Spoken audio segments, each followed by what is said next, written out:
the #1 prescribed biologic in Crohn's and ulcerative colitis combined. Learn more at Skyrizi.com or 1-866-SKYRIZI. Walking into the building for the first time after the shooting, it was crippling, but it had to be preserved. In response to the Pulse nightclub shooting that affected the LGBTQ community, Barbara Palma, owner of Pulse, founded the One Pulse Foundation to honor Pulse victims and survivors. If you're an ally of this community, speak out. There are more of us together than apart. It is the power of love in its rawest form. Join the fight for LGBTQ acceptance. Learn how at lovehasnolabels.com. Brought to you by Love Has No Labels and the Ad Council. You're listening to 95.7 The Game, KGMZ FM in HD1 San Francisco on Odyssey Sports Station. Always live on the free Odyssey app, Twitch, and YouTube. Powered by First NorCal Credit Union. You're listening to 95.7 The Game, KGMZ FM in HD1 San Francisco on Odyssey Sports Station and the home of the Golden State Warriors and Valkyries. Always live on the free Odyssey app and now coming to you live from the Laughing Monk Studios. Question. Real estate in California. What the Seriously, can someone help? What's an escrow? What's an ARM? What is an REO? What is pre-approval? Can I get pre-approval? Why is inventory so low? Why are interest rates so high? Oh, interest rates not so high? How low is low? How not so high is right? Before you go down the road of questions, get expert help at championsofhome.com. California Association of Realtors. Who's your realtor? This is the story of the one. As a procurement manager for a hospital system, she keeps every facility in her network stocked and ready. That's why she counts on Grainger to be her single source for thousands of products, from disinfectants to lighting, air filters, and more. And with fast, dependable delivery, Grainger helps her keep every facility stocked, safe, and running smoothly. Call 1-800-GRAINGER, click Grainger.com, or just stop by. Grainger, for the ones who get it done.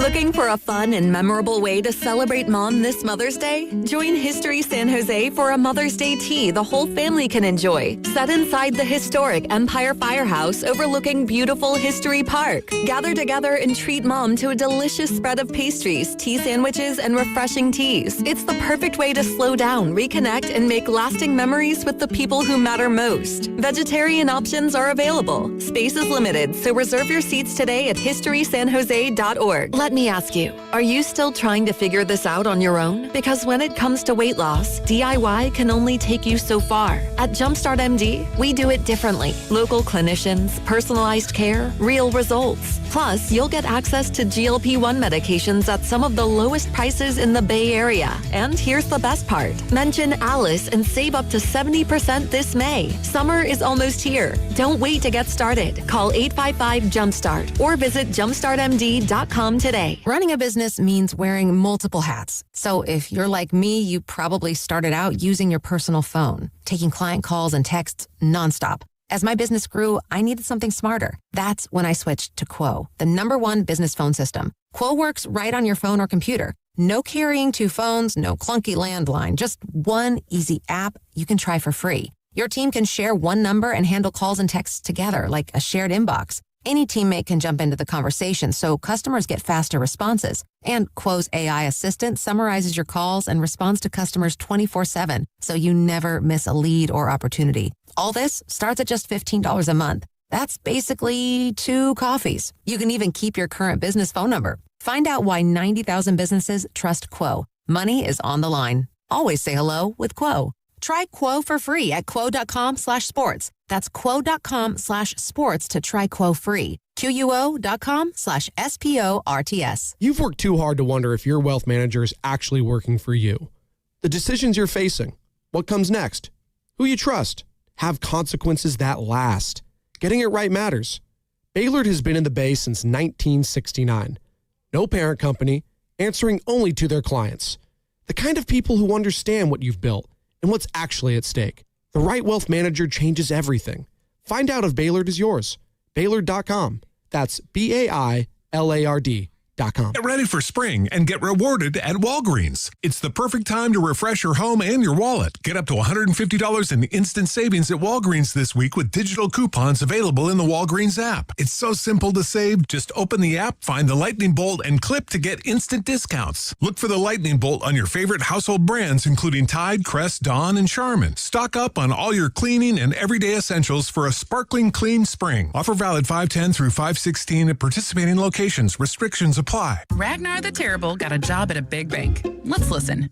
So what's it like being a 5th century warlord? Same as big bank. We conquer and extort gold from conquest. Huh. We just lower our customers' deposit rates and raise their fees. And if they argue, put on their floorboards and crush while dining. So smart. Star One isn't like the big banks. We think banking should be pain-free, with lower loan rates, higher deposit rates, and friendly customer service. Star One, in your best interest. Get everything you need for the entire job delivered. From lumber to drywall, flooring, and fixtures, get it all delivered from the Home Depot. With same day, next day, or any day delivery. Staying on track and on time is crucial to your job. That's why it's our job to get you what you need when you need it. We deliver the supplies. You deliver the results. Brought to you by the Home Depot. Indeed presents hires you can't afford to get wrong, like a data analyst. Hey, what model did you use for these quarterly projections? Astrology. If Mercury's in retrograde, sales tank. If Venus is rising, we crush Q4. You built our revenue forecast off horoscopes? Yeah, the Zodiac never lies. This is a job for sponsored jobs. This is what happens when you don't sponsor your job on Indeed. Next time, get matched with quality candidates with Indeed sponsored jobs. Visit Indeed.com/hire now and sponsor your job today. In San Francisco today, low clouds then sun with a high of 66. Weather brought to you by Capital One. Capital One offers no fees or minimums on checking accounts. What's in your wallet? Terms apply. See CapitalOne.com/bank guide. Capital One NA, member FDIC. Right.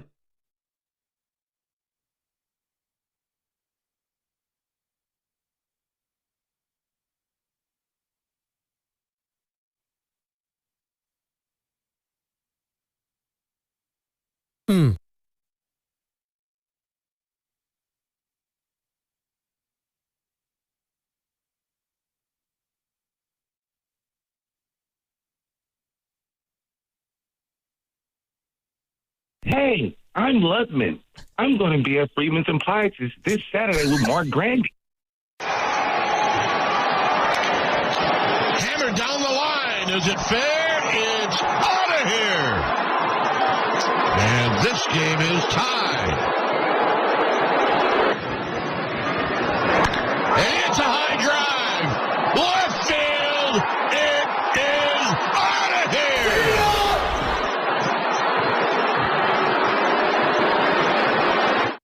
Oh, the Boo Birds were out at Dodger Stadium. You'll love to see it. You'll love to hear it. Dwayne Kuiper on the call, NBC Sports Bay Area. Giants go back-to-back jacks there. Eric freaking Haas, who? 2 home runs yesterday.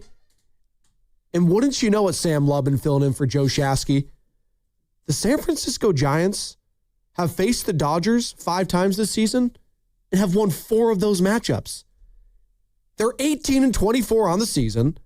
All right. I'm not acting like this. It's all the Giants are back. We're here to stay. But they've won 4 of their last 5. And yeah, 4 of 5 against the Dodgers this season overall. I think that's meaningful. And you know what? It's been a lot of doom and gloom surrounding this team and this franchise this season. I get it. There's a lot of question marks with the contracts, with Willie Adames, with Matt Chapman. Rafi Devers seems to be heating up, right? I like what Casey Smith's doing, although didn't have a great day yesterday, but that's fine. You have guys like Eric Haas to pick you up. Bryce Eldridge, what's going on there? Matt Chapman came off the bench yesterday. He pitch hit for Eldridge. I don't know.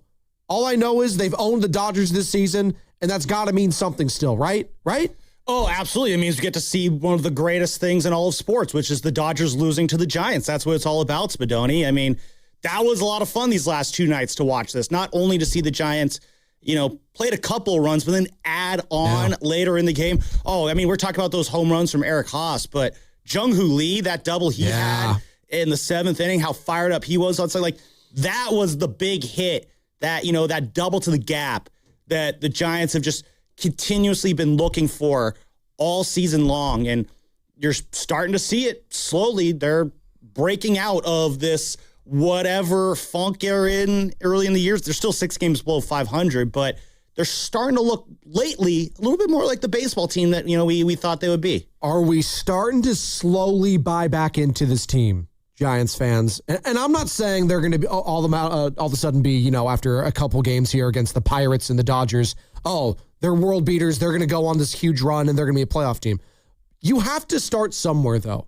And when the team is playing well, which they have been playing well, I would like to discuss them in a more positive light. It's not always doom and gloom. And I saw a text yesterday that said, hey, man, the Giants just beat the Dodgers. Why are we so negative? We should be happy. I was like, because the sentiment around the team was still overall negative because of what's going on in the direction of the team.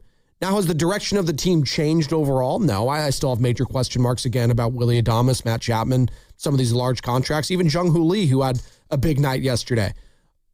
But they've been playing well. Let's give them their flowers. And Adrian Hauser, I'll give him his flowers. 5 2/3 yesterday, just allowed 3 hits, 2 earned runs, obviously. Shohei gets his home run. That's what he's going to do. It happens. 4 Ks, 3 walks. He battled. And this has kind of been the story of the season, Sam. After we see Malley battle, we see Hauser battle. If you can just get any semblance of consistency out of those 2 guys, I do trust this bullpen right now in San Francisco. It has been a bright spot this season. Matt Gage picking up Hauser, coming in for a third of an inning. Peguero, all of a sudden, 2/3 of an inning. This guy, Hentges. I pronounced that correctly? Hentges. Something like that. Yeah, exactly. I don't know. Some guy I've never heard of. But Sam Hentges, yeah. He grinded yesterday. Yeah, it was ugly. It was getting a little scary. Caleb Killian comes in, shuts the door there. But they're finding ways to win with the bullpen. And you know what? I'm going to give this guy credit again, because the biggest question mark heading into the season was, what is this bullpen going to look like with a first-time manager at the big league level? Tony Vitello, he's been a maestro when it comes to that, has he not? Tony's been doing about as good as you can do with the bullpen, and they've had to make a lot of changes to the bullpen. Ryan Walker being gone, they had Gregory Santos off for a minute. He's gone, and they're working about getting some other guys in here. Hentges is an interesting part of how this bullpen will work. I love seeing Joel Peguero whenever he comes in. He's the guy I would like to be the closer someday, but we'll cross that bridge when we get to it. I don't hate Killian, though. I'm not mad at Caleb Killian right now. He's got the stuff. He's handling it right again. That was such an adventure that he put us through on Friday night against the Pirates, where he loaded the bases, and you got Brandon Lowe and what's his face, Ryan O'Hearn coming up there. Pirates are a good team. They are, but so are the Dodgers. Yeah. Allegedly. They haven't been playing like the team we saw last couple of years, but we know with the Dodgers, it's all about the end of the season. They have, again, I compare them to the Kevin Durant Warriors, where especially that second year with KD, the regular season didn't really matter. They just got to flip the switch in the playoffs. We all know how it is with the Dodgers. Get your licks in now, because it's not going to be guaranteed when the postseason comes around. But Caleb Killian, we got Teoscar Hernandez looking to start off that 9th inning there, and then he gets Hyesung Kim, and then you got the big guy, Shohei Otani, who had his best game of the year against the Giants last night. You knew it was going to happen, Spadoni, when the series started and Shohei hadn't homered in 9 or 10 straight games. You're like, well, it's going to happen at some point. Let's just hope that there's not people on base when it happens. And Giants got lucky. There was no one on base when it happened. He hit one out the left field, and didn't hate the pitch that Hauser threw on that. I think it was a sinker away. And Otani, he's still really, really strong, even on those away pitches, which he struggled on those away pitches this year, but you knew it was happening. Just glad you were able to limit the damage. They have had a good scouting report on him. Whoever is in charge of that in the Giants organization, they have pitched very well to him. And yeah, he's an all-time great player. He's going to have a home run here or there. You just want to limit the damage, as you said, and have no people on base, and they've been able to do that. Again, 6-2 the final yesterday. Giants, at minimum, have split this series. It's a 4-game set before going up to Sacramento to take on the A's. So this is huge for this team right now. This is kind of how things can shift in a season. Again, I'm not saying they're 6 games under 500. I'm not saying that they're all of a sudden going to be this world beater team, but you have to start somewhere. And what better way to do that than against your division rival, a team that has owned you and owned the division for the last decade plus. It has got to feel good for Giants fans to at least make Dodger fans have the boo birds. When was the last time I heard the boo birds out at Dodger Stadium? That's just ridiculous. They're booing. Like, I was at the game on Saturday Ice Cube bobblehead night, by the way. He threw out the first pitch. I was at the game on Saturday night, Joe, and it was one of those rare games where I actually sat in the stands for it. Oh, really? Nice. Yeah, no, I bought a ticket. Like, I went as a civilian, as I like to say. Civilian. Because I always go as a fan, whether I have a credential or not. Did you go with anyone? Yeah, I was with some friends. Oh, nice. Yeah. That's very good. And then, but yeah, we're sitting on the third deck. And yeah, people were really angry. I mean, it's fun. Now, I sound like a loser when I say this. It's fun to sit in the stands because now I hear some raw, unfiltered opinions. It's true. This. Like, you'll be shocked to hear this, Joe. People in the press box don't boo bad performances. Like, Susan Slaughter, Justice De Los Santos, they're not like yelling, get Ryan Walker off the hill. They're not supposed to. They're supposed to be impartial. Exactly. That's their jobs. They scowl at me if I show emotion, which is fair. What about Steven Risotto? He's there all the time. What's he doing? I'll look at Risotto. I'm like, yo, make some emotions. And he says, I am a journalist. And I in the same flannel he wears every single time. Exactly. I love you, I think it's not the same jacket. I think he has like 7 pairs of that exact same jacket. What it is. So he cycles through it. But yeah, I heard like people booing on Saturday night. That was a team that you boo. If you're a Dodger fan, you get 2 World Series back to back that you didn't even deserve, and you're deserve? Booing. No, they don't deserve it. They don't deserve nice things. Okay? Did the Empire deserve to take over the galaxy after the Republic fell? No, they didn't. Well, Maybe they did. Because the Jedi were blind and arrogant. Well, there you go. And the Giants are the Jedi in this one. Exactly. There you go. But that still doesn't mean they should be on top. They turned a blind eye to the chosen one, like Sam. Dodger fans, and that might be Bryce Eldridge. Exactly. So, Dodger fans, you've had so much to be happy about over the last forever, and you're booing. Shut up. That's just what they do. Some fan bases once they finally do that. arrive in the third inning and then leave. I think the Boo Birds was more maybe because that was their division rival, and they've kind of owned them this season. Maybe it was some frustrating boos. I think Giants fans like yourself should celebrate that. That's a win. Oh, don't get me wrong. I am, Eric Cartman drinking Scott Tenorman's Tears of Dodger Sadness. Don't get me wrong. That? Like, and I heard the Big Boss Man the other day. He was so livid. He had to make a couple posts about, Willie Adames dapping up Mookie Betts at second base. Like, what is this? This is what's wrong with society. This is what's wrong with sports in this generation. Too much friendship. There's too much friendship in sports. Well, the fans still hate each other, and that's all that matters, right? Mm-hmm. Now, it helps when the players do too, because it takes it to another level. But I do think we're at a point in society, right? Like in our generation, I think Mookie Betts is around our age. I think, Willie Adames around our age, our early 30s, mid-30s. Willie's 29, Mookie's our age. And yeah, you know what? I'm going to say it. The participation trophy era we grew up in. But we didn't start that. That was our parents that instituted that. Well, they gave us those trophies. And so we just accepted them. who was old enough to be my father, I'm blaming you and your generation, all right? For instituting the participation trophies. That's why there's no true on-court and on-the-field hatred between players anymore. Let's pause on that for a second because, this happened the other night, Monday night, where Mookie Betts and Willie Adames were standing around second base. Mookie went up, gave Willie a hug, and Willie gave him a hug back. And they're all friends. This comes a couple weeks after Willie was chopping up with Junior Camarano during that Rays game, who again, former teammate of his. But with Willie and Mookie, those are two guys who, they were not brought up in this rivalry. It's like the old band line. It's like, you'll think you're part of the rivalry. I was born in it. Those guys were not born in the rivalry. I'll give you a 2 for that. They were not brought up in the rivalry. They're outsiders. Mookie Betts brought in from Boston, from the Red Sox, in the worst trade the Red Sox have ever made since Babe Ruth. Willie Adames signed from the outside on the Brewers to join the Giants. Like, they're not. And I think that's kind of the problem with the Giants and Dodgers is that these teams are so right now made up of outside guys brought in. Where a decade ago. You had Buster Posey, Brandon Belt, Brandon Crawford, Joe Panik, Tim Lincecum, Matt Cain, Madison Bumgarner. They all came up through this system understanding that the Dodgers are the enemies. And the Dodgers, they had their own homegrown guys led by Clayton Kershaw, among others, that knew like the Giants are the enemies. So that kind of plays a part in it. When you have so many basically hired guns, it's kind of a rough way to put it. No, it's true though. Otani, Betts, Freeman, Tucker, right? Yeah. Even Max Muncy. I know he's more of a Dodger now. He's probably one of the Muncy's been around. Guard. He's been around for a minute. Yeah, he was kind of found off the scrap heap. That's a little bit. He was an A. Yeah, I mean, and Will that's Smith. True. Will Smith is their homegrown guy. Exactly. Is Pages? I think maybe. I don't even know. I think Teoscar Hernandez not. And Haesung Kim, he obviously came over from Korea. So. Exactly. So when you have so many guys who don't come up through the system, don't come up understanding what that rivalry means to this organization, you're going to get situations like that. And it's just kind of a sign of the times. Like, everyone's trying to make it out like, oh, the rivalry is dead. No one cares anymore. I seriously disagree with that. Well, what bothers me is, and I want to hear from the people today, 888-957-9570 is the number. The Giants have beaten the Dodgers 4 out of 5 times so far this season. In this current series at a 4-game set down in L.A., they have already split it, taking the first 2. And they have an opportunity to take 3, and it's Robbie Ray v. Shohei Otani on the mound today. Ooh. That is a sexy matchup. It would be great to have the Grunt Master out there. The Grunt Master General, that's what we like to call Robbie Ray. He's 3-4 on the season with a 2.76 ERA with 47 strikeouts. Shohei Otani. With the bat, not great. On the mound, though, he's been sensational. 2-2 with a .97 ERA, Sammy, with 42 strikeouts in his own right. It's pretty insane. It's honestly, it's unfair. Like I went the last time when the Dodgers were in town, Shohei pitched one of those games. I think the Giants won that game that Shohei pitched. Yeah.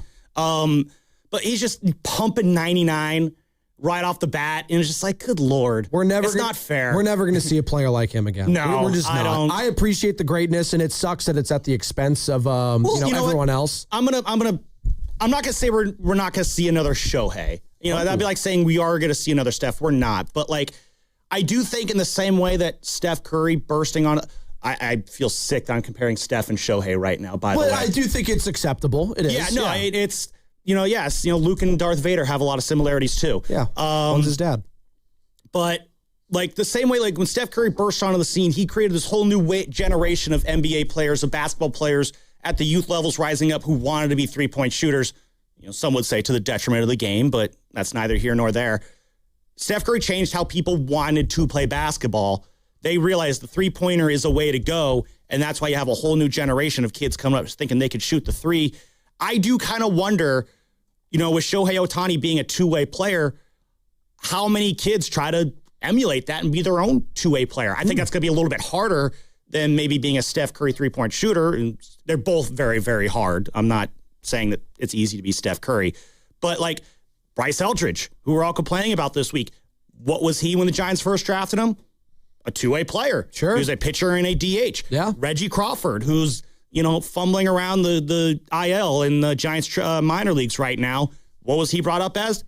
A pitcher and a hitter. The Giants have twice tried to draft 2-way players over the last few years. Now, they put him into one position since then, but my overall point being is that I do think Shohei Otani could, in theory, launch a wave of kids who think that they can be 2-way players. I'm curious to see how many break through.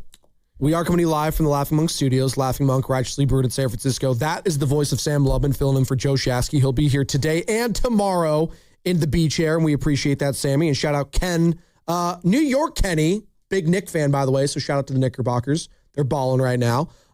He's in the back with Carter. And the Morning Roast is presented by San Francisco Fire Credit Union, banking for heroes and anyone who wants to be treated like one. You know who was a hero yesterday?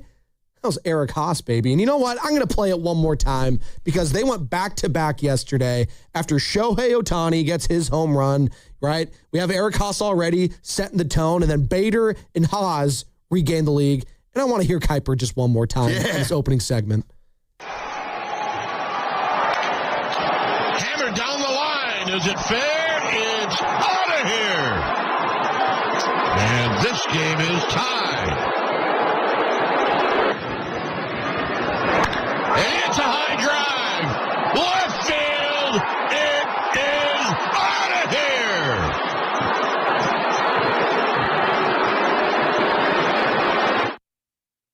Hasta la vista, baby. That's not bad. I got Carter in my ear during that entire exchange. He said, if you guys make another Star Wars reference in the first 20 minutes of the show, he is quitting and he is leaving. I can foresee it. That's not what I said. That's basically what he said. Soon our plan to drive Carter away from the show will be complete. Okay. All right. Now it's pissing me off too. All right. Dave Fleming. Let the hate flow through Dave Fleming coming up at 8:20 as he does each and every week here. Voice of the Giants, NBC Sports Bay Area. We'll get the lay of the land from Flem, what he's seeing with the team. And if he's kind of wondering and scratching his head about the fan reaction with all this Bryce Eldridge stuff, I do want to get your thoughts overall on what's going on there, Sammy, because you are the host of Garlic Fries and Baseball Guys here, the Giants podcast, Otter Station, alongside Steven Risotto. So I want to get your thoughts overall there. And Chris Rose, that's right, Chris Rose, John Boy Media, NFL Network, 920. We'll talk to Chris Rose, who's also a big Cleveland sports fan, Sam, and his thoughts on the Patrick Bailey trade. Hey, he's got a new catch to enjoy. Well, and also he's really tight with Logan Webb. What's going on with Logan Webb there? Hopefully we see him sooner rather than later, obviously nursing that knee injury he's got. It's all sponsored by Fremont Bank, which is here for you, Carter and Ken, and here for good. UFC fans, listen up. Want to win the ultimate UFC fan experience? Total Wireless, the official wireless provider of UFC, is sending 4 lucky winners to Washington, D.C. for a VIP UFC Freedom 250 Fan Fest experience. We're talking travel, VIP access, and so much more. Text TOTAL to 23955 to enter for your chance to win. No purchase necessary. Data rates may apply. Ends May 19th. Entrants must be resident of the 50 U.S. or D.C. 18 plus. Official rules at TotalPowerSweeps.com. I'm Bob Burke, founder and chairman of Burke America Parts Group, a family of brands that includes RepairClinic.com, an appliance and HVAC parts solution company that's grown into an international brand. Before AmericanEagle.com, we partially launched a new technology platform developed by another firm. American Eagle helped take our technology to a whole new level with digital marketing, software development, and business insights into our key markets, appliances, HVAC, and outdoor power equipment, and did so both on time and on budget.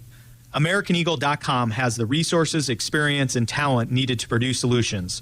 Our new technology platform, developed by AmericanEagle.com, has produced tremendous results with higher traffic, conversion, engagement, and online revenue. If you have any home repairs you need to take care of, check us out at RepairClinic.com. If you need a world-class website or technology project, then I would highly recommend AmericanEagle.com. Call AmericanEagle.com at 773-NETWORK. That's AmericanEagle.com, 773-NETWORK. This Memorial Day, American Vision Windows brings expert craftsmanship and big savings to your home. Get 25% off all windows and doors only this month. A real upgrade to your comfort, curb appeal, and utility savings. We've installed over 1 million windows and get most jobs done in one day. Hurry, this offer ends May 31st. Visit AmericanVisionWindows.com or call 888-347-0711. That's 888-347-0711. New customers only, some restrictions apply. Call us a website for details. Offer ends May 31st, 2026. Hey, it's Willard. Here's a real behind-the-scenes moment with Habis Law. We asked about their new billboards. Do you smile or not? Then it got real. Omar Habis said, we meet people in the hardest moments of their lives. It's on us to restore dignity and a financial future. Traumatic brain injuries, loss of a limb, spinal cord damage, a life changed in seconds. When everything's on the line, choose the team that understands that. Habis Law. They fight to make it right. Visit HabisLaw.com. Omar Habis is a California licensed attorney. Offices in Northern California, including San Jose. Past results do not guarantee future outcomes.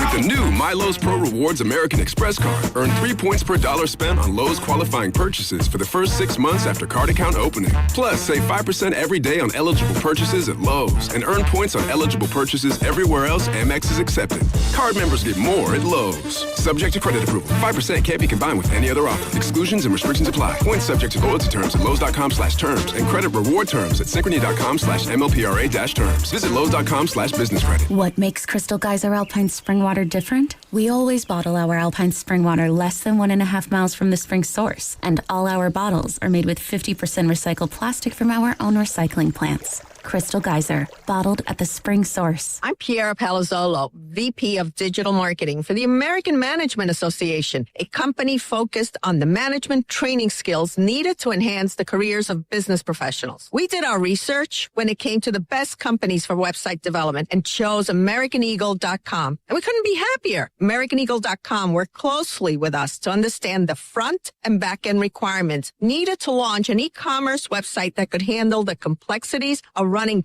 thousands of seminars nationwide. Our robust new website and improved SEO saw immediate increases in site traffic and web revenue. If you're in need of managerial effectiveness and success, visit our website at amanet.org. If you're in need of a website that provides an unparalleled consumer experience, I highly recommend AmericanEagle.com. Transform your business today. Dial 877-WEBNOW1 for a free digital consultation with AmericanEagle.com.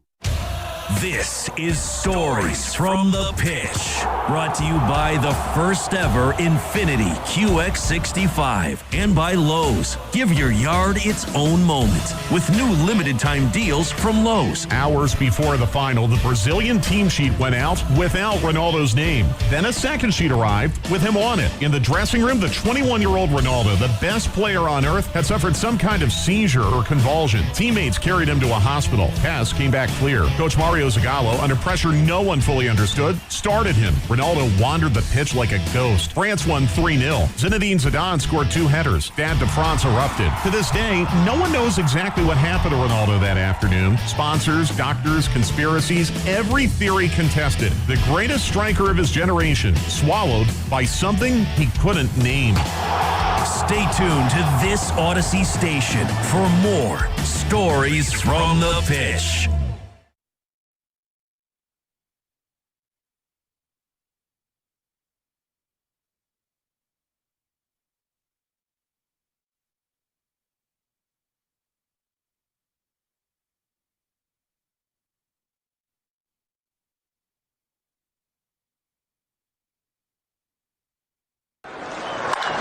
There's a drive towards the gap. Is anybody there?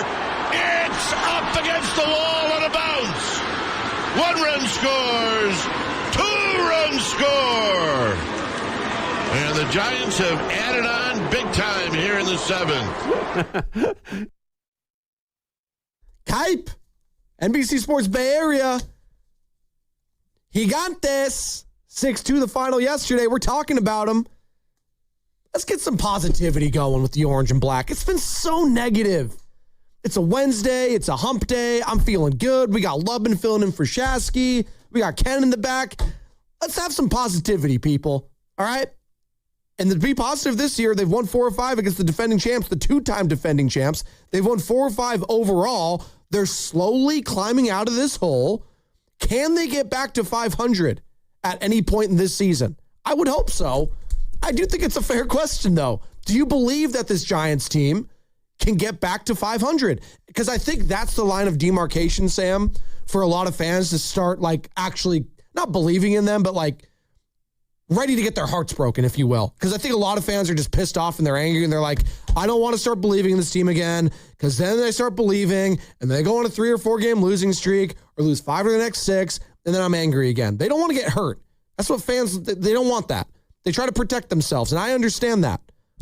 But you got to give them credit when it's due, and right now they're playing some good baseball. Do they know what they're doing with Bryce Eldridge? I don't know. He had 3 at-bats yesterday, Sammy, and he struck out. Looks a little lost at the plate at times. I have no idea. He was having a rough time with that Yamamoto splitter. That first at-bat he had, I mean, he was setting him up with the fastball, and then he finished him with the splitter at the end. It was just a perfect... You know, it was an example of a veteran pitcher. And again, Yamamoto's been here for only a couple of years, but after what you did in October last year. It's got nasty stuff. Yeah, he completely set Bryce up to look like the young 21-year-old hitter that he is. Yeah, that is an incredible predicament for Tony Vitello to have to figure out. We can get to that later in the show. I'd be curious what Dave Fleming has to say about that. But, Joe, you bring up 500, and for me, that is kind of the only goal right now. I know overall you want to be in the playoffs and stuff like that and whatnot, but I'm not even beginning to have that conversation. As again, a Baseball Reference has them at a 5.3% chance to make the postseason right I'm not now. even worrying about that. Just get to 500. Exactly. I'm not talking about that until this team has as many wins as losses, or preferably more wins as losses, because that's what was expected from this team. You know, they were 2 games below 500, feeling like they're turning things around, coming to that Marlins series, and they go on that awful road trip where they really should have won half those games, but that's just time lost. So you got to just keep stacking series wins, just keep moving things forward here.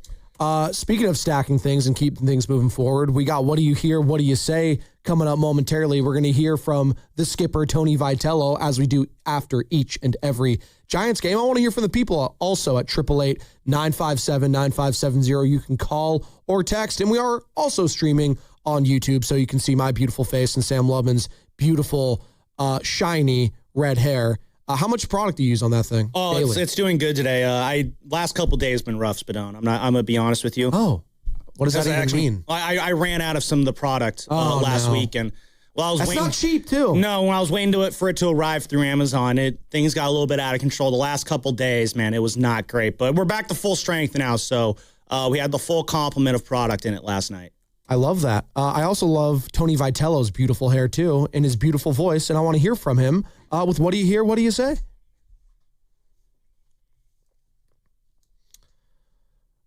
Oh, God, just this music just gets me. It does. It gets me going, especially this early in the morning. I feel good. I've been watching a lot of like just Sopranos clips too, as we do on YouTube. They just like come up randomly. And Paulie Walnut's sneakily the worst character in the show.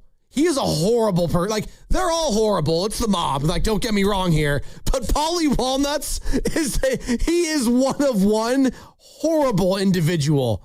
I mean, my guy is out here just smothering old ladies at the retirement home. Spoiler alert. My God. Not one redeemable character on that series. Not even AJ. Night. He's whiny. I know Big Boss Man interviewed the actor, though. That was pretty cool. All right, Tony Vitello. How about this Eric Haas guy? Did you see this coming? To be honest with you, I got to compliment the best pitching staff I was ever around. Was a group where we did all kinds of crazy stuff and no one really ever complained about their roles, which made life easier on us as coaches. I bring that up because this is a different version of that, but a refreshing one of, we've had a lot of catchers. We've used a lot of catchers so far, and nobody wants to use a crutch at all of, but I like this guy the most, I like this guy the least, this guy's okay, but he's got to do this. So all the pitching feedback of all the guys we've used, including Patty, has been nothing but positive, and most of those guys see it as a deal that you want it to be. They're responsible for their outing, or they're responsible for their own success, and everyone else is just kind of there to support them. And as it relates to Haas in particular, I just think it helps when the guys, trust is a big word, but also it's probably more respect than it is likability. Again, that deal when it is a guy you don't mind being in the trenches with, you overlook mistakes, which are, if you play 9 innings, there's bound to be some stuff that goes on for everybody that could be seen as a mistake, or you wish you had a do-over. But it kind of puts makeup over that deal, or a Band-Aid over it, if it's a guy you truly want to be in the trenches with.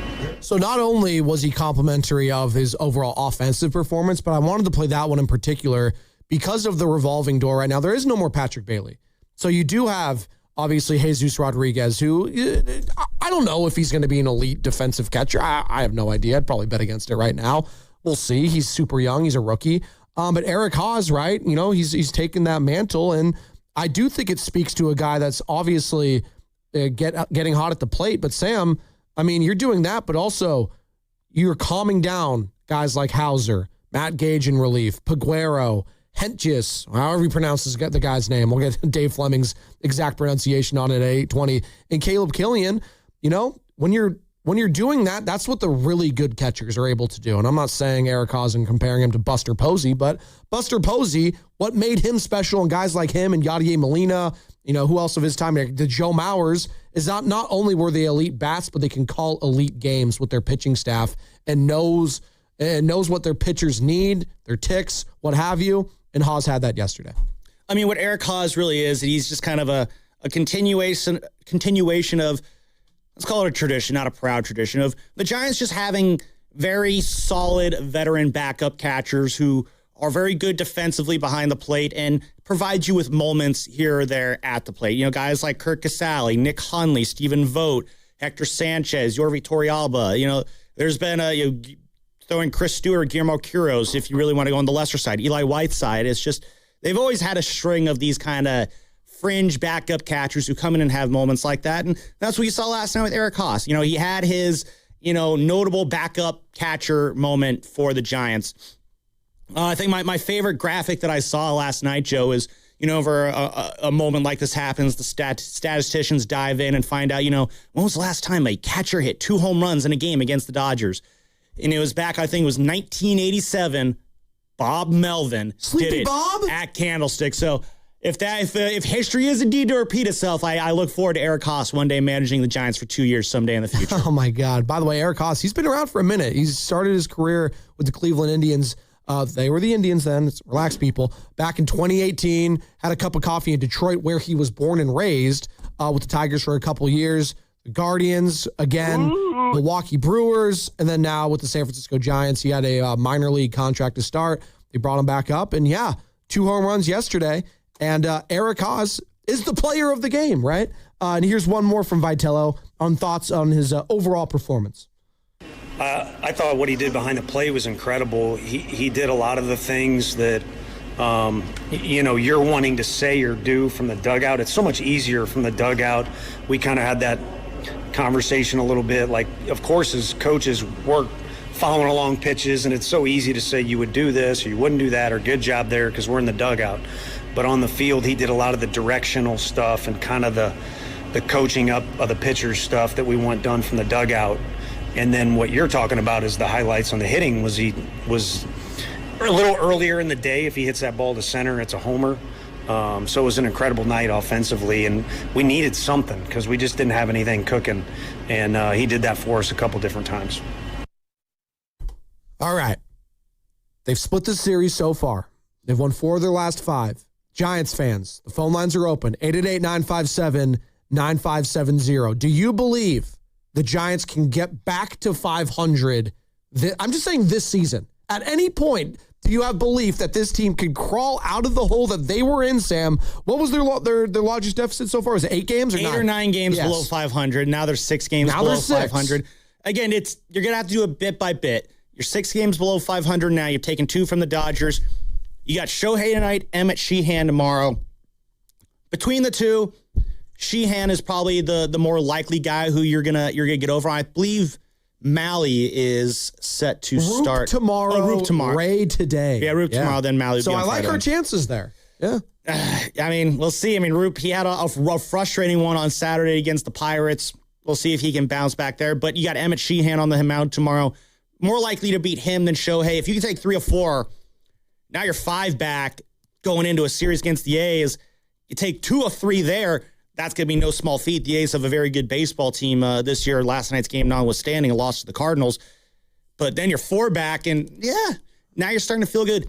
The closer you can get to 500 before the first week of June, the better I'll feel. And the reason that is, Joe, is you got the A's this week, and then you go to the Diamondbacks for 3. Maybe you can take that series. Then you got the White Sox at home over Memorial Day weekend. You've struggled against the White Sox the last 2 years. You're 3-3 against them over the last 2 years when they've been ass and a half. Then you get the Diamondbacks again. If you can get back to 500 by then, that's a tall task because then you have what I'm calling the death trip, which is a 3-game trip. You go to Colorado, but then you have a 7-game trip to Milwaukee and Chicago to face the Cubs. That is a road trip that I am very much worried about because both those teams are very, very good and definitely built in a way that can hurt the Giants. You know why I'm not concerned about the San Francisco Giants against those teams? I'll tell you why on the other side. And it's going to be brought to you by Fremont Bank, here for you, here for good. Boxer & Gerson, Northern California's premier workers' compensation law firm, helping injured workers get their lives back for over 40 years. You know your outdoor space isn't just a backyard. It's where everything happens. And if you're thinking about upgrading your deck, Ashby Lumber is the place to start. At Ashby Lumber in Berkeley and Concord, you'll find fiber-on decking built for durability, style, and low maintenance. So you can spend more time enjoying your space and less time working on it. Fiberon's Concordia line, including the Aster collection, features a rugged take on classic wood grain with nature-inspired multi-tonal colors. It's backed by a lifetime performance warranty and a 50-year stain and fade warranty. Fiberon Sanctuary decking brings a warm, inviting look with rich tones like espresso and latte, perfect for creating a relaxing outdoor space. And for dependable, budget-friendly performance, Fiberon Good Life decking offers warranties up to 30 years. And when you shop at Ashby Lumber, you're getting great products and a knowledgeable local team that understands your project and helps you get it done right. Visit Ashby Lumber in Berkeley or Concord today or online at ashbylumber.com. Fiberon, built for life outdoors. Discover Silverado Resort, Napa Valley's playground for those who love to stay, play, and recharge. Tee it up with 36 holes of championship golf, rally on the tennis and pickleball courts, or train like a pro in the newly renovated fitness center. Restore in the refreshed spa and recovery lounge, and refuel at the soon-to-open Match Play kitchen and bar.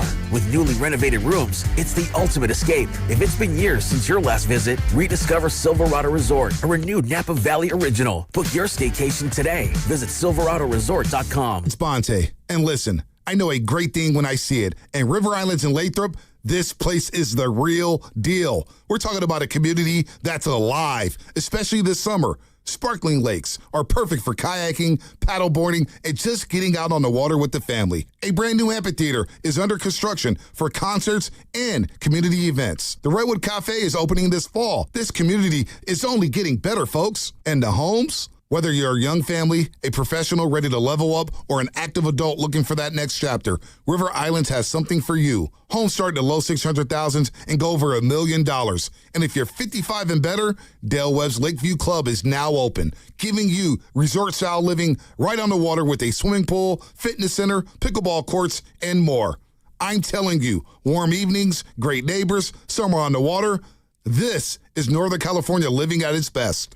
It's time for you to discover the islands. Start today at riverislands.com. You only get one shot at this. One chance to handle your injury case the right way. One chance to get the compensation you actually need. And one chance to protect your future. And once you make the wrong move, you don't get a do-over. Sign too early, it's final. Say the wrong thing, it's recorded. Take a low offer, you can't go back. Before you make any decisions, call Beam Law. They'll step in immediately, guiding you, protecting you, and making sure every move is made with your best outcome in mind. Beam Law has recovered millions for clients across the Bay Area and has been named Best of the Bay by SF Weekly 4 times. If you've been injured or lost someone due to someone else's negligence, don't take that risk. Call Beam Law now at 415-523-5555, 415-523-5555. That's 415-523-5555, or visit hurtinthebay.com. That's hurtinthebay.com, because it's not whether you get knocked down, it's whether you get back up. Beam Law, they've got your back, Bay Area. Ready to get rid of that old car? Donate it today to carsforkids.org. Call 1-877-CARS-FOR-KIDS. Donation is super easy, and your car can be picked up as soon as tomorrow. Call 1-877-CARS-FOR-KIDS to donate your car today. That's cars with a K. I love days like these at the pool, but my moderate to severe plaque psoriasis can sometimes take me out of the moment. I'm ready to make a splash with clearer skin thanks to Skyrizi, risankizumab Riza. Skyrizi is a prescription-only injection for adults who are candidates for systemic or phototherapy. At 4 months, most people saw 90% clearer skin when measured from head to toe, and many were even 100% plaque-free. People also saw significant improvement in psoriasis symptoms of pain, redness, itching, and burning.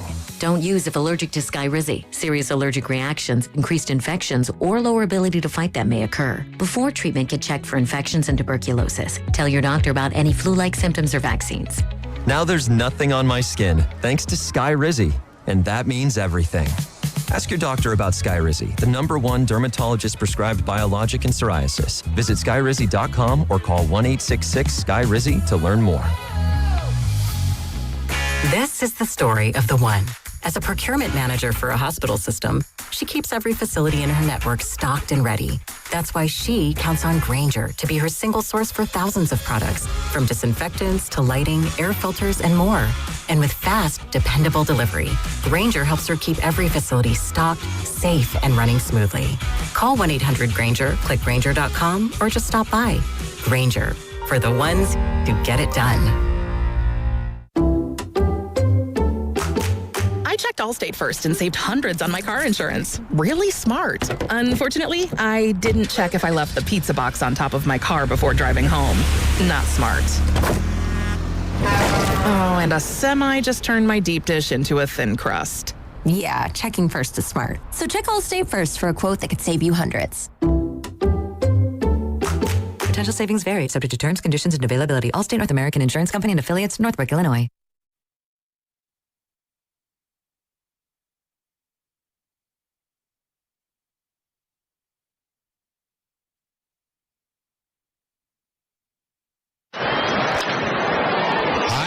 To left, hit well, and out of here.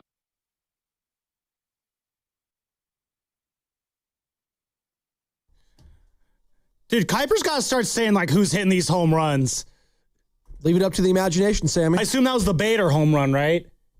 Oh. Sure. I wouldn't know. Could have been the Shohei home run for all we know. Haas. He had 2 of them, so that's the best odds. Which one was it? Hey, Sam, never tell me the odds. By the way, this segment is brought to you by Golden State, serving the Bay Area for 3 generations. When you succeed, we succeed.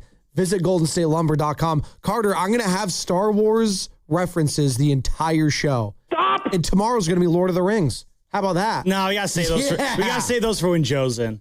Because those trigger him more than anybody else. I like my favorite thing with Shasky is he gets so triggered by the Lord of the Rings references, saying, "God, you're such a dork." I was like, "You're the one that likes Star Wars the most, which here. Is equally as nerdy and dorky." It's more nerdy. I'd say it's equal.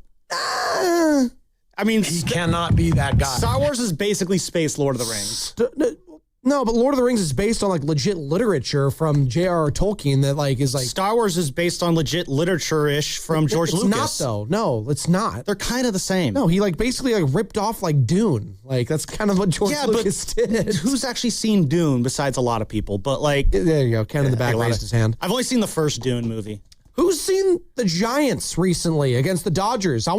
Hey, we get so many calls when it's doom and gloom, when it's doom and gloom. Stop. That's a one. We get so many calls when it's, we need to fire Buster Posey. Oh, what are they doing with Bryce Eldridge? They need to get rid of Willie Adames. They need to get rid of Matt Chapman. Our pets' heads are falling off. I go, that's when we get calls. But when it's, things are going nicely, they're actually playing good baseball. We're actually seeing some fun stories with Eric Haas. Jung-Hoo Lee had a clutch hit yesterday. We've seen clutchness in the last couple days from guys like Casey Schmidt, Luis Ariz, Willie Adames, who, by the way, had another 2 hits yesterday, guys. Willie Adames is heating up. It's like, why can't we get more calls, Sam, is what I'm asking, when things are going right? What is it about the sports fans persona when things are going well, we don't want to talk about it? Does it feel like we're going to jinx it? Is that why? If we start saying positive things about the Giants, they're not going to be positive anymore? It's not real. It's not. No, I think it's because we've seen this happen before. We've seen this team get hot. They rally. They win a couple games. But it's until they start playing in a way that makes you believe that they can generate consistent momentum and actually build on one win after another and stack this thing called a winning streak. Now they have won 3 in a row, 4 or 5. They have. That's always a positive sign. But now it's, can you keep it going? Can you keep building on it? And, the Giants need to show they can do that consistently. And I think for the most part, they haven't really done that this year. They haven't really been able to show they can consistently string wins together. And until they do that, every hot streak is going to be looked at with a side eye. What do you make of this team being over 500 against teams that are over 500? So they have a winning record against good teams. It's the kind of the stinker teams that have given them fits in the past. But the Pirates, I look at them, right?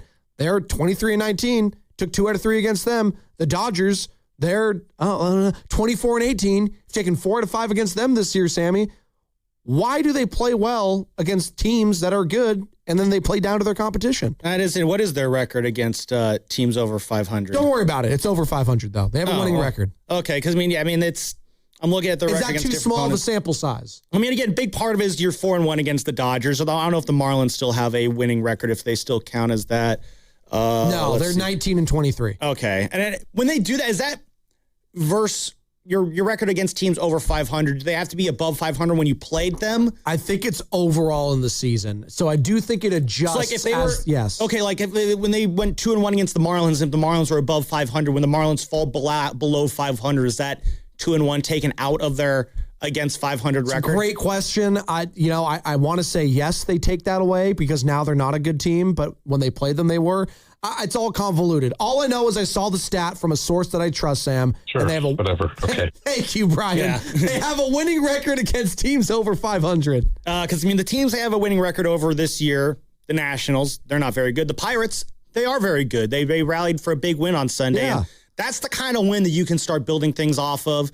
They're 2-1 against the Marlins. Yeah. Again, I think the Marlins were a winning team when they were here.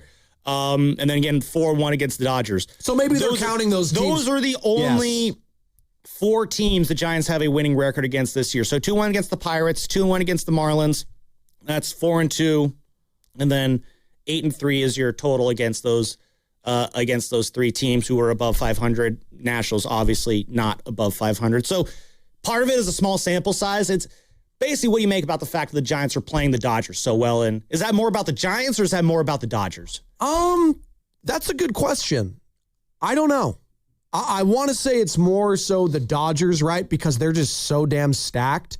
And I see guys like Mookie Betts struggling the way they are. I know he just kind of came back, but he was 0 for 4 again yesterday. Freddie Freeman's going to do his thing. He had a couple walks yesterday. He's batting .276. Shohei's had a slow start. Obviously, had the home run yesterday, but he's just batting .240 this year. Their big offseason acquisition was Kyle Tucker, right? And the whole sweepstakes, and it was the Dodgers that ended up getting him after he was flirting with all these other teams.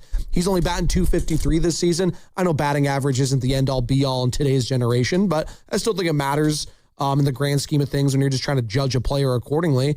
So, yeah, they're kind of just muddling along, and they're not even playing good, like great baseball to their standards, and they're 6 games over. That just speaks to the depth that they have offensively. We know the depth at pitching. It feels like they always lose 3 or 4 starters in the first couple of months, the Dodgers, and they still figure it out somehow. Like Roki Sasaki. Currently it's Tyler Glasnow's turn to be on the IL. Blake Snell came off last week. You know his nickname for me. It's Tyler made of glass now. Exactly. That's what it is. But no, I think they had Blake Snell come off last week, and then I think this corresponding move to put Snell back on the roster was, I guess we'll put Tyler Glasnow on the IL, and that's something the Dodgers have been doing for the last few years. They are very good at using the injured list to rest their starters during the regular season, basically, and that's why they're always so fresh when the postseason comes around. I don't want to sound like a hater because I feel like I'm going to ruin my own argument when I'm calling for people to call in because the Giants have actually been playing good baseball. This is the time where we should actually, get more excited about the team. They've won 4 of their last 5 and 4 or 5 overall against the Dodgers this season. But I do think some of the success, is mostly is mostly because the Dodgers and then their struggles. Not to say that the Giants haven't earned these wins. They absolutely have. Jung-Woo Lee, by the way, I don't think we're talking enough about him. The guy is batting .272 this season, Sam, and he has had some clutch hits. Mm-hmm. And there was none clutcher than yesterday at Dodger Stadium, right? Like, these guys are playing well that we've been crushing for weeks on end. So if they continue to do that and they can dig out of this hole, maybe, just maybe, they do have the Dodgers number this season and they could do something special. I want to back up here because they are 6 games under and people are going to be like tuning in right now and saying Spadoni's on crack. I'm not saying they're going to do it, but this is where it starts, people. This is how you dig out of a hole, and they're doing it against the 2-time defending champs and their division rivals. I do think that matters. Do I think that the Giants are a better team right now than the Los Angeles Dodgers? No, that's not what I'm saying. But they've had their number this season, and they haven't had that in how long, Sam? Since they're 2021. Exactly. If you're looking for reasons to believe against Spadoni, it's can you win in a consistent manner? And I don't think hitting home runs is winning in a consistent manner, at least not for this team. This team hasn't hit that many home runs. So if they're winning with home runs, like Eric Haas last night, that was awesome. I'm not penciling in 2 home runs for Eric Haas every night. I'm barely even penciling in 2 hits for Eric Haas in the course of a week. So that was kind of a special occasion last night. The moment that sticks out to me last night, aside from Matt Gage striking out Max Muncy, love that. You love that. You hate Max Muncy. Oh God, that sports hate, like fatty Mc's stupid face. Okay, there. You don't need to go weight shaming. Why was that the first thing? Because you said? he's very round. So what? I'm going to shame him and only him for Pablo Sandoval is a beloved figure here. Exactly. His name is the Panda. Yes, it's adorable when he does it, not when Muncy does it. We don't fat shame here on the Morning Roast. I don't do that. I don't do that. By the way, any GLP one that wants to sponsor me, I'm available. I shame anybody who wears that uniform. I don't care what size you are. Anyways, I do not discriminate. That is funny, though. Except against Dodgers. That is like the one player you hate the most on the Dodgers is Max Muncy. Well, it absolutely goes back to the home run off of the ocean. Yeah. This is why he's an idiot. Like, that's a cove, not an ocean. Sorry you failed geography. I mean, technically, read a book. Technically, a bay is still technically part of the Pacific Ocean. It's not part of it's a completely separate body of water, Joe. We all looked at that. It's not a separate body of water if it's connected. That's what a bay is. We all had the same social studies book. We all looked at that same page with all the geographic. I went to private school. You didn't have those We didn't have the same. We had better ones. You didn't have books? Yeah, we had better ones. Oh. Again, every book I'm kidding. Has that same little page. The C student was not very smart. Well, again, we all had that same little page in our social studies book that had all the little geographic terms. The ocean, the bay, and the cove were all separately labeled, all right? You remember in social studies or history or whatever, you had to memorize all the capitals of all the different countries and continents? Oh, God, that sounds awful. God, that sucked. Like all the countries? You didn't have to do that? All 250? We were quizzed on, South America, Europe, Asia, and Africa. You had to know all the countries, where they were, and the capitals of each country. I remember I had to... No, was I the only one that had to do that? No, I just remember in social studies when you turn to the page and George Washington would have devil eyes and a mustache underneath his... I guess we know what private school Carter went to. There you go. Devil eyes. Yeah. George Washington is the devil. But no, best part of the game last night, 7th inning, top of the 7th. Obviously, Jung Hoo Lee had the big hit there. But before that, though, you had runners on the corners. You had, Ramos at third, Adames at second. Yes. Drew Gilbert pinch hitting for Harrison Bader after the Dodgers brought in Blake Trinan. Great pinch hitting there by Tony Vitello. It's not a guarantee when Tony pinch hits, by the way. He does not do that very often. But I love what he did there. Why doesn't he? I don't know. You don't think he's just comfortable yet doing that? He doesn't have a feel? I don't know. Maybe he just trusts the guys that he has in his lineup. I'm not really sure on that. That's something maybe you can ask Dave Fleming a little bit about when he joins us at 8:20. But again, so he goes to Blake Trinan there and he counters with the lefty Drew Gilbert. Love doing that. Gilbert drops down one of the most perfect suicide squeezes you'll see in a while. He's able to beat it out. Dodgers can't make a play there. I think Freddie Freeman came in, wasn't able to scoop the ball up. Ramos scores. Gilbert's on first and second now. Then Jung Hoo Lee hits that double right afterwards. Those are the kind of moments right there. If you're going to believe in the Giants putting together some momentum, getting back to 500, it's getting moments like that in these games, scoring runs like that in this game. I mean, how jealous were we, Joe, when the Giants were playing the Rays, and the Rays were playing small ball on the Giants and scoring on the Giants that way? Like, winning that way, stringing hits together, playing a little bit of small ball, hitting the balls to the gap, doing that consistently, that's a consistent way to score runs. If the Giants can, replicate that on a nightly basis, then yeah, I'll start to believe in them righting this ship and getting back to 500. I said ship. Let's get there first. Let's do it consistently. Then we can start talking about bigger things. So for me, and Tony Vitello's been on this, and it's kind of what you're echoing right now. It's not the long ball at this. They're not automatically going to turn into, the 27 Yankees or whatever. All right, they're not going to turn. They're just not. Now, can they get better? Balls. They can get better.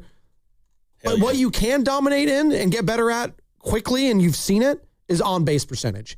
They are second to last, not even third. They're second to last in all of baseball in on-base percentage, Sam.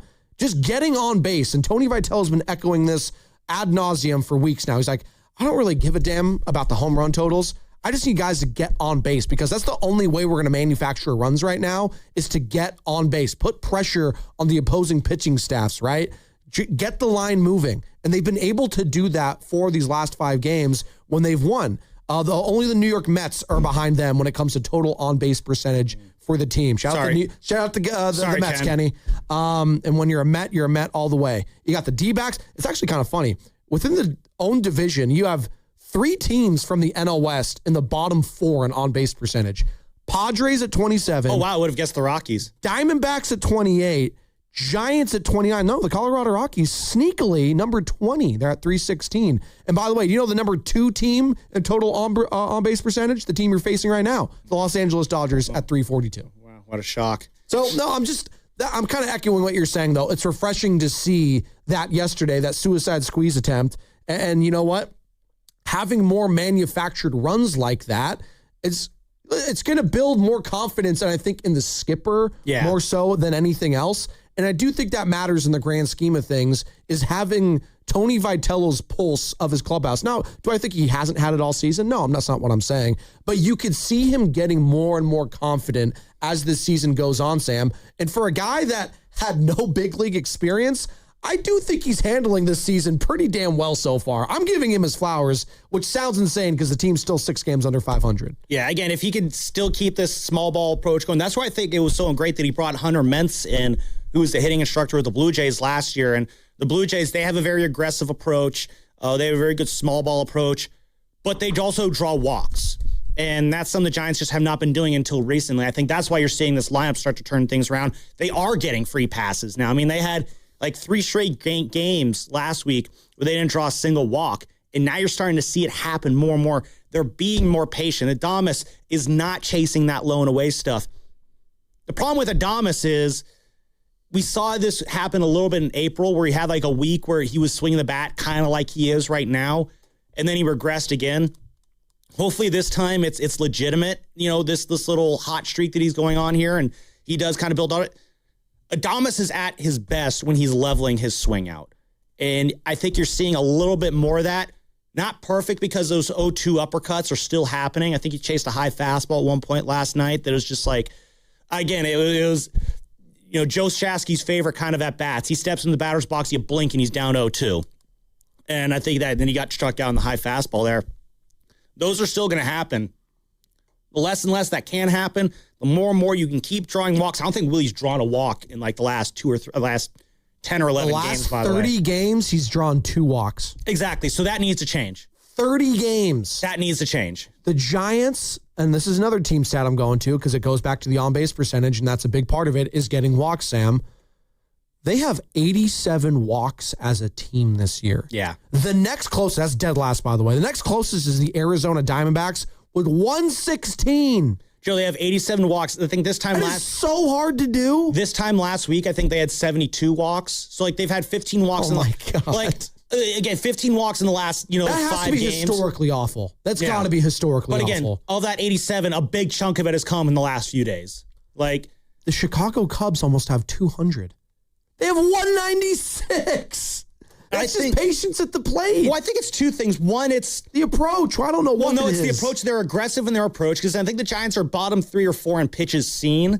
And this is where, again, I look at the Blue Jays. The Blue Jays have also seen the fewest pitches in baseball. But again, the difference is the Blue Jays hit the ball, but they can also draw walks.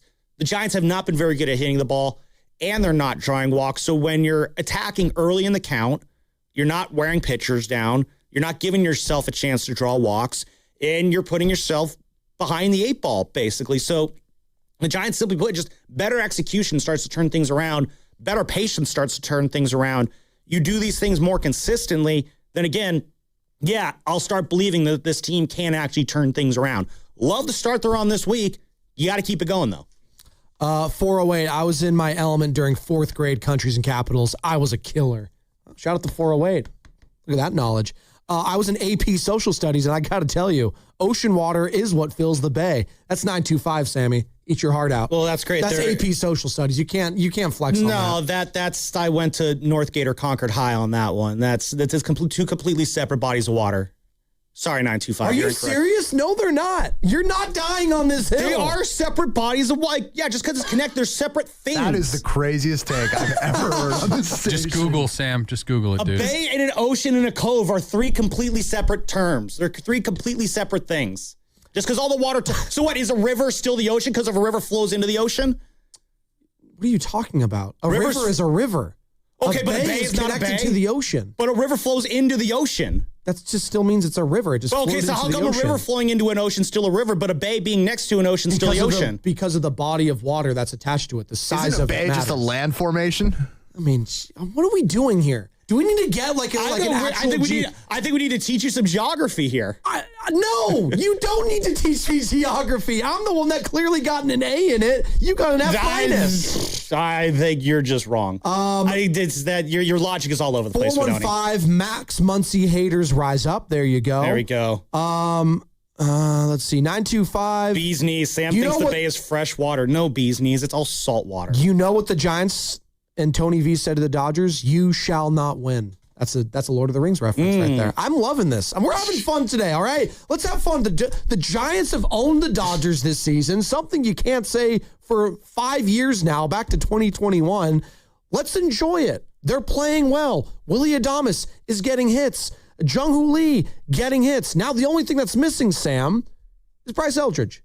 Can he start getting some hits? Can he start getting some success? Because if he's not, he's going to get sent back down. He just is. If you're not going to be contributing at the plate, and you're not contributing on defensively, you're going to get sent back down. That's just it's the truth.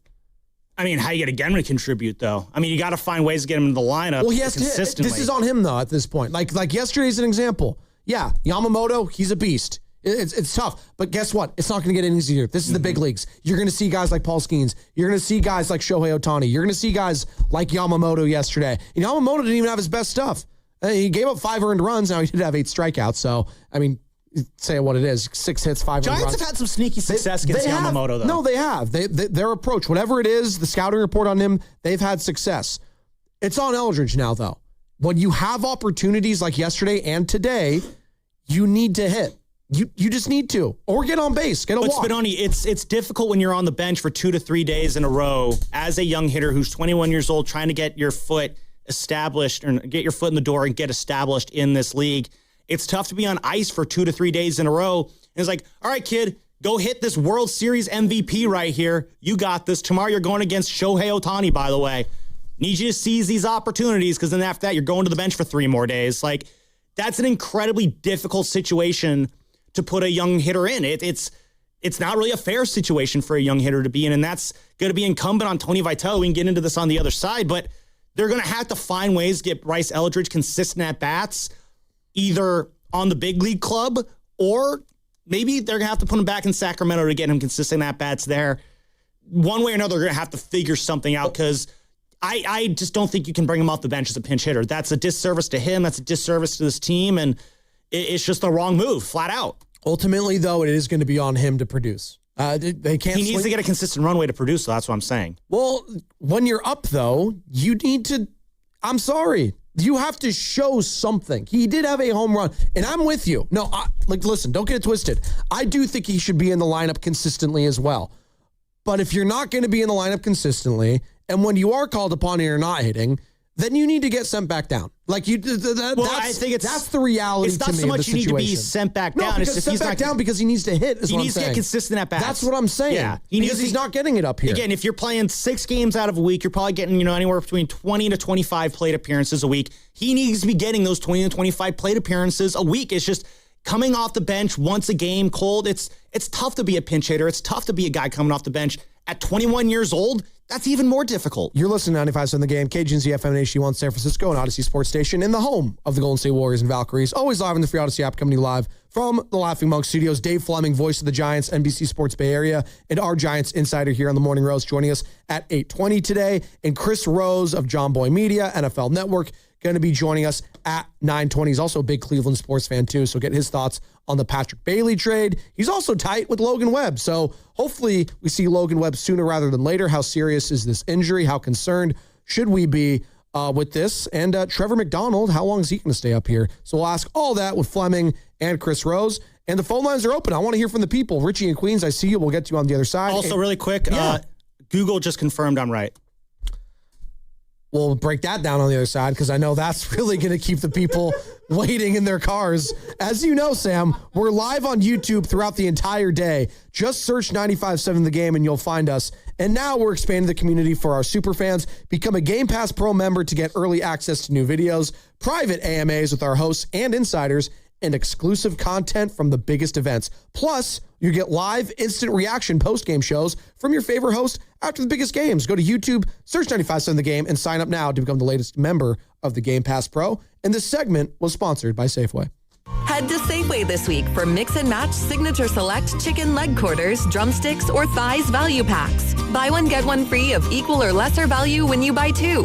Clip coupons from the weekly mailer or download them from the Safeway app. See you in the aisles. Hey, Bay Area sports fans, get ready for game day with Laughing Monk Brewing. Whether you're watching with friends or heading out after the final whistle, Laughing Monk has the perfect beer for the moment.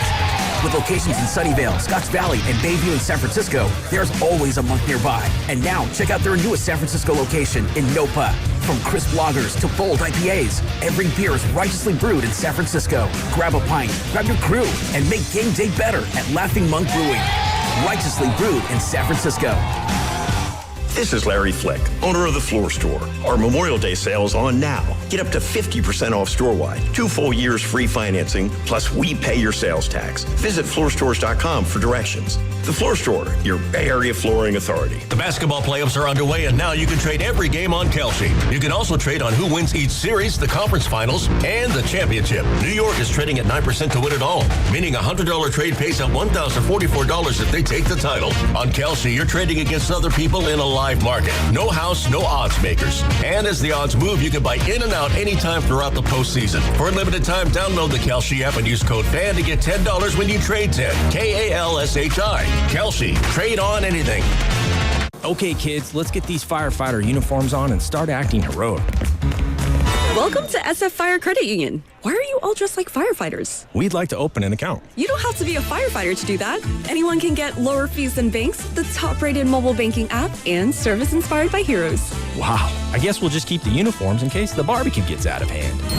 SF Fire Credit Union. Banking for heroes and anyone who wants to be treated like one. This institution is not federally insured. The credit union is not insured by any state government. Privately insured by ASI. From carriage house to glass aluminum doors, R&S Doors has a full line of commercial and residential garage doors and gates to suit anyone's taste and budget. Visit rsdoors.com. R&S Doors. Look for the red truck. Get ready for spring and get rewarded at Walgreens. Refresh your routine and feel your best this season, all while saving big. Get up to $150 in instant savings at Walgreens this week with digital coupons available in the Walgreens app. Just tap, clip, and save instantly right from your phone. It's incredibly convenient. Look for the lightning bolt on your favorite brands, including Tide, Olay, Always, and Pantene. Discover incredible value on the essentials you love, from household staples to personal care favorites. Offer valid 5/10 through 5/16 at participating locations. Restrictions apply. When selecting a financial institution, how do you know you're making the right choice?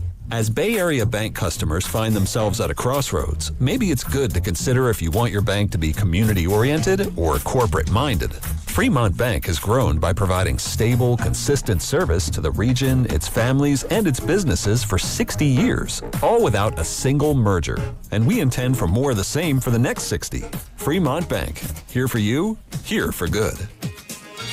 What if you could have the most reliable Wi-Fi? And get this, what if you could keep it at the same price for 5 years? That's the Xfinity 5-year price guarantee. Just 5 years of fiber-powered Wi-Fi that boosts speeds to the devices that need them most. That finds and fixes problems before you even notice them. Like super intelligent Wi-Fi with a sixth sense. And that keeps you gaming in the fast lane, even when the whole family's banking on bandwidth. And here's the best part. No annual contracts, no hidden fees, and our best equipment included. Plus, get online in minutes with same-day Wi-Fi. Hey, let's face it, a lot can change in 5 years. Kids grow taller, dreams grow bigger, but your Wi-Fi, it would stay reliable and the price would stay put. The Xfinity 5-year price guarantee. Lock in your price and unlock the possibilities. Xfinity, imagine that. Select plans only. Restrictions apply. Powered by fiber. Connected to the premises by coaxial cable. Actual speeds vary. At Uline, they know firsthand the road to success is an uphill climb.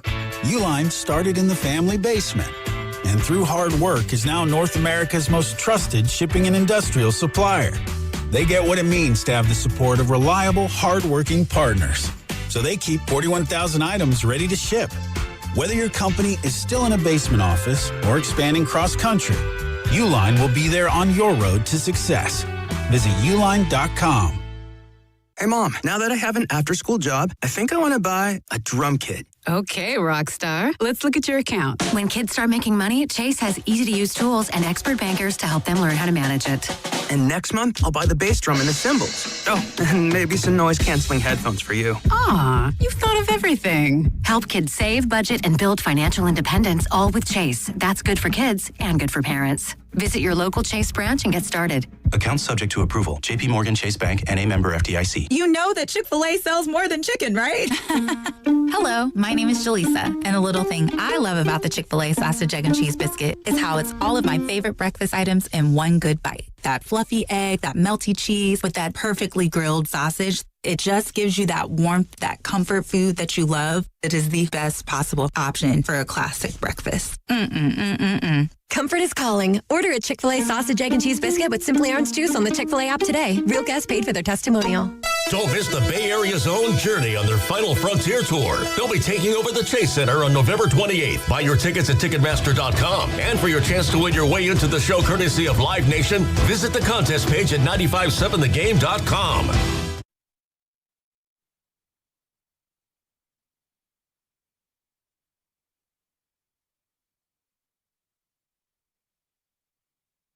This is San Jose Jazz fan, and I wake up with the Morning Joes, Spadoni and Shasky on 95.7 The Game. They're doing a great job. Thanks. It's going to divide the station. I don't know. Listen, the Giants won yesterday 6-2. They've taken 2 out of 4 so far against the Dodgers on the road. They've won 4 or 5 against the Dodgers this season. They've won 4 or 5 overall. They've won 3 in a row. They're trying to climb out of this hole. And yet, we're talking about whether or not the Bay, the San Francisco Bay Area, the Bay, whether or not it's just connected to the Pacific Ocean. That's it. And how did this all start? Because I referenced Max Muncy, Sam's number 1 hated player in the history of civilized sports. He hates him. Yeah. And he hates him ever since he told Bumgarner to get the ball out of the ocean. And then I said, he's technically right. I mean, the Bay is part of the ocean. It's not the ocean, but it's part of it. And now Sam's like, they're not the same thing. I've just never seen him so angry about it. I just feel like our school systems have failed. That's really what I feel is what we're talking about. The California school systems have failed all of us because private or public, no one can agree on anything. An ocean and a bay are distinct, separate features. An ocean is a vast, open body of water, saltwater. A bay is a smaller, partially enclosed body of water. Can't exist without an ocean. Yes, okay, it's all the same water, but they're separate features. You. That's all I never we're talking denied about. that. Yes. They're separate features. That's all I'm saying. You can't call a bay an ocean. You said it was a separate body of water. I'll concede. Okay, yes, I'll concede. A bay and an ocean are connected. All right, I will agree with that. But as long as we can all agree that a bay and an ocean are separate features. That is not the San Francisco Ocean out there. That is the San Francisco Bay. Sure. And then it's the Pacific Ocean. Man. I know. It's not the Pacific Bay. It's the Pacific Ocean. Get it right, Max Muncy. Thank you. Oh, Max can do what he wants if he hits home. Well, yeah, no, he's wrong. And he's dumb. What's Bumgarner? He has a dumb face. What's Bumgarner done since that moment? Ride a bike? Yeah, I don't even know where he is. He's gone. He's on a ranch in Arizona. Doing things. That's good. You know where Richie in Queens is? He's not on a ranch. He's in New York City enjoying the Knicks. Not really enjoying the mess, but he's enjoying the Giants. I want to know if Richie considers the Hudson River part of the Atlantic Ocean. He's not going to say that. Stop. Don't He's insult. not on a ranch. He's on the roast. He's on the roast. Thank you. Richie in Queens. What's up, Rich? How about these Giants, huh? Yeah, it's been nice. And, I'm sitting here watching some of the highlights, and they showed Zach Wheeler, and I was thinking of that deal. Remember, we gave him away for a 1-year rental for Beltran? Yeah. 40 games over 500. What a consistent pitcher he's been. Yeah, guys, it's been nice. And the talk here was about maybe the Mets picking up Devis' contract, which I think would be crazy because Cohen doesn't go for long-term contracts. But I think something's going to have to be done. Spoke about it the other day. What do you do with Eldridge? You can't, like you said, you can't sit him, play him, sit him. You want to see what he has. And Schmidt being a DH at 25 years old, not fond of it. I think he could be a really good defensive player. So Chapman or Devis is on my radar. That could be gone. But good story with Haas. Obviously, 33 years old. He drove in 70 runs a few years ago with Detroit, so does have a little power. And the move that they make, I'm liking him. I how I felt about Bailey. I think you guys are in the same boat. He had to go. And the thing sitting Chapman last night, I thought that was another plus. That's a message. And Chappie gets in again, 0-1. He's in such a funk. He really, really is. So everybody else has kind of picked it up. I like the fact that I know Lee at times is mediocre, but he came up with a big hit. Their pitching's been better. I think Hauser gave him as good as he can last night, guys. He looked shaky in the beginning. They've kind of beat up Yamamoto, which is kind of unusual. And, guys, when you look at it, and this is not just saying from what they're going through with the Dodgers, there's some age factors there. Freddie is still good. He's not great. He's still good. Betts is on the downside a little bit. So not that we're going to catch them, but I'm just thinking, we're 6 games out. And that's amazing, being 6 games under 500. But there's so many games to go. McDonald has shown something. The bullpen has showed a little something. Taquero's been really good. Obviously, I love Wynn. And the guy that I was a little down on, but he's been tremendous, is Gage. I mean, Gage doesn't strike anybody out, but he's just a soft contact. So I like the way they're playing. Can they continue? We got Oakland coming up. Get some length out of our starters. But if Ariz, Adames is starting to hit a little bit. Devers is starting to hit a little bit. I can't say enough about Ariz, guys. He looks, even at the end of the play, he's perfect. I know it wasn't it. Yeah, he made that dive. It's been great. That's Richie in Queens, who's also always great, and we appreciate the time, Rich. Listen, I don't know about the Mets and Rafi Devers or the contract unloading. I would be shocked if they traded Rafi Devers. No, I would be. Of all the contracts that you want to trade, I don't think they have buyer's remorse quite His yet is on the Rafi hardest Devers. to move. His is the hardest, and also I trust him the most to get out of this slump, and he's kind of shown that. Track record. He has absolutely, and he is, when he is on, a top 10 hitter in all of baseball. He is that good. He can carry an offense. It's just been, slim pickings here in his Giants tenure. So hitting 351 this month with 3 home runs, though. So I mean, maybe it's just I hate this whole we just gotta get out of April. Like, I hate that. Like, if that's really the real, it's great when you get out of April, but going through the month of April just becomes such a grind. Willie Adames, on that note, hitting 289 this month, which you'll take that. 0 walks. So, his on-base percentage and batting average are the exact same. Don't like that, but it's better than what he was doing in April. His last 7 games, Willie Adames, in 30 at-bats, 3 runs, 10 hits, 5 ribbies, and is batting a crisp .333. So if he can get out of his funk, I don't know what's going on with Matt Chapman. I mean, he's getting benched for Bryce Eldridge. Do you bring Chapman back up? I don't know what they're doing. They're yo-yoing him around. Is that the guy they're going to move off from? They don't want to move off of any of these guys. I know that. Buster Dick, he wants to ride this thing out as long as he can. The problem is, though, Sam, the more you ride it out, do you hurt your own, trade candidacy if they continue to struggle? Do you try to strike while the iron is hot, if you will? Well, Hey, Willie Adames, he's looked good the last 7 games. 7 games is not going to convince someone that, I'm ready to jump on that. I'm with you on that, yeah. No, with Adames, it's just he's got 5 more years left on this deal. The Giants would have to eat a lot of the money still. Honestly, there's a part of me that would just say just eat the whole contract and see if you can get someone back in return for Willie, but that's just me wanting to spend someone else's money there in that situation. But no, I think for the time being, they're kind of pot committed to this. The most movable guy is probably Chapman, but right now, if you're moving off Chapman, it's addition by subtraction. You're not getting anything back for him. You're still gonna have to eat money, but he's got 3 years left on his deal, and the defense, it's been moments this year where it's not been good. It's still top notch though, and any contending team could use him at their hot corner right now. 888-957-9570 is the number. A lot of people weighing in on San Francisco Bay being an estuary. They really like no Bay justice, no Bay peace from the 262. Saw someone put someone put LeBaymond in the YouTube chat earlier. I thought that was funny. Pretty good. 808. Coincidence that Devers instantly started to hit when Eldridge came up? ? Coincidence that the Giants started playing well after they traded Patrick Bailey? ? Well, is there anything to that, Sam? Or is that too simplistic? I don't know. That is kind of interesting because when they made the moves last week, I remember we played the sound yesterday, Tony saying, the guys have to set their egos aside and whatnot. We don't need to play it again. But, I thought that was kind of a message to the veterans, like, hey, playing time isn't guaranteed right now. And since then, Matt Chapman got that night off, and then he got let yesterday off. That's been it.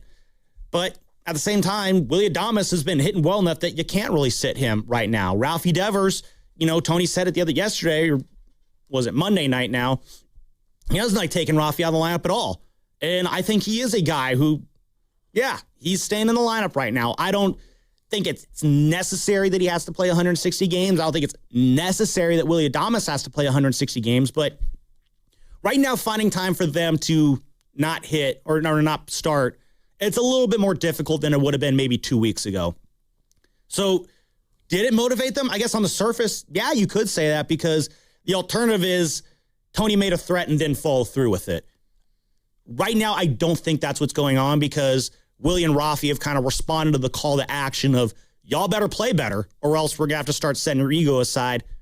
They've been playing better. It's that simple. 707, what is Spadoni talking about? He hit a home run, I think he's talking about Eldridge, and got benched the next day.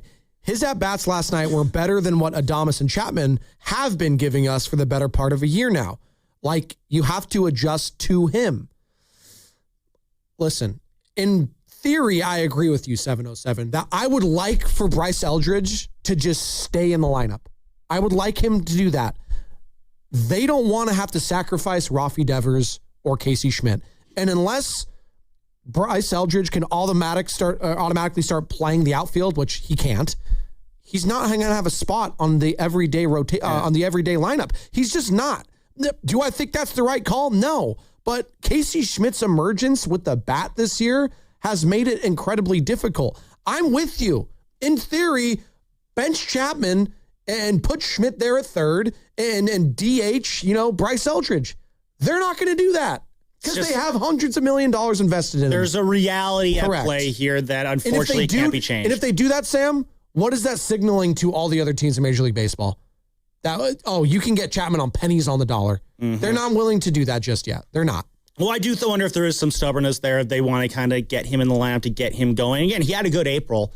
And Chapman, this is unfortunately the problem when you have a lineup of streaky hitters like Matt Chapman, like Rafi Devers, like Willie Adames is. You got to live with the bad times to get to the good times. And we're going through a good time right now with Rafi and Willie. It's just a matter of can we get things going well with Matt Chapman again. The other reason I think you keep Chapman in the lineup, despite the offensive issues, is you still want his glove at third base. It is probably still the best option defensively for this team. Casey Schmidt can play a very good third base. He can play very good. That's Matt what Chapman is still, I don't know, maybe you take the slight step back you take defensively from Chapman to Schmidt, which is still a pretty good defensive situation with Schmidt at third base. Maybe you're willing to live with that for the offensive boost you get with Casey Schmidt. Absolutely. Maybe, yeah, probably. Because he's just giving you nothing offensively, Chapman. Nothing. No. So I'm taking this slight dip in defensive production. Well, it's like this too. Like we were willing to do that with Luis Arias heading into the season.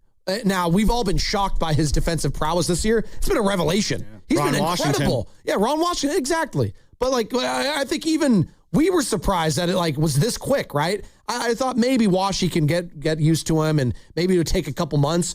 But he's been sensational with the glove this season. But we didn't know that heading into the year. And we thought, you know what? We'll sacrifice some of the glove, Sam, because we know Luis Arias will be a 300 hitter. He's going to hit for contact. He's going to get on base. We need that guy, right?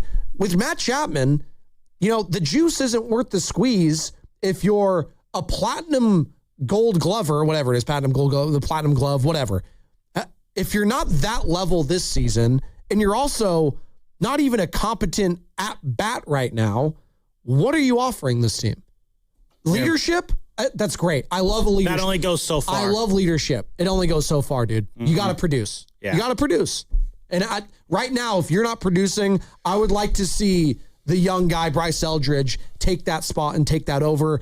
I just don't think the Giants organization is going to do that yet. Do I agree with it? I kind of understand what they're doing because Posey doesn't want to punt on some of these contracts this early. You want to let these guys play through it. It is only May 13th, so we'll see. But it is getting late early for some of these guys in these contracts.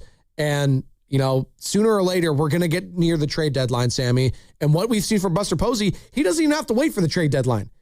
He does it right now. He just traded Patrick Bailey a month into the season. Rafi Devers, that trade was on Father's Day last year. So, he's willing to wheel and deal way before the trade deadline. I'm curious to see what he does, after this little road trip and to see where this team is at, because I do think that's going to be the interesting line of demarcation for the Giants. You got the Dodgers these next two games. You've got the A's in Sacramento. They're not the Oakland Athletics anymore, Richie and Queens, but it did. Yeah, I appreciate the sentiment. It warmed my heart when he said it.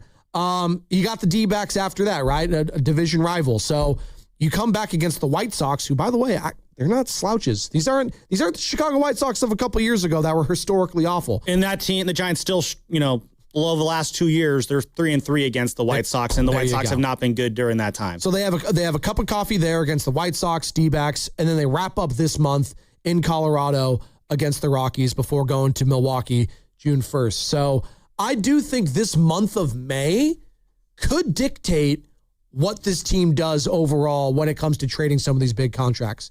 Is that fair?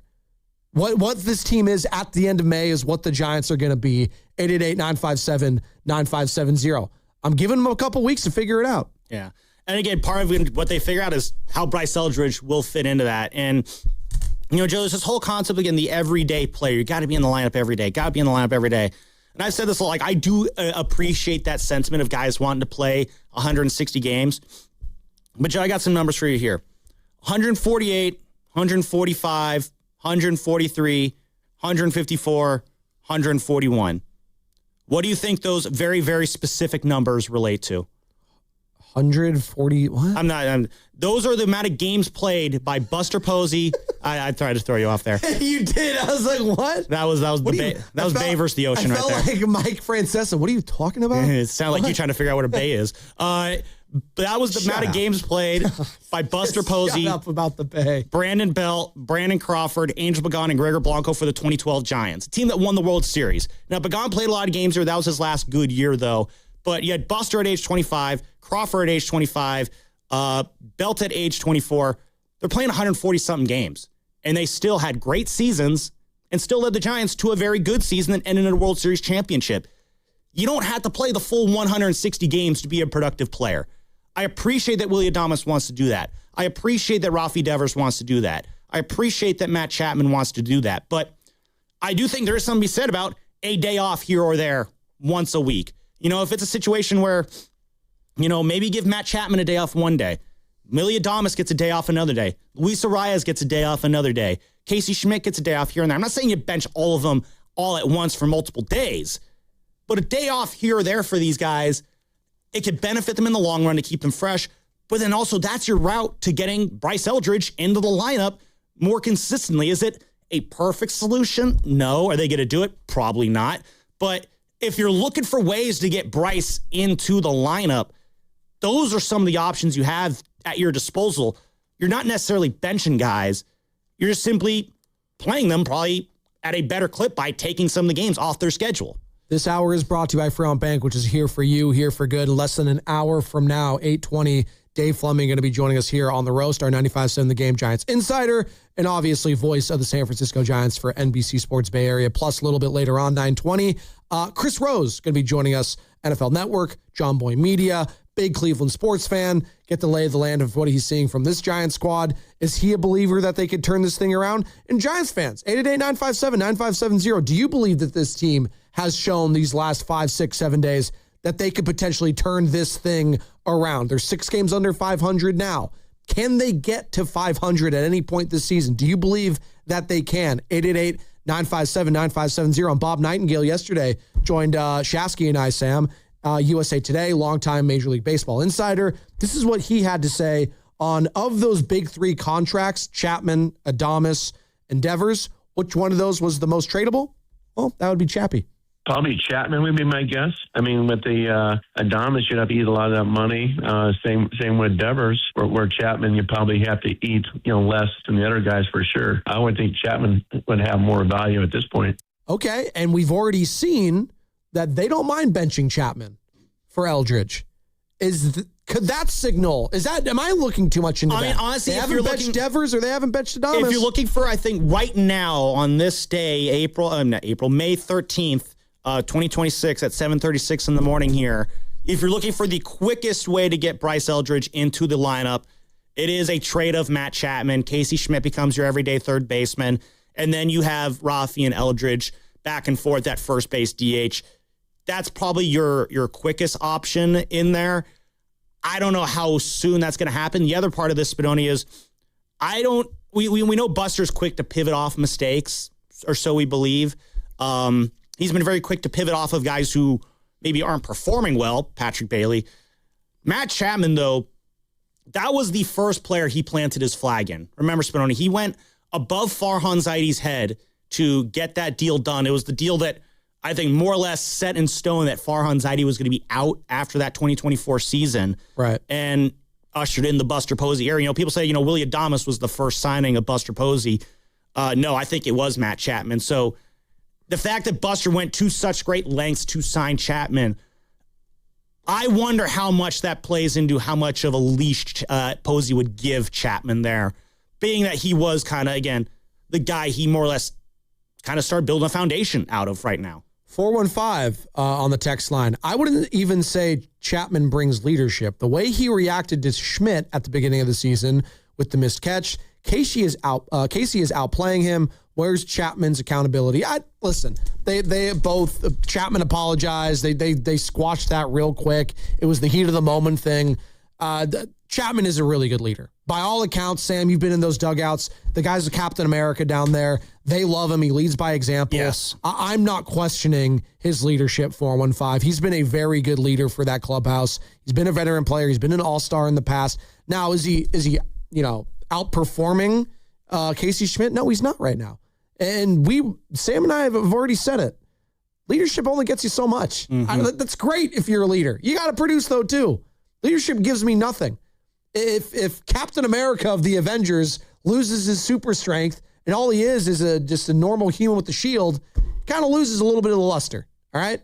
So that's listen, we're going all nerding out today. I know Carter's loving this conversations and all the nerd references. Carter could do well with more nerddom, so. He is a big dork. Look at him. Come on, please. This guy. Shut up. The guy. Oh, that just felt like a drive-by right there. Oh, he is. Come on. For real. No, but dorks are in. It's okay. By the way, Carter sitting on his chair, by the way, he looks into his pocket.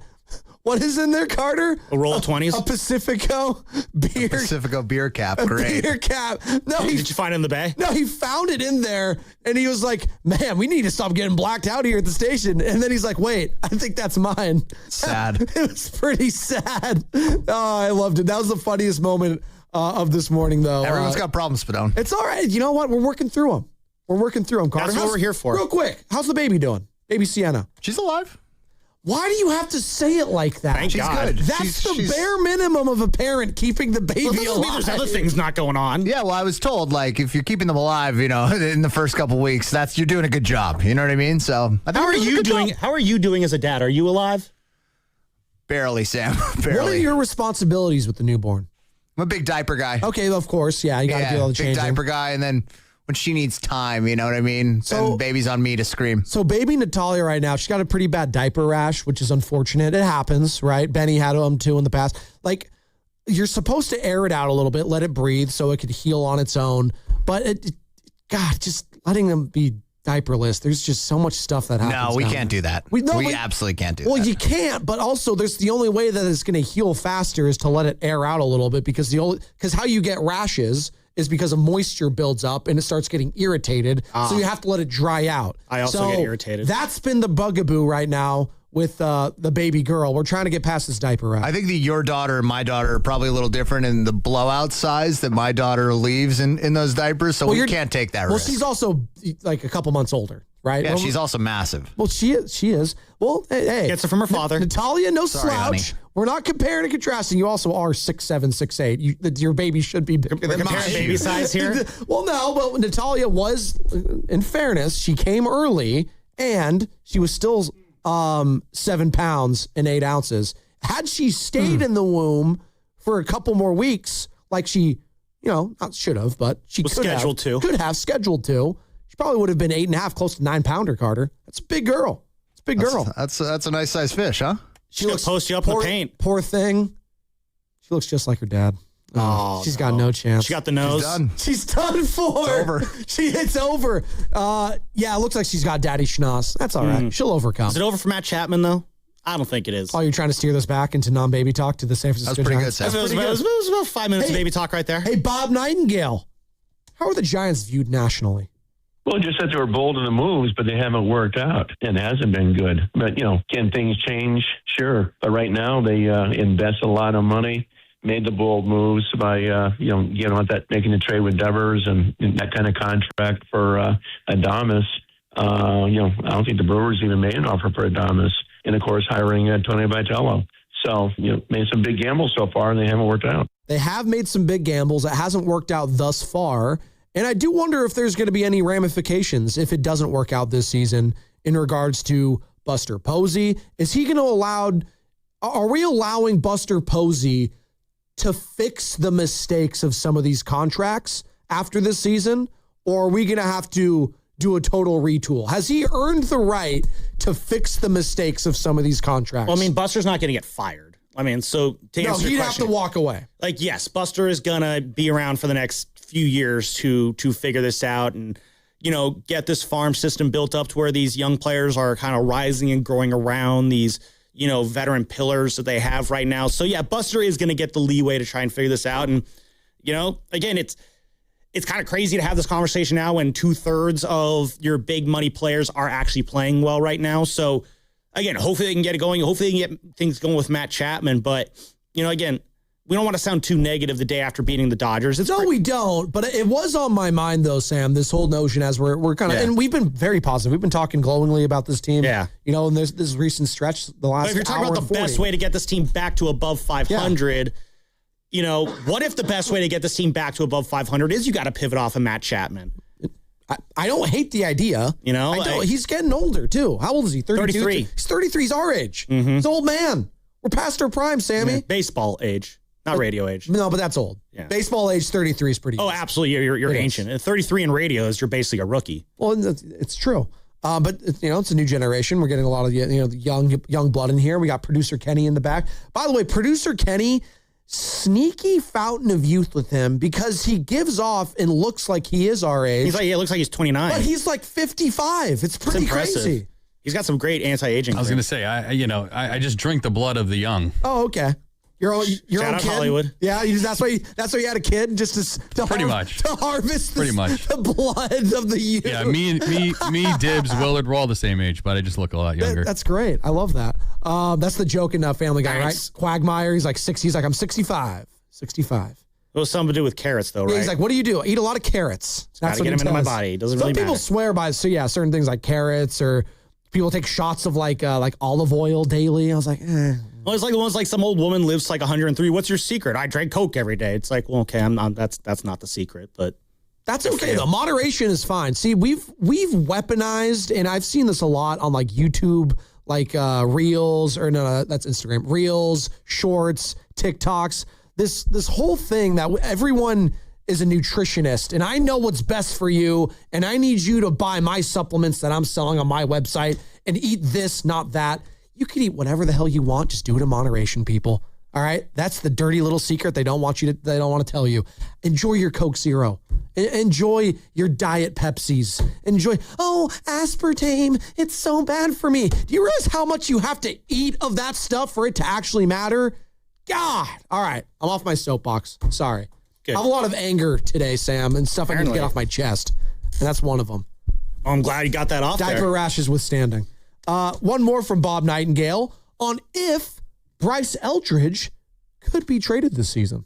Might have to. Of course, you're not adding to his trade value by sitting. He needs to play. I mean, he's not playing with San Francisco. He needs to be, playing in Sacramento. He's got to play. But yeah, I mean, I know that was kind of raised over the winter, and they said no. But where are you going to play him? So I think there has to be a world where you listen to offers and see if somebody wants this guy and move him. I doubt it gets that dire. A couple things on that. What would you even net for him right now? You're not trading him. That's a couple things. One, I tweeted that comment out from Bob yesterday because, again, as producer mode, you have to put, video stuff out, and I put that out, and I didn't tag him in it, and I did that on purpose because he would have gotten blown up. Oh, it. I don't think he would have minded Bob Nightingale, though. He gets ratioed a lot. He was getting dragged in the comments, and I kind of felt bad on that one. I always feel bad when I do something to get people dragged. Why do you feel bad about what other people say? No, I feel... He said it. Well, no, it's just, again, it's... Because I get no consequences from it. All the consequences are on everybody else who, He said it. That's true. So you said it. It's a national. It's like we are a top 5 market. No, it's fair. Out there. I had Carter and I had this conversation with Steiny the other day. And it's like, do you ever, not want your stuff out there? And Steiny's like, no, because I said it. So you said that's exactly how I am. So that's part one. Part two, him saying it was brought up over the winter. I don't recall that ever being brought up over the winter. Maybe it was just in an unofficial setting there. But you're sending him back to AAA before you trade him. I can't imagine that they would trade Bryce Eldridge. That would be, if using him as a pinch hitter is malpractice, trading him after all of this, after this short a stint up here, For this team, that would be a damn near fireable offense. Now, what? Depends what you net back. Depends what you get back. It depends on what the state of the team is when you trade him. Let's say, Correct. Chapman's in the lineup tonight. You got all the veterans in the lineup tonight. Casey at DH. And this team wins the next 9 games, and you rip off what ends up being a 12-game winning streak. You're back in the thick of the playoff race. You're beating the snot out of everybody. You're, holding that first wild card spot when the trade deadline comes around. Yeah. Then there's a situation where, the Pirates call up, oh, this Paul Skeens guy, we're going to have to move him. Then you can maybe start having the let's trade Bryce Eldridge conversation. But there's like 17 different dominoes that need to fall first before that conversation even starts. Not the trade happening, the conversation even starting. So I know a lot of Giants fans were freaked out about that. Apologies for my role in that. But we're so far away from getting to that point of the conversation. You're not dealing Bryce Eldridge when you're down and out like this. No, you're not. It would only be something if you're adding a legit star player, if you're willing to part for a guy like Bryce Eldridge. Trading Bryce Eldridge would be on the same level of anger as moving off Jordan Poole for Chris Paul. Well, again, if that's the return you get, which I don't even know what the Chris Paul comparison is, and you would have to attach a first-round draft pick in that case. It's sending out a young player for an old player that doesn't help you really all that much. Again, I don't know. I would be open to trading Bryce Eldridge if I knew I was getting a star back. I am always, you know me, Sam. I'm always team proven commodity. I'm the Les Snead of 95.7 The Game saying, F them kids, F them picks, get me the proven guy. Get me the veteran right now. That is what my mindset has always been in baseball, basketball, and definitely in football. I'm totally within that mindset. Now, the thing with the Giants is they've tried to get those veterans. They've tried to get stars, quote unquote. Adames, not really one. Chapman was an all-star once. Devers probably is the one that fits that the most. I think Devers is a star. The reason why I think Devers is a star player is, and maybe this conversation for another day, what defines a star player in sports? Like, what's the difference between a really good player and a star player? I think a star player is simply part of the definition is if you could just say their name and you could start a conversation. And I feel like with Rafi Devers, you can just say Rafi Devers and there's a conversation to be had about what he's doing at any point. That's just my way. I mean, people are welcome to disagree with me on that. Your criteria is you say a name and I can talk about the name. Among others.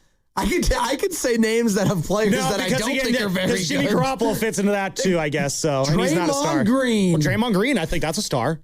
He's gonna be in the Hall of Fame one day, multiple-time All-Star, All-Champion. Like, you can be a star at one point in your career and no longer be a star. Fading star, former star. Yes, you could absolutely say that. Still a kind of star. How does it apply to Jonathan Kuminga? Well, his star's rising. Yeah, there you go. Again, maybe there's other definitions I would attach onto it. That's just part of the criteria. By the way, I think you also have to be good too. Let's maybe put that addendum on the definition as well. By the way, I just mentioned the sport of football. There is some Niners related news. I don't know if you saw that. Obviously, the NFL schedules are going to be fully released tomorrow, so we'll find out the entirety of the 49ers regular season schedule for this upcoming year. But the Mexico City game that the Niners are a part of has officially been announced with the opponent and the date. November 22nd, week 11 against... That's the day after my dad's birthday. Oh, nice. Against the Minnesota Vikings. So there you go. That's got Kyler Murray and company taking on Brock Purdy in Mexico. No, we get no Juwan Jennings homecoming. Minnesota! Oh, it's the homecoming in Mexico. Well, yeah, but he's not going to play in front of the faithful at Levi's and come out and everyone's going to cheer for him. Juwan, we love you. Well, we miss you. In fairness, that it's going to be more Niner fans than Vikings fans because the Niners fans take over down in Mexico. There's certain fan bases that do. Mm-hmm. Niners, Cowboys, do Vikings Raiders. fans travel well? Huh? I assume Vikings fans travel, and they got nothing else to do in that state. Probably. I haven't really done a temperature of when the Vikings have played like most recently here. Carter? They travel pretty well, They travel honestly. pretty well. Yeah, that franchise in general. The fan base is also really nice. I think you just have to be if you're from Minnesota. Yeah. They're just like salt of the earth people. They're just like, I've never met someone from the state of Minnesota that was a mean person. Ever. It's remarkable. Now, California. Quite a generalization. It is a generalization. Although, no, that movie wasn't Minnesota. I always get the Dakota accents mixed up with Minnesota. And I believe Fargo is, North or South That's Dakota? North Dakota. Yeah, there you go. Great movie. Completely different everything from Minnesota. I don't think North Dakota and Minnesota are the same. No, they're not. Yeah. I didn't say that. They're not like a bay and an No, but they have a similar accents is what I'm saying there. And they have a large Scandinavian influence. I don't know. I don't think I've ever met a person from North Dakota. Trey Lance. Evan Giddings.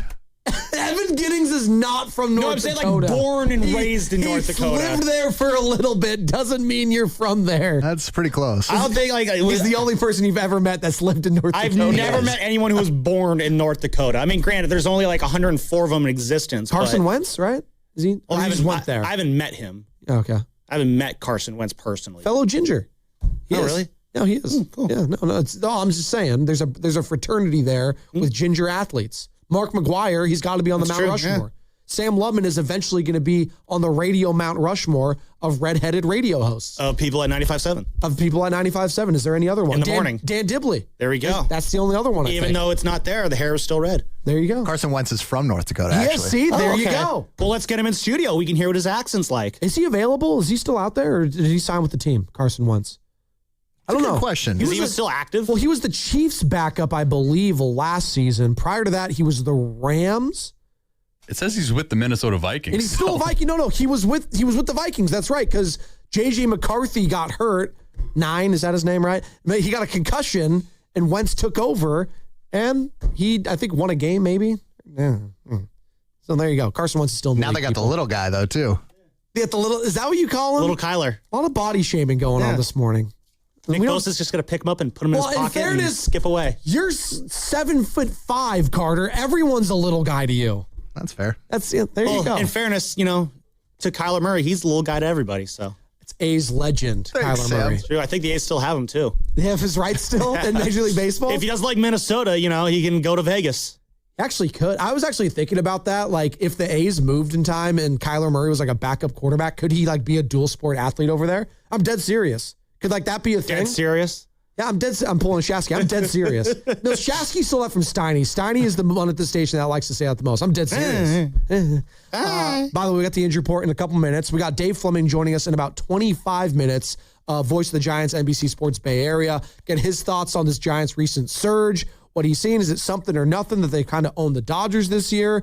And also, what does he make of this Bryce Eldridge stuff? Have we blown it way out of proportion? What is the plan with Bryce Eldridge? And what are the plan with some of these contracts that if these guys don't start hitting, could they move off of them? We'll talk with Dave Fleming and obviously Chris Rose as well, 920, host at John Boy Media, NFL Network, and also BattleBots, Sammy, with Chris Rose. Love BattleBots. I remember watching that as a kid. I don't think I've watched that hit so hard as a kid. I always wished I could like be like a part of those I don't know, those engineering squads in schools of like being able to do that. I'm just not. I just suck at science, engineering, geography. That's not a science, but it's fine. Isn't that what is that? Topography? Is that what that is? That's maps. That's maps and stuff. So there you go. Yeah. So anyway, well, can you get over the Bay thing? No, I'm moving on from it. We're good. You keep referencing it, so I don't think you are. It's funny. A little bit to me. It's so funny that I forgot to laugh. Hey, Bob Nightingale. The Giants having buyer's remorse? They have to at this point, unless these guys get going. Particularly Devers. I mean, I know he's been better last couple of days, but he's been a shadow himself, since the Red Sox days. Thomas hasn't looked anything like he did in Milwaukee. Chapman, they know him, of course, and they signed that extension, and he probably would have got that money from somewhere else. But he just hasn't, produced those numbers yet either, and neither has Lee, of course. Thanks, Bob. So yeah. The Giants' contracts with those three guys have not worked out well. Speaking of contracts that may not be working out well, I'm going to do a little cross-sport thing here, Sammy, and we're going to pivot. Giannis Antetokounmpo, he's disgruntled in Milwaukee. What else is new? Well, he's 31 years old, and I've heard it a lot from the station, from the fan base. We need to go get Giannis because if we pair him with Stephen Curry, that's going to change everything. That's going to be the key to contention. If we bring Giannis to the Bay, that means we have the future face of the Warriors tied with the current face, that is Stephen Curry. I ask you this, and I ask the people at 888-957-9570. Giannis Antetokounmpo is available, according to Shams Charania at ESPN. What are you willing to give up to go get him? Is it anything other than Steph Curry? And if you get him, what does that guarantee? Is it just, I want to watch Giannis and Steph play together? Do you even care about the outcome? Do you care if they're contenders or not? Bringing Giannis to the Bay means what for you? 888-957-9570. Because I got to be honest, whenever I hear it, my mind instantly goes here. All right, Giannis is on the Warriors. What does the rest of the team look like? Because just Giannis on the Warriors, are they even better than what the Milwaukee Bucks are with what Giannis has been the last couple seasons, which has not been a very good team? The Warriors last year, without Jimmy Butler, without Steph, they were a bad team. Now, that's going to happen when you're missing your two best players. The trouble with Giannis is I can't guarantee that this guy's going to be available every single game. Yes, it is a huge risk to go get a guy like Giannis Antetokounmpo at this stage of his career and the medical history. That being said, are you willing to do a major risk right now if you're a Golden State Warriors fan and risking draft pick after draft pick after draft pick? You can answer that on the other side. In the meantime, injury report.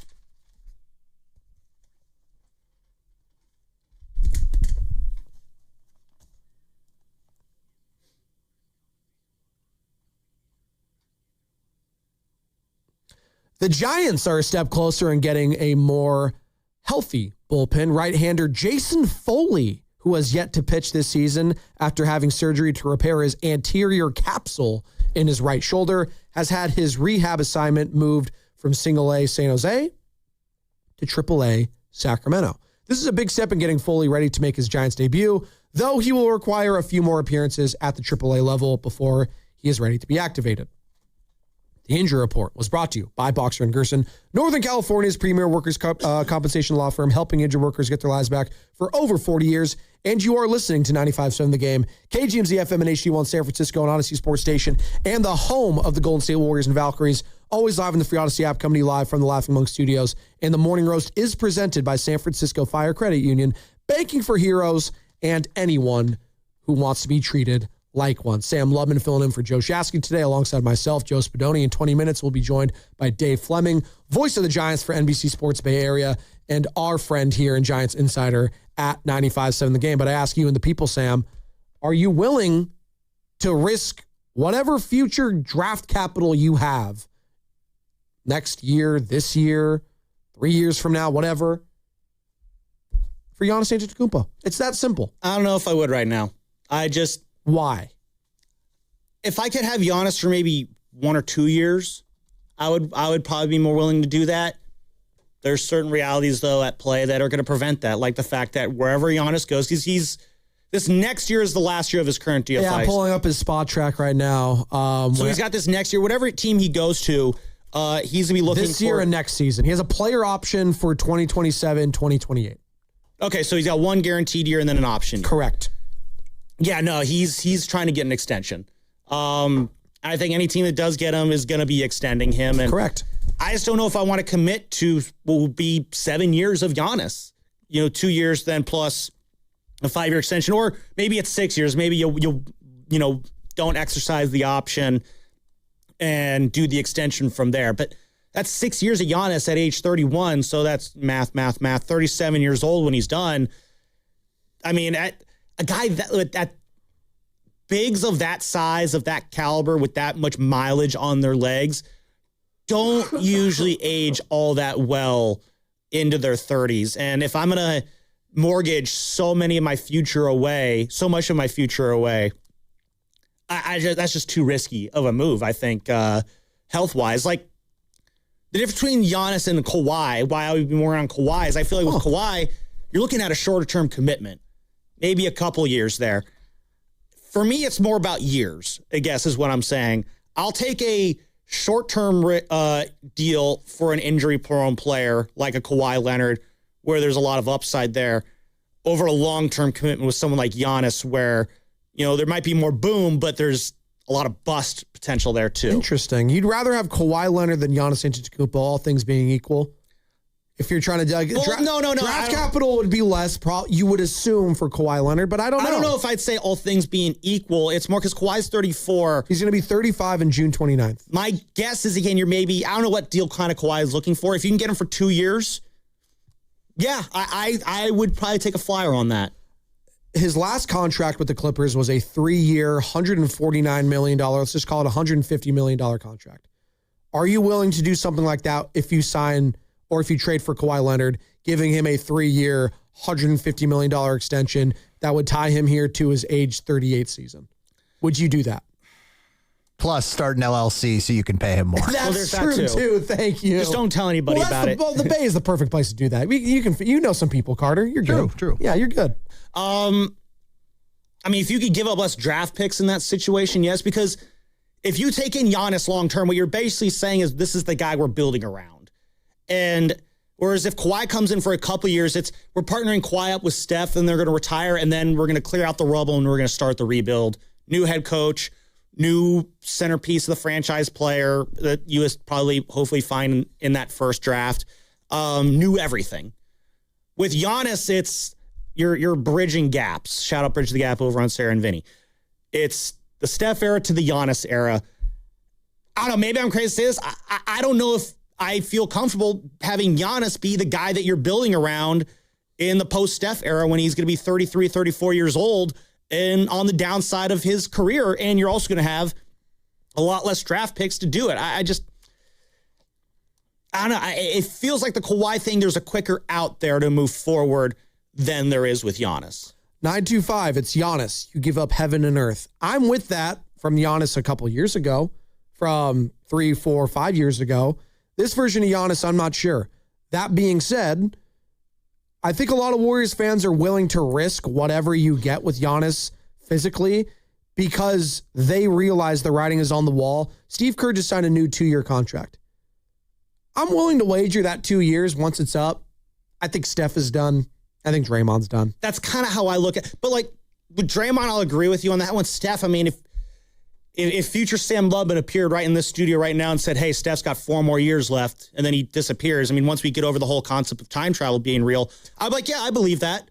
I believe that Steph can probably play for another 4 years. So it's easy right now to say Steph's got probably 2 years left, and I would tend to agree with that, but I feel like he could also go more. So that feels like a cop-out statement. I feel like I'm sitting on the fence right there, but that's called the Steiny. There you go. Let me ask you this, though, with Giannis, and this could kind of maybe sway my own opinion on it. At age 34 years old, let's say Steph retires. All right, Giannis, here are the keys. Sorry, Pods, but this is your franchise now. Do you think Giannis is a free agent draw at that point? Keep in mind, Anthony Edwards is going to be a free agent in like 3-4 years. Is Giannis here in the Bay a free agent draw? Yeah. Yeah, I think so. At age 34? Because depends how he's playing. I can't predict how he's playing. If you're gonna pivot to Giannis and trade away all those draft picks, basically what you're saying is in a few years we're gonna spend money to keep this thing going, because that's the only way you would be able to get guys on. You're not gonna have the draft obviously to add high end talent. You're not gonna have a Draymond contract. You're not gonna have a Steph contract at that point. You're not gonna have a Jimmy contract. You'll have you get 2 max slots per team or something like that. So you'll have Giannis on his max. You'll have an opening for another max. Maybe that's your avenue forward. And then you're just finding another younger star to pair alongside Giannis. And we go from win 1 for Steph or, win 1 for Giannis. 707, it's not Giannis era versus Curry era. It's Giannis era versus whoever else post Curry. 650, if they get Giannis, we do this all for Steph patchwork for another 10 years and not really compete. 650, Giannis's game isn't going to age well. So it's been a mixed bag here on, whether or not to go after Giannis, to give up a pick. He got the 11th pick this year. I would assume that Milwaukee would want that. And then more is the carcass of a Jimmy Butler. And I say that, tongue in cheek because I do want him to get healthy. But at this point, the guy's coming off a torn ACL, has a lot of money still attached to him. He's going to want more. Is that going to be enticing enough? An expiring deal alongside a Brandon Pajemski and picks? I'm seeing on TV, they're saying, should the Celtics trade Jaylen Brown for Giannis? Like, those are the names for other teams have to wager. I think that's kind of the other part of it there, Spadoni, is that, and we had Jermaine Wiggins on an emergency appearance last week, and he brought up Jaylen Brown for Giannis. Why did you have Jermaine Wiggins on? What sparked it? We were just talking about. Was it the Rossini Oh, thing? it was no. It was shout out no on YouTube. No, it was about like if Jaylen Brown and Jason Tatum are put on the market, who would you rather have? And we had this big argument during the break. What was it, Carter? Refresh me if I'm wrong here. Boss Man wanted Jason Tatum. The boss man thought we were crazy for trading Tatum for a top 4 pick or something. Oh, I'd rather have Jaylen Brown.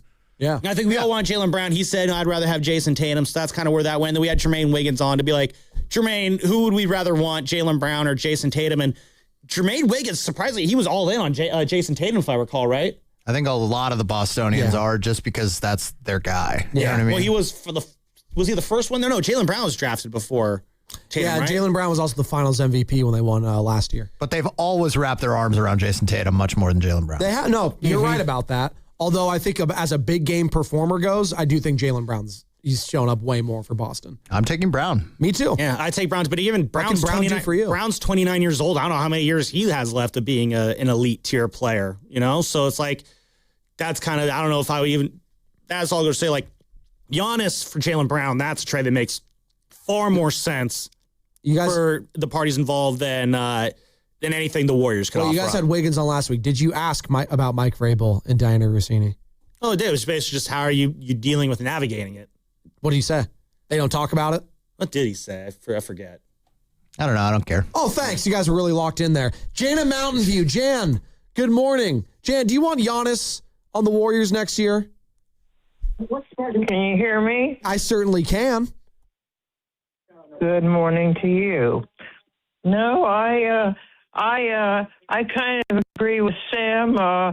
First of all, I want to keep that pick, and he's injury prone, and I don't want to be getting, once again, I don't want to get players on this team that get injury prone over and over again, and they have to be on the injury, list or something. I want, if he was on this team, if he wanted to be on this team a couple of years ago, I might have said yes, but earlier in the year, you'll remember back in February, we all bidded in for him, and then he didn't want to come here, and besides that, I don't think he wants to come here, and I'm almost to the belief that I'm wondering who wants to come here, because we've got to build up this foundation, and you see the teams all over, on these playoff teams, and they're all younger and they're faster, and that's what the Warriors have got to get back to if they want to. If they want to build a foundation and stop, trying to go for these older veterans. And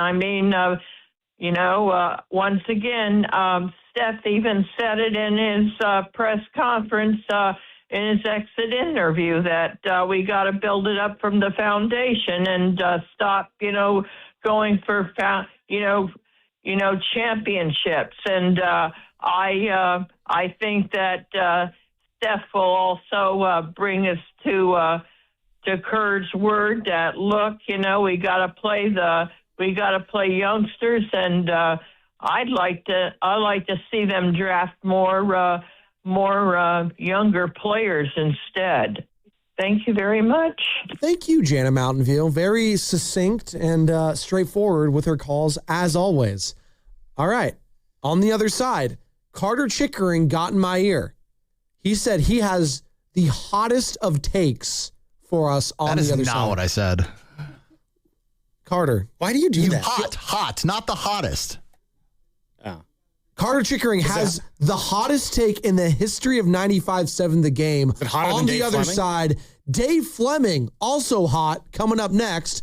YouTube, we're live throughout the entire day. Just search 95.7 The Game and you'll find us. And now we're expanding the community for our super fans. Become a Game Pass Pro member to get early access to new videos, private AMAs with our hosts and insiders, and exclusive content from the biggest events. Plus, you'll get live, instant reaction post-game shows from your favorite hosts after the biggest games. Go to YouTube, search 95.7 The Game, and sign up now to become the latest member of the Game Pass Pro. Dave Fleming next, sponsored by Front Bank, here for you, here for good.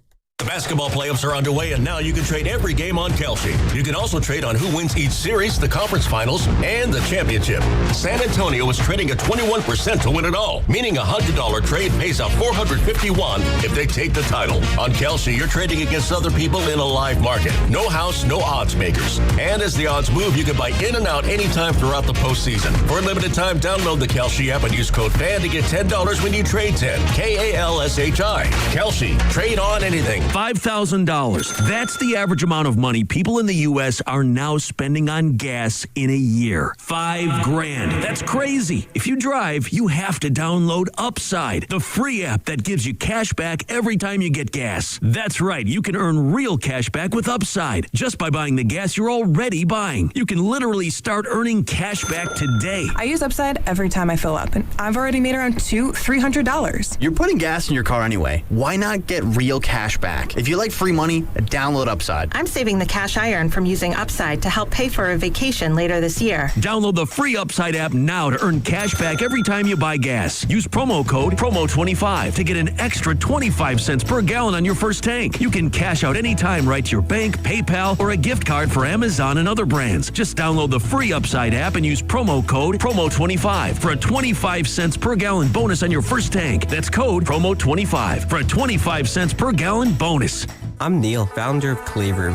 When I found ceramics, I realized my calling was to give others the space to be creative. So I set out to open my own studio. Having a Chase Ink card has allowed us to grow it and bring people together. Now we're molding a creative community. Chase Ink Business Cash Card, you can earn up to 5% cash back on business essentials, so your business can go from here to possible. Chase for business. Make more with yours. Real business owner compensated for their participation. Cards issued by J.P. Morgan Chase Bank, N.A. member FDIC. Subject to credit approval. Terms apply. Running a small business means juggling a lot. Your network has to handle it all. That's where a fiber-only provider falls short. You deserve a partner who gives you a greater advantage. Introducing the Total Solutions Advantage only from Comcast Business. A first-ever combination of the largest, fastest fiber-powered network, the most reliable Wi-Fi, gig speeds with equipment and security included, and a 5-year price lock. Plus, it's all backed by a 30-day money-back guarantee. The Total Solutions Advantage only from Comcast Business. A new standard for small business with reliability, security, and savings in one. When you add it all up, no one does business like Comcast Business. Switch today. Get started for $60 a month for 12 months when you add an advanced solution to a qualifying internet package. Limited time offer. New customers only. Requires 300 megabits per second internet, security edge, and additional qualifying service. 1-year agreement, paperless billing, and autopay with bank account required. Taxes and fees extra. Most reliable Wi-Fi based on Open Signal Awards USA Fixed Broadband Experience Report, May 2025. Wait! Before you change the station, listen to this. 1-877 Cars for Kids. KARS Cars for Kids. 1-877 Cars for Kids. Donate your car today. 1-877 Cars for Kids. KARS Cars for Kids. 1-877 Cars for Kids. Donate your car today. Donate your car at carsforkids.org. That's cars with a K. Pickup is quick and easy. You'll also get a vacation voucher and a tax deduction. 1-877 Cars for Kids. KARS Cars for Kids. 1-877 Cars for Kids. Donate your car today. 1-877 Cars for Kids. KARS Cars for Kids. 1-877 Cars for Kids. Donate your car today. Donate your car today. Download to see if you qualify. Not all customers will qualify. Transfer fees may apply. No Albert subscription required. Albert is not a bank. Albert Instant Loans are issued by FinWise Bank, member FDIC. Not an actual client. Terms apply. Kylie, what's wrong? I just got hit with a car repair bill. I'm behind on rent, and I feel like I can never save any money. Have you tried the Albert app? Albert is your financial assistant, helping you find ways to save and create custom budgets to actually grow your money. Plus, you can get up to $10,000 for big expenses or advance up to $1,000 fast when you need cash right away. Albert can get me up to $10,000? Exactly. Albert spots you in a pinch and helps you grow your money in the long run. I'm downloading Albert right now. Download the Albert app and use promo code INSTANT to borrow up to $10,000 for whatever you need. The Albert app helps you budget better and save more money, so you you reach your financial goals faster. Download the Albert app right now and use promo code INSTANT to borrow up to $10,000. Use code INSTANT to borrow up to $10,000. Did you know about 1 in 3 people with plaque psoriasis may also develop psoriatic arthritis, which causes joint pain, stiffness, and swelling? Does this sound like you? Listen to what it sounds like to be a million miles away. Tremfya guselkumab, taken by injection, is a prescription medicine for adults with moderate to severe plaque psoriasis who may benefit from taking injections or pills or phototherapy, and for adults with active psoriatic arthritis. Serious allergic reactions and increased risk of infections and liver problems may occur. Before treatment, your doctor should check you for infections and tuberculosis. Tell your doctor if you have an infection, flu-like symptoms, or if you need a vaccine. Imagine being a million miles away. Explore what's possible. Ask your doctor about Tremfya. Visit Tremfya.com or call 1-800-526-7736.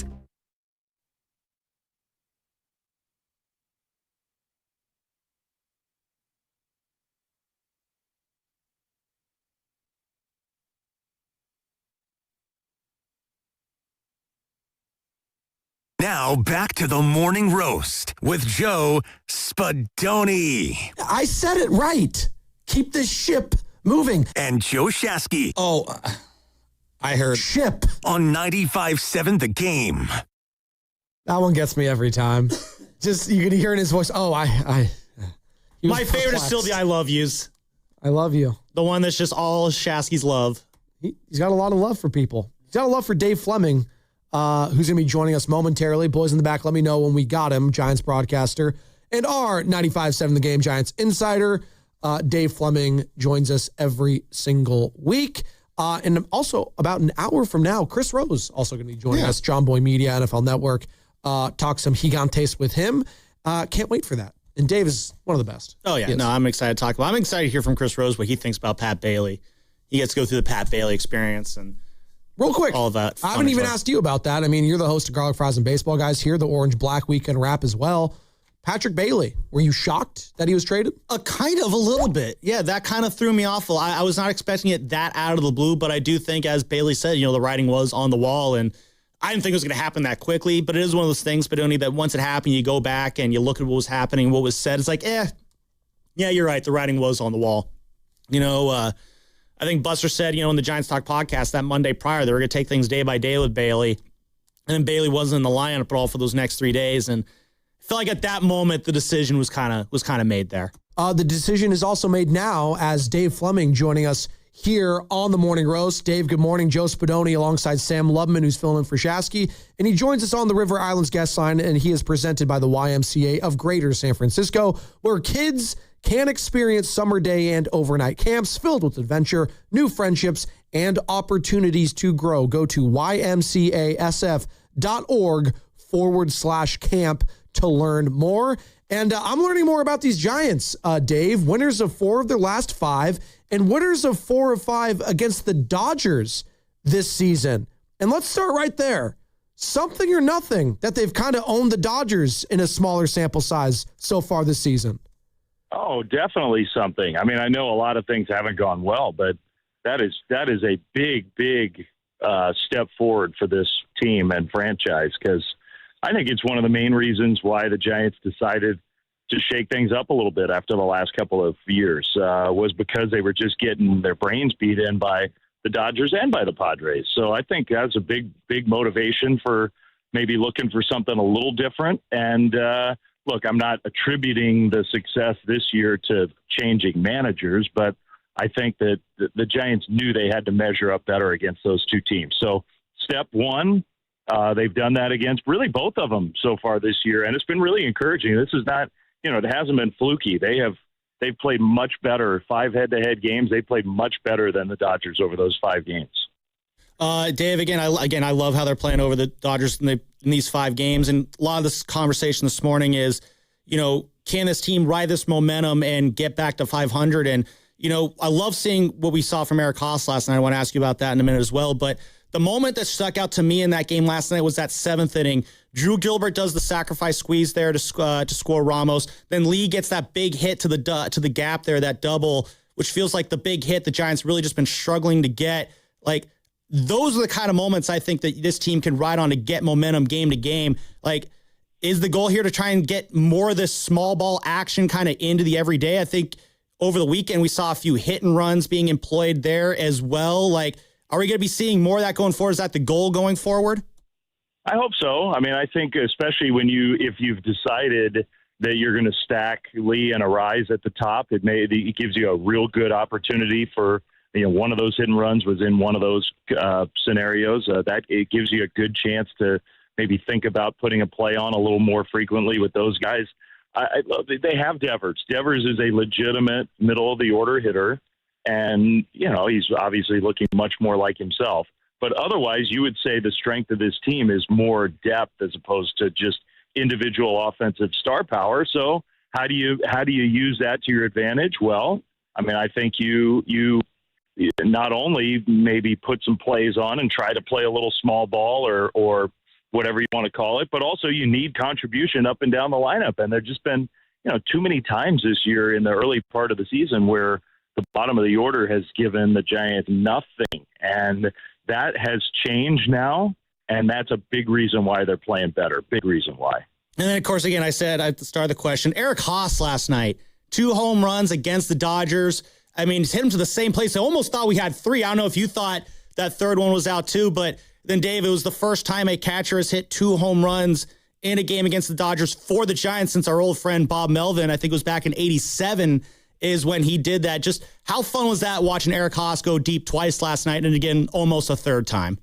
Yeah, I mean, this guy is a legitimate. He's got a track record of big league success and experience. So the idea, when they traded Bailey, I saw some of the evaluations of the trade, like, oh, now this catching depth is really scary and you're counting on the 2 young guys. And I did think to myself, like, well, why are we so dismissive of a guy who's had a 20-plus home run season as a major league regular catcher? Now, it was for a Tigers team that was really scuffling 5 years ago. So I don't know, maybe there's a little asterisk on it. It wasn't like he was the everyday catcher for a team that was going to the playoffs, but this guy has a track record of experience, and he's a guy the pitchers trust. He's feisty. I mean, I really like his personality. I think he's almost got the perfect backup second catcher personality, where you want that guy to be an energy giver, where if he's not going to be playing every day, when he's in there, you want him to kind of just play as hard as he can and show some of that leadership that can be hard to do. Sometimes you almost have to talk yourself into it if you're not an everyday player. So anyway, I think, did I expect him to hit 2 home runs against Yamamoto? I did not. But did I expect him to be an actual legitimate contributor to this team? I did. This guy is a player. He belongs. There is a spot for him in Major League Baseball. And, we'll see what happens when Susak is ready to come off the injured list. But my guess is that the Giants are much more likely to keep 3 catchers around. I don't think Eric Haas, once you do that, I don't think you're going anywhere. Dave Fleming joining us here on the Morning Roast. Lubman in for Shasky alongside Joe Spadoni. Dave, you mentioned it. Big news of the last week, Patrick Bailey going to Cleveland. Just your overall thoughts on his time here as a Giant and them moving on from him. Yeah, look, I was sorry to see Patrick go because I valued getting to know him over these last few years. He's a guy who cares a lot about the Giants and his teammates. And look, he provided us with some of the most dramatic moments of the last several seasons, and he had a flair for those moments. And he won 2 Gold Gloves, and the pitchers all really enjoyed working with him and throwing to him. But it'd be hard to argue against the fact that his offense he was struggling so much on the offensive side that it was negating a lot of the good that he brings on the other side of the ball. And, the Giants decided that wasn't sustainable. But I think that by far the more motivating factor was you had a chance to get a valuable return. The Giants got value in return for Patrick. They did. And you also had two young guys that you really like, that you want to give opportunity to in a season where things haven't gone as well as they needed to. It seemed like the perfect opportunity to give the chance to those two young guys to come into their own a little bit. So, it wasn't just about Patrick Bailey and his struggles. It was also in tandem with that about these two young guys that weren't with the Giants 12 months ago and that they really like and think have a chance to be longtime big leaguers. Yeah, and one of the guys who are getting an opportunity out of this is Jesus Rodriguez. We've seen him a lot now over the last week plus. He's a guy that caught my attention down in spring training, Dave. Is a guy who he could put the bat on the ball very well, but he had some promising defensive showings in the spring as well. What's been your first impression of Jesus Rodriguez since the Giants called him up last week and he assumed the kind of primary catching role? Yeah, drinking from a fire hose, that's the first thing. When you are a young catcher, it is hard. And you're seeing some stuff from him now. He made a great first impression with the bat. You've seen a couple games where he's scuffled a little bit, and part of that is just there is so much going on with that guy. When you take on the responsibility of being a primary catcher with a big league group and you're trying to learn your pitchers and learn stuff and game plan and be the primary game planner, that is a lot. And it's really hard as a young guy to prioritize the other parts of your game. So there's going to be a learning curve. There needs to be a little patience with Jesus because there will be some mistakes. But he's a guy you want up there in a spot where something good can happen when you put the bat on the ball. He's got elite bat to ball skills. He's got athleticism. He's got some defensive versatility. I really like him as a player. High energy guy, one of those guys you really want on your team. He is going to be a net positive for this Giants group. It's just going to take him some time to find his footing and really become comfortable and established. There are going to be highs and lows here along the way with him, and the Giants know that. That's just what happens. That job is so hard. It is so hard to be a young major league catcher. So everybody's just got to have a little patience with him as he rides those ups and downs. But I think he's going to be on this team for a long time to come. And Dave, speaking of patience, I think a lot of Giants fans have not been patient when it comes to one Bryce Eldridge, who was also called up alongside Jesus Rodriguez. Have you been kind of surprised by the fan frustration overall with Bryce Eldridge, being a pinch hitter, getting yanked, not having consecutive starts? What have you kind of made from the fan reaction and Bryce's call-up thus far? Yeah, I do understand it because everybody, wants to see this guy play. Everybody's curious. They want to see him it's just fun to see the new guy who you think is really talented. So that part of it's fun to watch him and dream about him. And number two is the Giants fans, I think, really do believe, hey, this guy's going to be a big part of our future. We can't compromise that in any way. I'm not telling anybody how they should feel or think, but I would just say that for everybody who's really worried about this, these things always work themselves out. And the idea that somehow his development is getting crushed by this is nonsense. Like, that is not happening. He is learning stuff every day. And in some ways, it's a lot easier, even in a part-time role, to learn at this level. Triple-A, I was pulling up the box scores. I was watching him just by pitch charts. I wasn't watching a lot of games down there, but I was pulling up the heat maps with him, and he was getting nibbled at AAA. He was not getting a lot of pitches to hit. Like, I think it's better in some ways for him, even if he's only playing 2 or 3 times a week, to be challenged at this level and have to learn against the elite pitching, but sort of deal with how they're really going to pitch him as opposed to what was happening down there. So Bryce is happy to be there, and all of us, everybody needs to be reminded of this from time to time. And it can be easy to get this lost. Everything that an organization does, everything is in service to making the major league club better. That's the point of all of this.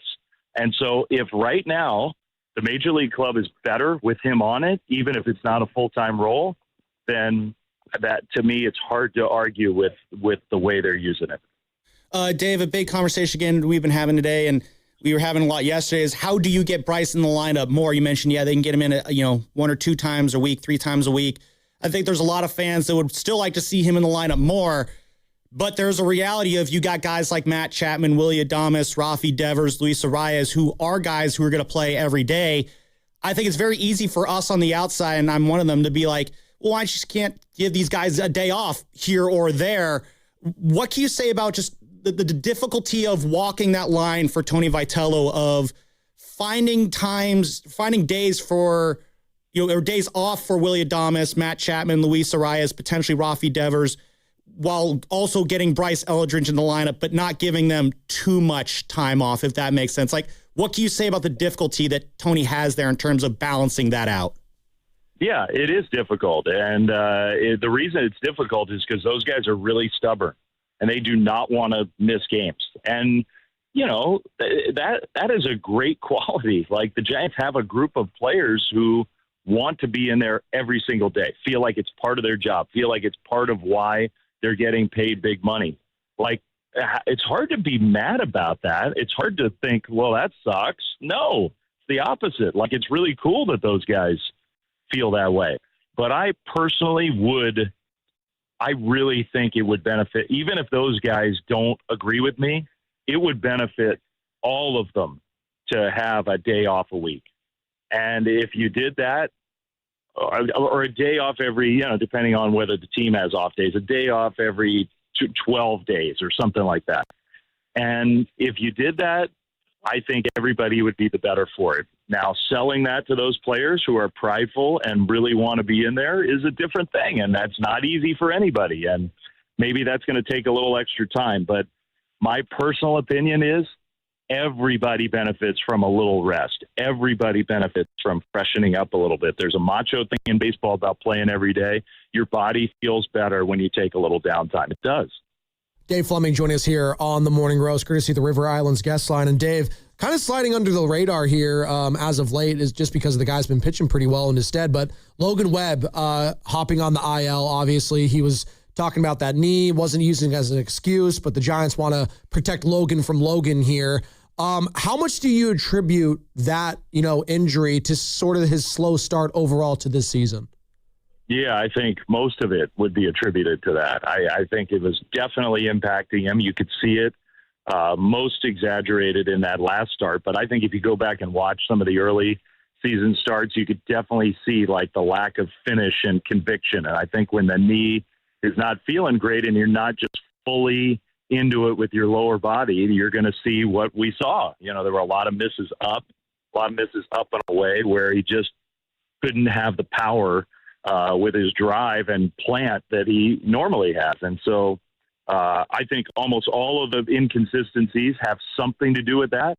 And that's why this was a good thing. You had to, and hopefully the 2 turns through or whatever it's going to be is going to be enough to get that calmed down, because they should be patient with it. They should, if he's gonna, if it's not going to be fully better, they should give him a little more time. I think, like, let this thing really heal so he can just be his normal self. Dave, I want to talk a little Giants-Dodgers with you. Seems absence for playing them this week. I've had people text me saying, oh, this rivalry feels dead. Our, boss took a video the other day of Willie Adames and Mookie Betts sharing a hug on second base, being like, oh, I don't like these guys being friends here. And it feels like, I don't know, the rivalry isn't maybe hitting the same way like it used to. But at the same time, I would counter with, the Dodgers gave away a replica trophy the other night. They got gold World Series jerseys they're giving out tonight. They're clearly trying to rub it in the Giants' face, the success that they've had here over, their rivals and the rest of baseball. Just how would you kind of describe the current state of the Giants-Dodgers rivalry right now? Well, I mean, the rivalry is never going away. The rivalry has roots that are so deep. The rivalry is never going away. It is always going to be one of the great rivalries in sports. But the Giants have to do their part, man. This is on us. Like, the Giants have to do what they're doing so far this year. Like, it's been an overmatch for a bunch of seasons in a row, and that takes the heat off of anything. Like, if you're just rolling over and getting your tails kicked by your quote rival, it's not going to feel as intense or as spirited. And so the fact that the Giants are doing this is definitely going to get the Dodgers' attention and is definitely going to make these games feel more intense. So that, to me, the whole thing is the Giants haven't done their part the last few years, and they're doing it now. And that is going to make these games feel a lot different than they have, say, for the last couple seasons, where the Giants just haven't put up enough resistance. The Dodgers have come into Oracle for 2 or 3 seasons in a row and just dominated even the games in San Francisco, and their fans have taken over, and it's dispiriting for the Giants. And the fact that they're pushing back now and playing so much better is going to change that feeling and vibe real quick. That's how you make it feel like it always has, and they're doing it. Good for them. Dave Fleming here, presented by YMCA. Dave, will finish off with this. What advice would you have for kids playing at the youth level who are maybe in a similar situation as what we're seeing from Bryce Eldridge right now, where these kids want to get better at their game, but they're having trouble maybe getting regular reps in their lineup for their youth team or their high school team? What advice would you maybe have to kids or parents of those kids who are in that situation? What a cross-pollination question from Sam Loveman, Dave. That's great. Well, I have had 3 athletes in my own family and household come up and play a lot of sports. So I do have, I have some experience watching the ebbs and the flows. I think, when kids are young, you have to have a lot of patience as a parent, as a coach. You have to. Kids get better, they get bigger, they get stronger, they grow at different paces. The thing is a long arc. Your whole career as an athlete is not just one straight line and all pointing up. It just doesn't work that way. So you got to have some patience and not get too caught up in, this season or this week, things aren't going as well for me and I'm not playing as much. I would say the other thing is this, baseball specific. Every coach and parent needs to go out of their way to make baseball practice as fun and lively and energetic as possible. Because baseball games really a lot of times are not that fun when you're learning how to play the game. The games can be a slog. So how do you keep kids engaged and excited? The practices have to be really lively and fast moving, and everybody's got to be throwing and running and catching and swinging. And you got to you as a coach in baseball, you got to go way out of your way to make the practices. Baseball might be the only sport where you could argue when you're learning the sport that practicing is more fun than playing. Playing catch is really, really fun. Just the simple act of playing catch is really fun. And so baseball coaches and parents need to lean into that, as opposed to, it can be easy to complain about, more walks and this young kid can't throw strikes and the games are ugly and a lot of errors. Make the practices super fun and the kids will still want to play and be engaged. Dave, great stuff. We appreciate it as always. We'll do it again next week, and we'll see if the Giants could take the series either today or tomorrow. Maybe get greedy, get a sweep. Yeah, why not get greedy? Let's get. What do you think the Dodgers have done for the last 12 years? They've been greedy. That's what's been fun about watching these games is the Giants feel like the greedy team right now. So yeah, we love it. And it's a long road trip too, so it doesn't just end in LA. The A's are playing well. The Diamondbacks are tough in their park, so that the offense needs to do its part here for the next week plus. Absolutely. Dave, good stuff, man. We'll do it again next week. Thank you, Dave. Great. Talk to you guys soon. There he goes. Dave Fleming on the River Islands guest line joins us each and every week. And look at you with that little question. Hey, Bryce Eldridge, he's not getting consistent time. What about kids at the YMCA not getting time as well? I liked that, Sam. I'll give you credit. Oh, forget to give credit. Boss man helped craft that question never too. mind So that. Good job, Matt. I'll give Matt his flowers. You as had well. to execute though. So exactly. He laid it out. I played it out. That's how it works. Coach calls the play. It's on the quarterback to execute it. Do you agree with Dave? I'm going to ask the boys in the back too, that baseball is more fun to practice than to play in games sometimes as like a sport? I don't know. I thought about that too. Fun to practice, I was thinking football when I played in high school, the practices were so much harder than the games. Correct. So by that extension, they were not as fun. So I don't know. I guess baseball practice, so it's a little bit different. It's a little bit more livelier than a game. The drills, practices. I think, are more fun to practice. Yeah. Baseball practice, I think, is also a little bit more laid back too, because a lot of it's just you're taking batting practice or fielding practice at the same time, and there's more kind of joking around time you can have during baseball practice. I don't know. Team sports, I would say yes, baseball. Individual sports, it's golf all the way. dude, just go get me to the driving range. I am chilling for hours. Carter knows. Ken knows. Sam, you hitting the driving range lately? You working on that game? Yeah, All right, well, we'll get back to that. Sponsored by Cache Creek Casino Resort, and we still got to pay off Carter's magnificent hot take on the other side. Ready to fill your cart, Carter, with cash prizes? Join Cache Creek Casino every Sunday in May to win up to $1,000 cash from 1 to 6 p.m. Then check out at 7 for up to $20,000. Fill your cart and cash in.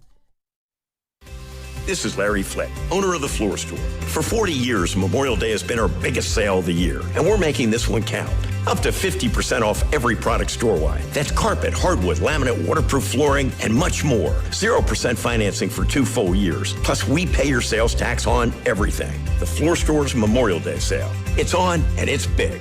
Visit floorstores.com to find your nearest Bay Area showroom. From Santa Rosa to San Jose, The Floor Store, your Bay Area flooring authority. They call this one Bill.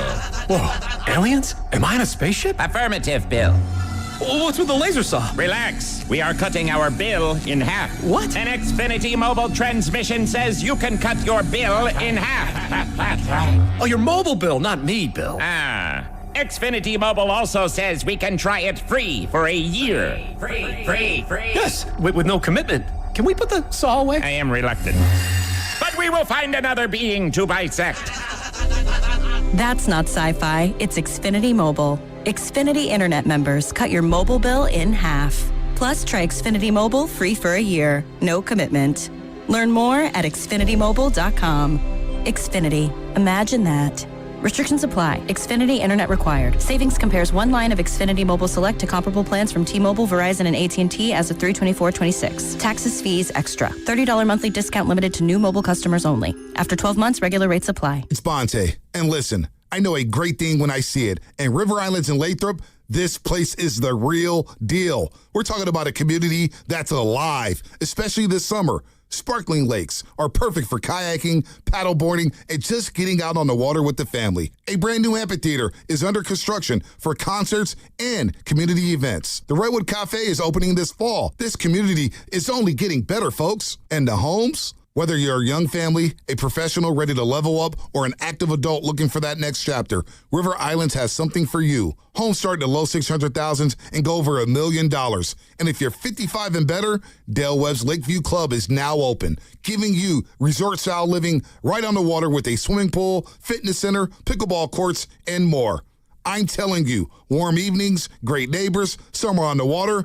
This is Northern California living at its best. It's time for you to discover the islands. Start today at riverislands.com. Ready or not, summer is coming, and Wayfair's Memorial Day clearance is on now. Right now through May 25th, get up to 70% off everything home at Wayfair. Plus, score amazing doorbuster deals all sale long and surprise flash deals on Memorial Day. We're talking thousands of products at every style and budget. Now is the time to save big on must-haves for your patio, backyard, and beyond. These savings won't last, so don't wait. Shop Wayfair's Memorial Day clearance now through May 25th. Wayfair, every style, every home. At University of Maryland Global Campus, we know you're no stranger to setting big goals, whether in school, at work, or in life, and you're ready for more. At UMGC, we offer the skills-based education you need to move your career forward. Learn how to apply AI, data science, and other emerging tech, plus gain skills in leadership and critical thinking. You've come far. Succeed again.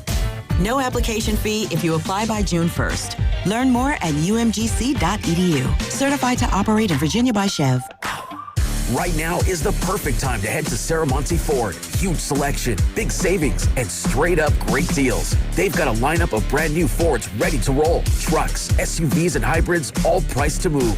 Whether you're buying or leasing, Saramonte Ford makes it easy, fast, and stress-free. So don't wait. Stop in person right off 280 in Colma or online 24/7 at SaramonteFord.com. That's SaramonteFord.com. Saramonte Ford, your San Francisco Bay Area Ford dealer. Reach your saving goals with Mirastar Momentum Savings. Progress should come with perks. Every $25 you save earns an entry to win cash prizes. We're drawing winners for $1,000 monthly, $5,000 quarterly, and an annual grand prize of $10,000. Saving has never been this rewarding. Apply today at mirastarfcu.org. Insured by NCUA. No purchase necessary. Terms and conditions apply. See website for full details. This is the story of the one. As a maintenance tech at a university, he knows ordering from multiple suppliers takes time away from keeping their arena up and running. That's why he counts on Grainger to get everything he needs, from lighting and HVAC parts to plumbing supplies, all in one place. And with fast, dependable delivery, he's stocked and ready for the next tip-off. Call 1-800-GRAINGER, click Grainger.com, or just stop by. Grainger, for the ones who get it done. Straight Talk Wireless presents Pickup Truck Wisdom. Trust is earned. That's why I've stuck with Straight Talk. Same price since 2009 on Verizon's 5G network. Cause shoot, anyone can make a promise. Keeping it for years, that means something. Now plans starting at $25 a month with 4 lines. Find us at straighttalk.com and Walmart. Straight Talk Wireless. Straightforward. Always. Same price claim applies only to the base monthly price of our $45 plan from October 2009 to present.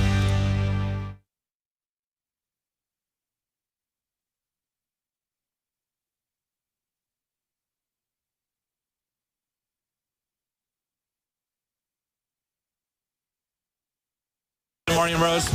This is the Morning Rose with Joe Saboni and Joe Strasky. We'll be right back after the break. It's too old. I feel like that sometimes.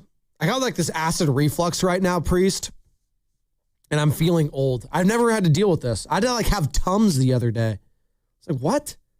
Like that chalk? Like that's like the worst medicine. Well, yeah, I get the flavored Tums. Yeah, they all suck. I get the berry flavored Tums, and it tastes just a little less awful. I can't find the Tums. Thank you, Papa Shasky. Shout out, Pop. Rest in peace. God, I can't. I actually forgot to bring them today. I needed them. I don't know, like if it's this tea. I've been drinking a lot of green tea because obviously I'm getting over being a little under the weather. My voice was really bad.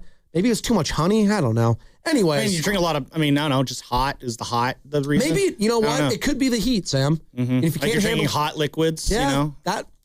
That's very... Heating things up. I don't know. very astute. Yeah. Thank you. I don't know how tummies work, but... Hey, Dave Fleming just said that the rivalry's fine between the Giants and Dodgers. Yeah. It's fine. But it could be better. How about that? The Giants are pushing back a little. I think we could all agree the rivalry between the Giants and Dodgers, it could be better, right? Like, I think it would be better if, like, the Giants were the back-to-back World Series champs and the Dodgers were the ones floundering around. Well, what makes a rivalry great is when teams are both good at the same time and have had success around the same time. When the Giants were winning World Series, the Dodgers were failing in the playoffs in between that, so it felt extra sweet, right? Well, at that same time, also, I mean, they were going through their whole ownership change from the McCourts to the Guggenheim Group, and they were kind of flopping around for a minute, and then the Dodgers didn't really get good until 2013-14, but by then the Giants were on the downslide. Well, they did win in 2014, but after that, for sure. And then the last decade, to your point, since 2016 basically onward, they've been the class of the National League and definitely the class, I should say, of the NL West. And, you know, I'm looking at this team this year. They definitely don't feel tight when they play the Dodgers anymore. I did sense a level of puckered up cheeks, if you will, from the Giants against the Dodgers the last few seasons. Well, yeah, it's because you're waiting for the hammer to drop. Correct. You're waiting for, you know, and I think it still happens. It happened last night. Bottom of the ninth inning, Shohei Otani's up, down 4. I'm thinking, how the hell is he going to hit a 5-run home run here? Because you know he's capable of doing it. That's the feel. Again, it's irrational, but shout out fandom. That's fandom for you. But no, Spadoni, it just every year, it feels like every time you're playing the Dodgers, you're waiting for that. Well, at some point, the dam's going to burst, and they're going to drop a 5 spot on you. And for the most part, I don't even want to say it because I'm jinxing it, but that has not happened yet. No, it hasn't. No, and they've won 4 or 5 against this team. Maybe, just maybe, that fear factor of the Dodgers we're kind of putting behind us if we're Giants fans. They take the series today, potentially, could go for the sweep tomorrow. All of a sudden, this team has owned the Dodgers this year. You could just say it. They've owned them. So far, yeah. That's pretty crazy. Like, I don't think we're talking enough about that, Sam. This is the back-to-back defending World Series champions in a team that has ownage over everyone basically in the division, especially you. You're pushing back this year, and it's unfortunate we're not talking more about that because of the overall record of the team. But I started off the interview with Dave, and if you missed any of that interview, find it on the Free Odyssey app and on YouTube as well. And I was like, hey, Dave, is it something or nothing that they've kind of owned the Dodgers series? Like, it's absolutely something. Like, you don't take that for granted. Like, maybe it is something about Tony Vitello. I know he didn't want to say that, but maybe he does have a little extra juice with these guys come this time around. I don't know. Maybe he's got something. Some of it is also the way the Dodgers are just not really performing super well against up to what they can do. Up to what they can again. So far, Freddie Freeman, I'm pulling up the numbers right now. Freddie Freeman, he's hitting very well against the Giants so far, but Max Muncy, again, he got the 1 home run the other day. He hasn't done a whole much. Kyle Tucker hitting 235 against the Giants. Will Smith hitting 200 against the Giants. And this is the really surprising one, and I hate even saying it again because the old radio broadcaster jinx. Shohei Otani hitting 136 against the Giants so far this year in 23 plate appearances. So clearly he bet under 200 in terms of what will Shohei bat against the Giants this year. That's probably going to be a part of it. But Joe, you've seen a lot with how the Giants have pitched. So Shohei, they've been pitching him away every single game. Ooh. And I think Mike Krukow said it when they were up here at Oracle. Like, he even said, I love how they're pitching him. They're taking his legs out of it. He's been swinging with all upper body and arm. And again, it didn't pay off yesterday. He still hit that home run off of Hauser as a sinker away. But that's Shohei Otani. He is still, I guess, pretty good at baseball. So you can't use that strategy forever. It pains you to say that. It does. It's like vomit coming out of my mouth. That's an image. But you look at just the numbers Shohei's putting up overall this year. It's not just the Giants who I think are having success with it. It's everybody. Joe, Baseball Savant is really good at breaking down, how I love Baseball Savant. Oh, yeah. They do such a great job of breaking down, what a hitter is doing in each zone of the strike zone. I love Zubac. And Zubac can do well at it too, I think. But with Shohei Otani, you're seeing last year on those pitches away, he was having a lot of success against those pitches. This year, for whatever reason, he's not getting as much contact on those away pitches. He's not hitting the ball as hard. He's not barreling as much. There's more ground balls. There's more soft contact there. I'm not saying that, Major League Baseball's figured out Shohei Otani. That's not what I'm saying. But around the league, Giants and other teams, they're having success with a certain strategy on Shohei, and I'm loving it. It's so great. It's worked. Absolutely. He's still one of the most fearsome hitters in baseball.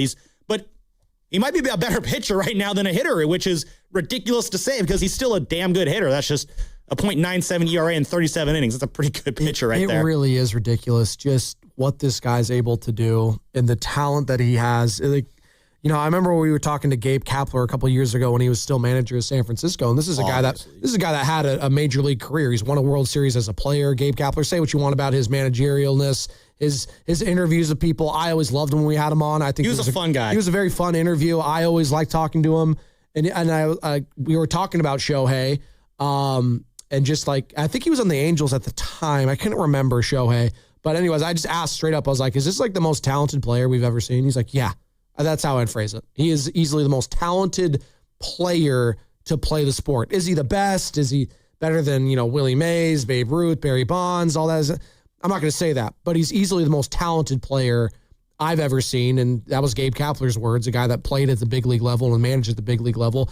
And I have to agree with him. I think he is, in my lifetime, he is on the short list of greatest players to just watch in general. And I don't say I think Steph Curry's name is a part of that. LeBron James is a part of that. Barry Bonds is a part of that. Must-see TV.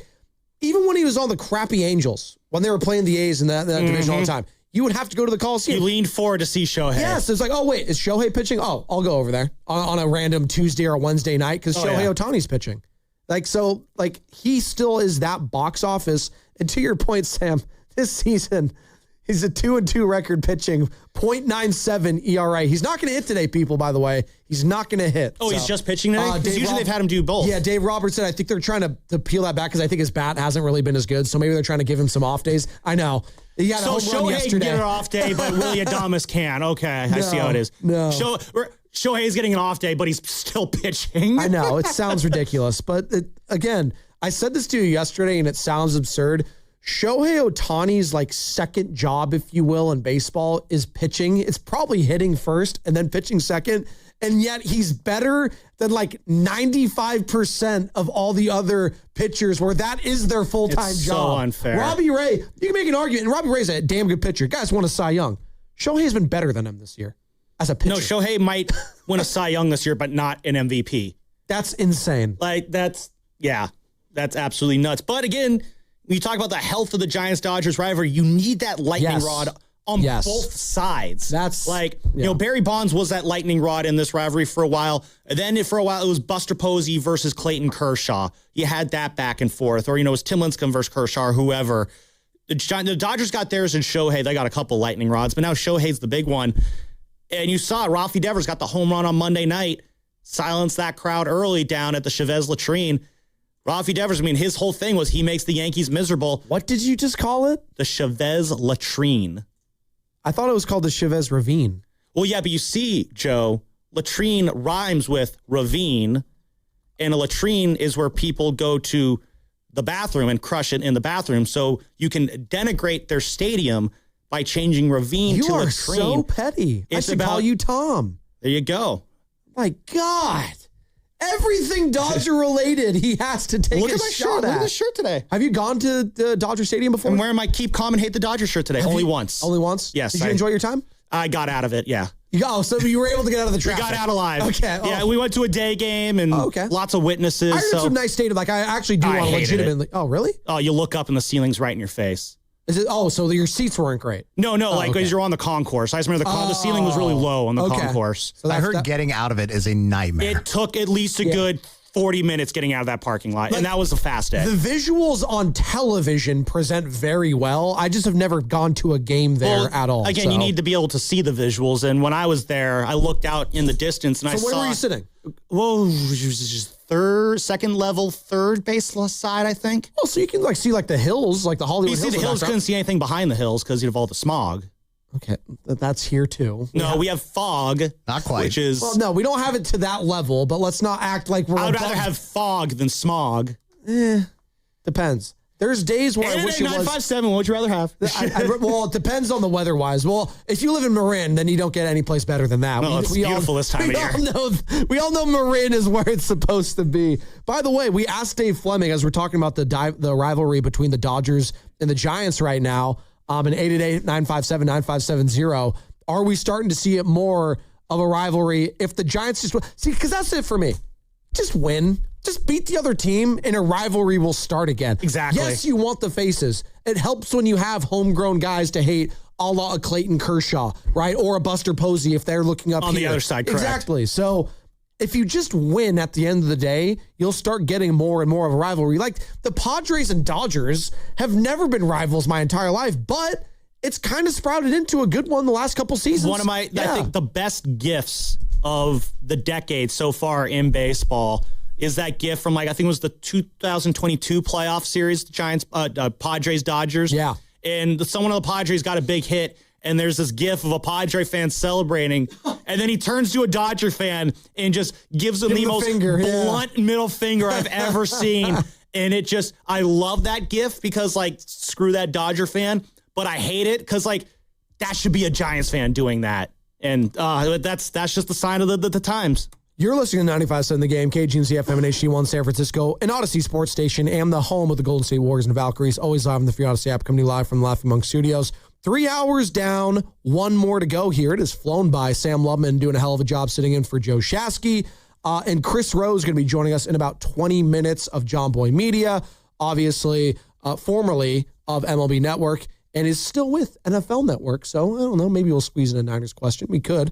So Chris Rose, he's really good, though, coming up in about 20 minutes. In the meantime, Dave Fleming was asked about the state of this rivalry, and this is what he had to say with us just 30 minutes ago.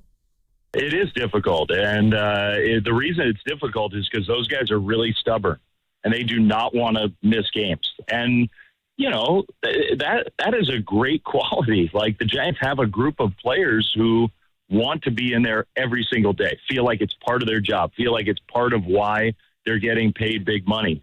Like, it's hard to be mad about that. It's hard to think, well, that sucks. No, it's the opposite. Like, it's really cool that those guys feel that way. But I personally would I really think it would benefit, even if those guys don't agree with me, it would benefit all of them to have a day off a week. And if you did that, or a day off every, depending on whether the team has off days, a day off every 12 days or something like that. And if you did that, I think everybody would be the better for it. Now, selling that to those players who are prideful and really want to be in there is a different thing, and that's not easy for anybody. And maybe that's going to take a little extra time. But my personal opinion is everybody benefits from a little rest. Everybody benefits from freshening up a little bit. There's a macho thing in baseball about playing every day. Your body feels better when you take a little downtime. It does.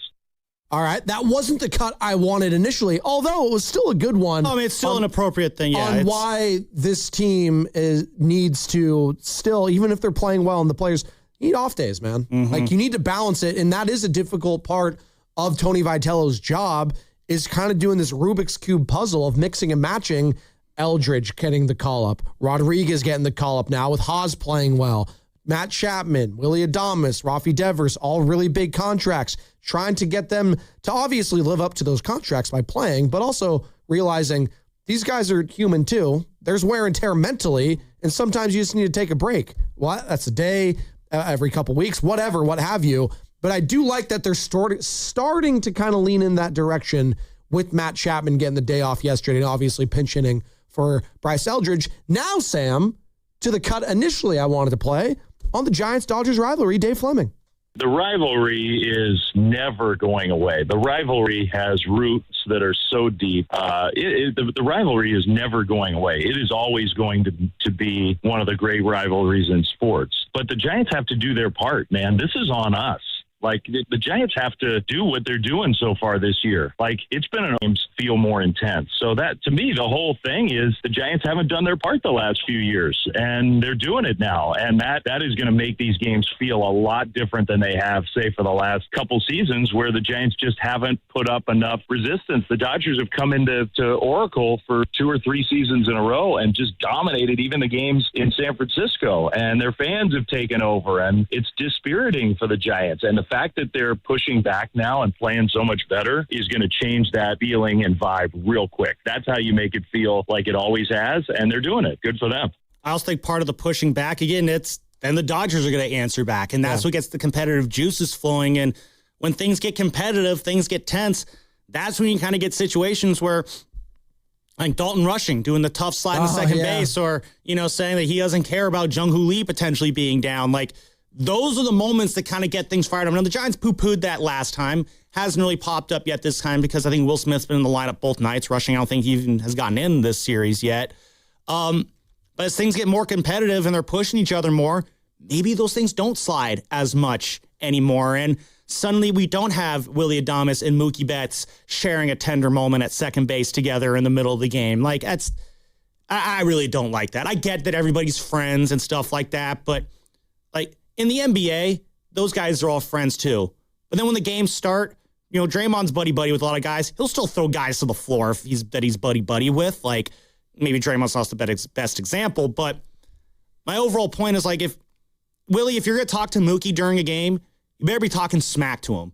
You better be saying, hey, man, you suck at baseball. I'm better than you, or something more colorful and creative than that. I won't say something more colorful or creative because I don't think it would be appropriate for air, but Willie, to that effect, like, if you're going to hug Mookie Betts, whisper in his ear, like, hey, you're going down. Again, say something more fun than that. But, like, talk smack. Don't talk friendly. Talk smack on the field if you're going to talk to your opponent. Well, there is a thing called killing them with kindness. That is a thing where it's like a psychological thing. Where, like, Andrew Luck would do it all the time. Andrew Luck would say, that's a hell of a sack you just hit on me. That was a hell of a hit, man. Well, that's great. Andrew Luck is not in the Giants-Dodgers rivalry. It's a little bit different here than in the AFC South when you're playing, the Tennessee Titans and their 3 wins. Okay. I'm just saying. There's psychological aspects. I'm just saying it's a different animal here. Why? It's completely different. What's the difference between you don't think there's rivalries that are hardcore in the NFL between a guy trying to literally rip your head off? It's a contact sport. If you want to disagree with me on this, that's fine. I am not putting Colts Titans on the same historical level. I didn't say Colts Titans. Well, you said again. You were using Andrew Luck here. I just used Andrew Luck as an example Guys are trying to get him to get to the ground every single play. And when he does get hit, every single time you'd say, that was a hell of a hit, man. Well, hey, it's a good job. If Willie Adames is going up to Mookie Betts on second base saying, hey, that was a hell of a hit that you had there, that's not good because that just means Mookie Betts got a double. I don't like that. Okay. Go up to him and be like, hey, you suck still. I don't care. That would be out of character for I'm Willie better at Adames. bowling than you are. That'd be out of character for Willie Adames. You know, Willie, maybe jump out of character a little bit. You're asking him to change who he is as a person. No, do it with a smile on your face. Do it with a twinkle in your eye. You love to do things with a smile on your face and a twinkle in your eye. How do you know he didn't do that? See? You don't even know. Hey, You're assuming. If that is what happened, I'll take back everything I said. But you know what? I want to see smack talk on the field. I don't want to see buddy-buddy between Giants and Dodgers. Save that for after the game or before the game. Or never. That's kind of No, they can be friends before and after the game. They're allowed to be? That. Okay. I'm fine. Between the lines versus outside the lines, it's a totally different world. Between the lines, you're enemies. Outside the lines, yeah, you can be buddy-buddy. It's fine. So Logan Webb's friends with Blake Snell. I don't have any issues with that. So you'd be okay with Matt Chapman getting lunch with Max Muncy? Yeah. That's crossing the line. Well, I think they were teammates once upon a time. They were, actually, so there you go. Well, Max Muncy probably wasn't on the A's because of Matt Chapman. Oh, that's true. I didn't even think about it like that. Maybe Max Muncy won't go to lunch with Matt Chapman. Harrison Bader? You robbed me of my chance to play at the Coliseum. What's the biggest rivalry in the Bay currently? Seriously. Is it Rams-Niners? Stanford Cal. Stop it. Stop. Does that count? No. Only when Cal's winning. I'm going professional. That's fair. What is the biggest rivalry currently? Is it Steph Curry versus Father Time? Is it like I'm going way out there. The Warriors versus Dylan Brooks. Yeah, it might be Steph LeBron actually for being real. We're talking about LeBron being his teammate. Rams-Niners probably, or Seahawks. Seahawks-Niners. I feel like Seahawks-Niners feels down. Well, you know what? Seahawks-Niners is down right now, but it's on the Niners to push back now. So yeah, I think maybe it is Seahawks-Niners. Especially after what the Seahawks did. If the Rams have overtaken them, taking that seed. I think so too. I think McVay-Shanahan is a bigger rivalry than we give it credit for. Shanahan's pissed that the Rams and McVay picked them out to do that Australia game. He is not happy. That's actually a good point. He was trying to be petty. He was talking about it with Florio, I think, on Pro Football Talk. Like, I want them to be in Mexico City now. I want them to come over here. You know what the next great rivalry is going to be? San Jose Sharks versus the world. I also think part of it is that the rivalry between the Seahawks and the Niners was so intense from 2010 to 2014 that this just doesn't feel like it matches it yet. And because of that, we kind of picked the Rams. Mike McDonald is not nearly as hated as Pete Carroll because Pete Carroll was also USC guy playing Harbaugh and Stanford. Like there was generational hate. Once your deal started at the college level, Exactly. and that's kind of where the homegrown hate kind of comes in here. Is they both were in the minor leagues, so to speak, Pete and Jim, and then matriculated up to the big leagues, so to speak, with the Seahawks and the 49ers. And historically, yes, nothing is ever going to trump Giants-Dodgers, like even Niners-Cowboys, which we love. Historically, this goes back to New York days. Like, we understand the historical significance of it. That being said, I would be hard-pressed to say Giants-Dodgers is the first thing that comes to mind when I think rivalries in the Bay right now. And the Giants are to blame for that. They very much are. They haven't been good. Like you have to be somewhat good for me to care about a rivalry. I've been fans of teams that have been bad for a very long time, and when they play certain team like nationally, it's like, it's Steelers Raiders, right? This old AFC rival. It's like that hasn't mattered since my dad was literally in college. Have they played each other in the playoffs since those runs in the 70s? No. Yeah, it's exactly. But like, it's a throwback. Like again, it's. You know the rivalry that kind of like those throw out the records. It's Miami, Florida State. That's one where you can kind of throw out the records every year. LSU, Alabama. Those are college ones. So you don't really have. Ravens, Steelers is kind of a throw the records out rivalry. But they've both been good too in recent memory. So that again, you have to somewhat kind of be good. plodding around, right? But again, what the whole season ended on the missed field goal between the Ravens and the Steelers. Yeah, that was a pretty fun game. I'm not gonna lie. And you knew there was hate and vitriol in that game. Are they? Aaron Rodgers, what is he doing? Is he going to be a Steelers quarterback? God, possibly. Just leave. Or sign. Just pick a path. Did anyone watch that final game between the Texans and Steelers? C.J. Stroud might have had the worst performance in a playoff win I've ever seen, and yet the Steelers are like, Aaron, we need you back. Stop. It's not like there aren't other options. You know, they could have pivoted to someone else or drafted someone. Is the draft next year for quarterbacks is supposed to be, again, stop me for this, but historic. Suck this year and just get a quarterback next year. Exactly. They tried the Kenny Pickett thing. It didn't work. I don't know why we're talking about the Kenny Steelers. Pickett would help him get Arch. Yeah, it's true. By the way, Chris Rose is going to be joining us on the other side. John Boy Media, NFL Network. The guys all tapped in on also Cleveland sports, so we'll ask his thoughts on Patrick Bailey getting traded to the Guardians. All that next. Chris Rose, brought to you by Alameda County. Want a career that makes a real impact behind the scenes? At Alameda County's General Services Agency, you support the people who serve our community, from building and maintaining sustainable facilities to powering one of the greenest fleets in the nation. Explore careers with Alameda County today at acjobs.org. All right, I need avocados, bananas, salad, steak. Wow, does your grocery list have multiple pages? No, but I skipped lunch, so now it's like my stomach is doing the grocery shopping. And besides, I'm earning cash back with Upside. Upside? What's that? Hold up, you haven't heard of it? Upside is a free app that gets you cash back when you shop at gas stations, grocery stores, and restaurants. And they added Lucky and Food Max stores, so we're pretty much covered wherever we go. All those stores? Yep, so not only are we getting a great deal on groceries, now we can earn cash back as well. Okay, downloading Upside. Now let me copy your grocery list. Great news! Lucky and Food Max are now on Upside. Download the Upside app and use the promo code SAVE8 to earn a 10% cashback bonus on your first grocery purchase. That's promo code SAVE8 for a 10% cashback bonus. Use promo code SAVE8. Offers vary by user and location at participating merchants. Go to upside.com for terms and conditions. Running a small business means juggling a lot. Your network has to handle it all. That's where a fiber-only provider falls short. You deserve a partner who gives you a greater advantage. Introducing the Total Solutions Advantage only from Comcast Business. A first-ever combination of the largest, fastest fiber-powered network, the most reliable Wi-Fi, gig speeds with equipment and security included, and a 5-year price lock. Plus, it's all backed by a 30-day money-back guarantee.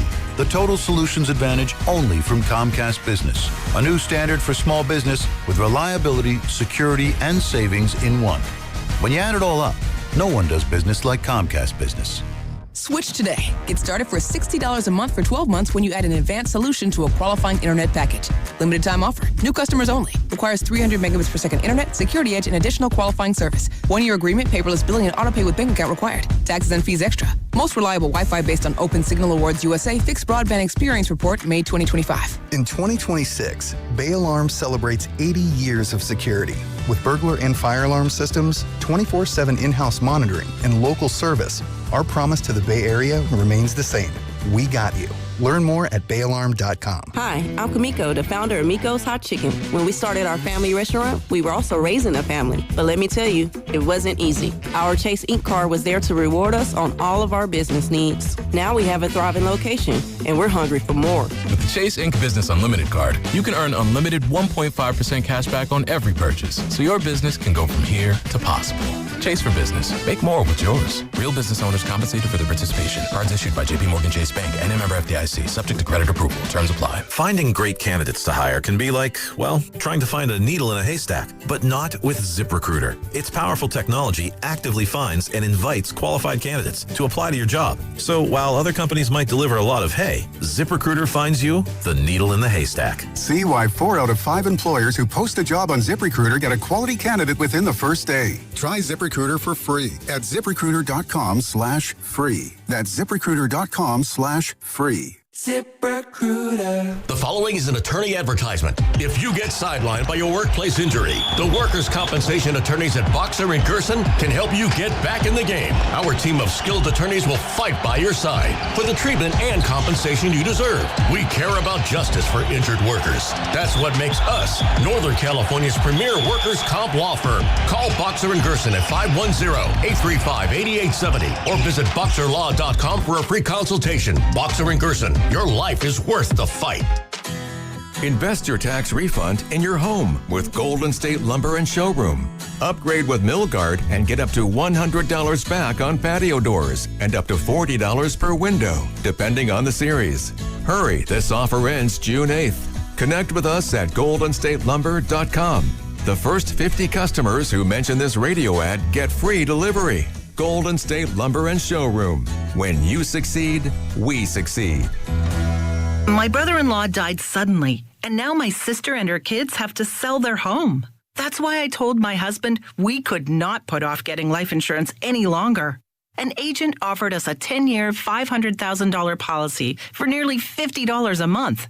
Then we called SelectQuote. SelectQuote found us identical coverage for only $19 a month, a savings of $369 a year. Whether you need a $500,000 policy or a $5 million policy, SelectQuote could save you more than 50% on term life insurance. For your free quote, call SelectQuote at 1-800-743-8080. That's 1-800-743-8080. Or go to SelectQuote.com. 1-800-743-8080. That's 1-800-743-8080. SelectQuote. We shop. You save. Full details on example policies at selectquote.com/commercials. Spring is showing up and showing out. Give your yard its own moment with limited time deals from Lowe's. Grab select 1.5-gallon annuals hanging baskets, 2 for only $15. Plus, we've got Miracle-Gro 0.75 cubic foot garden soil, 5 bags for just $10. A little dirt, a little color, and we are so back. Our best lineup is here at Lowe's. Valid 5/7 through 5/13. Selection varies by location. Excludes Alaska and Hawaii.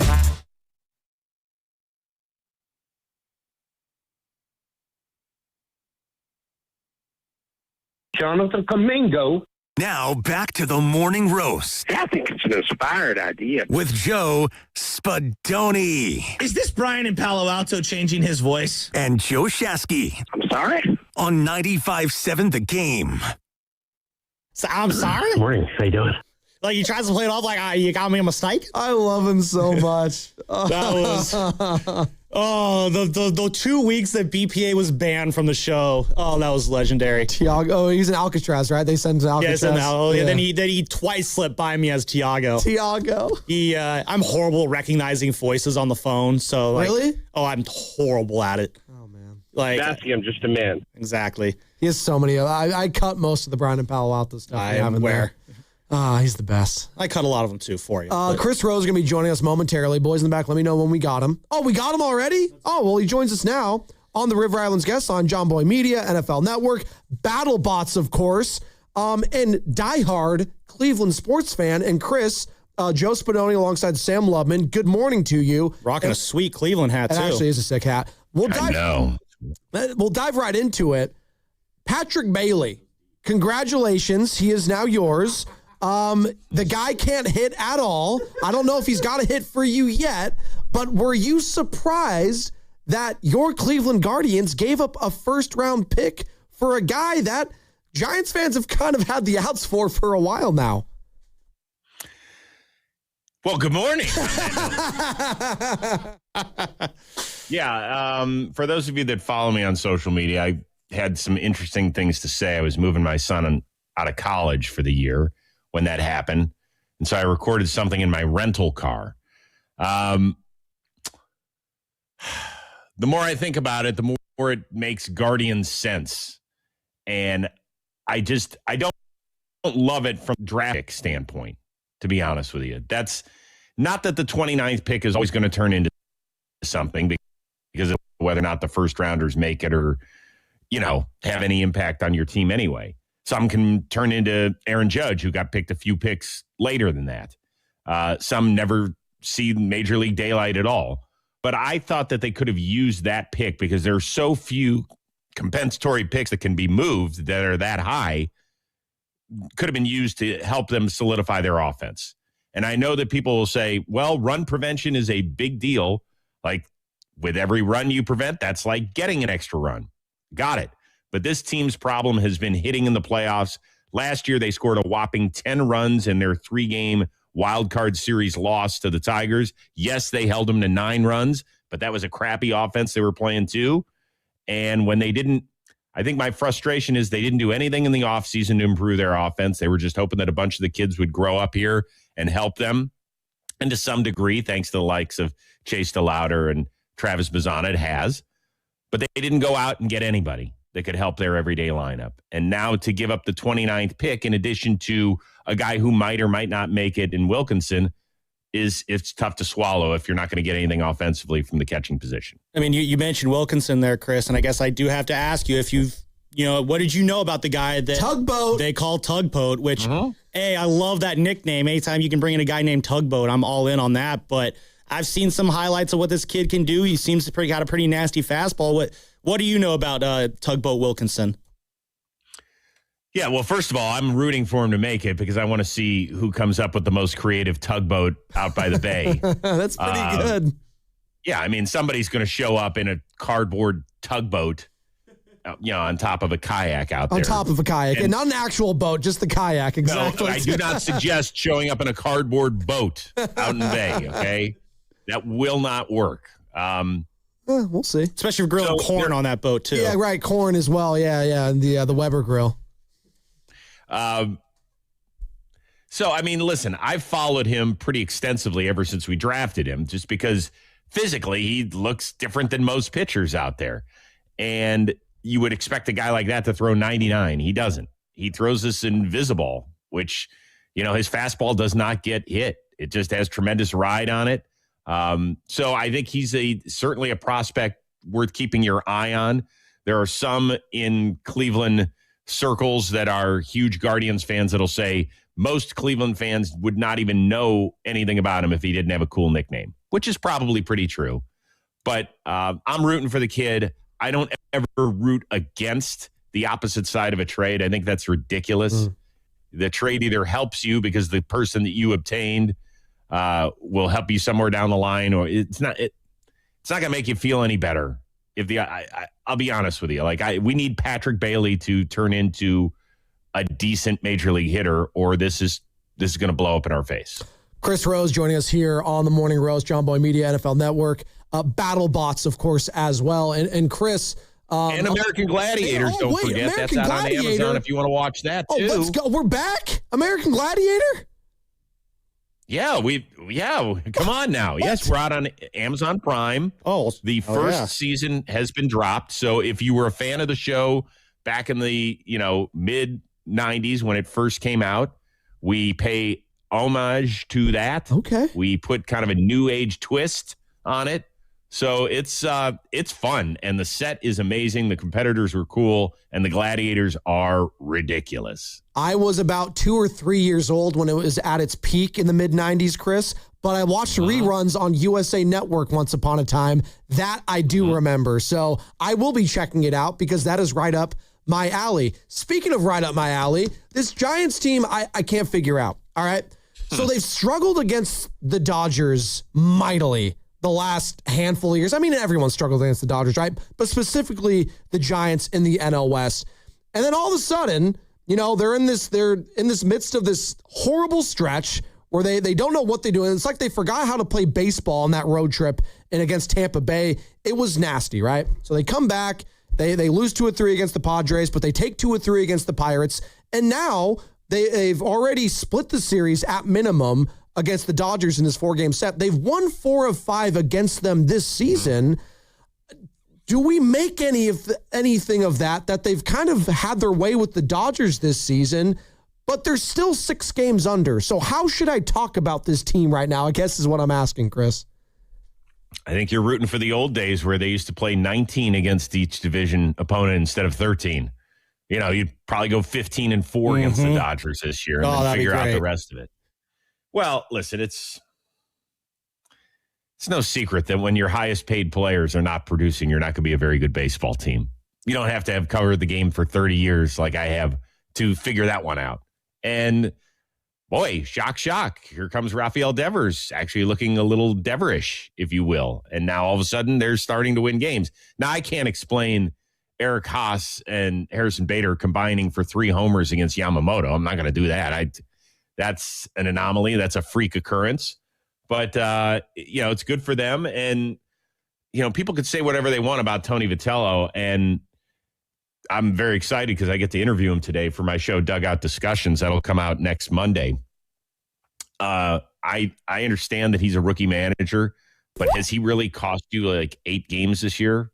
No. If you want to finger point to Devers, point to Adames, point to Chapman, point to Logan Webb. Those guys haven't been good enough. And when they start being good enough, this team will maybe get back into contention. I think it's a long haul because there's a lot of good teams in the National League. If they were in the American League, they'd be perfectly positioned right now. Hell, they might even hold on to a playoff spot for all I know. But, they got to get back to 500 and then you can start figuring the rest of the stuff out. So it'll be kind of a slow boil until the All-Star break is my guess. Yeah, again, we got Chris Rose here joining us on the River Islands guest line. And Chris, again, since we're talking Giants-Dodgers here, I get people who text me or tweet at me all the time. They tell me the Giants-Dodgers rivalry is dead. Partly is because the Giants have not really done their part over the last few years, but just seeing the Giants kind of get some licks in against the Dodgers here early in the season, just from the outside looking in, just how would you describe just the overall state of the Giants-Dodgers rivalry in your eyes? Well, give me a rivalry in the sport. I mean, don't tell me Red Sox-Yankees because that's what everybody had said. It's not. I mean, they played in the 3-game playoff last year, so that was cool. That's where the rivalry kind of got rekindled. That's the only way these rivalries are going to mean anything now. Really, in my opinion, is if there's something at stake. 2021, when the Dodgers and Giants played in the playoffs, that was freaking awesome to watch. As just a baseball fan, I know it didn't go your way, but you guys won, 106 games that year? Yeah, 107. And with a top dog, 107. Yeah, and it was a great, great series. Goes 5 games. Like, that was some amazing stuff. That's what rekindles the rivalry. Don't give me this stuff like 13 games a year is going to do it. It's just not. I mean, there's too many playoff spots up for grabs. Like, if both teams, great, one wins the division, the other one, all card. So until it's do or die time with the season on the line, then it's just not, it just doesn't have the same feeling for me. Well, it feels like, and to your point, Chris, like the biggest rivalries in the sport is like people united against one team. It's like it's the Dodger fans and everyone rooting against the Dodgers. And that's kind of how it used to be like with the Yankees, right? Now it's kind of like the Dodgers are the Yankees of the West where everyone's kind of united against them. Here's this team that has this influx of cash. They spend and get everyone. They got Shohei, Mookie, Freeman. They get Kyle Tucker on top of that. But that's kind of what it's turned into. I will say it is weird Giants-Dodgers feeling like the second fiddle rivalry in the division, because I do think that Padres-Dodgers actually kind of has more of a rivalry feel the last couple seasons. And maybe that is just because the Padres have just been better overall than the Giants, right? Yeah, and I also think that there's a little bit of attitude between those two teams. And San Diego hates the city of Los Angeles. I mean, really does, with a passion. And they're not that far away. I mean, we're talking about a 2-hour drive. And so you can get a lot of Dodger fans that'll try and run into Petco if they can. And Petco, I don't know if you guys have ever been down there, but that place is rocking these days. You can't tell whether it's a Saturday night or a Tuesday night. So that is a fun atmosphere as well. I think that has all kind of contributed to it. Plus, the Padres have not had a long, sustained baseball excellence run throughout their time. They've had a year here or there, and now they're on their best run, in my opinion, that they've ever had, really, with this organization. So that probably adds to a little bit of everything between those two teams, I would guess. No, absolutely. And also just the saltiness from a guy like Machado, Tatis, the flair, all of that. And also the announcers. I do love me some Don Orsillo. The guy's just one of the best. Oh, God, they're great. Oh, holy sheets. It's one of the best. We're so lucky, just and blessed. Don't dump it. That's fine. God, you need to relax in the back, producers. Come on. Jeez. What I'm working with. He said, holy sheets. Hey, what's going on here? See, there you go. Yeah, exactly. There you go. Is everybody getting uptight? Because I'm going to let all programmers know out there. And this is just I'm not a boss. People's ears are not going to spontaneously combust if we ever say a bad word. Your kids are going to be okay. Everything's going to be like, I love it. Did you see the Royals relievers last week? Post-game interviews on the field. Lucas Ursig. The former A. Yeah. And then I forget who it was the next day. Oh, it was Daniel Lynch. On consecutive days, they swore in the post-game interviews. Oh, love it. And I was like, I loved every bit of it because it was emotion, certainly from Ursig it was. And by the way, Lynch kind of used it, and it wasn't even that bad a word for folks. If we're really worried about this stuff getting out over radio, I think we got to refocus a little bit. A little bit. Like, there's way worse things going on in the world than absolutely. somebody. So we'll be okay. We'll be all right. We'll be okay. We'll try to persevere. Yeah. Chris, speaking of guys who sometimes will drop a swear word in their post-game pressers, Logan Webb. Recently went on the injured list over the past weekend here. It seemed like he was kind of turning a corner on his season. Then he has the setback against the Padres. Now he's on the IL with the knee issue here. When you saw that, did that kind of be like, oh, that makes sense why he's off to a slow start? And then just overall, do you still feel good about what Logan could do the rest of the year? Just how are you feeling about the season Logan's having so far with the new news of him going on the injured list with the knee issue? Well, I'm looking forward to seeing him today as well. He used to be a part of the Chris Rose rotation. Always was honest, whether he was good or not good. And yeah, listen, I do hope that explains it a bit. Now, Logan's an interesting pitcher because to me, he has been an ace that he'll never throw a no-hitter because guys put the ball on the ground against him so much, and sometimes it finds holes, right? But what he does is, at the end of the day, you look up and he's given up 2 runs in 6 2/3, and he's done more than kept you in the game. And to me, that is a huge deal, particularly the way that bullpens are used.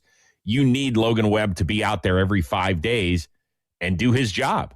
And some days that means that he'll give up 4 runs in 7 innings, but that's still doing his job because he is eating innings and keeping you in games. And when he couldn't do that, I know that bothered him beyond belief, even though I haven't talked to him. I just know his mentality and what it means. He is one of the few pitchers that can be a leader of a team too. Not a lot of those guys have that respect, and he does. So I hope he gets healthy quickly.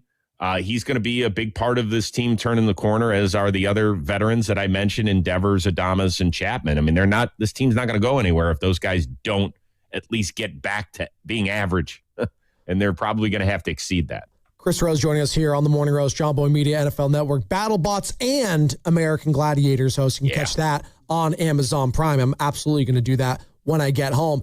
Real quick, the big story here, though, Chris, here locally the last week has been the call-up of Bryce Eldridge, obviously the number one top prospect in the organization. And fans are a little ticked. They don't feel like the Giants had a great plan in place for when they called this guy up. They want to see him in the everyday lineup. The problem is they have a lot of guys, as you just mentioned, with a lot of big contracts. The Jung-Hoo Lees of the world, obviously, making $85 million the rest of his contract. Matt Chapman, 100+. Willie Adames, 100+. Rafi Devers, 200+. And Bryce Eldridge is a guy that either will play first base or DH. And you're not really going to take Casey Schmidt out of there because he's been one of their hottest hitters right now. So I guess my question is, Chris, should they have brought him up if he's going to be coming off the bench and not playing consistently? Yeah, that's a tough one. There's no question that if Travis Bazzana had come up here for Cleveland and he was their top prospect and all of a sudden he's playing twice a week, you're going to sit there and you're going to say, well, how's that helping him? And I think it's a legitimate question, right? I don't know if people have asked that part of it. They have asked the logistical side of it, like how do we get him in the lineup? And you just pointed it out perfectly that there's not a spot for him. You're not taking Devers out of the lineup. Sorry, folks, that's not happening. I know Matt Chapman sat last night. I don't know if they'll do that again today. Maybe they will against Otani. Have him sit, and you'll put Eldridge in the pool. You could try that. It's just that's not going to be a consistent thing. And for people who are like, whoa, sit Matt Chapman. It's not happening. I'm telling you that. He is still maybe the best defensive third baseman in the sport. And when he figures this out, he'll get back, hopefully, to what he was. But I understand the fans' frustration. Yeah, because you want to feel like they thought this through better than they did. And that's what it feels like they didn't quite figure it out.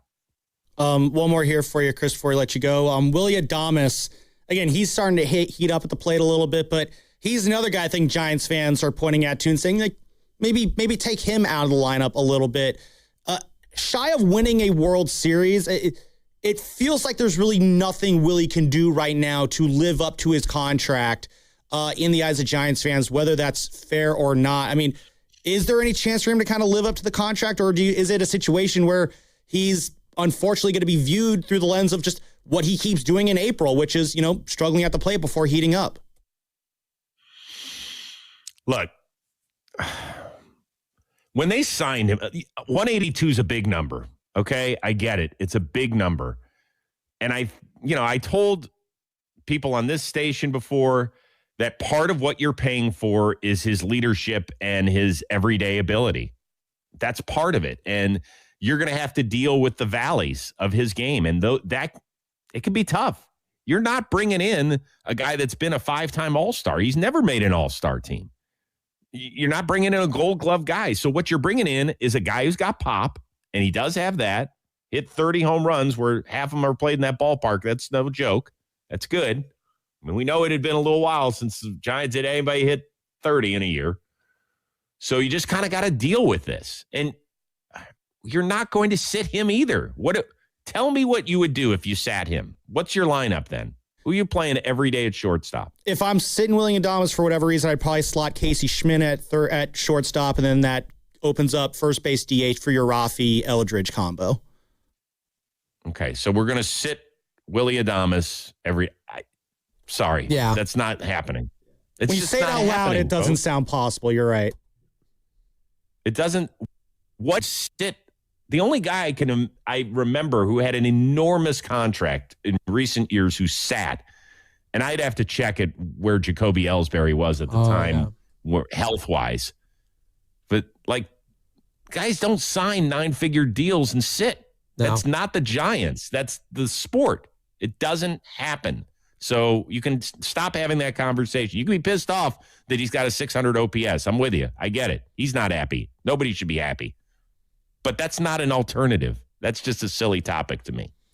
We were happy with you, Chris, this morning. Great interview, great stuff. We really appreciate it. I'm going to leave you with this one, though, because Sam had this question in mind on our show call yesterday, and he was really heated about what was it, Sam? The lottery, the draft lottery the presentation. NBA draft lottery. There's just so much pomp and circumstance with it, Chris. And we got the NFL schedule release coming out tomorrow.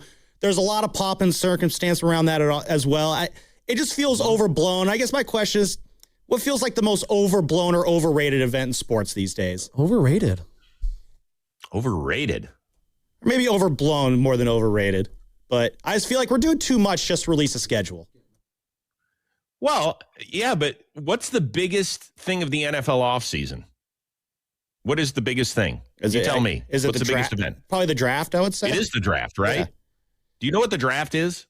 You're reading a list of names. So, I mean... Yeah, but Chris, those names could mean something. They could mean something but it's still reading a list. I mean, think about it. That's all that's happening. There's no action. There's no strategy involved. It's just where we can sit here and say, oh, I wish... No. I mean, here's the next name on the list. I got it. I've made my draft list. I've got 300 players. Well, if that guy's gone, I'm going to go here. That's it.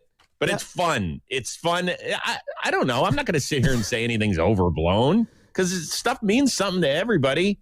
There you go. He's not telling people how to fan. I can tell you this. Hold on. I can tell you this, Sam. One of the biggest moments in my life as a sports fan was the 2003 NBA lottery when I think it was the Cavs, the Nuggets, and the Pistons all had the same odds to get guys. And we won, and we got LeBron. So you can't tell me that doesn't mean That's a good nothing. point. That's a good point. Something. Well, it doesn't. It means something. And more recently, it was the Spurs probably winning that one for Wembanyama because now it's looking like he's going to be that dude. Chris, good stuff. We're up against it, man. Let's do it again soon. Absolutely. Thanks, guys. Always appreciate the time. Absolutely. Thank you, Chris. That's Very much appreciate it. John Boy Media, NFL Network, BattleBots, and American Gladiators host. You can find that on Amazon Prime, baby. Let's go. Great stuff. God, I love listening to Chris Rose and talking to him. I still think of, the Best Damn Sports Show? Same. Spike TV, baby. Only on Spike. Yeah, late on Is that still a channel, Fox by the way? Sports. No, Spike, no, they got rid of that. No. I think it became like Paramount Network or something, which is a lot more family-friendly or whatnot. But yeah, I don't think Spike's around anymore. They don't have that. That and G4. G4 was great. It was like video game channel. Video game version of Spike. Love that. Let's go. All right, but yeah, I guess I'm a hater for liking off-season stuff then. Yeah, he just told you, don't tell people how to fan. Well, I guess so. Don't do that. They're doing like a whole 2-hour show tomorrow on ESPN to reveal the schedules, and everyone's like, this is the Super Bowl for NFL social media teams. And it's just, guys, we're just releasing a schedule. Like, we're just going to find out when the Niners play the Cardinals. Yeah, but I think that matters to people for the logistics. Like, if I want to go to a Niners game, I would like to know the schedule, right? Well, yeah, if I you're mean, a season I'm not ticket saying holder, don't release the schedule. I'm saying just release the schedule. Well, that's exciting, though. You know, like, does the NBA have this whole dramatic reveal for their schedule? No, it's like, all right, schedule's out. Yeah, but go check it out. Yeah, but the NBA has way too many games, and That's true. and the NFL, it's a finite amount. So I am curious. The Niners play who? The AFC West this year, right? Yes. It's a really good division. They go to Kansas City. I'm curious when that's going to be. I think the Raiders come here. First time for a long, since I think they were in Oakland, Nick right? Mullins game. Exactly. So, like, I'm excited about that. That's great. Maybe get to see Kirk Cousins or Fernando Mendoza here. I want to know when that game is. They're probably going to get smoked, the Raiders, but that's going to be fun. We're going to have a good time. See? But we're already talking about it. I'm not saying, like, don't, like, not release it. It's just, I don't know. Do we need a whole song and dance around it, I guess? Very emotional regarding this. Try not to be. Let's call it what it is. The NFL does a great job of staying relevant when it's not even No, their it's season. exactly what it is. It's a 3-6-5 league now, Carter. It's brilliant. They've crushed it in that Okay, then regard. what about the NFL Combine? Is that something we need to put pomp and circumstance over? I'm out. I like the Combine. No, hold on. Because we do hear from either a John Lynch or not Kyle Shanahan, but it's always John Lynch, someone from the team. We hear like they ask legitimate questions. That's content for us. I am in on that. Well, yeah, you're interested to see who's my guy? Is that about the Combine, though, or is that about John Lynch? Yeah, that doesn't count. What do you mean it doesn't count? What are you Makai doing? Lemon. That guy was an awful interview, I guess. That was the story. Maybe that was the reason, I don't know, he fell all the way in the draft to the Philadelphia Eagles. But, like, who's, like, sitting there all day watching the NFL Combine? I mean, there are people out there that do it. I'm not watching it all day. I don't watch the third day of the NFL draft. Like, I don't do that. Some people do. I don't. I have roommates who do that. You do that. I That's fine. remember watching Michael Sam get drafted with the third to last pick or whatever and having a big screaming argument with my roommate because of things that happened after that one. I don't know where okay. I didn't know where you're going with that. When he kissed his boyfriend? Yeah, he kissed his boyfriend, and my roommate was like, no one wants to see that, and that's what started the argument. Oh, so you were, okay. Well, yeah, because I'm the liberal from San Francisco, so I'm going to be like, oh, it's not that big of a deal. Where is this going? I don't know what just happened.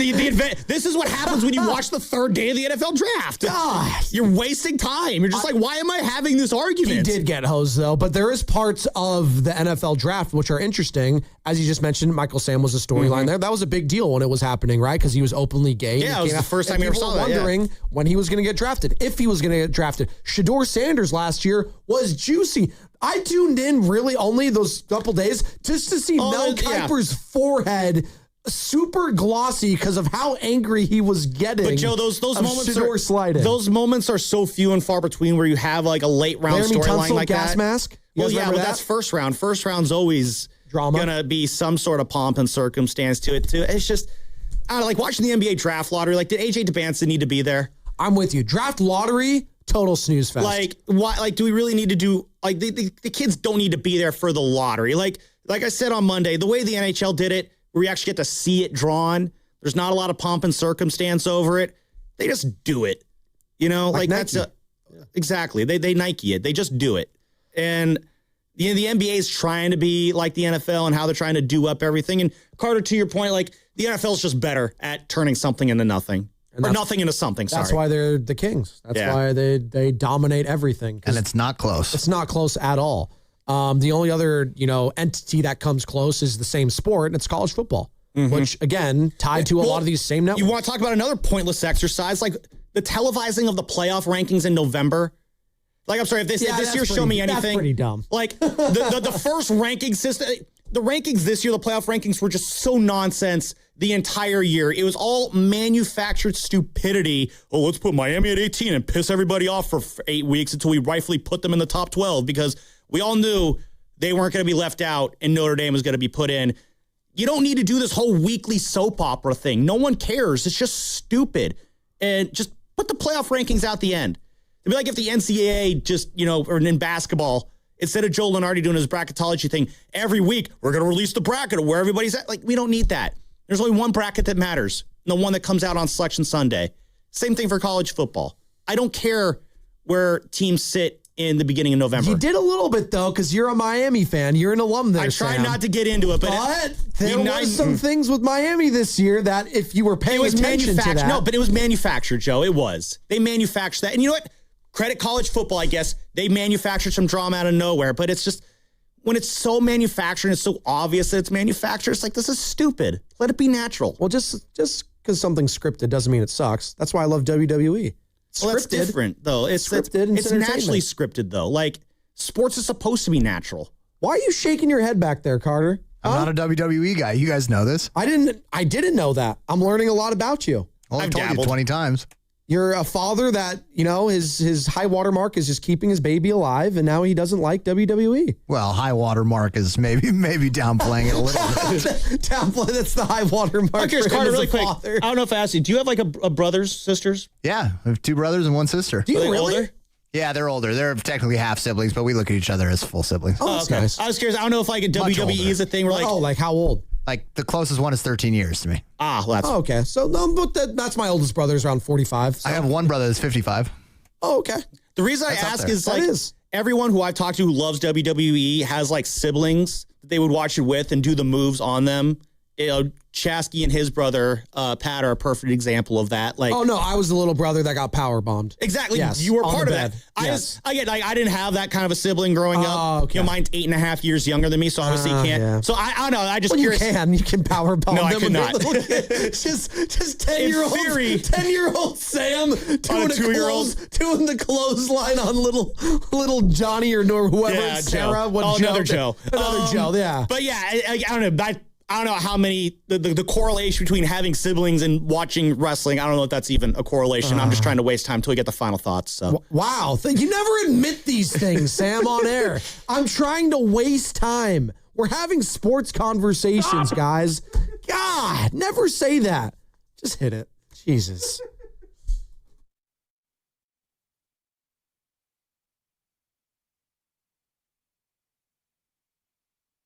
I'm not going to sugarcoat it. I can sit here and do a sugarcoat job.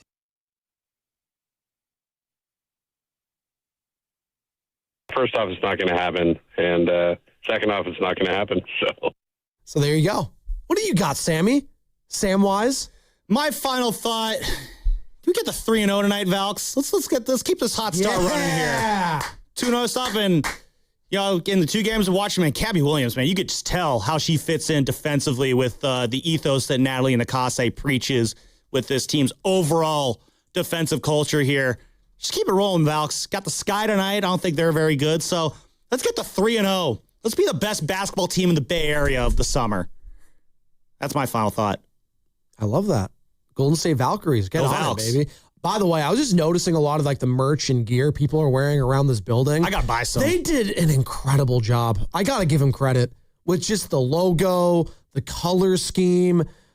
I saw Jesse Moore, who works in promotions, wearing the hat. Looks great. I love their new uniforms this year with that shade of purple. I got to give him credit. Joe Lacob. That's what he does. The Just hits home runs. marketing and the look of the team is fresh and unique. And I got to give him credit. I don't think we do that enough, Carter. Still wish we had Flauche. My final thought today, I'll pay off your tease from earlier of my hot take. Oh, yeah. Oops. I think it's going to be easier for the Warriors to attain Giannis than it will for them to attain Kawhi Leonard. Please explain. The reason I think that, obviously the price will be higher for what you have to give up to get Giannis, but I think it's been made very clear by the Clippers they don't want to do business with the Warriors. And they came out and said, we weren't close to trading Paul George to you in a sign and trade. So to think that they're going to trade a player who's better than Paul George to us, I think is pretty crazy by Warriors fans. I think in a world in which they get Kawhi Leonard, it's for an insane overpay. And so I think it's actually more feasible that they would get Giannis than Kawhi Leonard. All right. You know what? I didn't hate that breakdown, Carter. Thanks. That was well done. Thanks, Joe.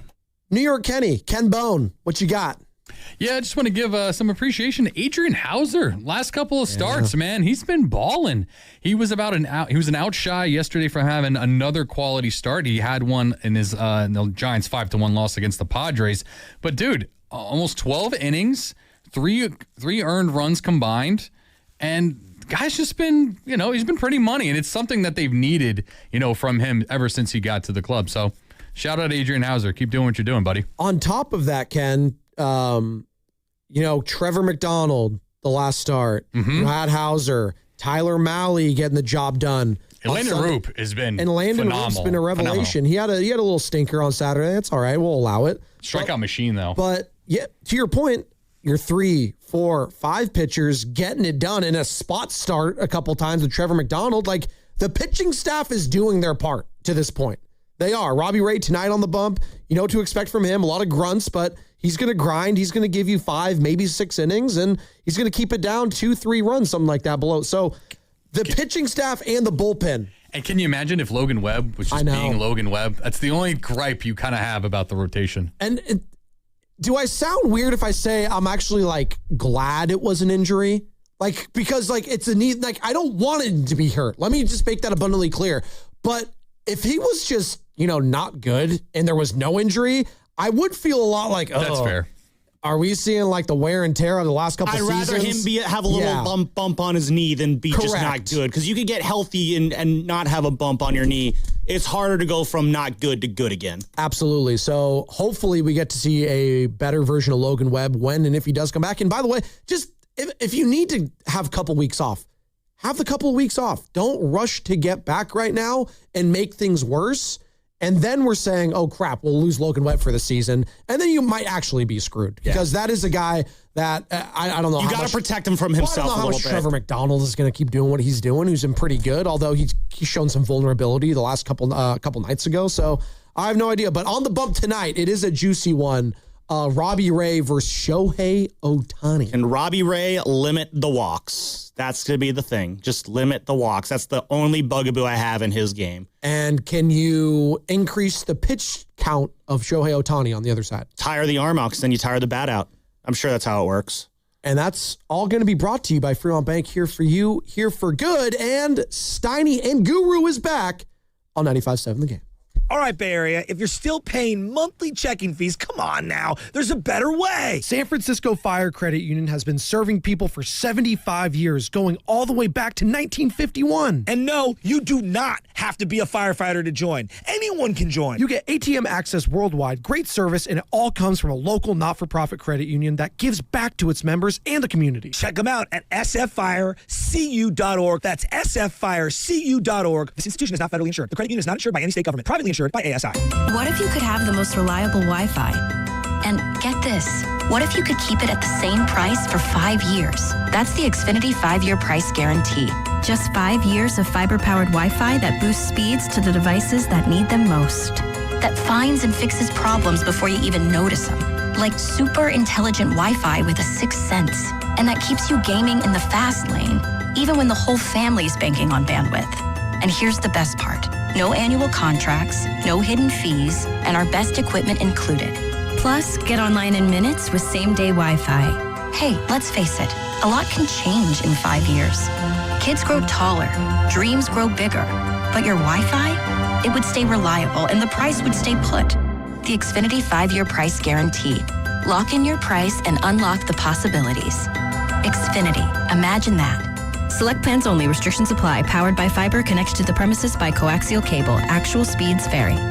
In the market for a new mattress but overwhelmed by all the options? At Mattress Firm, we make it easy. Just drop in, answer a few questions, and our sleep experts will guide you to your perfect mattress. And with options for every budget and free and fast delivery, it's no wonder more shoppers choose Mattress Firm than any other mattress specialty retailer. And right now, save up to $700, plus get a free adjustable base with select Sealy mattresses. For the great sleep you deserve, visit Mattress Firm. We make sleep easy. Restrictions apply. See store or website for details. $5,000. That's the average amount of money people in the U.S. are now spending on gas in a year. $5,000. That's crazy. If you drive, you have to download Upside, the free app that gives you cash back every time you get gas. That's right. You can earn real cash back with Upside just by buying the gas you're already buying. You can literally start earning cash back today. I use Upside every time I fill up, and I've already made around $200-$300. You're putting gas in your car anyway. Why not get real cash back? bank. If you like free money, download Upside. I'm saving the cash I earn from using Upside to help pay for a vacation later this year. Download the free Upside app now to earn cash back every time you buy gas. Use promo code PROMO25 to get an extra 25 cents per gallon on your first tank. You can cash out anytime right to your bank, PayPal, or a gift card for Amazon and other brands. Just download the free Upside app and use promo code PROMO25 for a 25 cents per gallon bonus on your first tank. That's code PROMO25 for a 25 cents per gallon bonus.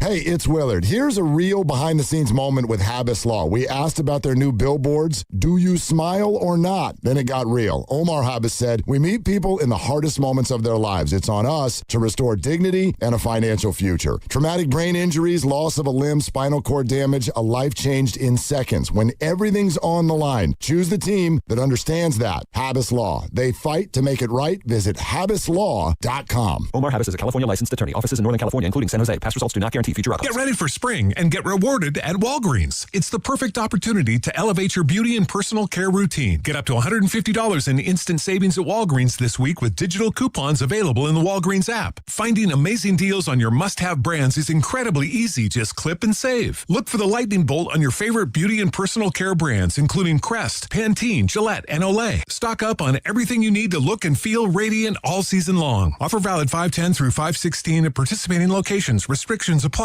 UFC fans, listen up. Want to win the ultimate UFC fan experience? Total Wireless, the official wireless provider of UFC, is sending 4 lucky winners to Washington, D.C. for a VIP UFC Freedom 250 Fan Fest experience. We're talking travel, VIP access, and so much more. Text TOTAL to 23955 to enter for your chance to win. No purchase necessary. Data rates may apply. Ends May 19th. Entrance must be resident of the 50 U.S. or D.C. 18 plus. Official rules at TotalPowerSweeps.com. Hey, what's up, flies? This is David Spade. Dana Carvey. Look, I know we never actually left, but I'll just say it. We are back with another season of Fly on the Wall. Every episode, including ones with guests, will now be on video. Every Thursday, you'll hear us and see us chatting with big-name celebrities. And every Monday, you're stuck with just me and Dana. We react to news, what's trending, viral clips. Follow and listen to Fly on the Wall everywhere you get your podcasts. Just hearing the word IRS can make people break out in a cold sweat. No one wants to deal with the IRS, and now you don't have to. The good news is Legal Tax Defense has been successfully negotiating with the IRS for more than 15 years. It doesn't matter how much you owe, whether it's $5,000 or $5 million. You deserve the best in the business on your side, and that is Legal Tax Defense. Even if you're working with someone else and just want a second opinion, there is no cost or obligation to call. They can prevent levies, liens, wage garnishments, even file back tax returns. And the best news about Legal Tax Defense is they won't take your case unless they know they will reduce or eliminate your tax debt. Call Legal Tax Defense right now for a free no-risk consultation. 800-323-8922. 800-323-8922. You have nothing to lose but everything to gain. 800-323-8922.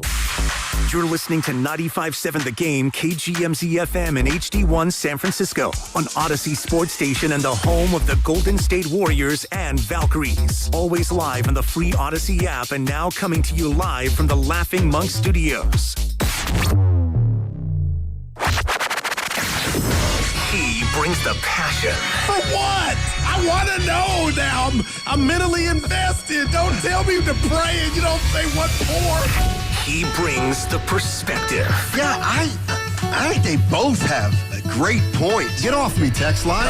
He's truly one of a kind. That is wow. Oh, my God. Oh. And he's doing a great job. I need you to man up and say what you really want to say. Simon, you're doing a great job. We're done. And together, they're Steiny and Guru. Yeah. On 95.7 The Game. What's up, buddy? How you doing? I'm hanging in. I'm fighting. Great to have you back. Yeah, you were smiling. I would like to know why you were smiling as you looked at your boy. Well, I just looked across, saw my guy, and you put a smile on a lot of people's faces, including my own. Yeah, I'm not a lady, but I caught the bug yesterday, and a lot of guys here. Something's going around at the station. I think it's official, Steiny, and a lot of guys. Dibs were fighting, Shasky fighting, Spadoni, and I I couldn't do it yesterday, so I'm glad Evan had my back like always. Well, and I must say that we you got some material. Uncle Looney had a great one. All right, lay it on me early. Fluru. That's an early 9. That was pretty good. Wow. Yep. That was pretty good. Yeah. And harmless too, not mean-spirited. I do want to do this though, because I was just thinking about, when you get 6'9", you think about, I don't know you, but you think about your life, what you got going on, how you're feeling, like what if you couldn't shake this feeling? And thoughts, rest in peace to young Brandon Clark. Memphis Grizzlies passed away at 29 years old. And then later in the day, Jason Collins, 47 years old, succumbed to brain cancer, former brain cancer. So I guess I'm just bringing that up because it's sad, it's tragic, but it puts what I'm dealing with, my little bug, in perspective, man. So thoughts and prayers to both of those families, Donnie. And again, I'll just keep saying what I always say. Tomorrow's not promised, so let's enjoy today, man. Well, I mean, if you want to make it a trifecta of worry, you could get one other guy out of the way that you're definitely worried about, you said. Oh, listen. So I'm hearing all the noise. I saw Draymond Green late last evening, on his pod, and I don't know what the Warriors are going to do with or without the 11th pick, or they're going big game hunting. But Steiny, it just hit me in the face watching the Spurs, trying to watch the Spurs in Minnesota game. That pace, those athletes, and right now we got one of the most, if not the iconic player in the NBA ever to lace up sneakers, and that's one Steph Curry. And where I'm going real quick here is it dawned on me, like, you can do whatever you want in Warrior World. Shout out Sheed as far as bring people in, trade the pick. But Steiny, if Steph Curry can't stave off what's kind of bitten him the last 2 seasons, obviously just one in the offs, but it cost us any chance. And then the 40-plus games with this runner's knee, like, why did I just as I was dealing ill, I just got fixated on everything just blows up to smithereens if he gets hurt. And I guess that's just something he can't control. They can't control. Maybe you can, but I can't Janet Jackson not thinking about it. Like, if something happens to him again next season, we're kaput. Yeah. Would it make you feel any better that if Denver loses Jokic, they're kaput?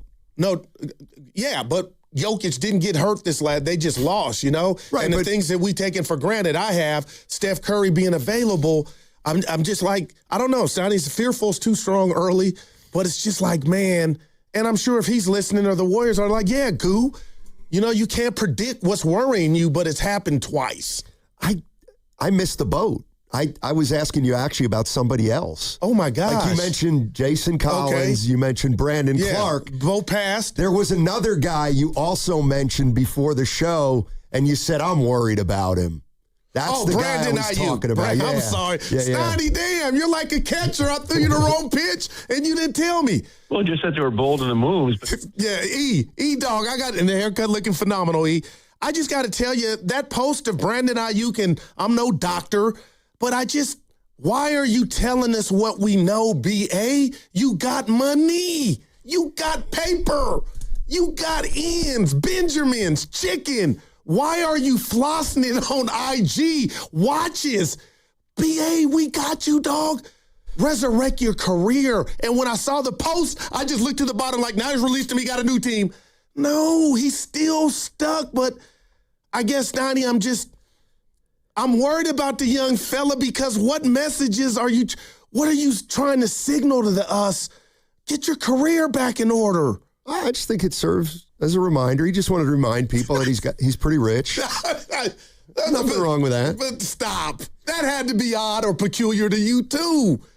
He's still like, man, B.A., I'm rooting for you, man. Sometimes I wonder about the inside of my body and if I lack things other people have. Heart. Yeah. Like, I'm not worried about Brandon Ayuk. I got a big ass. I'm just not. Good luck to the young man. But I can't worry about him. Are these troubling signs? No. I believe they are. Yeah, for him. I don't want to speak for Evan, but we were talking in the green room, I don't know. But hey, it's your IG page. You can do what you can with it, what you want with it, and he obviously did it, but man. But we got some good stuff to get to.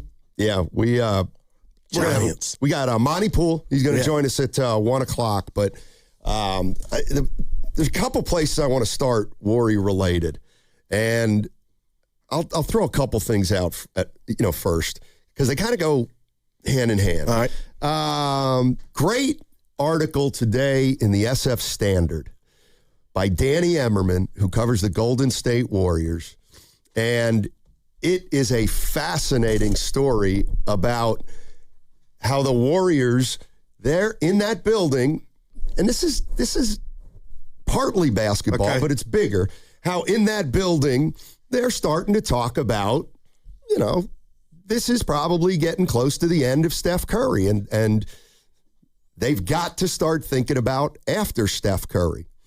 And the story focused on their chief operating officer, Brandon Schneider. He's got an office in downtown San Francisco that overlooks Oracle Park. That's sick. All right. So where the Giants play. Yeah, so apparently from his office, he can catch some Giants games. I love it. And the point of that story is Danny Emmerman is saying that in the last 9 or 10 years, when Brandon Schneider looks out at Oracle Park, he's seen a lot of empty seats in the last 10 years. And he said this out loud. Well, no, that was Danny Emmerman saying. Okay, right, if he's watching a Giants game, you'd notice that they don't sell out all the time. And they've gone through a little downturn with their fans over, since, let's say, 14 and 16. So, the idea is what happens after Curry. And the Golden State Warriors, they've got 600 plus consecutive sellouts. They've sold out every Warrior game since 2012. That's incredible. And the thing was, Danny Emmerman asked, Brandon Schneider, what are you guys going to do? Because, it can't go on forever. Nothing can. And Brandon Schneider said, you said it won't go on forever. Why not? And the reason he's saying that is because he believes the Warriors are equipped to keep this thing going forever. Now, obviously Curry's going to go at some point, but his point is they think that building and the team they put on that floor for the next 10 years and for the next 5 to 10 after Steph Curry, it's still going to be jumping. They're going to continue to be a super successful franchise, and they have tons of confidence that there's not going to be a dip after Steph Curry. Listen, with the fans. It's all about how you live your life. It's about your vision for your business model. And I'll just say this. I love I won't even use the word passion. I love the mindset of being aggressive and saying there's not going to be a fall off. But what I can say to what you're talking about is I just thought of the draft and our misses. And I'm saying R for Golden State Warriors because a Wiseman hit or Moody had been, a superstar and Kuminga worked out. We would be excited for that in regard to life after Steph. Now, there is no life after Steph now because Steph still is here. But it would, to me, if I'm the organization and I have that mindset, now you go get Giannis. Now you try to parlay that 11th pick to go get another guy that's younger and you can hand the baton to. And then that way, you don't, as long as you stay ready, you don't have to get ready. Yeah, obviously, the draft picks are a part of the equation. I mean, man. I think the Warriors front office and management, this goes beyond whether they blew a pick on Wiseman or not. I brought that up because you don't have that star, that new star. Anybody remotely, who could you name right now to where you're the successor to Steph? They don't have that right now, and it's okay, but time's running out. And it might not be okay, but I don't see them. So this is Brandon Schneider on the fans and what's coming next. And this is what's really intriguing me. This is Brandon Schneider. Because we have such loyal fans, they're going to show up, whether we're the favorite to win the championship or we have a year or two when we're rebuilding and we have young, exciting players that people are excited about. And it just got me to thinking. A lot of us were around from 95 to 2007. Your era. Oh, go ahead. Yeah. I don't want to use 12-year drought as the template, but would it be okay if the Warriors down the road a couple years cycle through players like Antoine Jamison and Monte Ellis and Jay Rich, but the team doesn't have a lot of success? I get a year or two, but how are they going to sustain it for a longer period of time at this level? It seems like it's going to be tough to do. But I want to get into it on the other side. Once again, Monty Pool at 1 o'clock. And what's coming up on the game is brought to you by Fremont Bank. Here for you, here for good. That segment also brought to you by Crystal Geyser Alpine Spring Water. What makes Crystal Geyser Alpine Spring Water different? We always bottle our Alpine Spring Water less than 1.5 miles from the spring source, and all our bottles are made with 50% recycled plastic from our own recycling plants. Crystal Geyser, bottled at the spring source. This is Larry Flick, owner of The Floor Store. For 40 years, Memorial Day has been our biggest sale of the year, and we're making this one count. Up to 50% off every product store-wide. That's carpet, hardwood, laminate, waterproof flooring, and much more. 0% financing for 2 full years. Plus, we pay your sales tax on everything. The Floor Store's Memorial Day sale. It's on, and it's big. Visit floorstores.com to find your nearest Bay Area showroom. From Santa Rosa to San Jose, The Floor Store, your Bay Area flooring authority. Reach your saving goals with Miristar Momentum Savings. Progress should come with perks. Every $25 you save earns an entry to win cash prizes. We're drawing winners for $1,000 monthly, $5,000 quarterly, and an annual grand prize of $10,000. Saving has never been this rewarding. Apply today at miristarfcu.org. Insured by NCUA, no purchase necessary. Terms and conditions apply. See website for full details. Hi, I'm Richard Estrada with Atco Pest Control. What's bugging you at home? You can grab a spray or set a trap, but real pest control starts with identifying the source of the problem and keeping them out of your home. Atco has been servicing Bay Area homes since 1985. We take the guesswork out of it so you can move on. Go to atcopest.com. Trust Atco for the solution. Inherited a home? Done being a landlord? Helping parents downsize? We've bought over 1,500 Bay Area homes since 2016. As is, on your timeline. No pressure. Call 510-462-6000 or search John Buys Bay Area Houses. 510-462-6000. John Buys Bay Area Houses. Sell your house the easy way.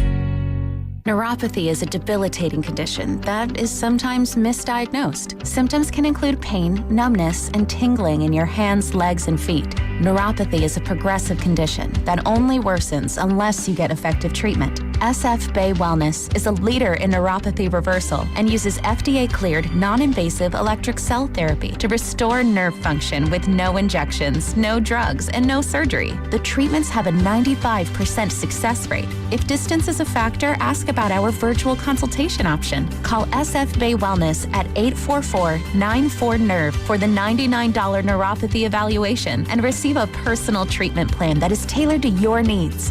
Don't wait another day. Call 844-94-NERVE. That's 844-94-NERVE. Why keep suffering with the painful symptoms of neuropathy? You deserve to live a pain-free life. Start getting the treatment you need for your neuropathy symptoms. Call today. You listen to 95.7 The Game for the best sports insights. Now, use that same power to grow your business. When you advertise with us, you're reaching a massive audience of local consumers and business decision makers every day. Let our team help you build a game plan that delivers results. Scale your business and win the market. To get started, visit Advertise with 957 The Game at Odyssey.com. That's Advertise with 957 The Game at AUDACY.com. This is the story of the one. As a procurement manager for a hospital system, she keeps every facility in her network stocked and ready. That's why she counts on Grainger to be her single source for thousands of products, from disinfectants to lighting, air filters, and more. And with fast, dependable delivery, Grainger helps her keep every facility stocked, safe, and running smoothly. Call 1-800-GRAINGER, click Grainger.com, or just stop by. Grainger, for the ones who get it done. My name is Whitney Allen, and I'm a widow. My husband, Ryan, died. We never thought we'd ever have to use life insurance, but the unexpected happened. With Ethos, signing up was fast and 100% online. You can get a quote in seconds, apply in minutes, and get same-day coverage. No medical exams, and you can get up to $3 million worth of coverage. I am grateful we were prepared. Get your free quote at ethos.com/radio. That's ethos.com/radio. Paid spokesperson. Time spent on application may vary. Online health questions required. Attention. Have you racked up $10,000 or more in credit card debt? Are you barely getting by making minimum payments? With credit card debt reaching all-time highs, National Debt Relief is notifying consumers about significant debt relief options currently being made available to help those with overwhelming credit card debt. These options may reduce a large portion of credit card debt for those who qualify. You don't need to declare bankruptcy or take out a consolidation loan, and you may only have to pay back a fraction of what you owe, even if you have bad credit. National Debt Relief has already reduced the credit card debt for more than 550,000 consumers, so don't wait. If you owe $10,000, $20,000, or even $100,000 in credit card debt, you can now take advantage of this financial debt relief as the cost of living continues to skyrocket. To check what debt reduction you may qualify for, call 800-358-6868. That's 800-358-6868. Again, 800-358-6868.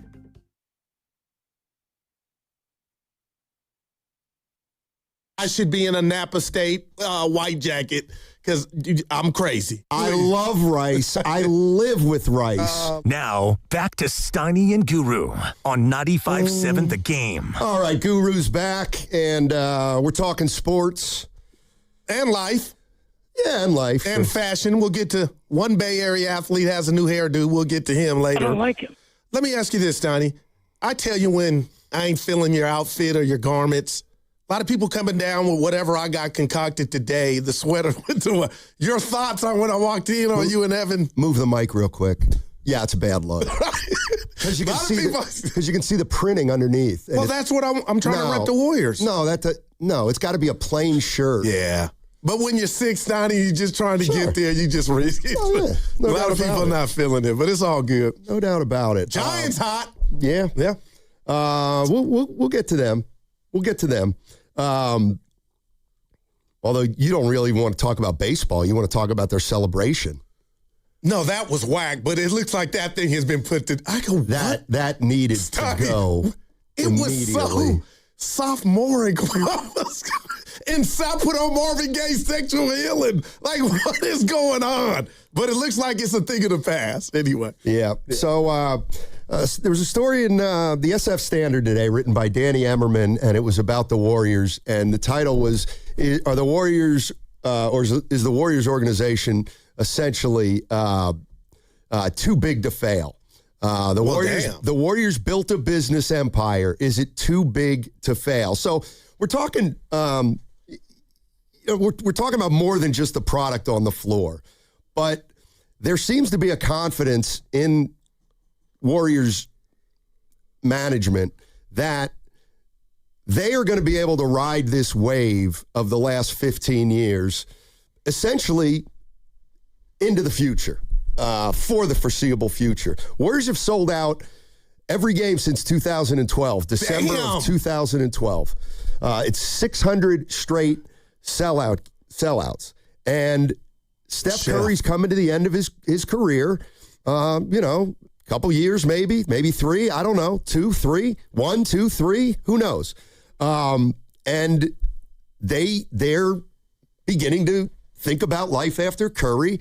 And what I got out of this story was that they are feeling really good that this thing's going to continue. And that even if they have a couple down years, the fans will hang with them because they'll have at that point young, exciting players that the fan base will love to follow. The question I have is And I don't necessarily need to use a 12-year drought as their example, but we have seen teams go through dry spells. And I'm just wondering whether the Warriors are able to withstand a dry spell. At least, of course, they can financially. That's not what I'm talking about. But they've earned one, too, with the fan base, I would believe. Any reasonable fan. Earned what? A couple down years if it ever got to that. Because I feel like the Bay Area was always divided with the A's and Giants when the A's were still in Oakland. The Raiders were here and the Niners. So the Bay was always, to me, split. But the Warriors was everybody's team. And now that you're coming off a dynasty that culminated in 4 chips, hopefully 5. But if not, I mean, man, can't Warrior fans rub their belly and endure some down years if it were ever to come to that? Well, when I hear Snyder talk and make these comments, a big ingredient or facet to all this is it sounds like there won't be any down years because they're going to have a guy after Steph, and hopefully we can see him with Steph. Well, it's that's how I'm looking at it. What he's saying is that if we have a couple years where we're not contending for a championship, we'll still have young players that people will be getting excited about, knowing that they'll eventually turn into better players and they'll get back to contention again. Right. But obviously a star is a part of that. But when I think of the Warriors, pre-Joe Lacob, I think of some of those teams, and I think of Monte Ellis, big fan favorite. I think of Jason Richardson, big fan favorite. Antoine Jameson, everybody loved Antoine Jameson. And I wonder, but here's the thing, Goo. You said Warrior fans should be rubbing their belly. Does it feel like they've been rubbing their belly since 2022? No, they're not rubbing their belly because we were told and we were sold, even with Steph and Dre, that we still had action. And Jimmy Butler. So there was no reason to, we thought, and I'm not just myself, we had action. We didn't have action. And it was a stark reality that it still hurts. I can't get used to it. So that's totally different than going through these down times with Steph still in the, he's 3 or 4 more years, hopefully. Well, if they didn't make the playoffs this year with Steph, it's possible they might not make the playoffs next year with Steph. But that building will still be full because they're coming to see Steph when he's healthy. Okay, then what happens when he retires? That's a problem. Well, but I think they're saying it's not a problem. They're saying they will still be a force after Steph Curry retires, even if it takes a year or two of finding somebody or getting behind young players. Now, you brought up 2012, and so did this article, so I'll just say this. Haven't we, and it's an old sample size, but haven't we been down this road when you mentioned Antoine and one of my favorites, Monte, and the rest of the gang? Warrior fans came out thin. So if we fast forward, and that was 2012, and that whole era that you covered the team that didn't culminate in any playoffs. But, man, I got to give Warrior fan the benefit of the doubt that if that did happen, they still would show up. Yeah, I disagree. So that's why I would be on the phone trying to get Giannis right now or yesterday or somebody like that to just kind of keep it going. Because why would the Warriors be immune to something that has happened to the Giants the last 10 years? I'm not saying they aren't. Okay, that's that's what I'm asking. Yeah. That's what I'm asking. I'm talking about prevention. If the Warriors have the next 8 years like the past 8 years that the Giants have had? Man. Do you believe that it's going to be sold out? No, I don't. I don't either. I wouldn't. I don't either. Let me ask you this. Have the Giants, after Posey, have they had a star? No. Where's how many years without a playoff series win for the Giants?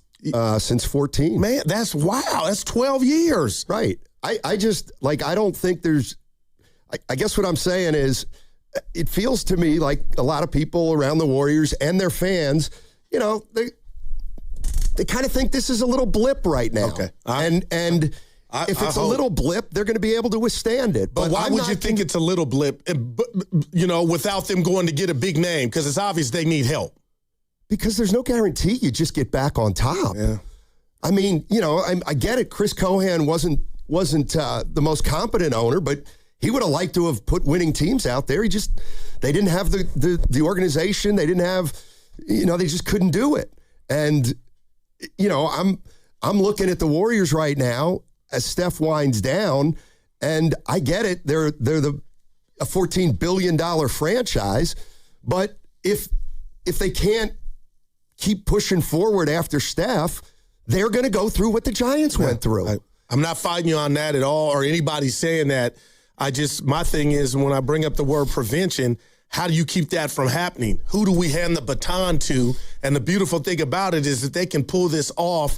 Like Jimmy was never handed, that's not the baton because he's as old as Steph or right remotely close. I'm talking about that young figure. But as much as I keep telling you all I'm down on Giannis, if he's younger than Steph, and if he were to somehow, stop that Carfax system from getting stuff added on to it, I mean, maybe, when Steph's gone, we get 5 or 6 good more years of a Giannis Golden State Warrior-led team. Well, and to me, all this plays into what the Warriors have just done with Steve Kerr. And, 2 years. They're planning, the Warriors are planning for, business life after Curry. There's no doubt about that. Right. But what's clear is this was Draymond Green on the Draymond Green show. And this is where the Warriors are going the next 2 years, plain and simple. What does this mean for myself? What does this mean for the direction of the organization? I can tell you what it means. What it means is that the organization still wants to prioritize winning, which I think is always the right decision. Everyone's always so in a rush to rebuild. And rebuilds, they're hit or miss, right? Like, if you're the Chicago Bulls, you've rebuilt 3 times since Michael Jordan retired. All right, so this is the, he's basically saying that they're not rebuilding. And here's more expansive, Draymond. So when teams rush into these rebuilds, it's not all that it's hyped up to be. And so what this means is that the Golden State Warriors aren't rushing into a rebuild. Because you rush into a rebuild, you give up all that you could have on the back end of what you got to go through this complete dumpster fire of that is really hit or miss. It's honestly and truly hit or miss. And so that is the decision that the Golden State Warriors has made. I couldn't agree with it more for all the reasons that I just said. Go ahead, Stoney. I wanted to jump in. Go ahead. I agree with Dre in regard to the rebuild, but I can't ignore the joy, the glee that I hear in his voice now that he has deciphered, or the team has put their flag in the ground, that they're going to, quote unquote, run it back. I feel like Draymond Green he knows this, and he feels I'm wanted and still needed because I'm a part of this, if that makes any sense to you. Yeah, I mean, like if they had moved on from Kerr, then all things could pop off. But he knows, like, he's probably going to get extended and it'll probably retire a Warrior because the team he's needed to do what he's always done, even at an older age, just like with Kerr and Steph. Yeah, I mean, that's fine. I wouldn't give Draymond an extra year, but if what he's saying is what is actually the plan, then he may very well get another year. By the way, we got a super chat, $9.99. You got to read it too, because I got something. So let me get this straight. Guru wants some young Thundercats, but then he wants to trade the 11th pick and future picks for Giannis. Make it make sense. Okay. Thundercats. Here you go in the back. Listen, the bottom line and the staple of this discussion is box office. Who is on the level or close to the level of Steph? And it's a Giannis. He's equal to 3 Thundercats himself when he's right. So if the Warriors have an opportunity to go get a healthy Giannis, those are your Thundercats right there. There is no changing of the diaper. Now he's going to need help. He didn't have it in Milwaukee, but we're talking about star power where the franchise can hand the baton when that day does come that the chef might, hang him up. You're sitting with Giannis and you can build around Giannis. I mean, yeah, if they can get Giannis. Right. But I don't, like, the problem with I feel like Giannis has played this, but go ahead. The problem with Giannis is the number 11 pick is not that great. I mean, it's a great draft. Don't get me wrong. I gotcha. But why are they knocking on the Warriors' door? Why would they knock on a door up at the top of the lottery? It makes you think it's a long shot for us to get Giannis, right? Yes, very much. But we got Monty Poole. What time was it starting? My bad. 1:00. Yeah, he used the word not overzealous. Like the Warriors were hell bent on trying to get a star in here. I'm sure they are. Draymond's so interesting because what he says also to me is like, well, you're not really addressing the point. And what I mean by that is he says, what this means is we're not rushing into a rebuild. Well, I would argue we know that already. We know that. You're still here and Steph's still here and we're not making the playoffs. And Curry still drives the engine. Yeah. So nobody's accusing the Warriors of rushing into a rebuild. Curry's the engine. In fact, what we're asking is, have they gone too slow in terms of their rebuild? And have they not been aggressive enough with their rebuild? Not like, I'm with you, Draymond. The Warriors have not been in a rush to rebuild, and now you're telling me they're not going to be in a rush to rebuild for the next 2 years. Okay, but what does that really mean? And how can you maintain the level of success that they've had if the team doesn't win like it's won in the past? I think winning and fan interest goes hand in hand. Yeah, and you got to have that star power, and you've had it. The ultimate star power in Steph Curry and Klay and Kevin Durant, and now that's going by the wayside. Now it's just Steph mixed in with a little Dre, but it wasn't good enough, once Curry and Jimmy Butler got hurt. But I'll say this, I bet my right arm, and again, you're going to say, dude, that's not what I'm talking about. That's too soon. But next year will be sold out. Even if Curry had runners. Yeah, the tickets will be sold. That doesn't mean, that's the other thing. Tickets sold or tickets sold. That's great for the Golden State Warriors. But the reality of the situation is we know damn well that building wasn't full house when Steph didn't play. So do you think the Kerr decision to bring him back, even if they even had a discussion about it from the ownership standpoint, was to show some stability to the fan base? Yeah, I do. But and this is where I differ with you a little bit with Draymond. I don't think it's a fait accompli that he's going to get 2 more years here. I would bet right now. Because I feel, and I said this yesterday, I actually feel like the reason they wanted Steve Kerr back is because they know that the next 2 years is a transition. Now, it may not be a total rebuild, but Jimmy Butler, if Steve Kerr is the coach for the next 2 years, Jimmy Butler most likely will not be on the team 2 years from now. Yeah. I'd be trying to shop that thing now. Probably won't be on the team. So I think Kerr's there because they know they're going to be making some moves. They don't know what they are yet. And Kerr, I think that was probably one of the things they talked about was that, Steve, in the next 2 years, you may have to be more flexible because some people may be going out the door and new people coming in the door. And, we may need to address things differently because strategically we're building up. We're not a contender at this point. Let's go to Pete. Pete's in San Ramon. Hey, Pete, what's going on, man? Pete, San Ramon.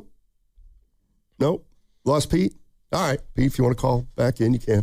But 888-957-9570 is the number. I just thought it was a real interesting article about the Warriors and their future, let's say 5-10 years down the line.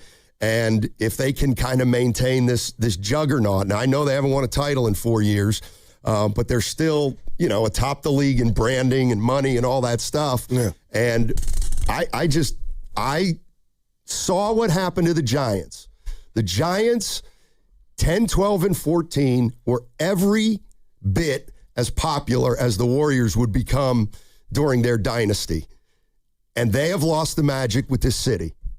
And the idea that the Warriors, can maintain that spark for another 10 years, That I find interesting because I think it's going to be very, very, very difficult to do that because of just the natural cycle of sports where there's probably going to be downtimes. And speaking of that, I feel like, you could call me some Tommy, recency bias, but we can go over the last 4 years of the Golden State Warriors season, and the worst part of what I'm getting at is there's been downtimes and no playoffs with Steph and Dre still here in That's uniform. Right. That's right. And that's, it's like I'm already petrified. Like I can't take it, but the reality is, and you talk about flexible, Steve Kerr and the Warriors are going to take the floor this upcoming season. And let me tell you who won't be there with the ability to play opening night. Moody and Jimmy Butler if you don't move off his contract. But it's sobering, man. It truly is. And Austin and San Jose,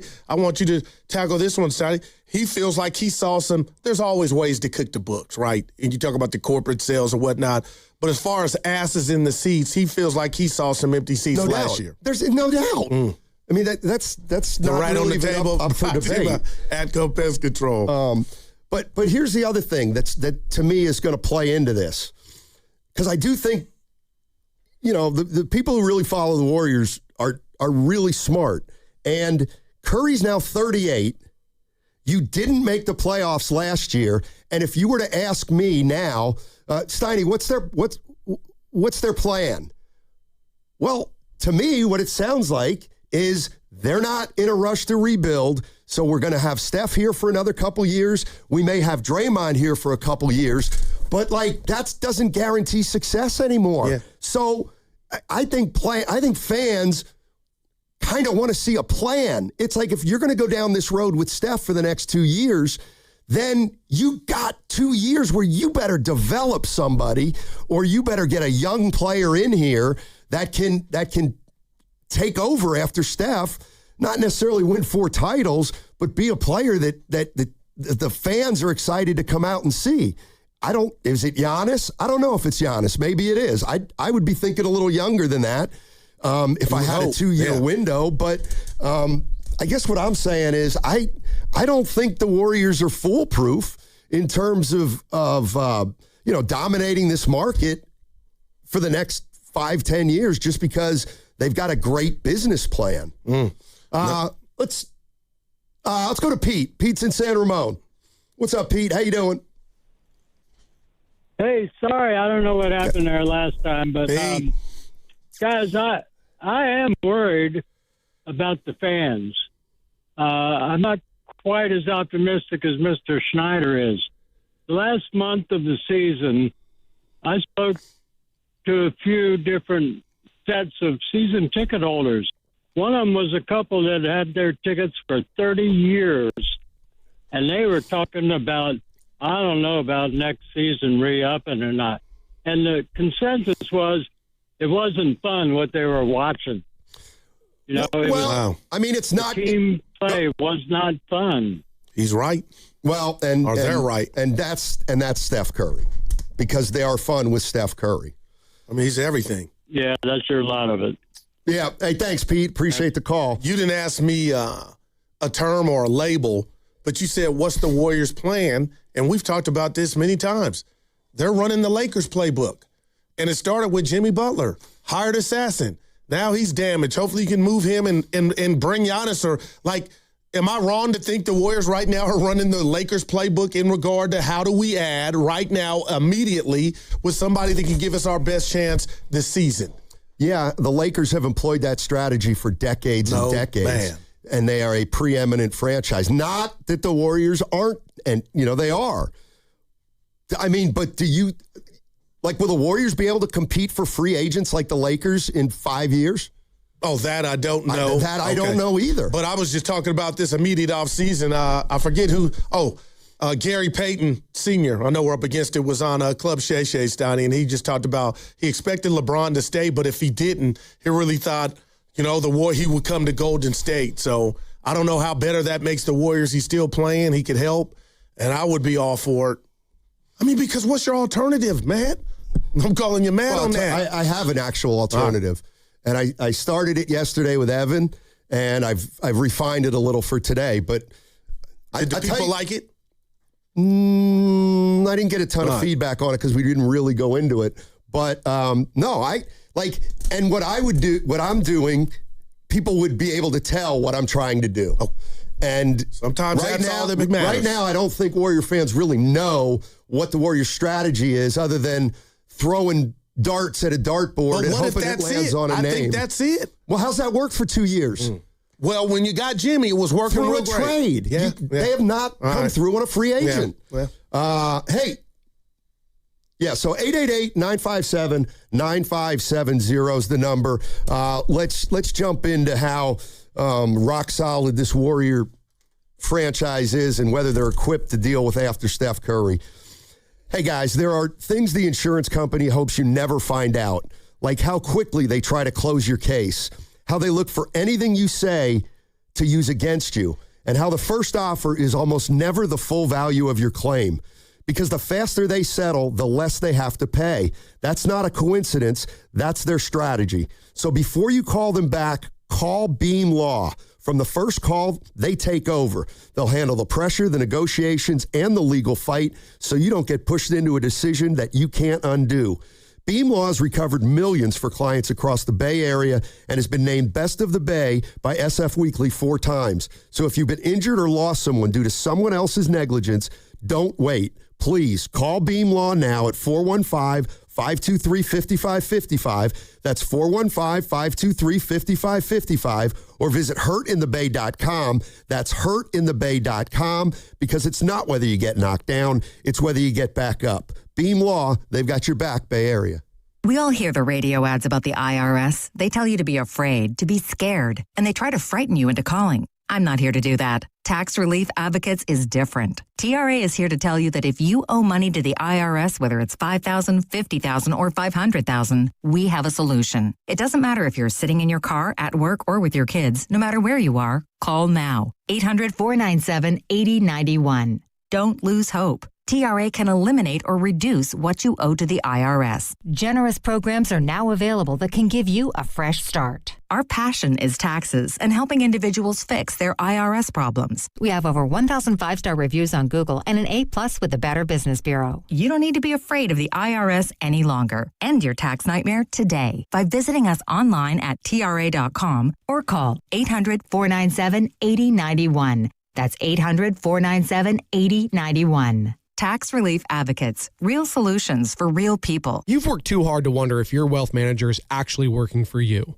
The decisions you're facing, what comes next, who you trust, have consequences that last. Getting it right matters. Bailard has been in the Bay since 1969. No parent company, answering only to their clients.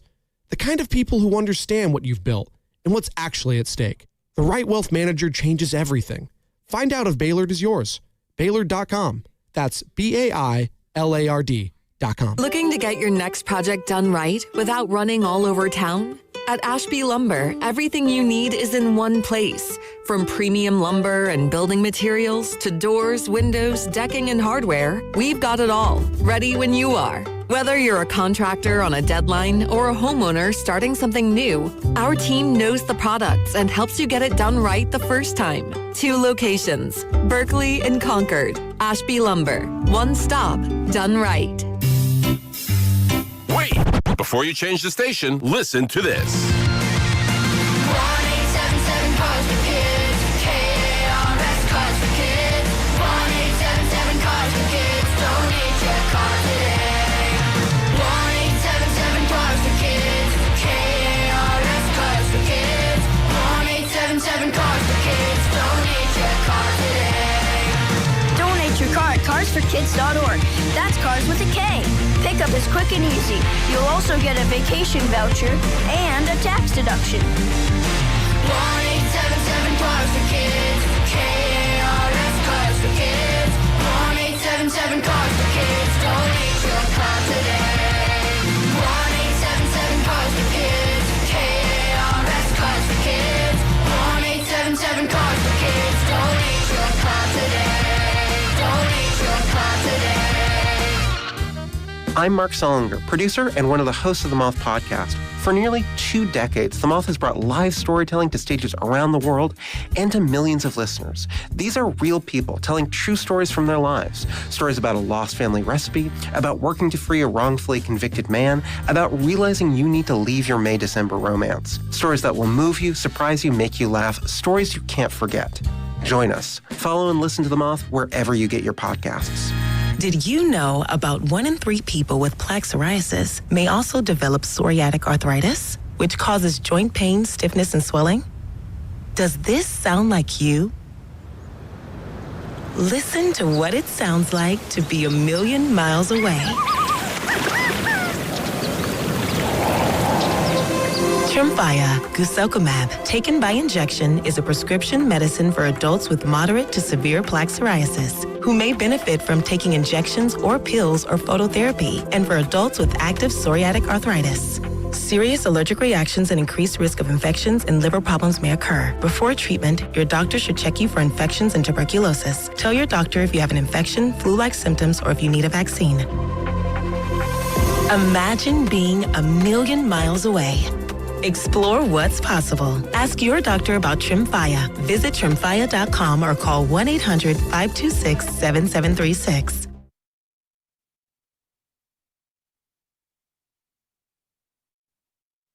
Stop hating on the Warriors. Well, no one's perfect. Now, back to Steiny and Guru on 95.7 The Game. All right, if you believe Draymond Green, the Warriors are nowhere near a rebuild. What does this mean for myself? What does this mean for the direction of the organization? I can tell you what it means. What it means is that the organization still wants to prioritize winning, which I think is always the right decision. Everyone's always so in a rush to rebuild. And rebuilds, they're hit or miss, right? Like, if you're the Chicago Bulls, you've rebuilt 3 times since Michael Jordan retired. All right, so, when Steve Kerr signed that 2-year deal, we talked about what we thought it meant, and I think a lot of Warrior fans thought, it might mean kind of more of the same. But I didn't hear any other Warrior fan say that they thought hiring Steve Kerr for 2 more years was because they were prioritizing winning. Like that, I didn't hear from any fans. I heard, who else is going to coach this team? Right. I heard Steve Kerr's still a hell of a coach and should be able to, coach as long as he wants. But I didn't hear one fan say they're prioritizing winning with the Steve Kerr move. That is not something I thought. Yeah, and I didn't either, but I thought it was the right thing to do with the state of the team, led by guys that are staring 40 in the face. And that's Jimmy, Steph, and Dre. It's like, I get what Dre's saying, but again, Steiny, I'm not saying he's being selfish, but he did bring up himself and how he fits. I just believe Kerr coming back is just, like I said, if there were odds, and Dib said odds, Steiny, it's minus 200. I believe Dre is getting an extension and he'll be here multiple years. And that's what viewpoint or vantage point he was speaking of. And would that be prioritizing winning? Not to me. Scott in Marin. What's going on, Scott? How you doing, man? Hey, good, guys. Yeah, I don't know. I come at this from a very different perspective than a lot of I don't know. I see the Steve Kerr hire as the only option, the smart option. Because I think, unlike what people think, I think if any NBA coach in the league would be able to adapt to what needs to be done, is Steve. He doesn't, he's not exactly, Don Nelson. You got to do it this way. You know what I mean? I believe he would adapt to whatever they do. But let's be honest. This is a business. What are you going to do? They are going to get worse when Steph leaves. There is absolutely no way to avoid that right now. And that's just the way it's going to happen. Unless you want to trade him, you want to trade the biggest entertainment draw in the league. I mean, this is the Warriors are in this are lucky to still have him playing at a level where, that's he's a guy. You know what I mean? So yeah, go ahead. No, so my point is, you are going to get worse when it's over. There's just no way around it. I mean, if their star player was Kawhi Leonard, okay, get rid of him. If any other player you could actually name in the league, I would have no issue trading that best player. But this guy is in another category. And I'm not interested. I agree with you, Steiny, on one thing. I don't want anybody with if the age with a 3 that starts with a 3. I don't care. I don't want a 31-year-old who's got some injury history. I just don't want to see that. If they can bring in somebody with a 2, 29 or younger, that's a different story. Okay. But to me, they're doing what they should be doing. This is the logical thing to do. It's the business thing to do. It's the entertainment value thing to do. Because otherwise, these people that want rebuild, they'll play all the kids. No, that's not going to work. Not here. After all these years of this entertainment, like Cal Kami explained, this is what you do because you know what's going to be after this is worse. Period. Thanks, Scott. So that's my thing. All right. Thanks, Scott. But I want to make a distinction here. Everybody, and it's easy to say, and I agree. It's probably going to happen. Look, they're going to be worse when Steph leaves, right? Right. Sasquatch couldn't fill his shoes. And I would say, especially if you don't use the next 2 years to prepare for that. Right. And that's what I'm worried about right now with this team, that they're going to just get to 2 years from now with little to show for it. And then they're going to be saying, okay, now what? And I'm saying, you need to try to have it all. You need to try to have Steph Curry for the next 2 years and set yourself up for 2 years down the line where you're not the laughingstock of the league. Yeah. So they got to start, I'll go Giants on you, Sonny. They got to start getting some hits. Exactly. In regard to doing that, in regard to adding talent. Exactly. And you didn't ask me, Giannis is a pipe dream for me right now. I think he's going to Boston. When I read that report that Boston was checking in on him at the deadline, I'm like, they got Jalen. Some could pop off, but it's going to be a trade, Stein, and I think he's going to Boston. So with all this in mind, how do the Warriors navigate the next 2 years if it's, if they want to try to avoid having their hands tied after Steph leaves? Here's the way I look at it. Tell me how we get young talent before you go. I'm going to. I'm going to tell you how you get young talent. Right. I'm going to tell you how you get young talent. Well, the problem is you're not going to like it. Why? Because I'm a realist, okay? And you can talk about pipe dreams next year all you want. They're not doing well next year. It's going to be hard. They have 2 players who are going to miss at least half the season. At least. The idea that the Warriors are going to get a 36-year-old Butler back and Moody and they got somebody this summer that everybody's excited about, and now they're going to go win 50 games next year. I don't see it. So I think next year they're in trouble. And that's why I'm down. But go ahead. I can't fight you on that, but go ahead. So they have the 11th pick in the draft. You use it, okay? Go ahead. Fine. Go make your run at Giannis. I don't think you're going to get him.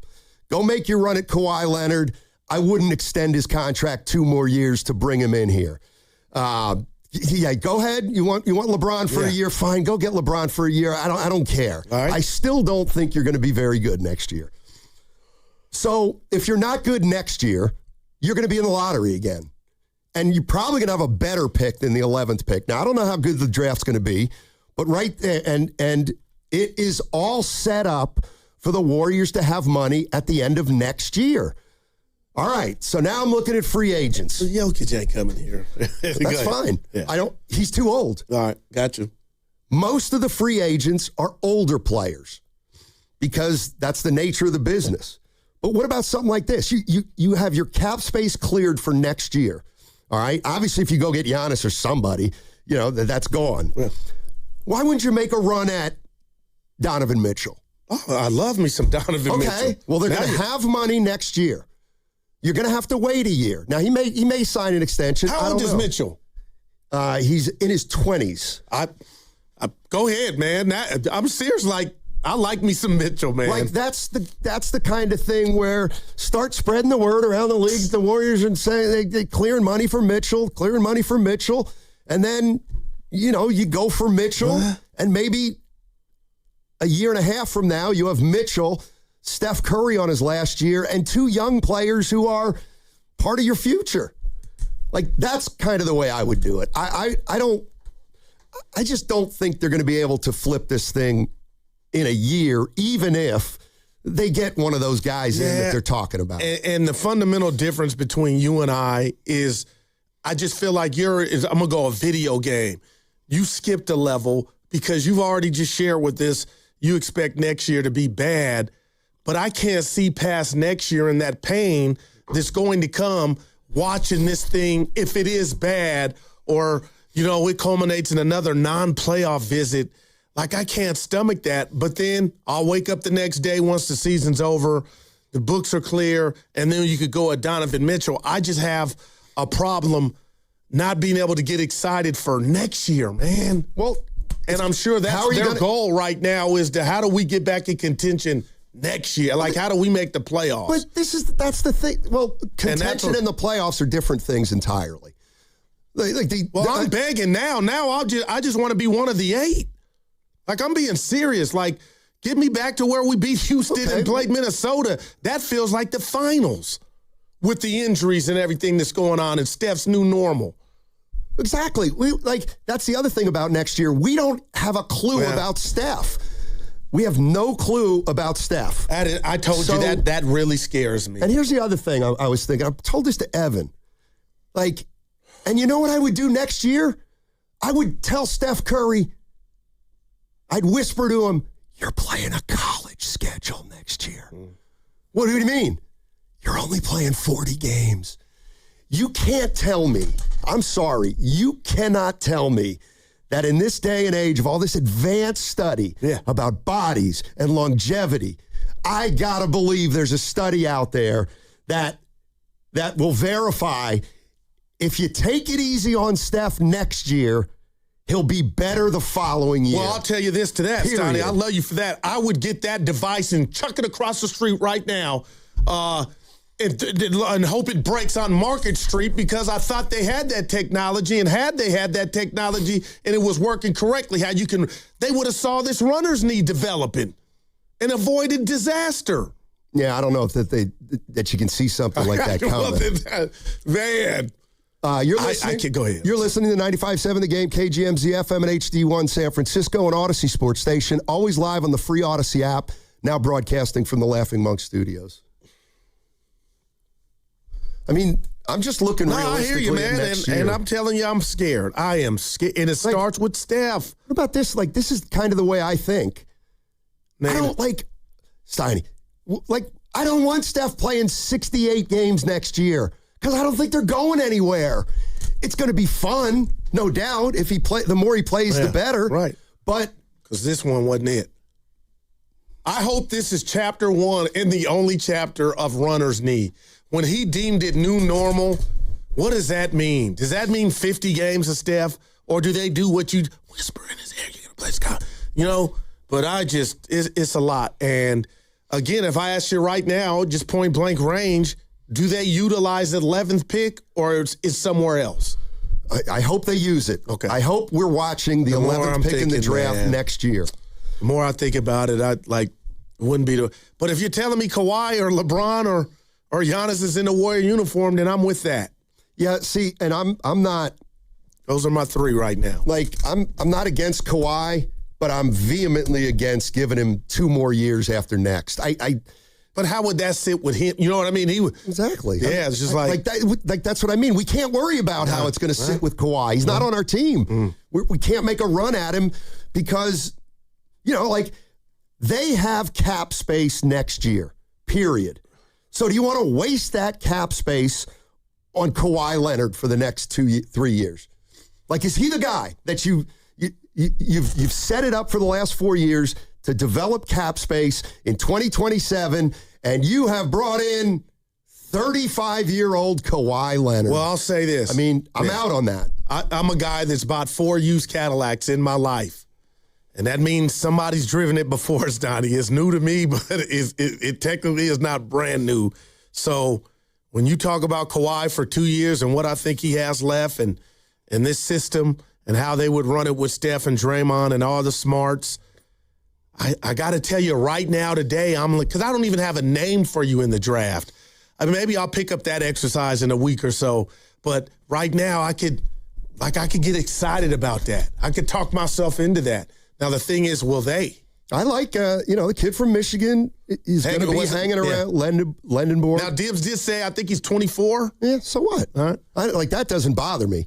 In fact, I like that because he's more equipped to come in and play right away, but he's not like 36. Right. He's still 24 years old. You know, they're also linked to a guy named Kareem Lopez who's playing in New Zealand. He's a forward. Dunleavy went to see him during the season. I think he's not from New Zealand. I think his measurements? I want to say 6'8", 6'9", right. Something like that. So, those are just a couple names to keep in mind. Yeah. But okay, here are the 2027 free agents. Because I love the Could be. All right. Jokic. Yeah. All right, so... But we're not getting him. I don't think he's going anywhere. Okay. I mean, we talked about Jokic yesterday. I'm not crazy about him because I think he's going to quit playing at some point, sooner rather than later. You're not going to like these names. Karl Anthony Towns. I like Karl Anthony Towns. Well, he'll be available next summer. All right, okay. I like Karl Anthony Towns. Donovan Mitchell. I like me some Donovan Mitchell. 2 for 3 so far. Trae Young might be a free agent. No. That's not going to get anybody excited. Brandon Ingram. No. Tyler Hero. No. What about 2 of those guys? Could you bring in? Right. Could you bring in 2 guys? Ingram and Hero. Is that good enough for everybody? Obviously, to me, it's a guy like Donovan Mitchell. Yeah. Oh, you got me juiced, man. Like, I'm going to watch the game tonight thinking about, could he be a future Warrior? But that's what they need. That's the essence of what they need, man. And, I know you know Joe Lacob. We've had the pleasure to talk to him, but only he knows what's on their board and what they're thinking about, because you can go and run this play or plays many ways, but I just wonder if they're like, I hear Stoney on the radio talking to Goo, but the bottom line, Stoney, is we are trying to steal everything for Steph. And if that means future capital, we're willing to risk it to try to get the biscuit with gravy. Yeah, and here's the other part of the Draymond Green. I'll play it again because I just want to tack something on. So when teams rush into these rebuilds, it's not all that it's hyped up to be. And so what this means is that the Golden State Warriors aren't rushing into a rebuild. Because you rush into a rebuild, you give up all that you could have on the back end of what you got to go through this complete dumpster fire of that is really hit or miss. It's honestly and truly hit or miss. And so that is the decision that the Golden State Warriors has made. I couldn't agree with it more for all the reasons that I just said. But you're leaving out one rat on the table, Dre, and I'm ashamed of myself because I'm putting this and I'm projecting this on Dre. But what he's saying, Stoney, is I got job clarity. I'm coming back. We're not doing a rebuild. That bodes well for me. I'll be here. So I hate that I feel like that's that energy in the comment that he made about rebuilding, and he's right. But I feel like he knows now with this Kerr deal that he's got some clarity, I believe, and a deal is imminent, or his future is secure still being here in the Bay. Well, if and I don't think it makes him any better. Well, I mean, I don't like when people talk in absolutes. He's like, okay, we're not rushing into a rebuild. Okay, well, what are you going to do? Rush into a rebuild in 2 years when Steph's 41? That's right. It's like nobody's asking you to rush into a rebuild. But how about operating for the next year or two to give you the best shot to get some young players in here? Right. Like that's kind of what I mean. There's a way to get a couple young players in here in the next couple years. And Steph's still here. Like you've got to start developing young players now and the next 2 or 3 years while Steph's here. Otherwise, that's where it's going to go. That's how it's going to get really bleak. It's like you're studying for the final exam a week before. You know what I mean? Month before, a year before. You got to plant the seeds. No, I want that back. That was a bad one. Coach in Vallejo. Our man. What's up, Coach? Hey, guys. Good morning. Love the conversation. Thanks. And what I want to say is that the Warriors are 3 to 4 players away from being competitive. Okay, so no Giannis, no Kawhi. If you're putting them with a bunch of guys that are G leaguers, you're putting them with a bunch of guys who would even make the rotation of other teams. You look at OKC, San Antonio, Minnesota. If you look at those teams, is G going to be in their rotation? No. Is Spencer? No. Is Massey? No. Is Potts? No. They can't even make the rotation. So you can bring, a superstar or two in there. You put Giannis on this team right now without losing anyone. They still don't make the playoffs. Okay? I disagree with you, Coach, but go ahead. All right, go ahead. I'm sorry. It's the supporting cast. If you look at the depth of OKC with guys like Mitchell and these guys, or the little guy running around the point guard for Minnesota and these Jenkins and these guys, the Warriors need to just stay with the draft, hang with it. We really can't help Steph, Goo. We can't help him get another championship right now. I'm sorry. He's a small guard. Yeah. He's no longer the dominant player anymore because of age and injury. So the Warriors just need to build up that supporting cast. I'm sorry to say it, and I'm willing to go with the Warriors on that, okay, if I see them heading the right direction. But you can't keep putting lipstick on a pig. No. You can't do it, okay? So that's where I'm at. I'm kind of with Steiny on that. We need to bite the bullet, stay with the process, start building up the supporting cast with draft picks and very young free agents like your Mitchell and people like that, and go for it. In 2 to 3 to 4 years, they are going to be a lot better and more competitive. If right now you just want to throw in a Giannis or Kawhi, you're just prolonging what's the inevitable. Wow. Yeah. Good stuff. Hey, Coach, real quick, your boy Paz got a new hairdo. Check him out. Get back to us. I like it. Okay, I'll check it out. Thanks, Stu. This from the 925. I'm with him or her. All right. What I want the Warriors to do is stop thinking that one big trade or deal will immediately bring them back into contention. Then what? Here. But stop this meet. Well, we got Monty coming on at 1 o'clock. So then why is all this noise around the team and that mindset that they're just overzealous to try to give somebody to get a big boy here? It's everywhere. Yeah, but nothing's changed. They've tried to do this before, and it hasn't worked other than Durant. I do want to ask you something about this player that Coach mentioned. And, Evan, I'm asking you too. Boy, when you talk about scouting, and I'm asking you two to be honest, did you know A.J. Mitchell was this type of player as he played college ball at Santa Barbara? I did not. I'm watching this dude ball like holy hell. So kudos to their scouting department, but we need some of that. I did not know Mitchell had that type of game. Did you? No. Evan? Who watches Santa Barbara? Well, some people do, but, I mean, they play in the Big West. It's kind of hard to evaluate. Some people bet. I would also say literally every team didn't see this because he was a second-round pick. God darn it. And the Knicks traded him to the Thunder. So there was a lot of people that didn't see this. Yeah, a lot of people didn't see Draymond Green. But I guess I want our scouting department to find that diamond in the rough. You were raving about Post, Trace Jackson Davis, and Will Richard. No, my heart was in that because you want them to excel. But, man, if we can, he said second round, but dude is balling, man. Somebody on the YouTube chat is like, well, the reason they want to bring Giannis in is to sell tickets. So they have a next after Steph. Giannis 31, but the injuries, calf and Achilles, and man. Yeah, I'm with you. I'm not you. No, I was like, AJ Mitchell. I'm with Coach there. Yeah. You know, if I'm not saying you guys are wrong. What do you think the team is thinking? That, like, I think they're telling us with the acquisition or the trade of Jimmy Butler. Well, what if, and maybe the possibility of another trade, you know, for Giannis, and it's 50-50 or less. Like, this ain't 3 years ago talk of Giannis or 4 years ago when the station was shaking because we were all excited about the possibility. Yeah,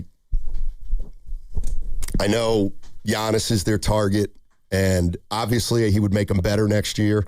I think Coach was wrong, Stoney. I think they make the playoffs with Giannis. Yeah, I don't assume that at all.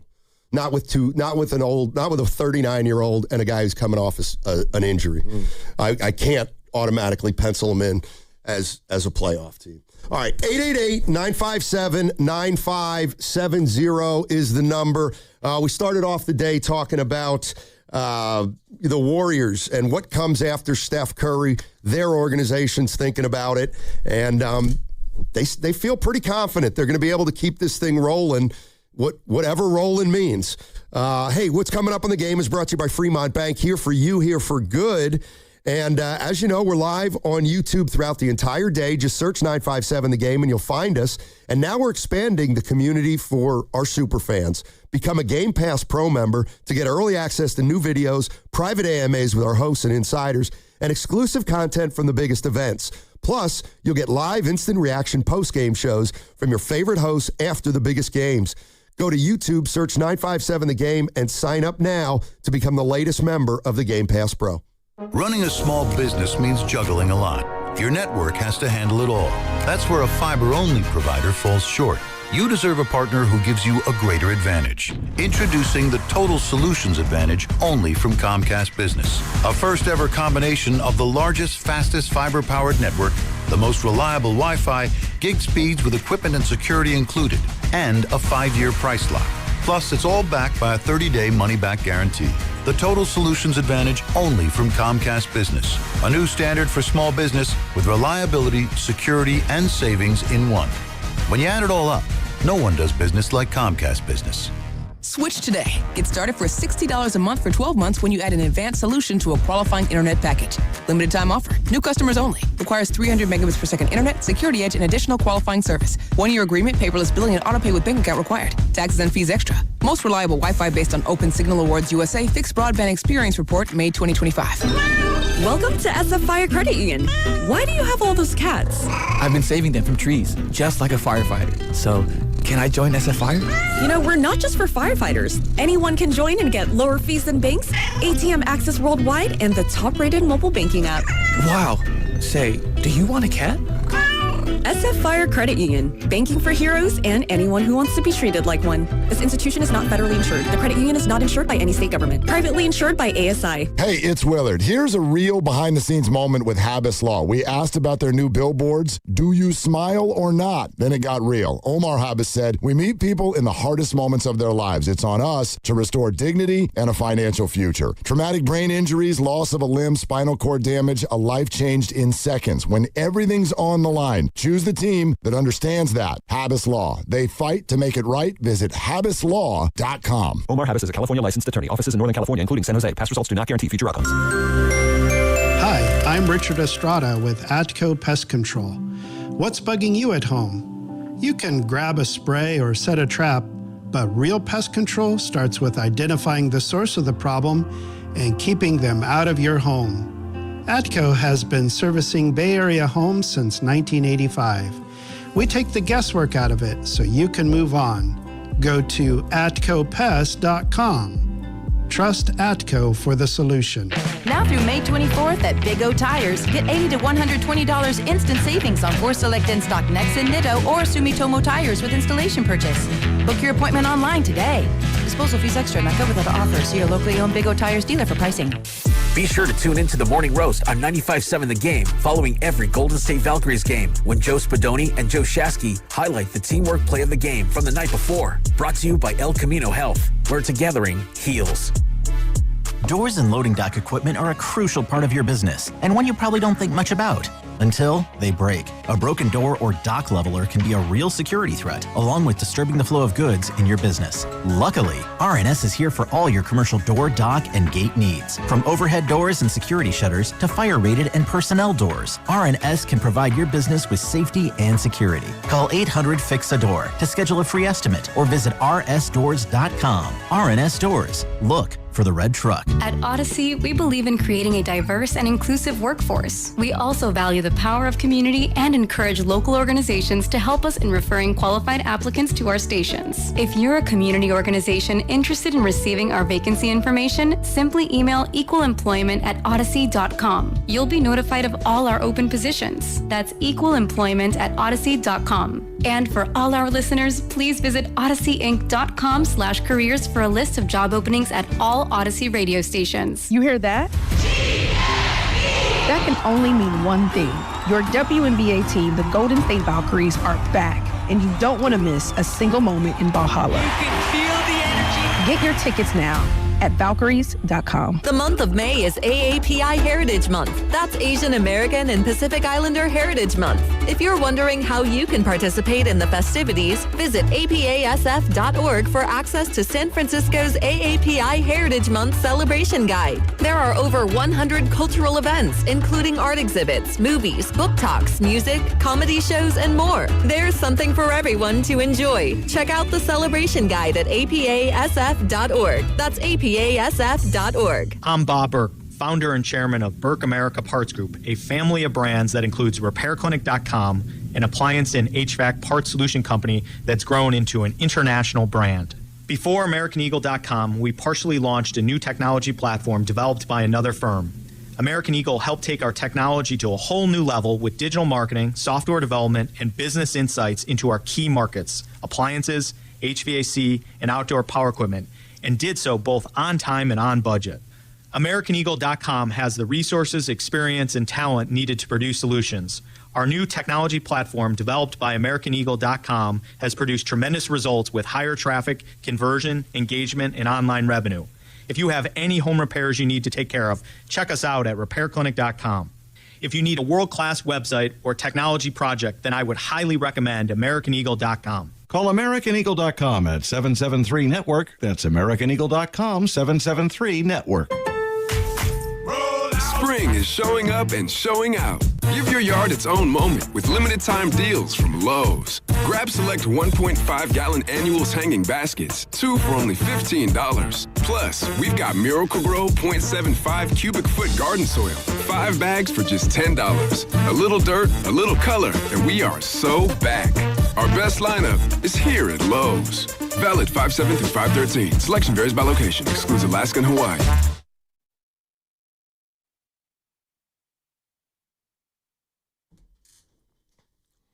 Steiny's got the most juice in the Warriors organization. Now, back to Steiny and Guru on 95.7 The Game. How you doing? Dynamite. Did you see the email? I'm out sick on my deathbed yesterday, and the boss sent a company-wide email taking a shot at me. Did you get that one? I did not. When the A chair is reading a read, please, the other guy, don't interrupt. I'm like, why not just send that to me? Because I took it as like, damn, boss, you gonna do me like that? Nobody else steps and look at you laughing. He could have just sent that to me. I knew who he was talking to. So it didn't hurt me, too. I just laid back down like, damn, guy brother can't get well. Don't interrupt if the host is doing a read. That hit home, man. I didn't like it. This is get to some calls in a sec on the text line. KD said on the Starting Five podcast he didn't want to come to the Warriors because the deal would deplete our future assets and we'd tread water with a top-heavy roster. All right, so Goo, you want Giannis, right? I'll take him. Okay. Yeah. So the 11's gone, and probably 3 more future firsts are gone. Oh, man. So, like, this is just I hear you. From a practical standpoint, too. Okay, and I'm not saying I wouldn't do it. I probably wouldn't. But it's future suicide, or Giannis becomes your future. Yeah, but how are you going to get better? Yeah. You will be capped out, and you'll have draft picks every other year, and you think you got to hit him now? You're going to have to hit him, and you haven't hit him as well, right? When you only get half as many. So that's one of the reasons that I'm not. But how about getting Bron if he were to choose us, and obviously they were flirting, or Joe, that wasn't too many months ago to where that was a report. He wanted to see what was up with the king. Well, what if you could get him and not have to use all that expenditure? Okay. That's a year. I feel better about It's a stopgap. Yeah, but you still got the draft is still a thing. Now, how rich these drafts are going to be, like you said, this was the one you wanted to really. And maybe you're right. Maybe you get your Klay Thompson with this number 11 if you use it. Let's go to King in Pasadena. King in Pasadena. Hey, man, how you doing? Hey, Goo, my mom's show says hi. Hi. Oh, hey, tell her hello. All right. Hey, Spidey, I'm about your age, man. And we've been season ticket holders for several decades. Okay. And I'm just going to share with you a perspective of one fan, myself, right? All right. Spidey, remember when Barry left for Houston and Wilkes left for Los Angeles? We thought this thing was going to crumble. And it didn't. It didn't because this franchise has survived on the backs of exciting offensive basketball, right? All right. We had Bernard King, Lloyd Free. We ended up with Purvis Short and J.B. Carroll, Run TMC, and somewhere between all that, we sprinkled in Jameson, Joe Smith, Chris Webber, Jay Rich, Latrell Sprewell, Monte Ellis, etc. Yep. And we're here today. We're here today, and my fear is that as I'm looking at my season ticket renewal, I'm worried, man. I want entertainment, Right. Seeing a bunch of old guys running around and seeing Todd's, getting run over on by opposing players is not entertaining for me. So my only advice to the management team is this is, at the end of the day, entertainment, and we got to make it entertaining going forward.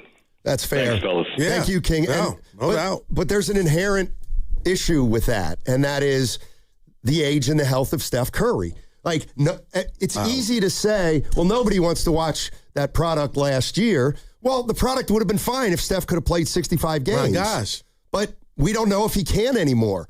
So they don't know if the product, like, that's the new normal. How many home games next year the Warriors going to be exciting? I don't know. How many Steph playing at home next year? 30? I'll take it. I think Joe would too. Again, you guys are going to say I'm living in the past, and the only reason I'm bringing it up is I can remember the Jordan Poole, the good Jordan Poole era. When Steph was out, he wasn't Steph, but he was true. He was a fun ass watch. Fair. And watching him, dance with the ball before he became dress shoes Poole, it was like that was enough. And I believe that caller would have been at the game. I'll never forget the game. It was a Friday night against the Sixers, and B was doing his thing, and Steph was out, and Jordan Poole was doing his, and they won the game. But I'm like, that's what we're talking about, man. Just can we get back to that? And I don't know if we have a player right now of that caliber that can hold it down when the chef's out. And I think we saw 40-some games of that, but we didn't. Yeah. I am petrified for Steph's future as far as availability. I came in and just told you that. I thought about it yesterday. Like, I mean that, partner. And Steph may not even know, but you can't tell me that's not Halloween.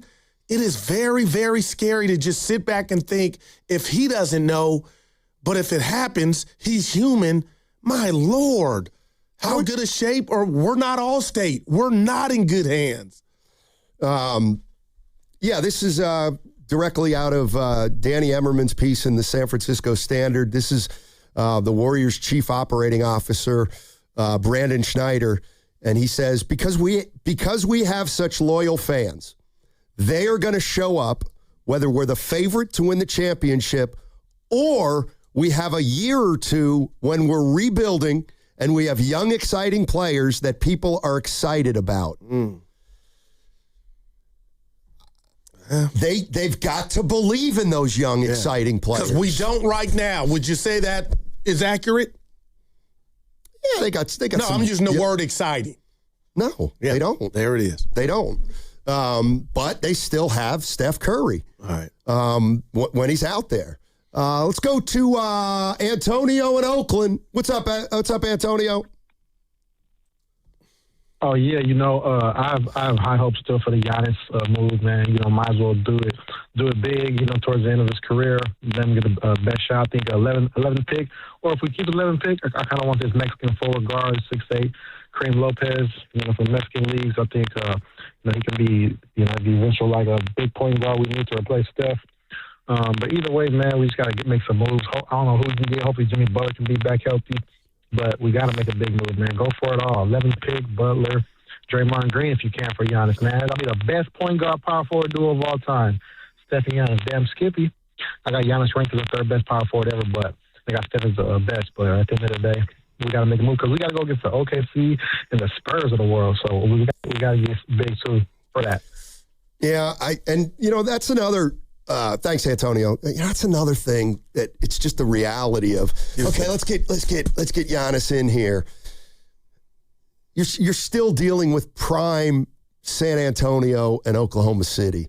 Like, I would rather try to get some young guys now who in 3 years, might develop to the point where, they're playing with a couple great players and you might be able to challenge those, those types of teams. Who was the guy or gal that said if Giannis were to become a dub with this current Coach in Vallejo, he doesn't think they would make the playoffs. And I was just thinking about that, like, you got to be kidding me. But what's starting to scare me now is, because I thought there was something in Wiggins' eyes, I was wrong. But I also thought there was, a friendship or a bromance between Steph and Giannis of them wanting to play together. And I bring all this up to say my fear is, would Giannis look at the Warriors and say, if I go there, how much that we got major action? Like, as opposed to Boston, if somehow something was to go. Like, I'm wondering how attractive we are to guys like that mentally I'm coveting. And that may be a problem because Milwaukee's kind of made it clear that they'll work with Giannis. They're not going to send him somewhere he doesn't want to go. So, now that could work in the Warriors' favor if he wants to play here, because then they might not, they might not have to give up as much as somebody who's wants him more, but he wants to play there less. Yeah. Daryl in Alameda. D. What's up, Daryl? Sorry. Hey, guys. How you doing? Doing well. All right. Hey, Goo. I'm the guy from Santa Barbara. Yeah, a lot of people missed on him, but check this out.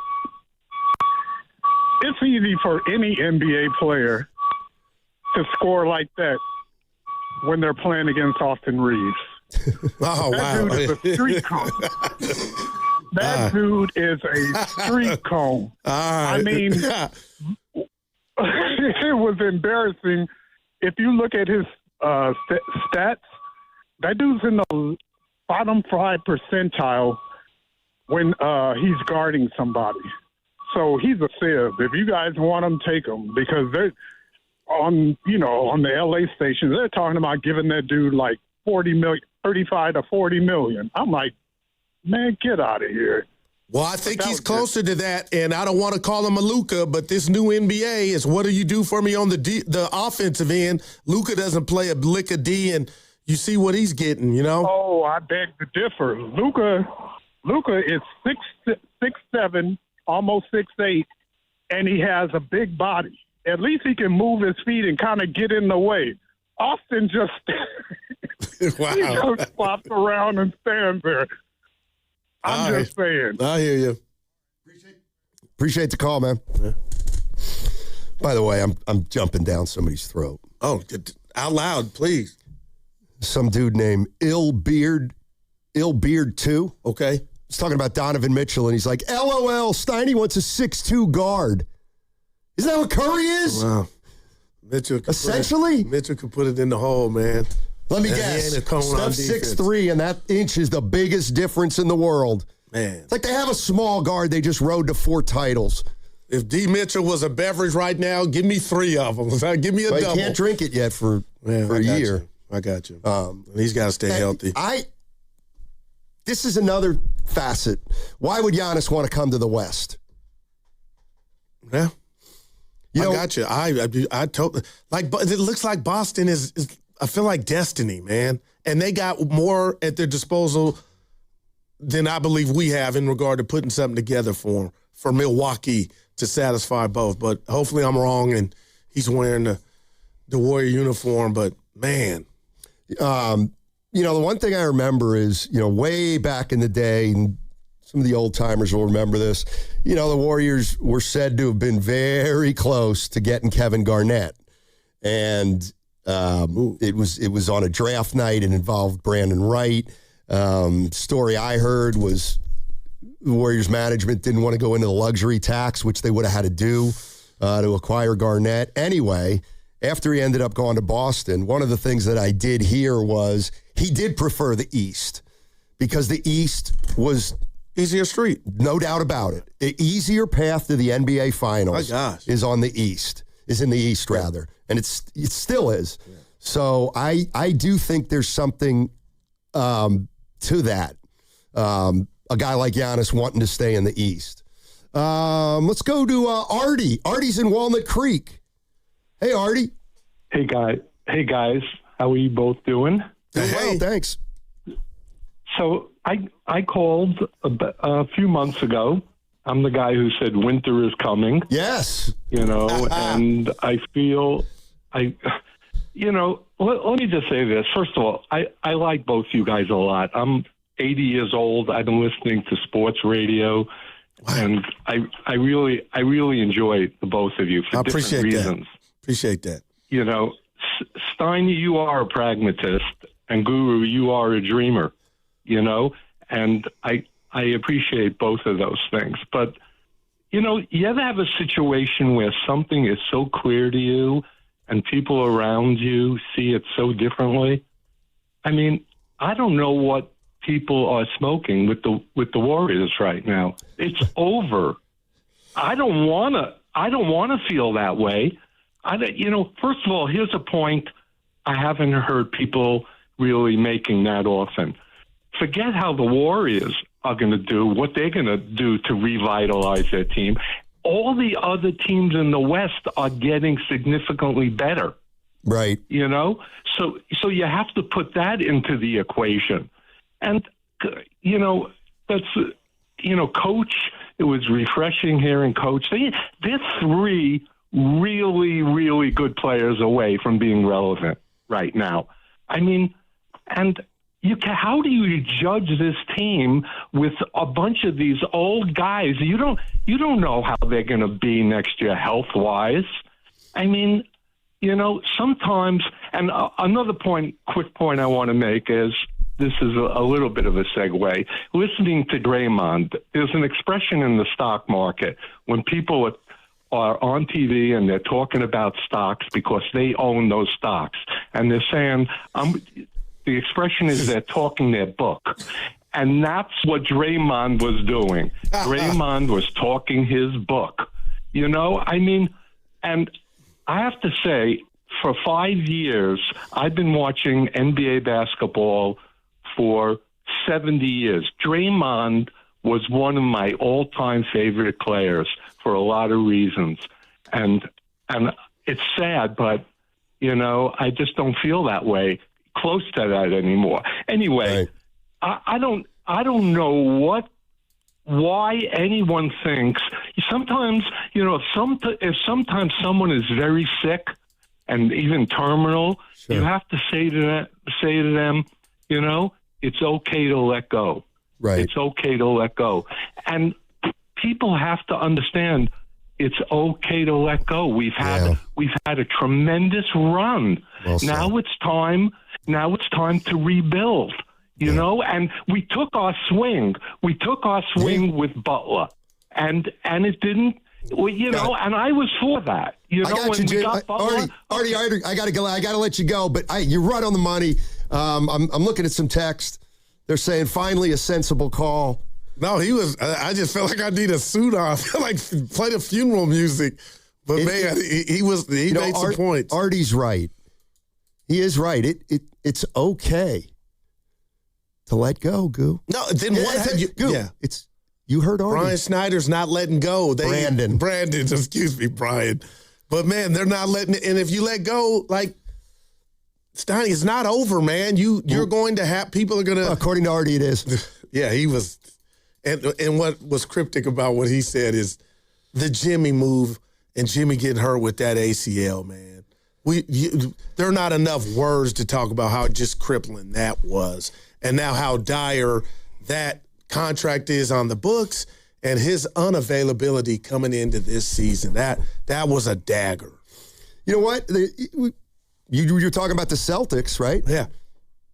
You think the Celtics are going to be in on Giannis? Oh my God! They said they were at the trade deadline. Well, who are they going to like? Are they going to give up Brown or Tatum? Yeah, Brown. I believe he's talking his way out of there, and so they can have a mutual. Why wouldn't you want the Warriors to maybe get involved in a three-way deal where they come out with Jaylen Brown, and the Bucks get 3 future firsts and 2 players that they like? I wouldn't be mad at this point. I wouldn't be. I wouldn't be. See, this ain't a 3-teamer, huh? That's what great organizations do. Because Milwaukee would have Brown don't fit Milwaukee with where they're at. They're blowing it up.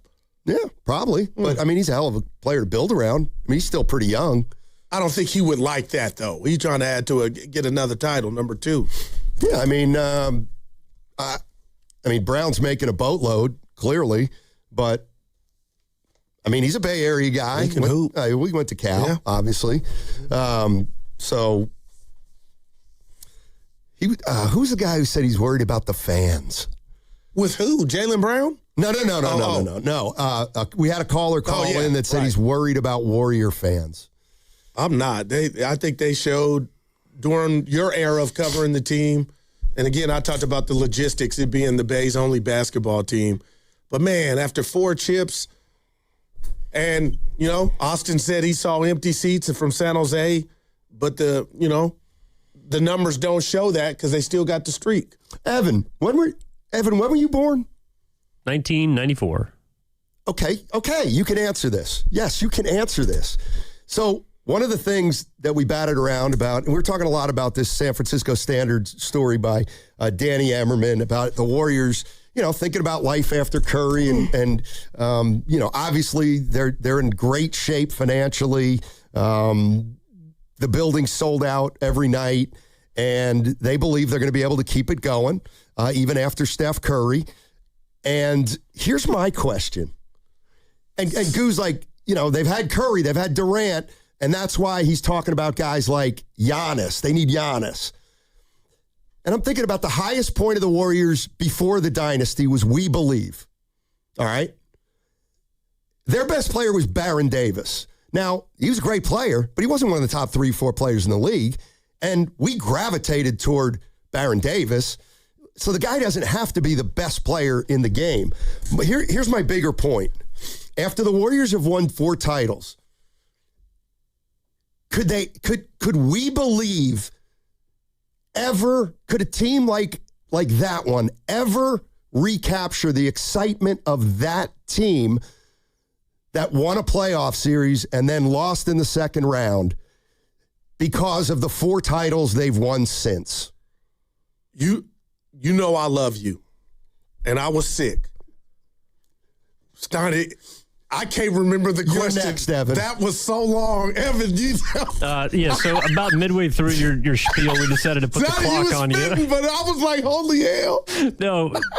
What was your question? It was about 1 minute and 5 seconds. Steiny, that was long. Sorry, minute 30. I got to set it up. Okay.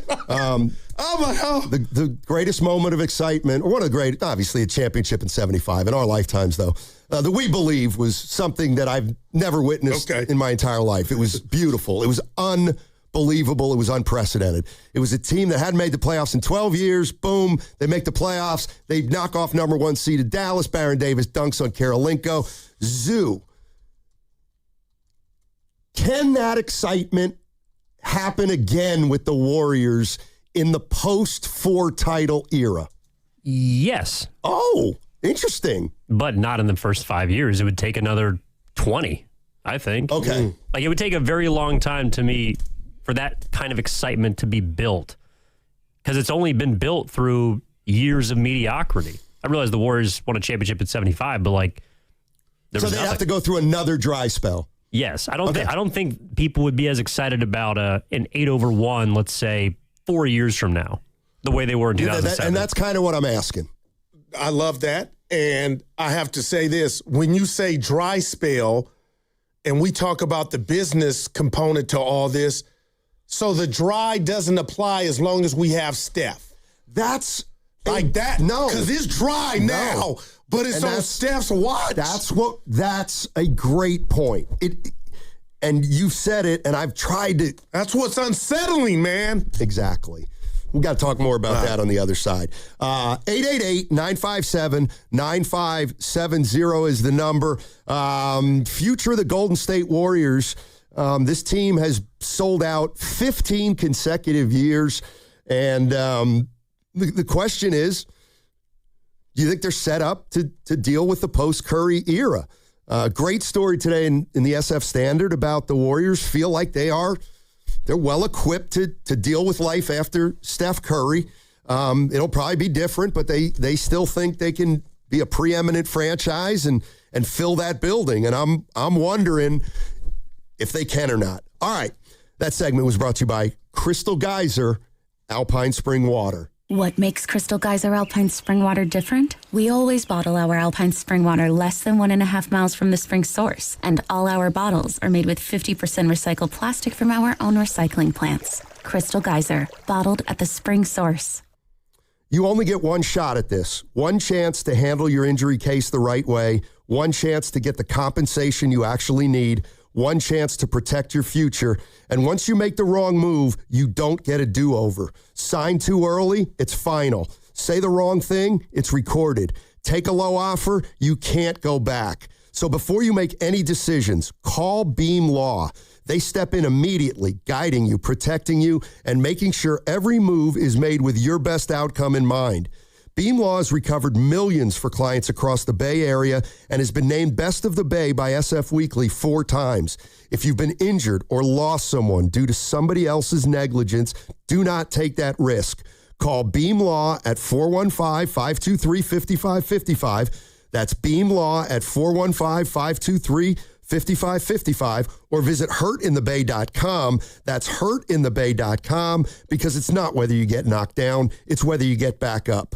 Beam Law, they've got your back, Bay Area. Americans pay about $5 billion to control termites and repair their damage every year. Many people underestimate exactly how much damage they do. Call Pacific Coast Termite today at 800-PACIFIC for a free home inspection. Certain restrictions apply. No tenting, though. No double bagging your food. No pet sitting. Mention KCBS and get 10% off termite treatments and a 2-year guarantee on their work.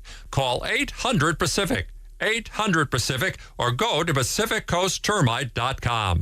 Right now is the perfect time to head to Saramonte Ford. Huge selection, big savings, and straight up great deals. They've got a lineup of brand new Fords ready to roll. Trucks, SUVs, and hybrids, all priced to move. Whether you're buying or leasing, Saramonte Ford makes it easy, fast, and stress-free. So don't wait. Stop in person right off 280 in Colma, or online 24/7 at SaramonteFord.com. That's SaramonteFord.com. Saramonte Ford, your San Francisco Bay Area Ford dealer. Summer is coming. Are you ready? If you're still trying to do it on your own, it's time for a smarter approach. Jumpstart MD offers local, medically supervised weight loss with personalized plans and access to GLP-1 medications at our lowest rates. This isn't DIY. This is real care that delivers real results. And right now, mention Alice and save up to 70% this May. Start now, not later, and get ahead of summer. Call 855-JUMPSTART or visit Jumpstart MD today. Running a business means wearing multiple hats. So if you're like me, you probably started out using your personal phone, taking client calls and texts nonstop.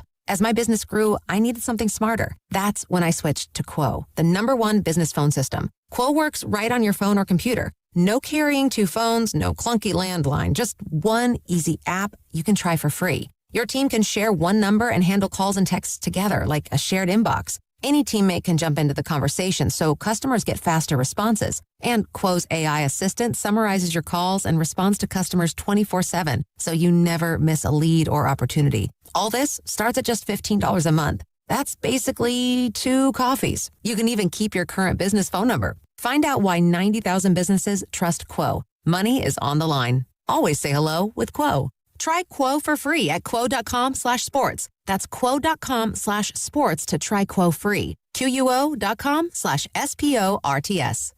A lot of Bay Area banking customers are faced with a choice. Which financial institution best fits what they're looking for? It might make sense to consider a bank's history. Take Fremont Bank. For 60 years, we've provided stability and consistency with an emphasis on relationships. We've grown one customer at a time, not through mergers or acquisitions, because that's how you can do business when you're independently owned and community focused. Fremont Bank. Here for you, here for good. In 2026, Bay Alarm celebrates 80 years of security. With burglar and fire alarm systems, 24/7 in-house monitoring, and local service, our promise to the Bay Area remains the same. We got you. Learn more at bayalarm.com. T-Mobile has an exclusive bundle for customers 55 and up. I'm Sarah Bowl. Yeah, I'm Frank Bowl. A reliable network is key for us. And with T-Mobile, it's been wonderful. And going to the 55 plus plan saved us so much money. A lot. And that's important. Trying to keep costs down. The home internet's been perfect. It's fast, it's quick. The setup was so easy, it took less than 15 minutes. It was like, If you want simplicity, coverage, reliability, you want the whole package, T-Mobile has it. Right now, T-Mobile customers 55 and up can get 2 phone lines on America's best network, plus America's fastest 5G home internet for just $30 each. $30 per month each line with autopay plus taxes and fees. Minimum age 55. Pricing for home internet rely on 2 lines of Essentials Choice 55. $35 connection charge per line required. Best mobile network and fastest 5G home internet based on analysis by Ookla of Speed Test Intelligence data 2H 2025. All rates reserved. In Oakland today, some low clouds, then sun with a high of 70. Weather brought to you by Duke's Mayo. Welcome to Duke's Mayo Country, where the mayo is so smooth and creamy, it makes every bite better. Duke's Mayo. Look for the yellow lid.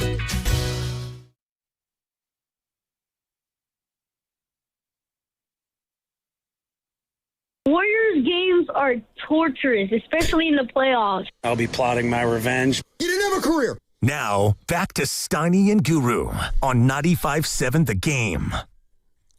We buried the lead. Uh-oh. The Gigantes, I've been saying it. Hey. They're playing well. They played clean baseball last night. No, and they're better than what they've been performing at. No, we don't know that yet. You can't fall from the floor. Their offense was putrid. Now, giant player gets to hit with running. Like, I like what I'm seeing. But if you could get Otani and the Dodgers scuffling, but they're right there at the top of the division, something's up with them. But if you could get old Shohei tonight on the bump, he hit a nice homer yesterday. Oh, that was another either corked bat or juiced ball. How about power? Please, he hit it right on the end of the bat. Well, what about Devers the night Reggie before? Jackson hits that ball, and it's not even to the warning track. But Devers hit one where he just flipped his wrist the night before that thing went out. He's strong. Man, he's a bull. So, what you got, baby? Well, you said I made an astute Myers point. is the interim general manager right now of the Philadelphia 76ers. He works for Josh Harris, the owner. Yeah. And they fired Daryl Morey, so Bob Myers is going to lead the search. I said to you, Did and you I texted him. Yeah. I said, hold on, go ahead. Are you going to take the test? Well, no. I said, he's not. Why isn't he Daryl Morey? And you told me Philly ain't the city for him. No, That's Bob has no interest in living in Philly. Wow. None. New York or L.A. Even I didn't know that about my good friend. That's it. Dude, you got to take the test. If I get another job and you can do 143, but he helped with Adam Peters and he's doing it. You're afraid? No, I'm ready to leave. Okay, then take the test. Did that come out? Take the test. Steiny, he doesn't have the GM job anywhere. He's making the decision on the GM.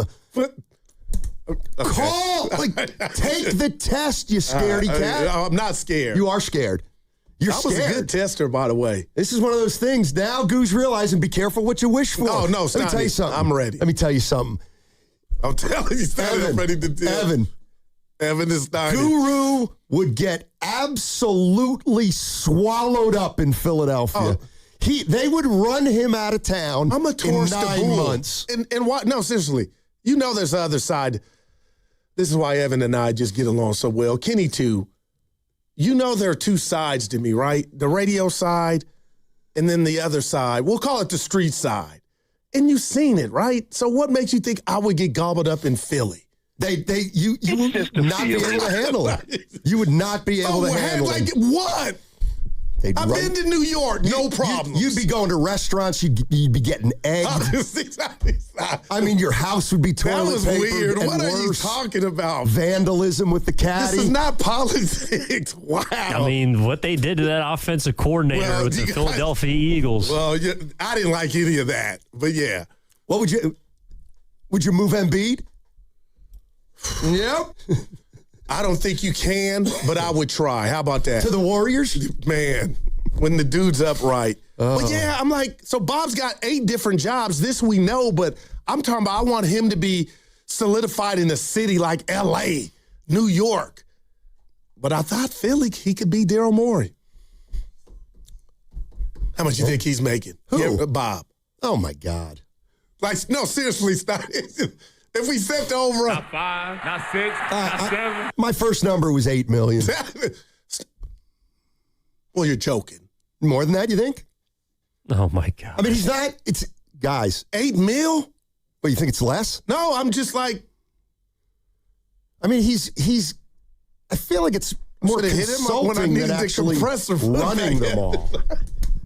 Wow. Hey, Bob. Evan... You guys get on my case. Yeah, I'm mad at Evan. Apparently, I don't know. I'm not in somebody's pockets. Let me just real quick tell you why I'm mad at Evan. So you think it's more, Evan? Is he licking it up? Like he's got 8 titles.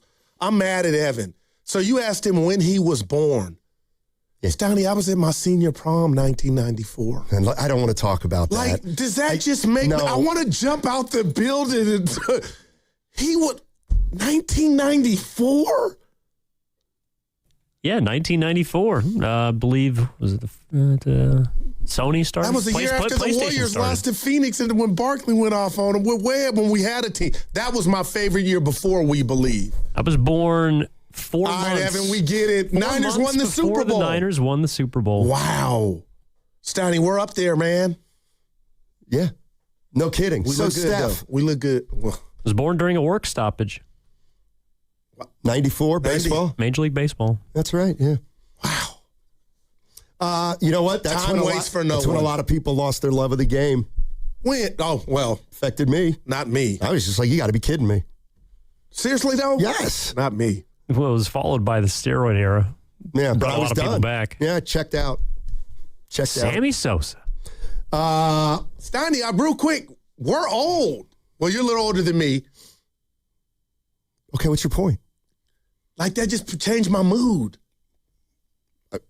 Okay. Like, what do we have left to really accomplish? Retirement. Well, everything. You're closer than that than your boy. Let's go to Sparky in Alameda. I asked if anything like We Believe could happen now in the post-4 title era. Hey, Spark. Hey, fellas. And you know what? Retirement sounds really good. Like margaritas all day long and a cold beer. Why not? We all deserve that after being such a loyal fan to the Warriors for so many years. You know, bring Thunder back. How about that? Yeah, rest in peace. Well, they don't have the rights to it anymore because OKC, so they'd have to rename them, right, Sonny? Probably. Yeah. Well, you know what? There is a thing about loyalty. Kevin Durant will never get another ring because he just whack.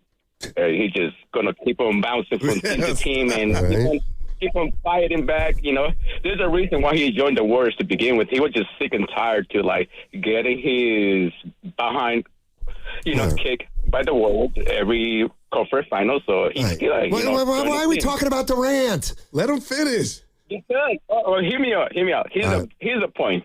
There's a larger amount of fans of us that we are older school, that we've been going to the arena and we try to fill up the arena. And there's that larger base fans than the new upcoming fans. And we believe that, yes, because they are in San Francisco, not only San Francisco is a very famous city that anybody who come and visit will would love to go see the Warriors play just because they're tourists. What they're to do? Oh, let's go see the Warriors play. Yeah, the arena will always get filled up. And but the point is that there are fans like us that we still believe that we are die-hard gold and blue. We believe that. And, if you like the sport, we're going to be there, regardless whether Stephen Curry's jersey is up there or not. And you know what? I got a new name for you guys. Uh-oh. It's Stanley and Churro. How you like that? Hey, churro. I like it. Rolls off the tongue. It's kind of a struggle. He was right on Durant. He's going to get another team. Anyway, I can't hate. Now, what about what I said that was provocative before we went to the break? I got to bring that back about, is it dry already under Steph's watch? Yeah. Yes, it is. That's what's scaring me, man. And so, okay, I'll say this. The reason the Warriors didn't make the playoffs this past year, in large part, was because they drafted like hell 5 years ago. So, yes, Goo.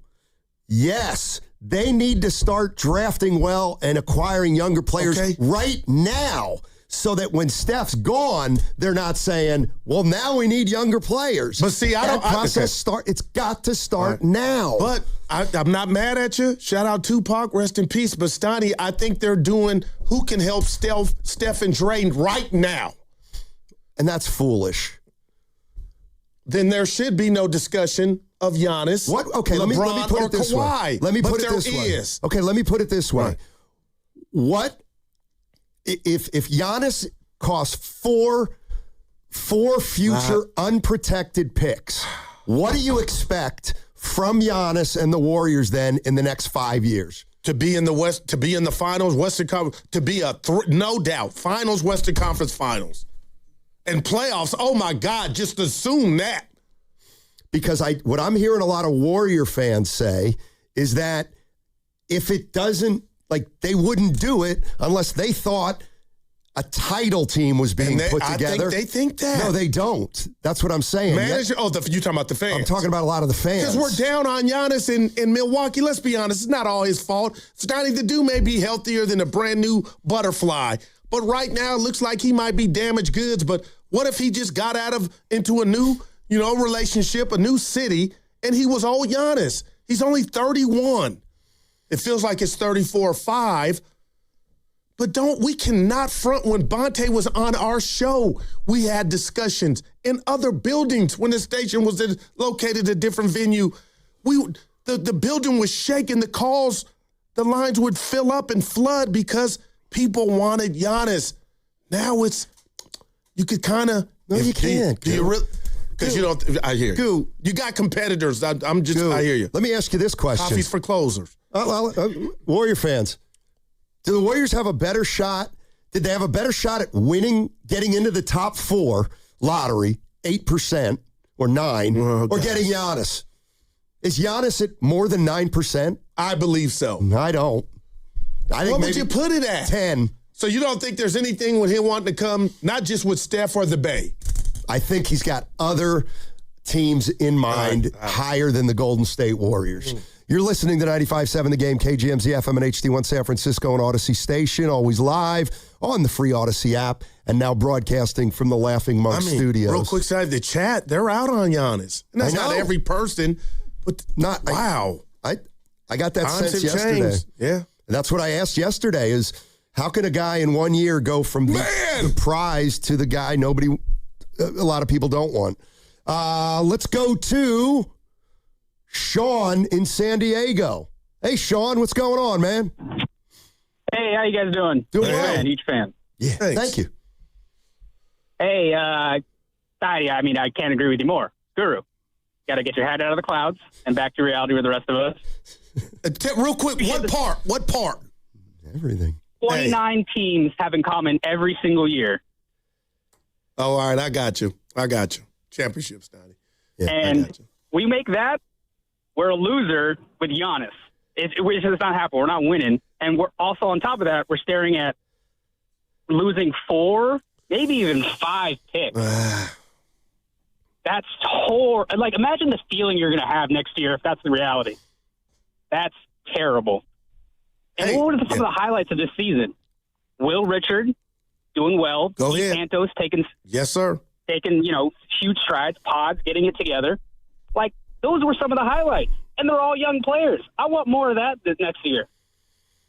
Well, I want better highlights. And no shade to those guys, because that was great. But, I mean, come on, man. Like, come on, Steiny. That's not enough. If I came to your restaurant and you fed me dinner, it was a nice meal, it wasn't a great meal, that's not it. But he's saying he wants more of that. That's his prerogative, Bobby Brown. But to hell with me, with no playoffs, and we got Steph and Dre and Jimmy Butler before. Man, I can make an argument this was one of the most catastrophic Warriors seasons in a while. And I think that line would be from here to Chase Center right now. Right. Nobody's fault. Guys got hurt. It's runner's knee, ACLs. I'm scared. I'm truly, to forget the rating. I am Steph Curry in this runner's knee because God. I now know you said it. He is. I knew it. He's our engine, but now we're hearing a little noise. It's the transmission when it slips a little bit, it ain't out, but it's telling you something. That you should have seen coming from a mile away. Whenever I think about a guy coming in here, a trade, I don't know how you guys do it, but I always say best case scenario and then what's the worst case scenario. Let me tell you what could happen. Right. Well, because Jimmy Butler's worst case scenario. No, we had a good time. And then he tore his ACL. I'll give you a scenario that is infinitely worse. I'm all ears. Is you give up 4 draft picks to go get Giannis. He's never the same player. He gets hurt. You're a lottery team with no picks. The Milwaukee Bucks had Giannis. He missed half the season. They won 30 games. If the Warriors have Giannis and lose Giannis in the West, well, hello, lottery. Without picks. That's scary to me. No, that's death. Remember how everybody used to laugh at, who was it? Who has no picks? The Knicks? No, somebody has no picks. Lakers, they have no picks. Clippers, they have no picks. We would laugh at you. We would laugh at those teams. Now, but you want to go down that road. No, I'm saying, and meet me halfway on this. There would be hell to pay. It would be disappointing. But would there be a part of a rational fan that could step back and say, Matt Steinmetz was right, if that were to happen. But isn't there a part of you, Steiny, saying you could understand why they went down that road? It was young. Just like you could be talked into, I see what you were trying to do. If we knew he was going to get hurt. Well, let me ask you. There's a risk involved. And we came up lame with Jimmy Butler.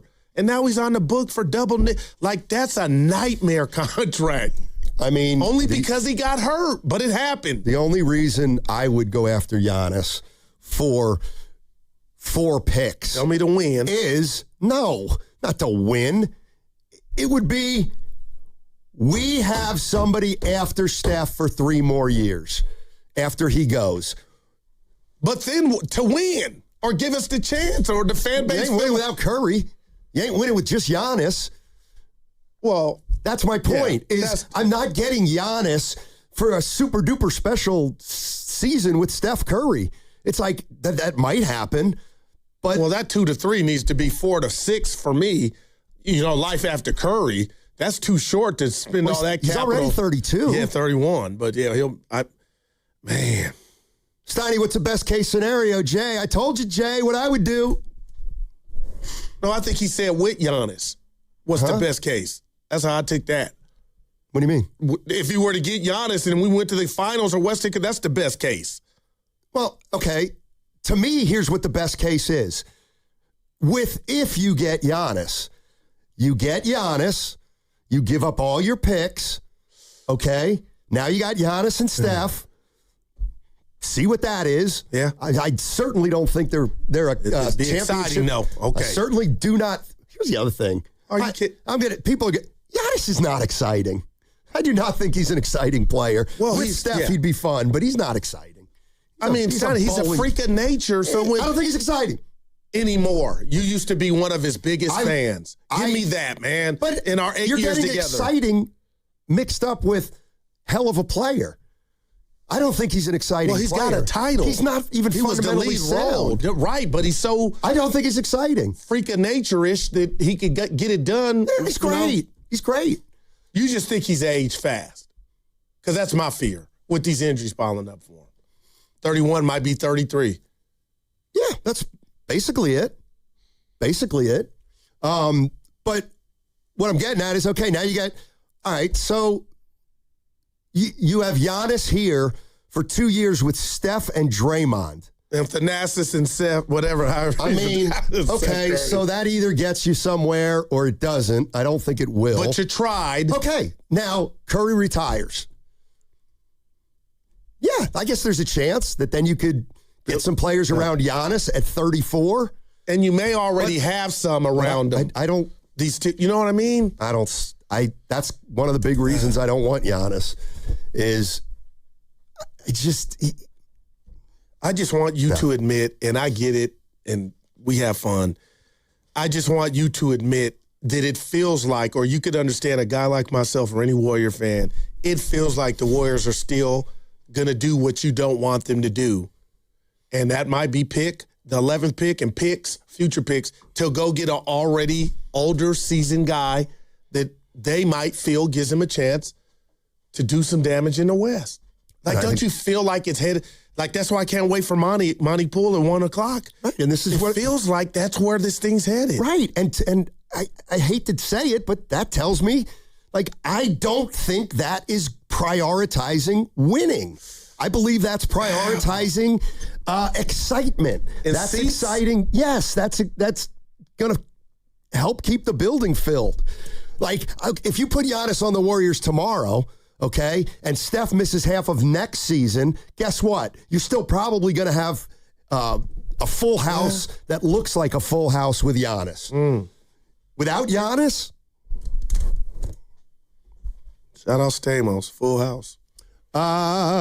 Let's go to West Oakland Holloway. Oh, man, we ain't heard from him in a while. Hey, what's up, man? What's going on, man? Hey. What's up, baby? Hey, what's up with you, man? I just wanted to, I got a whole bunch of stuff to say, but I ain't got too much time, so I just wanted to elaborate what you was saying about the We Believe, about what our fan base, you were saying accept that kind of run or something like that you were saying, Sonny? Yeah, I was just saying after winning 4 titles, if the Warriors down the line had a We Believe season, could they recapture that excitement, or would people be jaded from the titles? And so my answer to that real quick was no. Yeah. Because because you got to realize that it was a totally different fan base back then.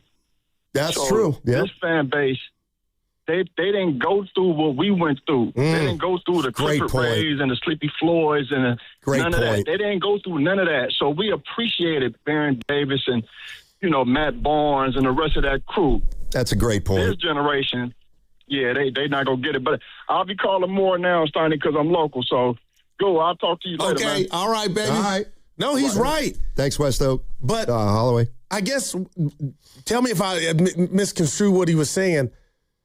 We were starving then, so We Believe felt like a fine. It's just amazing. It was one was exactly. So now that we've been fed 4 times over, you got some cats that were born in '94 that a Warrior championship is like Christmas. Exactly. It happens all the time. You're gonna have to switch out a generation. And wow, I do think that. But yeah, like for a fan, I'm generalizing, but yeah, for a 30-year-old fan who's seen 4 titles in the last 10 years, they're not going to go for a We Believe. Right. I mean, I just will never forget, man, Steiny. We were at Chili's in the Union. You thought you were at Oracle during commercial breaks. Warriors. I was at Oracle. No, I'm saying that's a one. I get that. Right in the sidelines, but where I was at, it felt like we were at Oracle. You weren't. And if you went to TGI Friday, Warriors. There was no Why are you trying to steal my glory? I get you were there. Yeah, no, I'm telling you what was happening in the streets. Well, what I'm telling you is from TV, you couldn't even get a hint of the magnitude. You didn't. If you weren't in the building, you got no clue. Oh, please, Evan, get your uncle. It just didn't come through the TV. Now you're bragging that you were there. I was. Yeah, I was. Oh, bad. We believe. Hey, I want to revisit We're Up Against It. I think you and Evan tried to jump me on when I brought up Mitchell from Santa Barbara, and I didn't like it. So on the other side, I'd like to. I didn't like Evan's response, and I don't know why. And he gave me a look, and then dude's balling. We need guys to be able to find diamonds in the rough like that. The caller puts you in your place, though. No, not too hard to play when you're playing with SGA and Holmgren and you're just a role player taking shots. No, Statty. I don't watch basketball like that. I watch your talent, how you dribble. Dude is fundamental, but he can, oh my God. Okay. Because he can sure as hell create his own shot. Yeah. Apparently you. Let me tell you, SGA, his stock is down with your boy. Oh, God. I'm not the only one saying that. Means he must be playing better than anybody else in the playoffs. All right, 888-957-957, whatever, you know the number, 888-957-9570. I'll jump in and get some more calls on the other side. What's coming up on the game is brought to you by Fremont Bank. Here for you, here for good. The Chase Ink Business Premier Card is made for people who make things happen, like me. I'm Sam, founder and CEO of Manifest, a product design company that makes everyday products designed smarter. I get 2.5% cash back on purchases of $5,000 or more, plus unlimited 2% cash back on all other purchases, which helps us make more smart ideas into a brilliant reality. The Ink Business Premier Card. Chase for business. Make more of what's yours. Real business owner compensated for their participation. Cards issued by JPMorgan Chase Bank, NA member FDIC, subject to credit approval. Terms apply. In the market for a new mattress but overwhelmed by all the options? At Mattress Firm, we make it easy. Just drop in, answer a few questions, and our sleep experts will guide you to your perfect mattress. And with options for every budget, it's no wonder more shoppers choose Mattress Firm than any other mattress specialty retailer. And now save up to $1,000 on a Tempur-Pedic split king system, plus get a $300 instant gift. For the great sleep you deserve, visit Mattress Firm. We make sleep easy. Restrictions apply. See store or website for details. They call this one Bill. Whoa, aliens? Am I in a spaceship? Affirmative, Bill. What's with the laser saw? Relax. We are cutting our bill in half. What? An Xfinity mobile transmission says you can cut your bill in half. Oh, your mobile bill, not me, Bill. Xfinity Mobile also says we can try it free for a year. Free. Yes, with no commitment. Can we put the saw away? I am reluctant. But we will find another being to bisect. That's not sci-fi, it's Xfinity Mobile. Xfinity Internet members cut your mobile bill in half. Plus, try Xfinity Mobile free for a year. No commitment. Learn more at xfinitymobile.com. Xfinity. Imagine that. Restrictions apply. Xfinity Internet required. Savings compares one line of Xfinity Mobile Select to comparable plans from T-Mobile, Verizon, and AT&T as of 3/24/26. Taxes, fees, extra. $30 monthly discount limited to new mobile customers only. After 12 months, regular rates apply. Discover Silverado Resort, Napa Valley's playground for those who love to stay, play, and recharge. Tee it up with 36 holes of championship golf, rally on the tennis and pickleball courts, or train like a pro in the newly renovated fitness center, restore in the refreshed spa and recovery lounge, and refuel at the soon-to-open Match Play Kitchen and Bar. With newly renovated rooms, it's the ultimate escape. If it's been years since your last visit, rediscover Silverado Resort, a renewed Napa Valley original. Book your staycation today. Visit silveradoresort.com. Hey, Bay Area sports fans, get ready for game day with Laughing Monk Brewing. Whether you're watching with friends or heading out after the final whistle, Laughing Monk has the perfect beer for the moment. With locations in Sunnyvale, Scotts Valley, and Bayview in San Francisco, there's always a Monk nearby. And now, check out their newest San Francisco location in Nopa. From crisp lagers to bold IPAs, every beer is righteously brewed in San Francisco. Grab a pint, grab your crew, and make game day better at Laughing Monk Brewing. Righteously brewed in San Francisco. Hey, it's Willard. Here's a real behind-the-scenes moment with Habis Law. We asked about their new billboards. Do you smile or not? Then it got real. Omar Habis said, we meet people in the hardest moments of their lives. It's on us to restore dignity and a financial future. Traumatic brain injuries, loss of a limb, spinal cord damage, a life changed in seconds. When everything's on the line, choose the team that understands that. Habis Law. They fight to make it right. Visit habislaw.com. Omar Habis is a California licensed attorney. Offices in Northern California, including San Jose. Past results do not guarantee future outcomes. Ready to get rid of that old car? Donate it today to carsforkids.org. Call 1-877-CARS-FOR-KIDS. Donation is super easy, and your car can be picked up as soon as tomorrow. Call 1-877-CARS-FOR-KIDS to donate your car today. That's cars with a K. Get ready for spring and get rewarded at Walgreens. It's the perfect time to refresh your home and your wallet. Get up to $150 in instant savings at Walgreens this week with digital coupons available in the Walgreens app. It's so simple to save. Just open the app, find the lightning bolt, and clip to get instant discounts. Look for the lightning bolt on your favorite household brands, including Tide, Crest, Dawn, and Charmin. Stock up on all your cleaning and everyday essentials for a sparkling clean spring. Offer valid 5/10 through 5/16 at participating locations. Restrictions apply. Chuck McDowell here with Red Pocket Mobile. How long have you been stuck with the same phone plan? 2 years? 5? 10? Are you tired of surprise fees and confusing bills? Switch to Red Pocket Mobile. With Red Pocket Mobile, premium 5G plans start at just $10 a month. Pick a plan, lock in your rate, and that's the number you'll see on your bill every month. No hidden fees and no long-term contracts. And here's the kicker. Red Pocket lets you choose from 3 major 5G networks, not just one. Pick the network that actually works where you live and where you work. Try one, and if you like it, keep it. If not, switch to another. Never be stuck with a single network again. Plus, keep your phone, keep your number. Red Pocket Mobile, your new ultimate cell carrier. New customers can switch and save 50%. Choose from all 3 major 5G networks with one locked-in low price and no contracts at redpocket.com. Redpocket.com. We all hear the radio ads about the IRS. They tell you to be afraid, to be scared, and they try to frighten you into calling. I'm not here to do that. Tax Relief Advocates is different. TRA is here to tell you that if you owe money to the IRS, whether it's $5,000, $50,000, or $500,000, we have a solution. It doesn't matter if you're sitting in your car, at work, or with your kids. No matter where you are, call now. 800-575-9834. Don't lose hope. TRA can eliminate or reduce what you owe to the IRS. Generous programs are now available that can give you a fresh start. Our passion is taxes and helping individuals fix their IRS problems. We have over 1,000 5-star reviews on Google and an A+ with the Better Business Bureau. You don't need to be afraid of the IRS any longer. End your tax nightmare today by visiting us online at TRA.com or call 800-575-9834. That's 800-575-9834. Tax Relief Advocates. Real solutions for real people.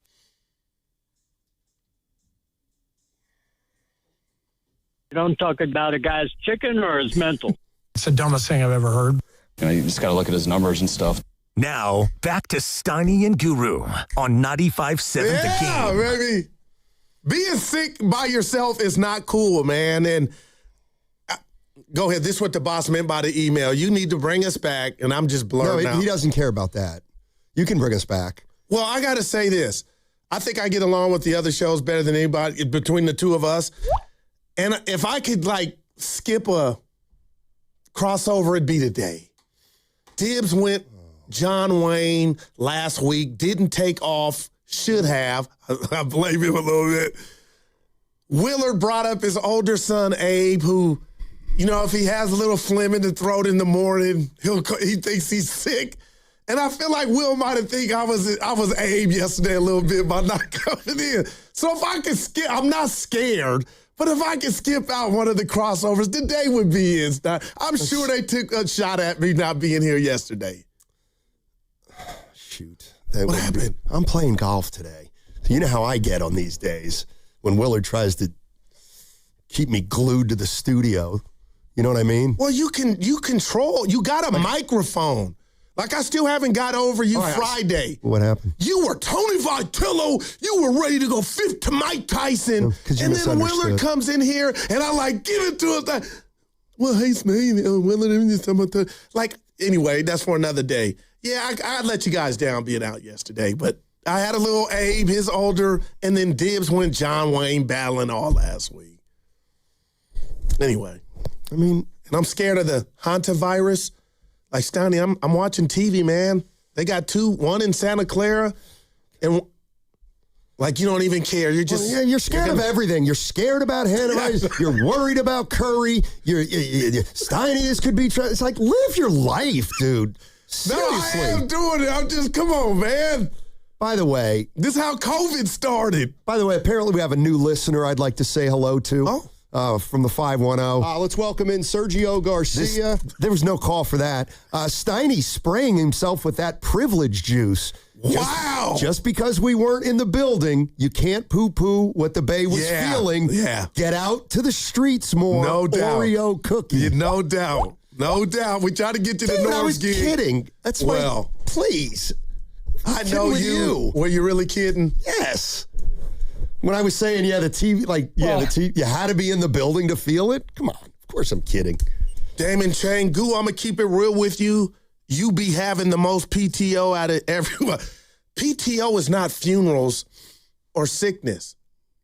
All right. Yeah. Enough about me.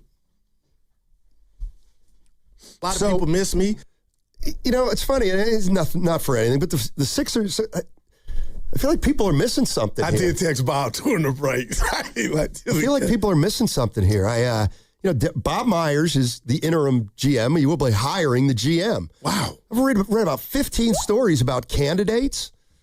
I'll throw Bob Myers, Elton Brand, Vince Rosman, Dennis Lindsey, Nick Urin. Remember him? Didn't Elton Brand fail with the Clippers years back? I think he was with the Sixers. But the Clippers, okay, but Matt Lloyd. Your boy in there? That's like nobody's put that together. What? It's weird. like Bob hasn't put that together? Or? No, by Bob, I don't know what Bob's put together. No, like the media. Right. Like, I got to believe Travis Schlenk's going to get an interview. Guy was Bob's right-hand man. But what about his current gig and this number one pick they got in AD? This is a GM job. He's like the number 3 guy in Washington. So have you texted him like? I don't do that. Is the phone ringing? I don't do that with those guys, Goo. Well, I don't. Whatever day I was out last week, I heard you telling Willard you stay in touch with Finch. That's all I said. But that's did you hear him say? Privilege. What did he say? What did he say? What did he say? I'm like, just talked a little about the game. Yeah. Big loss last night for you. Big loss. Well, it wasn't really. It's 3-2. Well, I mean, they're gonna have to win a game on the road. That's for sure. Possibly. Valkyries tonight. Who they got? I told you. Uncle Steve. Chicago. In Manteca. That's right, Angel Reese. No, she got traded to Dallas. My bad. ATL. I want my 3 sentences. Yeah. All right, let's go to Uncle Steve in Manteca. I made about 7 mistakes in 3 sentences. And I love it all. Hey, Uncle Steve. Hey, what's up, guys? How you doing? All right. Trying to figure it out. I'm trying to think about ways that this team can, the Warriors can, be in contention, as Steph has put it. What do you think we could get for Steph? Goo? I know. I don't do these. I'm being real. At least 2 or 3 number ones for Steph. I believe that right now that's the market value. Now, if the Warriors say that he could have a stake, if they trade him, but he could have a stake in the team when he retires. I'm sure that's being. I think that's probably talked about. Uncle Steve, like I bet you Curry's going to buy in after his career's over. I want to say there's a lot of guys now that are kind of bought into their franchises. But the point is, if you put Curry on how many teams, does it put them right to the front? Like if Cleveland had a marksman like the Chef and let Donovan and other guys do the heavy load, that's what's starting to bother me about Steph's career with the Warriors. This is when it's supposed to be lightweight, wink, Stoney, getting a bit easier because you got the young guys carrying the load. He doesn't have any of that. He still has to be 26-year-old Steph. And I truly believe he's getting paid. I get it. That's unfair.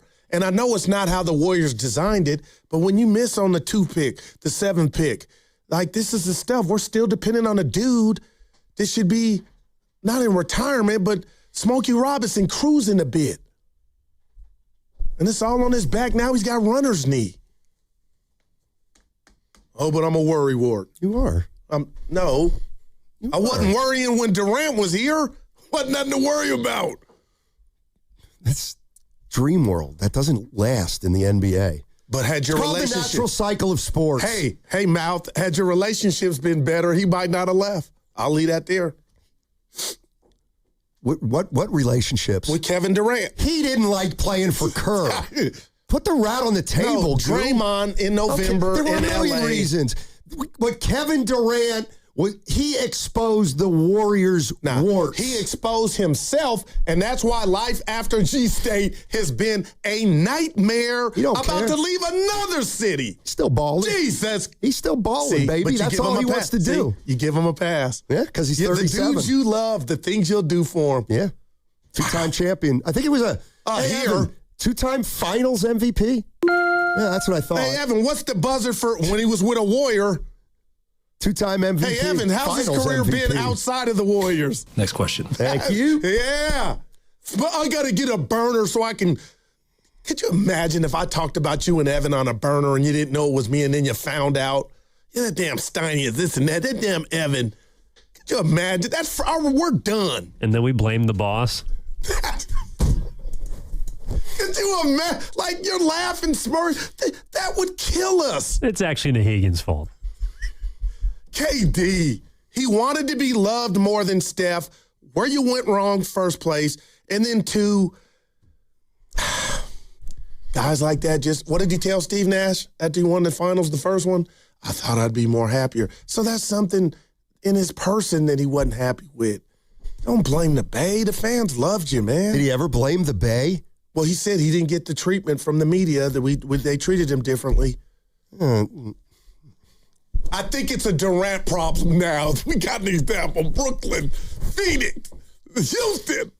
And this one, he's supposed to be a leader. You are the one who's infatuated with Kevin Durant for some reason. No, it's the pass he's getting, but people aren't giving it to him anymore. The burner thing, he told on himself. That's not, and he'll probably end up with the Knicks somewhere. It's from the 408. Steiny, why is people always afraid to criticize the Warriors front office? I'm the one that said, wake up. It's not even, I fell for it. 3 years too late. I fell for it. Let's go to, George is in Los Altos. Georgie. Wants to talk about Giannis. Hey, George. Hey, guys. How's it going? Hey. Going well. Good. You know, I hear everything you said earlier, Steiny. I think we need to table the Giannis thing entirely, because if we were talking about a 31 or a 32-year-old Giannis, that's a different story. But to give up the world to get a guy at his age who has come off a lot of injuries last year just makes no sense. I think we need to stand pat with what we have. And my reasons for saying that is that we've got a lot of really good young talent on this roster. And I back that up by saying and going to the way they played when Steph was out last season and how close they got against some really, really tough opponents before they eventually ended up giving up the lead and losing in the fourth quarter. And that would not have happened if number 30 was in the lineup and if Jimmy was in the lineup. So we got a really, really strong, scrappy group of talented young guys. Santos is 23. Paz is 23. Will Richard is 23. Post is 26. Moody, God bless him, I hope he comes back healthy. He's 23. Bassey looks really good. He's 25. So you don't want to give that up. So you just got to hope that our number 11 pick has a good outcome for us and they're able to blend in. I also think and hope that we can re-sign Horford for cheap for one more season.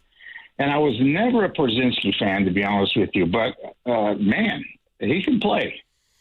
So if we can extend him, I think the future is okay for the next couple of years, but you don't give up your draft choices, and you just recognize the fact that you've got some good young talent and you've got some depth here. So if we can just get a few more sharpshooters from the outside to go with Steph, then I think we're good to stand pat and not give up the world. We've got to watch for the future, and to leverage it and give it away to try to get a Giannis at his age, I just don't think it makes any sense. Yeah, I got to ask you this before you leave, Stotty. You made some great points. So what do you make when you're reading the news that the Warriors might be head over heels trying to, dump their picks for an older guy? Because I feel like that's the direction this thing is headed. I don't think it makes sense. I mean, with Giannis, I don't think it makes sense. Him coming off the season that he had last year with his injuries. I mean, now they're talking about, well, let's get LeBron. And when I heard that a couple of weeks ago, I said, you're crazy. What are we doing with 40-year-old LeBron James? But now more and more I start to think about it. I'm thinking, damn. And the talk shows, the ESPN talk shows now are suddenly giving a lot of bandwidth with LeBron James because of what he did with Steph in the Olympics. So I'm not saying let's hope he comes here, but at the same time, I'm not exactly turned off about it. Okay. But I am turned off about the Giannis dialogue. That's fair. It would take too much. Yeah. Just take too much. That's fair. Thank you, George. Yeah, I mean, Giannis is a huge commitment. LeBron's a year commitment, in theory, maybe two tops. I don't know. To real quick, Stotty, to his point, he's not coming. Am I being overly critical when I say the young guys that he mentioned when Steph wasn't out, they were losing to teams that I thought were tanking? So I guess I'm just telling the caller, miss me with that. I loved how you put it together, and that's how you saw it. That wasn't it, Jack. That was not it. We looked on some nights like a G League team. Yeah, they need the 11th pick to be better than any of their young players. And I don't think that's – well, I got to be careful. Ideally, it would be – within a year or two. Do you think Quentin Post is destined to continue his career here? Like, he brought him up. I was high on him. Yeah. I can't believe – I don't know what happened. He got hurt. Like, seriously, Stoney, if you had to handicap his future, I'm just talking about this upcoming season, there's no way Quentin Post ain't on the team. If you say so. See, that's not what I'm asking. He's not under contract. But we were so like something. Who's we? You a little bit. We did shows. No, not me. Then why did Evan book him? We had him a couple times. Because Raymond forced him down. Quentin was balling. I don't think I'm done with him. What did Quentin do to just now he's a zero? Yes. Why'd they trade Trace Jackson Davis? Excuse me. Yeah. He's just a guy. This is Quentin Post. No, he can shoot it, Stoney. And he was fighting. Why don't you look at his... He was fighting down there in the pop. Why don't you do yourself a favor, look up his percentage.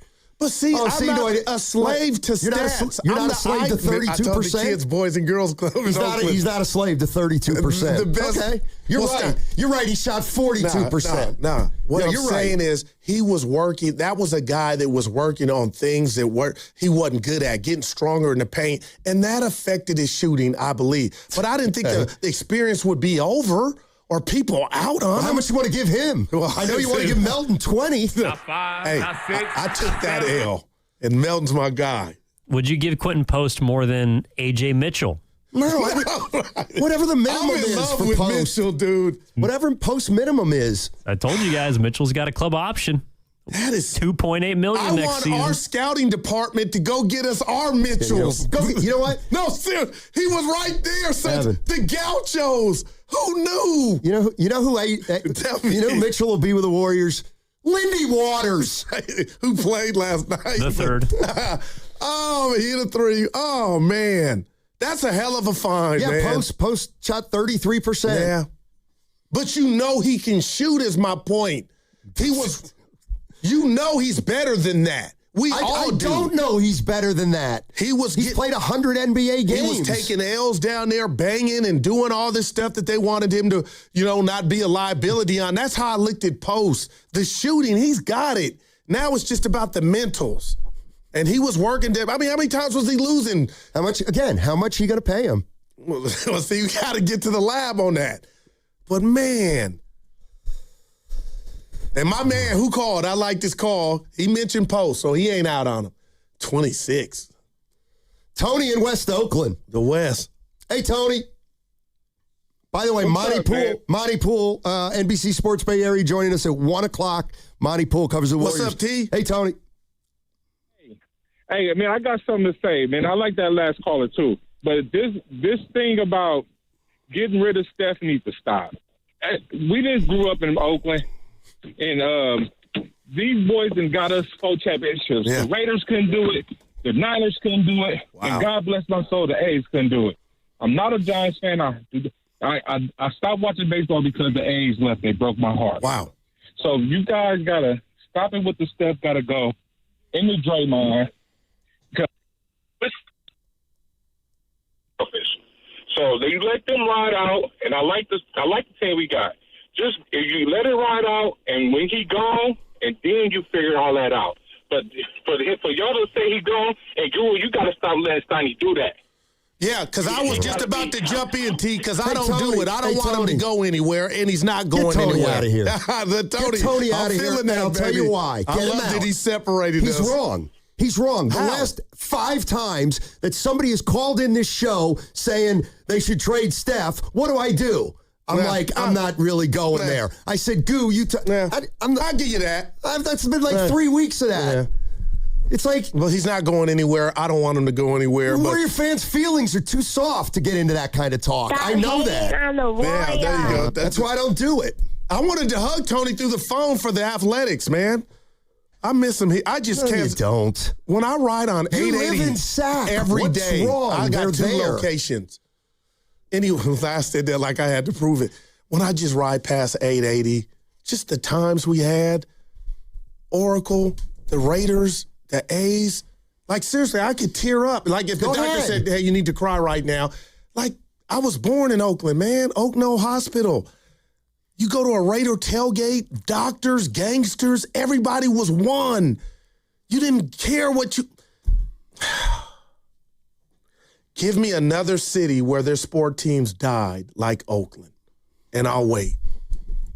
I didn't have this on the market. This just freestyle. Think about it. Seriously, Steiny, what other Your team... whole life is freestyle, bro. Anyway, what other city has endured death 3 times? I think we came up with a city. Shasky has Lurie on all the time, and I get it, but we need other mayors on. St. Louis lost the Rams. Well, you're right. Well, Cardinals never went anywhere, so... They still have the Blues. No, they do. But the Rams are the only one. Well, St. Louis lost the Hawks, and then they lost the Cardinals, obviously. Or, sorry, the Rams, but... Nothing like the town, E. Well, I don't think there's been another city that's had multiple professional sports teams, lost them without receiving one back. And then the worst part about this, guys, I don't want to go get political, but I do have a vote. Oh, no. Is the Shaft. I'm throwing her in it, too, because I met her. Everybody needs to just be reprimanded for... Now you look at what's going on in Oakland, you can't blame... Like the sports teams was taking, like you're robbing Peter to pay Paul. Now all kind of other stuff is jumping off, and the city doesn't have anything to put their. I'm sick, man. The A's won 3 World Series in a row in that building. The Raiders, John Madden, and the Warriors. Like you think I'm up here? I could cry. So Oakland is the only city to lose an NFL, NBA, MLB, and technically an NHL team. They had the California Golden Seals before they became the Barons way back when. So the exodus of 3 major leagues. Oh, my gosh. It has not happened before. And there's not even a doc out yet. It needs to be studied. Well, maybe there's no interest, and that's why the teams aren't here. You live in Oakland. You know there's interest. Yeah, and you know what? Lake Merritt parades. Oakland's residents don't want to be felt sorry for. Well, that's a different story. We're too proud. But what about the sport Tony? He can't even watch the game anymore. Why not? Because the A's moved. Well, he can still get the MLB network. He's not saying logistics. He's saying his heart. I'm getting mad. Like, it truly is, man. But, of course, you do what you always do. What's that? You blame politicians, and I didn't hear you utter John Fisher's name once. Not once. These guys are on to you. Some listeners are on to your stop. What do you call fawning over management? Guys, please. Dude, you're a good liar, man. Oh, boy, when are we going to do the Giants? We got to get to the Giants. I get it. They're winning. Here's the problem with the Giants. Now everybody. Here's the problem with the Giants. Get it to me, Sonny. I only really like going to the afternoon games, and we always have to work. I don't like going to night games. And you are different. And you would have to pay me to go to a Giants game on a weekend. All right. That's the problem with the Giants. Is they play at 7 o'clock. What made you wow? Like, come on, man. I'll tell you what I would like to do. They're starting to play, man. I ain't going to go, no, it ain't even about me. They're starting to hit. Okay. They're pitching. They may have found a pitcher on McDonald. I'm just like, this is what it was supposed to look like. And it's 2 games, but if you 3 in a row, but if you can, oh my God, just stick it to Otani. Okay. Hey, you're going to love me. How about this for a nuggy nug? Evan's probably going to know this, and you too. Do you know how many games the Giants last year won against division rivals together, Padres and the Dodgers? Evan, do you know this number? Because they're knocking on the door already this year. That's why he's asking. They got it. Okay, well, that gives you the answer. It was 4? He played war number 7 at Stanford. Wait, what? I gave you the 7. answer. John Elway. I gave you that answer. Yeah, but they've already accumulated 7 wins, 3-3 against the Padres, 2 series, I get it. And you're 4-1 against the Dodgers. But again, I have been you know what? It's unfair to you. I just think I've gotten stuck on Vitello and everything that he does, the bullpen thing, Ramos not running, and that really wasn't on him. What's he saying and doing? And everything is not, something to write home about. But the bottom line is this team is way better than they've been playing. Chapman, you wake up, there's no telling, Donnie, but it's just fun to watch him be competitive. And who better to do it to again than the Dodgers? You get Otani tonight, that'll feel hella good, as we say in the Bay. Yeah. Well, good luck to the Giants. Hey, we got Monty Poole coming up on the other side. I'll clean up some calls if you're still hanging in there. Monty Poole, NBC Sports Bay Area, covers the Golden State Warriors. And this segment sponsored by the Inn at the Tides in Bodega Bay.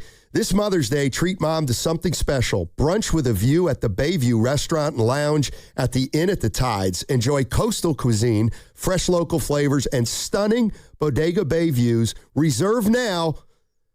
Mom deserves the best. Call now or visit inatthethides.com. This is the story of the one. As a maintenance tech at a university, he knows ordering from multiple suppliers takes time away from keeping their arena up and running. That's why he counts on Grainger to get everything he needs, from lighting and HVAC parts to plumbing supplies, all in one place. And with fast, dependable delivery, he's stocked and ready for the next tip-off. Call 1-800-GRAINGER, click Grainger.com, or just stop by. Grainger, for the ones who get it done. Okay, kids, let's get these firefighter uniforms on and start acting heroic. Welcome to SF Fire Credit Union. Why are you all dressed like firefighters? We'd like to open an account. You don't have to be a firefighter to do that. Anyone can get lower fees than banks, the top-rated mobile banking app, and service inspired by heroes. Wow. I guess we'll just keep the uniforms in case the barbecue gets out of hand. SF Fire Credit Union. Banking for heroes and anyone who wants to be treated like one. This institution is not federally insured. The credit union is not insured by any state government. Privately insured by ASI. Earn an accredited MBA in as few as 16 months for about $21K at University of Maryland Global Campus. Explore 10 specializations, including finance, HR, cyber technology, and more. Plus, showcase the value of your MBA with a comprehensive learner record and digitally demonstrate in-demand skills and credentials to employers. No application fee if you apply by June 1st. Learn more at umgc.edu. Certified to operate in Virginia by Shell. Wesley Financial Group is not a law firm, and Chuck McDowell definitely not an attorney. This is Chuck. If someone talked you into buying something really silly and you want to get out of that silly little thing, my advice, get the facts. Call me and I'll send you our timeshare exit kit absolutely free. Inside, you'll learn how timeshare works and all your options for cancellation. Call Wesley now for your free exit information kit. 800-213-5757. That's 800-213-5757. You listen to 95.7 The Game for the best sports insights. Now, use that same power to grow your business. When you advertise with us, you're reaching a massive audience of local consumers and business decision makers every day. Let our team help you build a game plan that delivers results. Scale your business and win the market. To get started, visit Advertise with 957 The Game at Odyssey.com. That's Advertise with 957 The Game at AUDACY.com.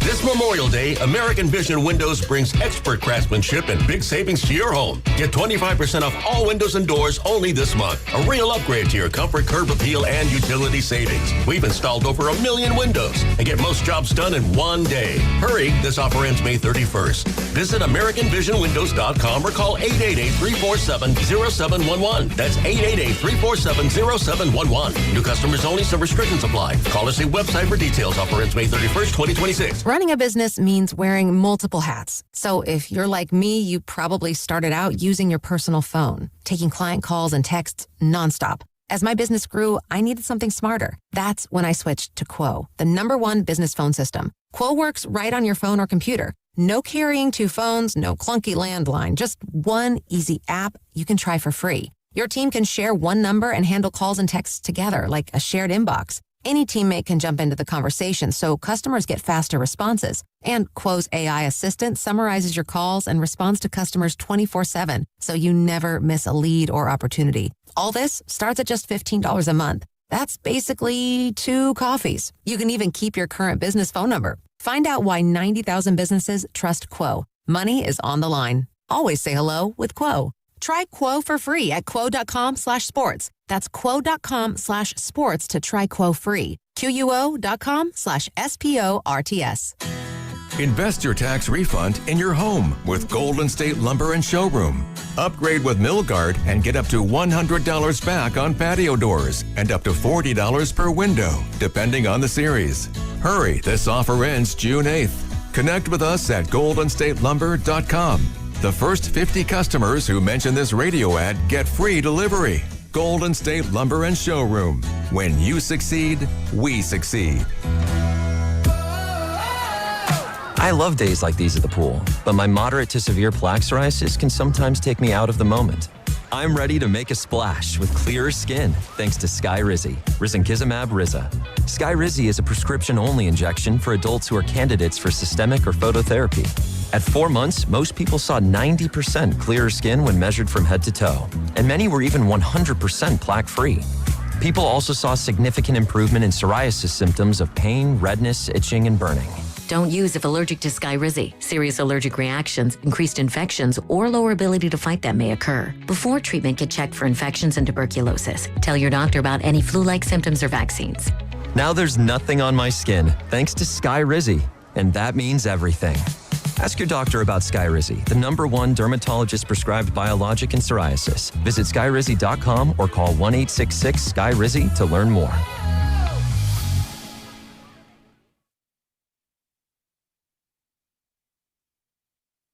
But I am having a son in a couple weeks, and you're naming him Guru. I'm naming him after you, bro. I swear to you, I'm letting you know right now. I'm not going to say his full name on the live or whatnot, but his initials are going to be PTO. Now, back to Steiny and Guru on 95.7 The Game. Remember remember when they fooled Charles Barkley on the on the teleprompter when he said, "And I'm a dumbass" or something like that? You know, I should have read it. Like, the copy is the copy, and I read it. Let me do it again, though, just because they're one of my favorite clients. How about I start it this way? It doesn't have to be Mother's Day to treat mom to something special. Brunch with a view at the Inn at the Tides in Bodega Bay. That's the way to go. You don't need it to be Mother's Day. Wow, look at you. All right. Did you see the post I sent to you? No. You know, I like to give back to the community. So June 7th, Stoney, I'm going to be with Warriors World. That's not giving back. And we're going to be at the Laughing Monk here in San Francisco. And I'm going to be hosting a live show, meet and greet. And with the Valkyrie Zone, I got to get her name right, Yusta Yoshida. and that'll be June 7th. So I hope you and Evan will come out and support, just giving back. I'm pretty sure I'm not going to be there. Dude, and you can shop at warriorsworld.net for full info and tickets availability. I'm there. Well, pull up. First of all, you'll be golfing. Well, so, Guru and I, you and I gave back a couple weeks ago when we talked to the Oakland Boys Club. And Girls Club. But the reason we can say it was giving back is because we didn't get paid. Right. That's giving back. Oh, why do you care about money all the time? Is this a freebie for Warriors World? Or are they going to give you a little bit? No, he asked. I told him I'd just show up and kick it. Yeah. Don't take any money for it. It's not giving back if you're taking money for it. I told you, you didn't ask. I'll tell you and Evan. This happened Monday before I fell ill. Might have had something to do with it. So I paid the $2,400 for the new compressor for my new air conditioning. It worked one day. Then Saturday in Sac was hot as hell, Evan. Pick up my family from the airport, want to show off my new AC. Nothing but hot air. Take it back to the dude Monday. A leak in one of the valves, so we got to get a new compressor. Are you kidding me? I just... Give me the 20. It's not more money, though. No, but still, I gotta wait. Yeah. Give me the $2,400 back that you charged the card. Honest mistake. Honest mistake. I need money like Ayuk, man. I need that type cash. Now, are we sure that he has it? Who, Ayuk? Yeah. It just, wow. It's not in his account. Like. And why did you post? What are you telling us, BA? And we were in the Bay, baby. You got to be careful flaunting that. I'm rooting for the kid. That wasn't grown-up stuff, Stoney. Another Guru scared statement.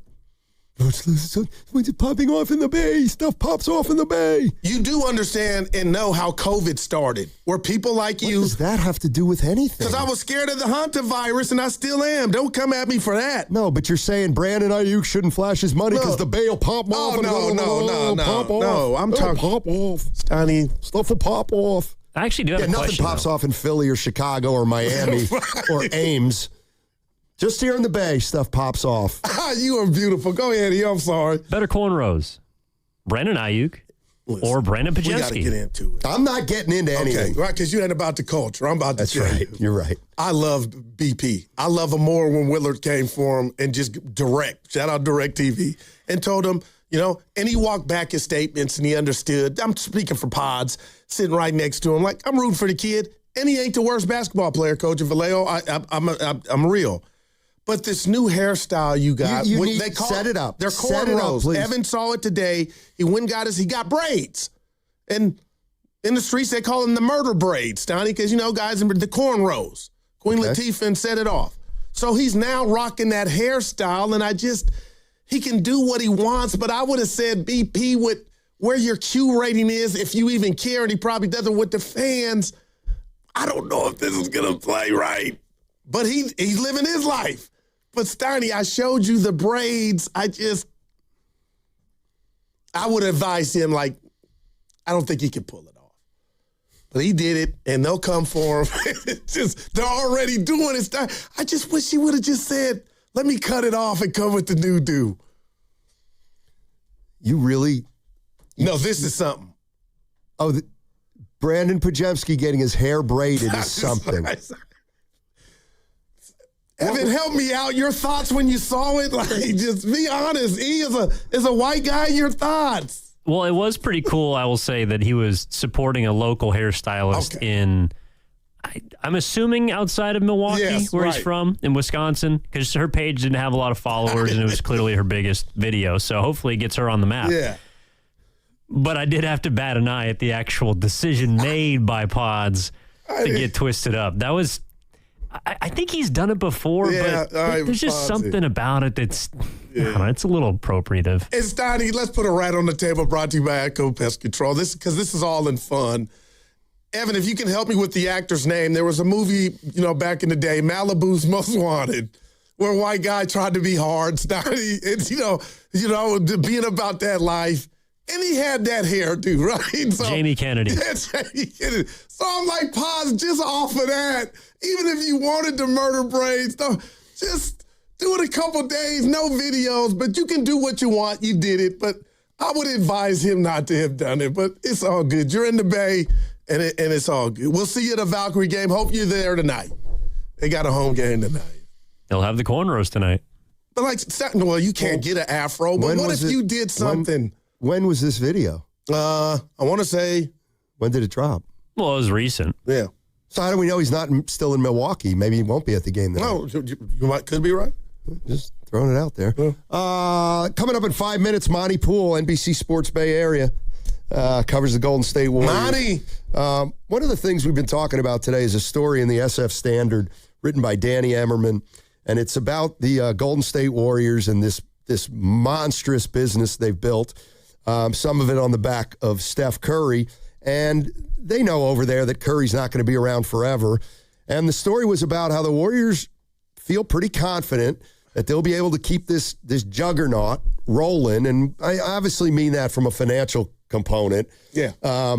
But it was an interesting story because it talked about the chief operating officer of the Warriors, Brandon Schneider, who can oversee Oracle Park where the Giants play.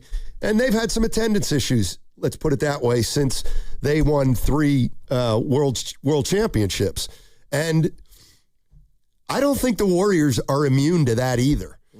I don't think it's outside the realm of possibility that, if this thing disintegrates a little, further down the road and they're looking at consecutive seasons back to back to back with lottery results. I think it's possible that the Warriors' attendance could take a dip.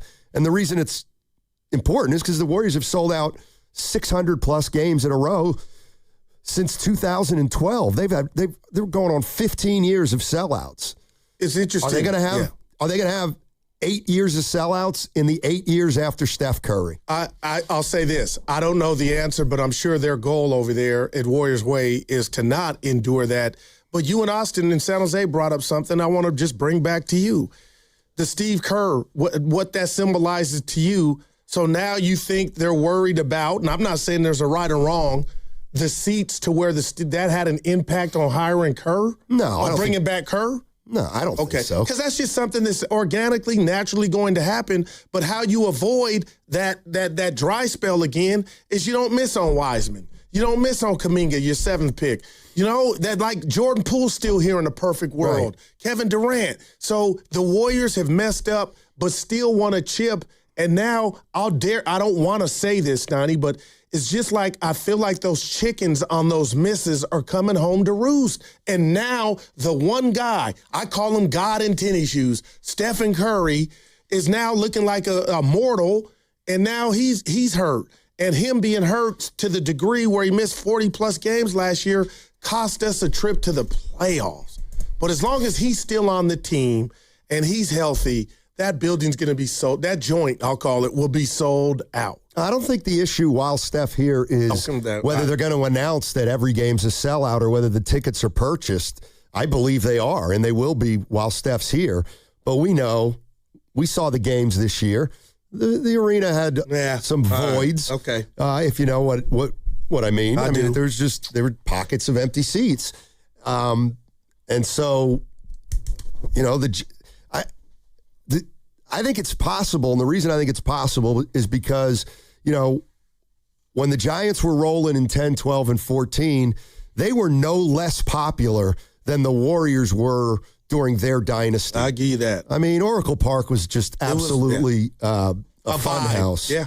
And, okay, we love those teams. We love those players.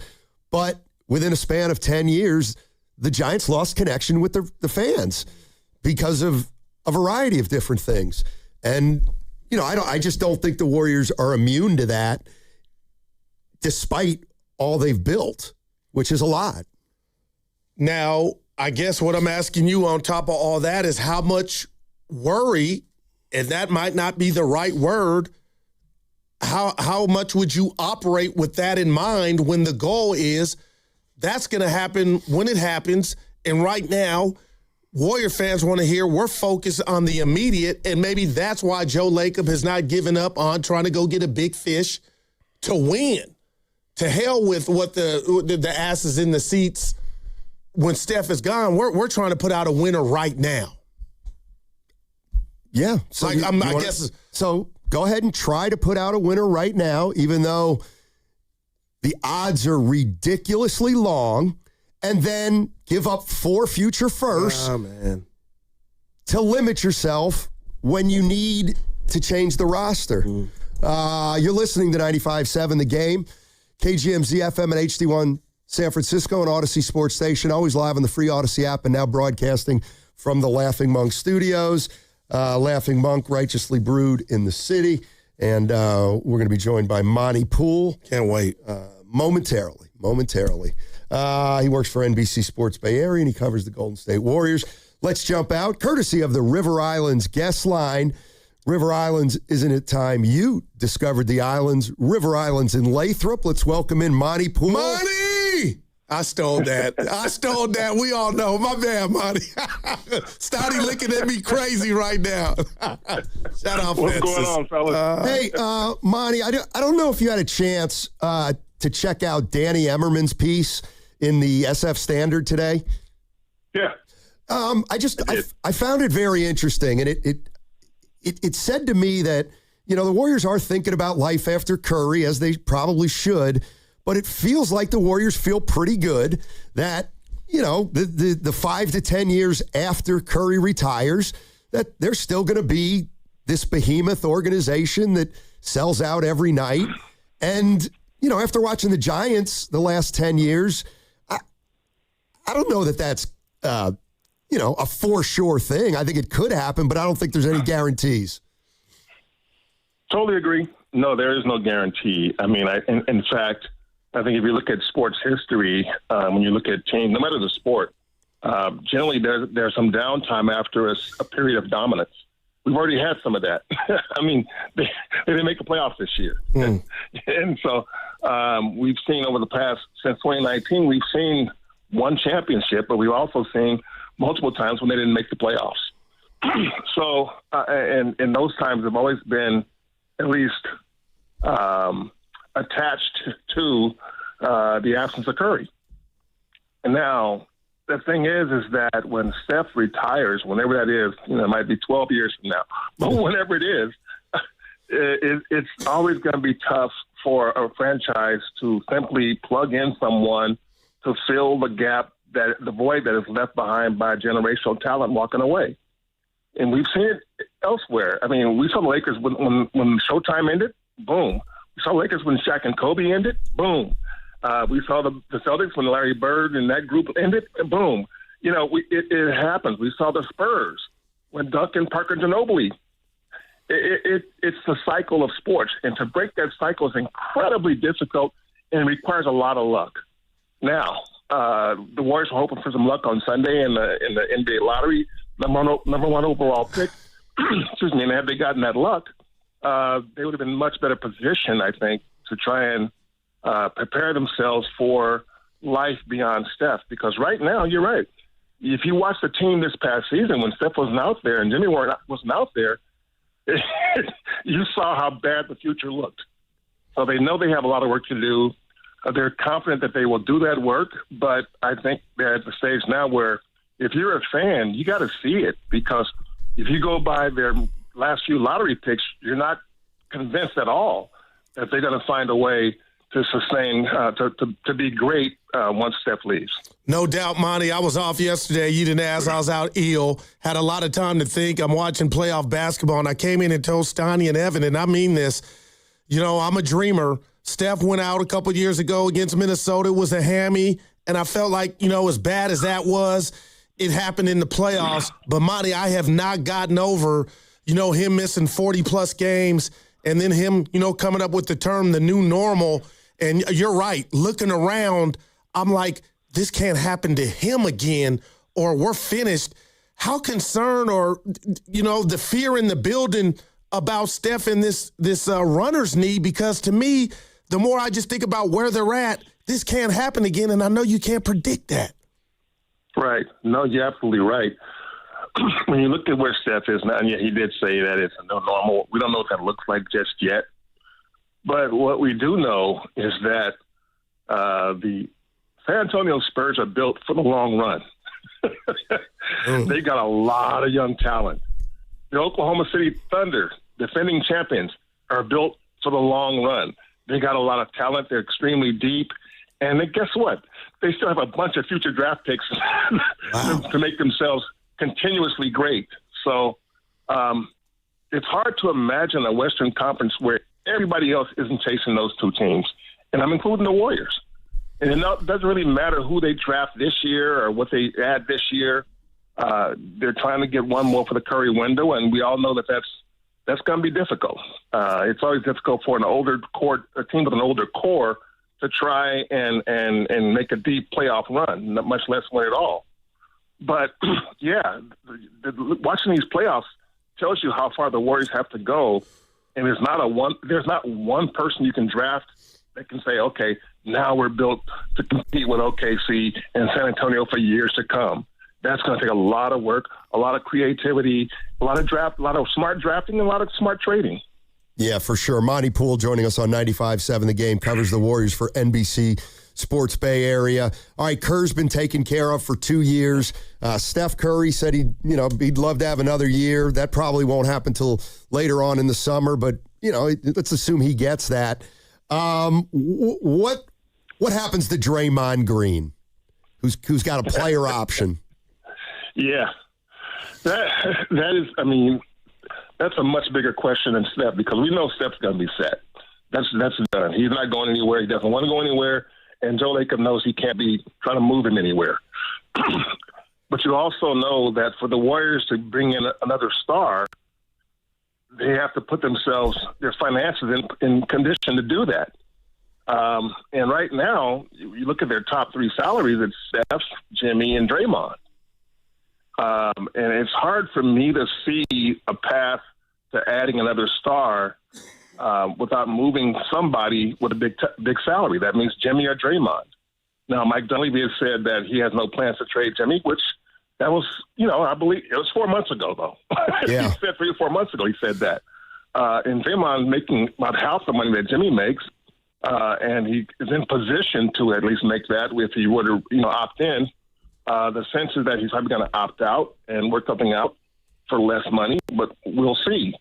But if you look at where the Warriors are financially, I'm like, you know what? You look at what Draymond contributed to this team, and we all know that, if Draymond's in the playoffs, he's a difference maker. I believe that would have been the case this year too. However, the Warriors are trying to get to the playoffs. They didn't get there. They didn't get there. And Draymond's season there were some bad moments, a lot of bad moments, especially early. Later on as the season got better, you notice that as the games got more important to him, his performance got better. The work that he did against Kawhi Leonard, against Kevin Durant, and Shai Gilgeous-Alexander, I mean, that's the Draymond you need to see on a frequent basis, but you don't. Wow. He's not the Draymond the Draymond that we're used to seeing. I mean, I should say this: the prime Draymond was a force pretty much every night, one way or the other. We talk about the death lineup. There was no death lineup if not for Draymond. You put him in the middle of that lineup, a 6'6" center, and it made it work. Yeah, it got supersized when Durant came over, but even with Harrison Barnes up front and with Harrison Barnes, Andre Iguodala, Klay Thompson, Steph Curry, that was the original death lineup. And you look at that lineup and you go, wait a minute, there's nobody taller than 6'7"? No, there wasn't. But they were all switchable, and Draymond was roasting opposing centers. They couldn't keep up with him. And he slowed down a bit, and he can't bring it as frequently as he once did. So to me, that means his value is a little bit diminished because, show me the death lineup you saw last year. Where was it? Or the year before? Wow. So that was Draymond's ticket to greatness, is that he was just out there doing things that nobody his size should be able to do, whether he was grabbing a rebound and leading the break I mean, Wemby can do that, I guess, but Wemby's 7 foot, a different animal. Right. But Draymond is doing against guys that are 4 and 5 and 6 inches taller than he is, and 20 and 30 and 40 pounds heavier than he is. And so that's harder to do now when you have guys like Wemby in this league.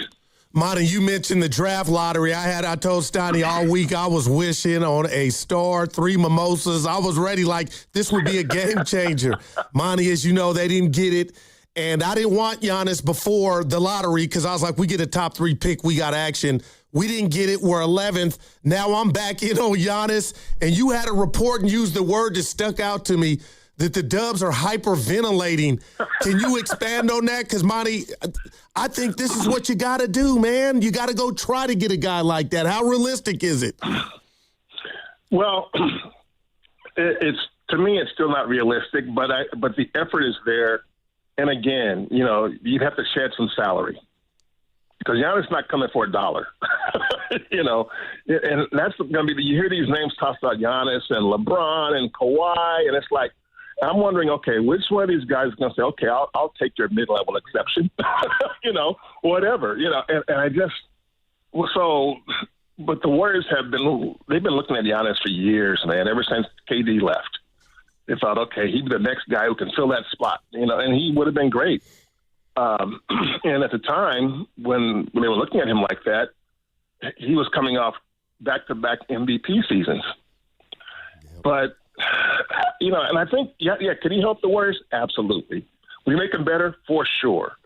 But if you look closely, there's some risk there because of the injury situation now. You saw what happened to the Warriors with injuries this past year.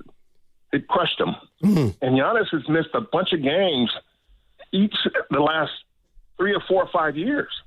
So, since winning those back-to-back MVP awards, he's only played one 70-game season, and I'm not counting the Florida COVID season. Yeah, I'm not counting the bubble. So, there's legitimate reason to be at least concerned about what his body's been, because we see how he plays. Yeah. He's a brute out there, and a lot of punishment, a lot of body blows, a lot of contact and stuff, and he plays hard. And similar to Draymond in his prime, and when you play like that, it does take something away from you year by year by year by year. It's hard to do that for 15 years. It really is. And so that's the part that I'm thinking, okay, if they were to acquire Giannis, no matter how they did it, then once again, Rick Celebrini becomes immensely valuable. Yeah, exactly. You want to keep him healthy. If you got Giannis for 64 games, it's better than Porzingis, but that's the risk there. Right. Now, would I take it for the right price? I think I would.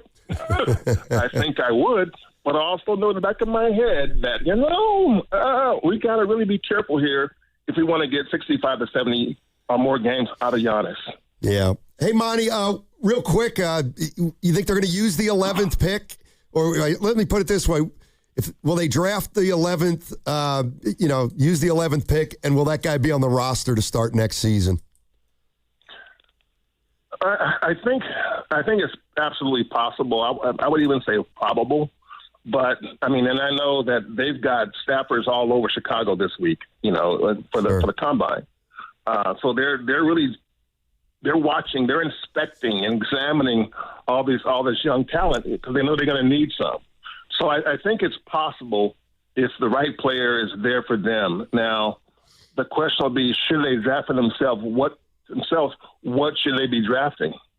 And to me, if they draft a project, and to me, anybody that's not got 2 or 3 years of college is kind of a project. You don't know what you're going to get when you get a 19-year-old in. And if they were to draft someone like that, then you're basically, to me, you're saying, okay, this isn't about the Steph Curry window. Right. This is about, 3 or 4 years from now. They tried that before, and it didn't work. Drafting for someone who might be good in 3 or 4 years. It might help their future, but it won't help them now. And I don't know what kind of message that would send to Steve Kerr, Steph Curry, and so on if they were to go that route. So, but I definitely think there's the possibility, the likelihood of them moving off that pick in a deal that can get them some established talent. I think that's got to be on the table, and I know it is. Yeah. Mm. Monty, thank you so much for joining us. Really appreciate it, man. And, enjoy your summer because it's going to kick in after the playoffs are over. You got that right. All right, fellas. Take it easy. Monty Poole, NBC Sports Bay Area, covers the Golden State Warriors. Yeah. I thought you might have one more in you.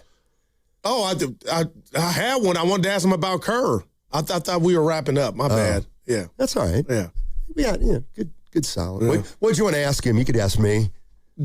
Like, when these reports were leaking out from, sources about the political thing with Kerr, did he ever think there was a chance that he might not come back? Or, was he always like, yeah, he'll come back? Yeah, that's something got to ask Monty, actually. Come to think of it. Yeah, you looked at me. I thought we were up against my baddie. Very seldom do we end on an odd number of questions. Yeah. Wow. And that was, we did 5 or 7 there. Damn, you call him back. No, I got you.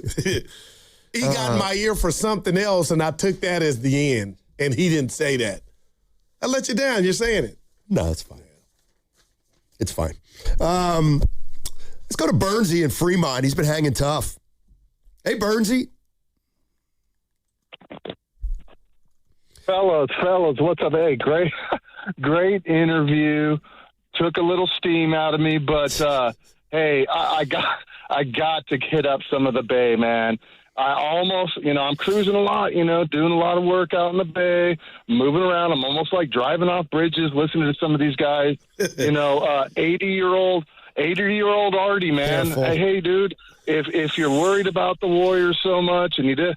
Go watch the Kings, bro. Go watch the Kings. That's my suggestion for you. Honestly, become a Kings fan. The one caller I've been listening so long. The one caller that really made sense was the generation. He only had a few seconds to talk about the generational. Like we got Steiny and 80-year-old Artie's generation that will redo their shoes, never spend a penny, save everything, and then we get closer to Goose. And I think my generation is like, let it throw it into the wind. Man, let it go. Who cares? What happens tomorrow happens tomorrow, right? And then we got Evo E's gen, who kind of everything's been given to them, I feel like, and so it is some gaps there. But right now, man, I feel like throw it into the wind. The writing is on the wall, Bay Area. We just signed Steve, right? Steph is here. He don't want to go nowhere. I hate to tell you, 95.7, Draymond's not going nowhere, so you can pump the brakes on that, right? And we're getting the band back together and bring in Giannis, man. Throw those draft picks. Draft picks, picks. Who cares about draft picks? And then, oh, my God. But the caller, the one that got me the most, was the guy that was saying, hey, last year wasn't that bad and run it. Man, come on, doggy. Come on. No, Bay, we're better than this, man. Let's go get Giannis. Throw it in the air. Don't listen to old man Artie and Steiny. Throw it to the wind. I'm out. Yeah. He was like, the hell with those draft picks. Yeah. You don't like when he went, because, you and I are different generations. Yeah, just ignore the sign that says cliff ahead. Just ignore it. Just pretend it's not there. Oh, my gosh. Who was our guy that said this thing was dead? What was our man's name? He said, this thing is, I said we need the funeral music. The 80-year-old. Artie. That was great. All right. 925, who do you guys like at 11? Crickets for me. Kareem Lopez. Yeah. I'll take the guy from Brandenburg. Yeah, from Michigan. I like him. I do. Well, I'm just scoring from the Warriors in the draft. Okay, so then no, what do you want? Just to give it up? I don't want a project. Your boy from New Zealand. You said he would. He plays in New Zealand. Yeah, we're 0 for 3. Dub Nation. This is Alex Tui. I don't know, man. I'm scoring. You know what I was thinking? What you got? So, Kawhi, here's a name he's a name that's out there. But they still have this issue with, last year and the money from the company. Oh, yeah. And there's a lot of talk that they may be disciplined. Now, remember we had Gelsey on, and Gelsey was like, they're not going to just let him become a free agent. Yeah, okay. Yeah. Dude, the punishment is simple. You take away the 5. They just got the 5, the Clippers. Yeah, take it away. Yeah. Put them back at 30 and move everybody up one spot. Well, look at you. So we'd be 10th. I mean, they took first-round picks away from the Timberwolves. But I'll say this to that. Ballmer, I believe he's got some money and some game to himself.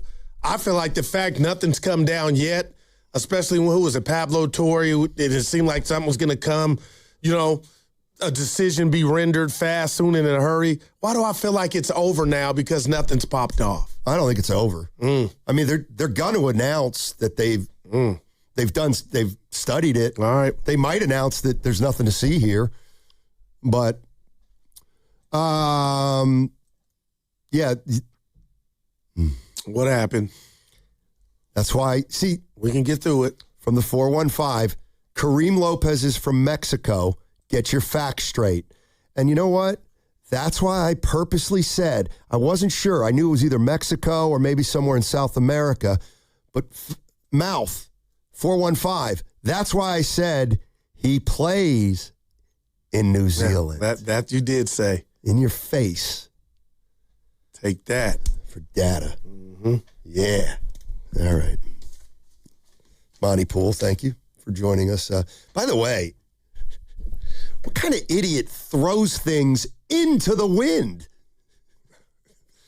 So, Bernsey, you can denigrate my generation, but who the hell throws things into the wind? That's the dumbest thing I've ever heard. How old does Bernsey think you are?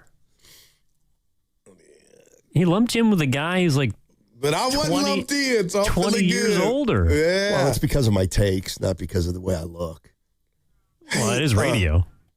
What?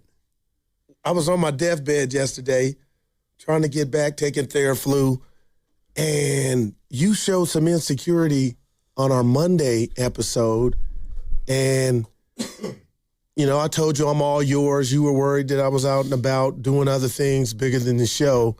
And on your IG page, I didn't even have the guts to text you on personal. I was going to give you a call, but I was down.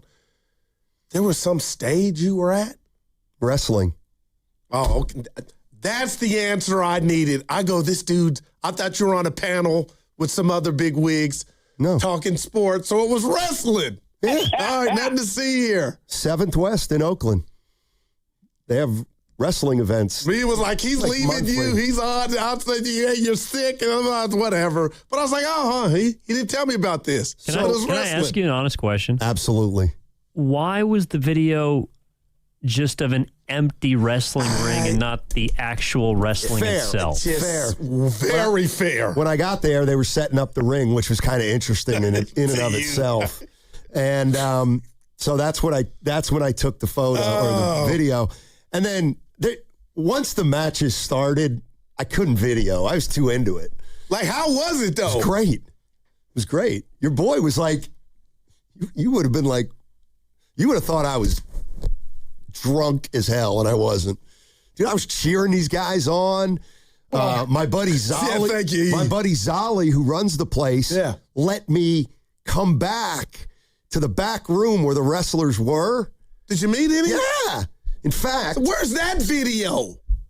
You don't know how to do it. Yeah. It's cool. You go back with the wrestlers in between events, smoking cigarettes and stuff. It's pretty cool. Wow. And one of the guys, the main event, I forget his name though, big fella. I was talking to him for a while.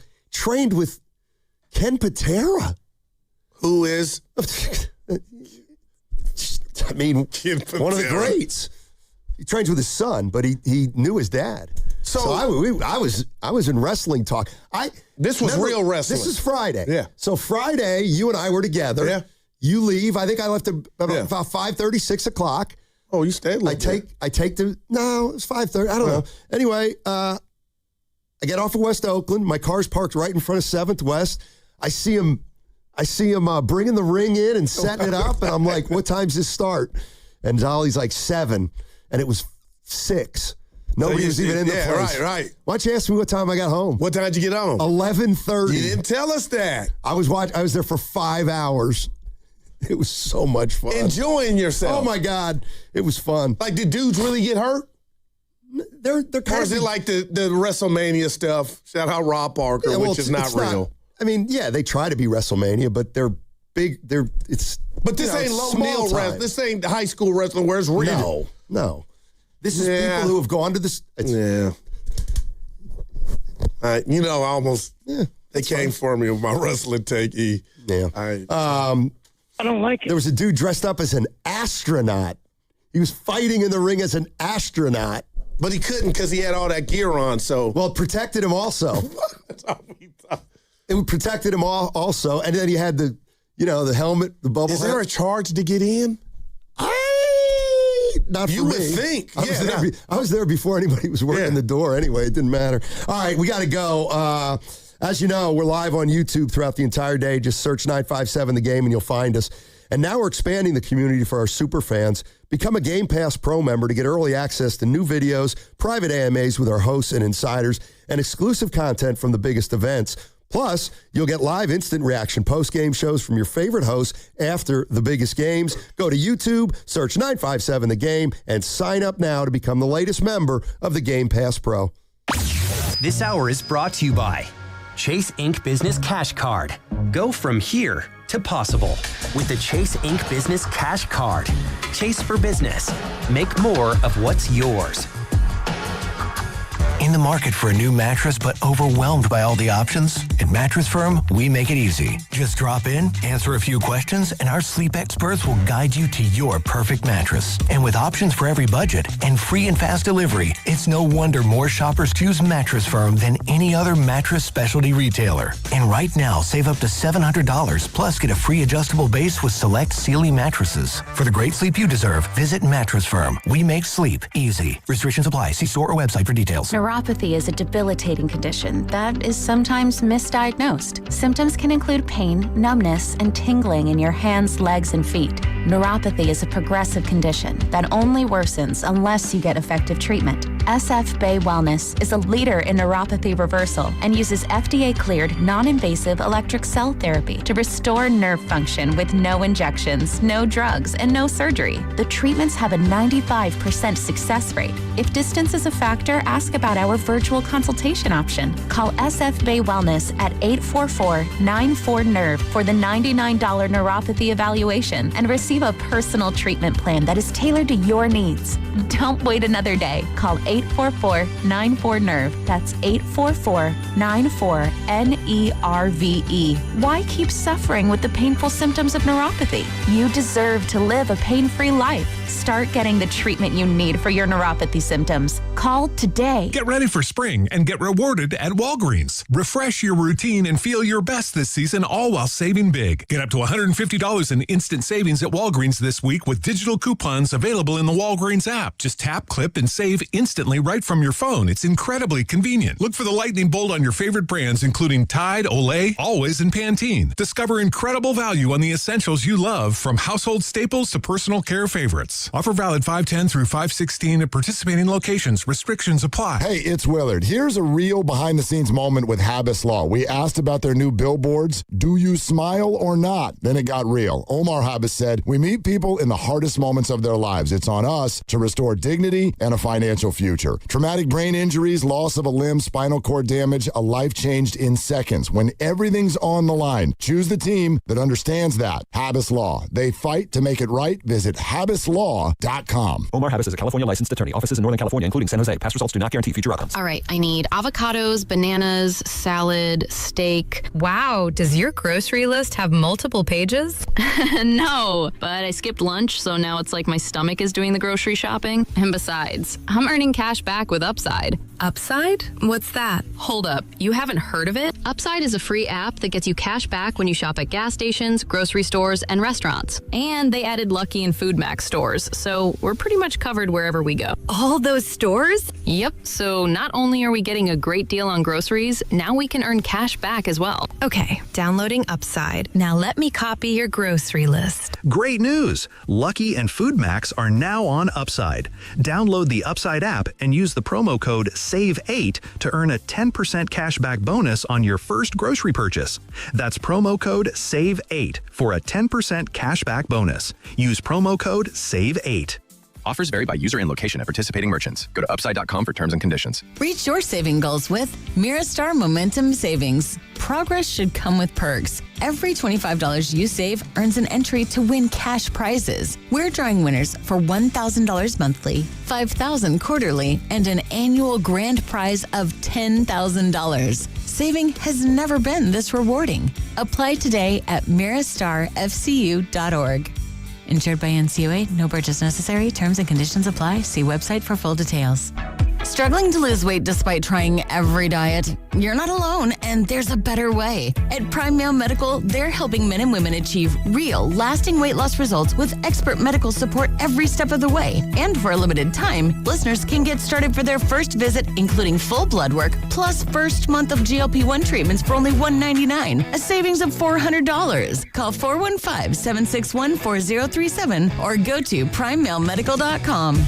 The month of May is AAPI Heritage Month. That's Asian American and Pacific Islander Heritage Month. If you're wondering how you can participate in the festivities, visit apasf.org for access to San Francisco's AAPI Heritage Month celebration guide. There are over 100 cultural events, including art exhibits, movies, book talks, music, comedy shows, and more. There's something for everyone to enjoy. Check out the celebration guide at apasf.org. That's apasf.org. This is the story of the one. As a maintenance tech at a university, he knows ordering from multiple suppliers takes time away from keeping their arena up and running. That's why he counts on Grainger to get everything he needs, from lighting and HVAC parts to plumbing supplies, all in one place. And with fast, dependable delivery, he's stocked and ready for the next tip-off. Call 1-800-GRAINGER, click Grainger.com, or just stop by. Grainger, for the ones who get it done.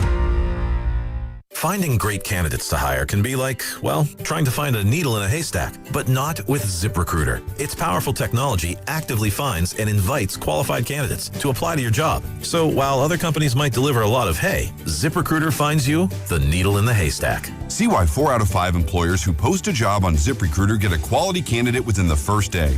Try ZipRecruiter for free at ZipRecruiter.com/team. That's ZipRecruiter.com/team. ZipRecruiter. Don't miss the Bay Area's own Journey on their final Frontier Tour. They'll be taking over the Chase Center on November 28th. Buy your tickets at Ticketmaster.com. And for your chance to win your way into the show courtesy of Live Nation, visit the contest page at 957thegame.com.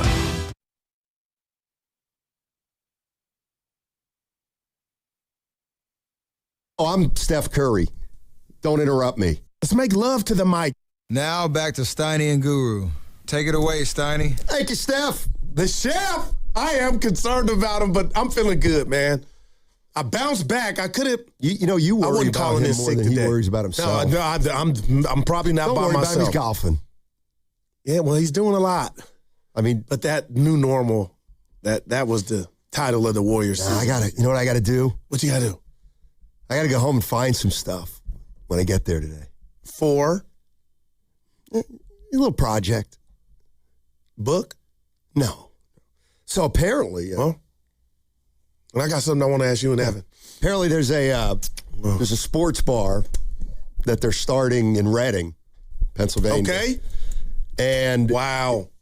The theme is going to be like anybody who's ever played in Reading or Berks County. Yeah. Like any athlete, any sport, like Ross Tucker. And so they're trying to find all these old guys like me to see if I have any photos of Oh, boy, dude, you got him. And because I guess all over the bar, there's going to be like pictures of the Berks County guy, like Finchy. Yeah, I was just about to ask. Like, was he any good? Oh, yes, he was really I thought good. you were doing it like he wasn't good. He could ball. Yes, Finch was really Would you say better than you? Yes. Wow. No doubt about it. He was Division III All-American. He's taller than you. 6'5". Man, wow. And he looks rough. Yeah. He was good. All right. He was damn good. He played professionally. 3 seconds back. He played professionally in England after he graduated from college. So they're going to reach out to him. That's a done deal. Yeah, so it's funny. The guy reached out. That's dope. Just a buddy. He was the actual guy who took off. Like he was into photography when we were seniors in high school. Okay. So when we were seniors, he took all these photos of the basketball team and me and stuff, and I still have them all. I've been to your man cave. You got this is a scrapbook. This isn't a closet. The one team where the brothers they were damn near all black. You were one of a couple white dudes. Yeah, and they would look like they could. I look at young Steiny. Like that's a picture you'll send to him or no? Black Mets. These are individual pictures. Yeah, most of them are me, but there were other guys on the team that he would take pictures for, and ideally they have their pictures too. I could see somebody that's into themselves like you dedicating time to go find those pictures. Well, they want me to. And you will. Look at you. You say, I'm going home. Dude. No, I'm not. I'm going golfing. Well, ask me what I'm doing. Because you're going to take a nap, probably. No, I was. Listen to this. I'm going to American High School in Fremont, American Eagles. American Canyon. No, American Eagles in Fremont. That's over before you get to Vallejo. Oh. My nephew, the lefty, Marcus Christie's pitching for Moreau High School today, and they need to win one of the next 2 games to get into the playoffs. Here I go. This is only Guru can come up with this. So I thought, do I go home and nap, or do I go support my nephew? So, Evan, I'm feeling good, had a good show. I have a question about high school sports, and I'm going to lay on you. So, when I go to a Logan varsity football game, you got to pay. When I go to a Logan varsity basketball game, you got to pay. Why, when you go to a varsity baseball game, it's free? And I'm going to sit back like Shannon Sharp in the meme, drop the pen. I don't like that for the school. Why are the baseball games free? I think section games aren't, but regular season games are. Or at least that's how it was when I was in high school. But my guess would be is football and basketball, just like the college level, more money makers. I've been to a game about it and tell you guys a month ago, it was packed. It was Logan and Moreau. And it was packed, but Steiny, I go, why is there no charge? I paid to go to my daughter's soccer games. Yeah, me too. And it's interesting. I wonder why they don't. Like, I'm sure they need the gate. It's just something I thought about. Yeah, that's fair. I'll get an answer probably when I'm at the game. Maybe Filmo Mike knows the answer. Mike. Let's go to Filmo Mike. He wants to have a conversation with you. Mike. Because I ain't into this one. What's up, Mike? Baby, let me think what it is. I think I know what it is. Go ahead, baby. What you think it is? Pod's hairdo. Yeah, bruh. It's not. Come on, man. Guru, you can't be the black person on here calling them murder braids, bruh. You cannot. You got to understand it's from West Africa, primarily in Ghana, different countries, Central Africa. They started the braids. Shout out to Paz for doing it. All right. You feel me? Okay. But I got you, Mike. To do with Mike, I'm from the U. I'm from the U. That's what we call them, murder braids. That's what y'all. Oh, Steiny and were looking at Evan was like murder braid, but that's what we call them in the streets, man. That's all. Hey, but no, hey, do what you do with your hair. I was having some fun, but I love you for that, man. No, but I'm not mad at you, Guru. You know, Guru, you a goat. You feel me? And I guess what you wanted. Talking about he carried. Shasky talking about he carried the station. How you gonna carry the station and you ain't got the best show? Come on, miss me with that. Come but go on, ahead, man. We ain't even gonna go there, man. We ain't even gonna talk about it because you know that's like black on black crime. We trying to stay away from that. You know what I'm saying? You like that transition? I feel you knocking, baby. I feel you knocking. Come on, man. We ain't doing the murder braids, man. I got you. That's it's great. Way more. I don't think it's that many cornrow murderers as you think. I hear you. I got you. How about if we what if we go with they're cornrows. That's what they are. I know, but what if we go with the Delonte West? Delonte, but he got some. He always had his hair like that. He got some skeletons in them closets, man. He got some, man. He got a lot. Yeah. So I don't know what we gonna call him, but we gonna go stick with their cornrows. I got you. You know what I'm saying? We ain't gonna label them. We gonna give them a label. Hey, Evan this morning said, "Damn, Goo, I ain't never heard of that." That's what they call them. So yeah, I appreciate heard of it either. that. I agree with Evan. I'm from Frisco. We ain't never heard of murder braids. I love you, Mike. Oh, boy. Thanks, Mike. Appreciate Mike is the man. I'll tell you, I've been around a few mean blocks now. You know what I'm saying? Well, speaking of Oakland, the boss actually sent us this piece of sound, which is from town legend Gary Payton. And he weighed in on a recent podcast on what LeBron James might do this summer. I really think he's going to stay west, Joe. Built that big old house, man. He done spent so much money over there, man. Them kids is loving it and his wife there. I know, man. I don't think he's going to come to the east because that's going to be a little toll for them to go back and forth. It's a good shot he coming to go. He could go to, if he leaves, he's going to Golden State. I'm telling you, he's coming to Golden State if he leaves. But if he don't, and I don't think Jeannie Bush Bus going to let him go. I don't think she's going to let him get nowhere. God, he's the best, man. You know what? I agree with him wholeheartedly, Stoney. Well, I respect the fact these guys know. Yeah. Like I don't think that's. Yeah. I believe that. I'm with you, but I don't believe Jeannie Buss is letting him go. And I'm just saying, again, with the Warriors, all I've been saying all day, if health is wealth and it's on your side, then who's to say if they didn't have Luka this series with OKC, they couldn't win it? Especially with no Jay Will, I think OKC's in trouble. I would say they wouldn't have won it. Okay, but, I'm just – Lakers were in those games. They lost because OKC's the better team. But, man, I guess the bigger picture or the bigger thought I have is if you could get your hands on LeBron, Joe Laker would do it in a Texas second, Stoney. He would take anybody. He would take Giannis. He would take Kawhi. He would take – Yeah, but there's no chopped liver in any of those LeBron. names. You know what? And he'll settle for Michael Porter Jr. and like it. I'll take him in a second. I know you would. I know. You got me on Donovan Mitchell. I'm going to watch the game tonight like future Dub. He can score, man. See, that's what I do, Goo. Well, I put realistic stuff out there. I mean, which did you think of another Which did you like more? Donovan Mitchell or Avdia? Mitchell. Really? Yeah. I'm becoming a big fan of Mitchell. He's a little younger. Yeah, he is. I just don't think Portland's saying night-night to him. Well, how are they going to pay him? Like, hey, here's the check. We'll sign it. It's about that dude's Portland's not doing got that. a good thing going. I know the owner is a joke and the comment he made about the coach or what have you, but Gary Payton knows something. But what Gary Payton is the first said is he doesn't think he's leaving LA. What are you going to do with Bronny? Just think about the Bronny component for LeBron ain't leaving. What about Seth?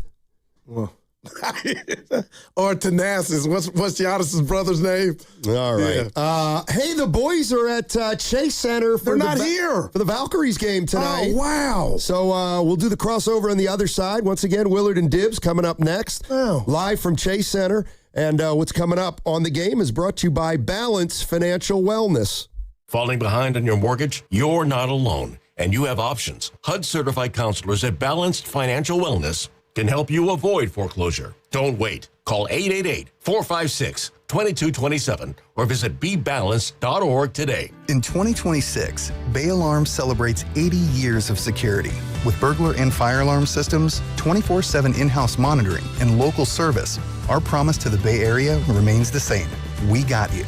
Learn more at bayalarm.com. Ready or not, summer is coming, and Wayfair's Memorial Day clearance is on now. Right now through May 25th, get up to 70% off everything home at Wayfair. Plus, score amazing doorbuster deals all sale long and surprise flash deals on Memorial Day. We're talking thousands of products at every style and budget. Now is the time to save big on must-haves for your patio, backyard, and beyond. These savings won't last, so don't wait. Shop Wayfair's Memorial Day clearance now through May 25th. Wayfair, every style, every home. At University of Maryland Global Campus, we know you're no stranger to setting big goals, whether in school, at work, or in life, and you're ready for more. At UMGC, we offer the skills-based education you need to move your career forward. Learn how to apply AI, data science, and other emerging tech, plus gain skills in leadership and critical thinking. You've come far. Succeed again. No application fee if you apply by June 1st. Learn more at umgc.edu. Certified to operate in Virginia by Chev. What if you could have the most reliable Wi-Fi? And get this, what if you could keep it at the same price for 5 years? That's the Xfinity 5-year price guarantee. Just 5 years of fiber-powered Wi-Fi that boosts speeds to the devices that need them most. That finds and fixes problems before you even notice them. Like super intelligent Wi-Fi with a sixth sense. And that keeps you gaming in the fast lane, even when the whole family's banking on bandwidth.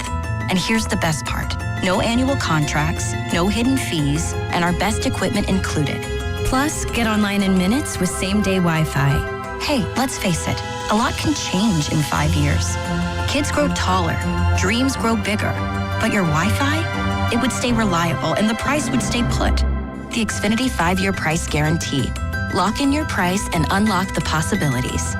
Xfinity, imagine that. Select plans only. Restrictions apply. Powered by fiber. Connected to the premises by coaxial cable. Actual speeds vary.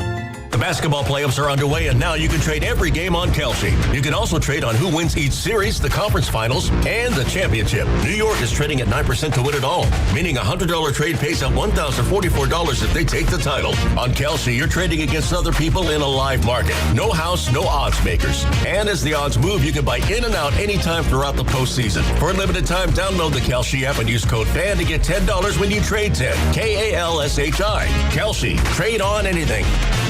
Don't miss Built Like a Baller every Friday as the Morning Roast breaks down the standout performance of the week. Burton a heave at the horn from 28. Banks it in! Brought to you by Bailard, wealth management for the Bay and the people who've built it. Running a business means wearing multiple hats. So if you're like me, you probably started out using your personal phone, taking client calls and texts nonstop. As my business grew, I needed something smarter. That's when I switched to Quo, the #1 business phone system. Quo works right on your phone or computer. No carrying 2 phones, no clunky landline, just one easy app you can try for free. Your team can share one number and handle calls and texts together like a shared inbox. Any teammate can jump into the conversation so customers get faster responses. And Quo's AI assistant summarizes your calls and responds to customers 24/7, so you never miss a lead or opportunity. All this starts at just $15 a month. That's basically 2 coffees. You can even keep your current business phone number.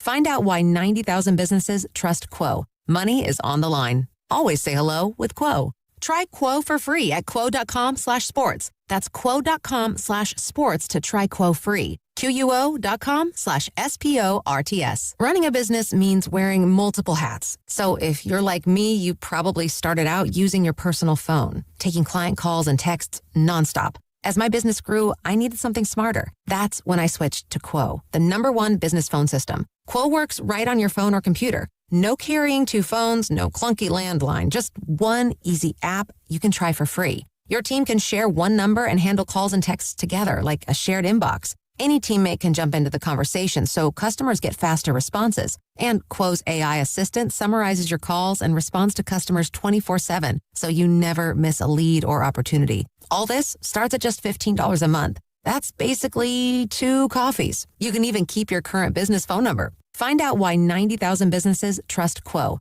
Money is on the line. Always say hello with Quo. Try Quo for free at quo.com/sports. That's quo.com/sports to try Quo free. QUO.com/SPORTS. Ready or not, summer is coming, and Wayfair's Memorial Day clearance is on now. Right now through May 25th, get up to 70% off everything home at Wayfair. Plus, score amazing doorbuster deals all sale long and surprise flash deals on Memorial Day. We're talking thousands of products at every style and budget. Now is the time to save big on must-haves for your patio, backyard, and beyond. These savings won't last, so don't wait. Shop Wayfair's Memorial Day clearance now through May 25th. Wayfair, every style, every home.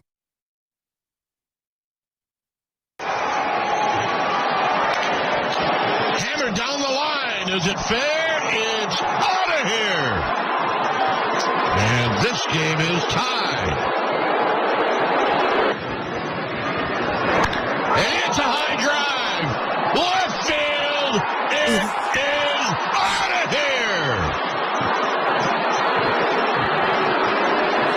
Now, back to Steiny and Guru on 95.7 The Game. Hey, crossover time.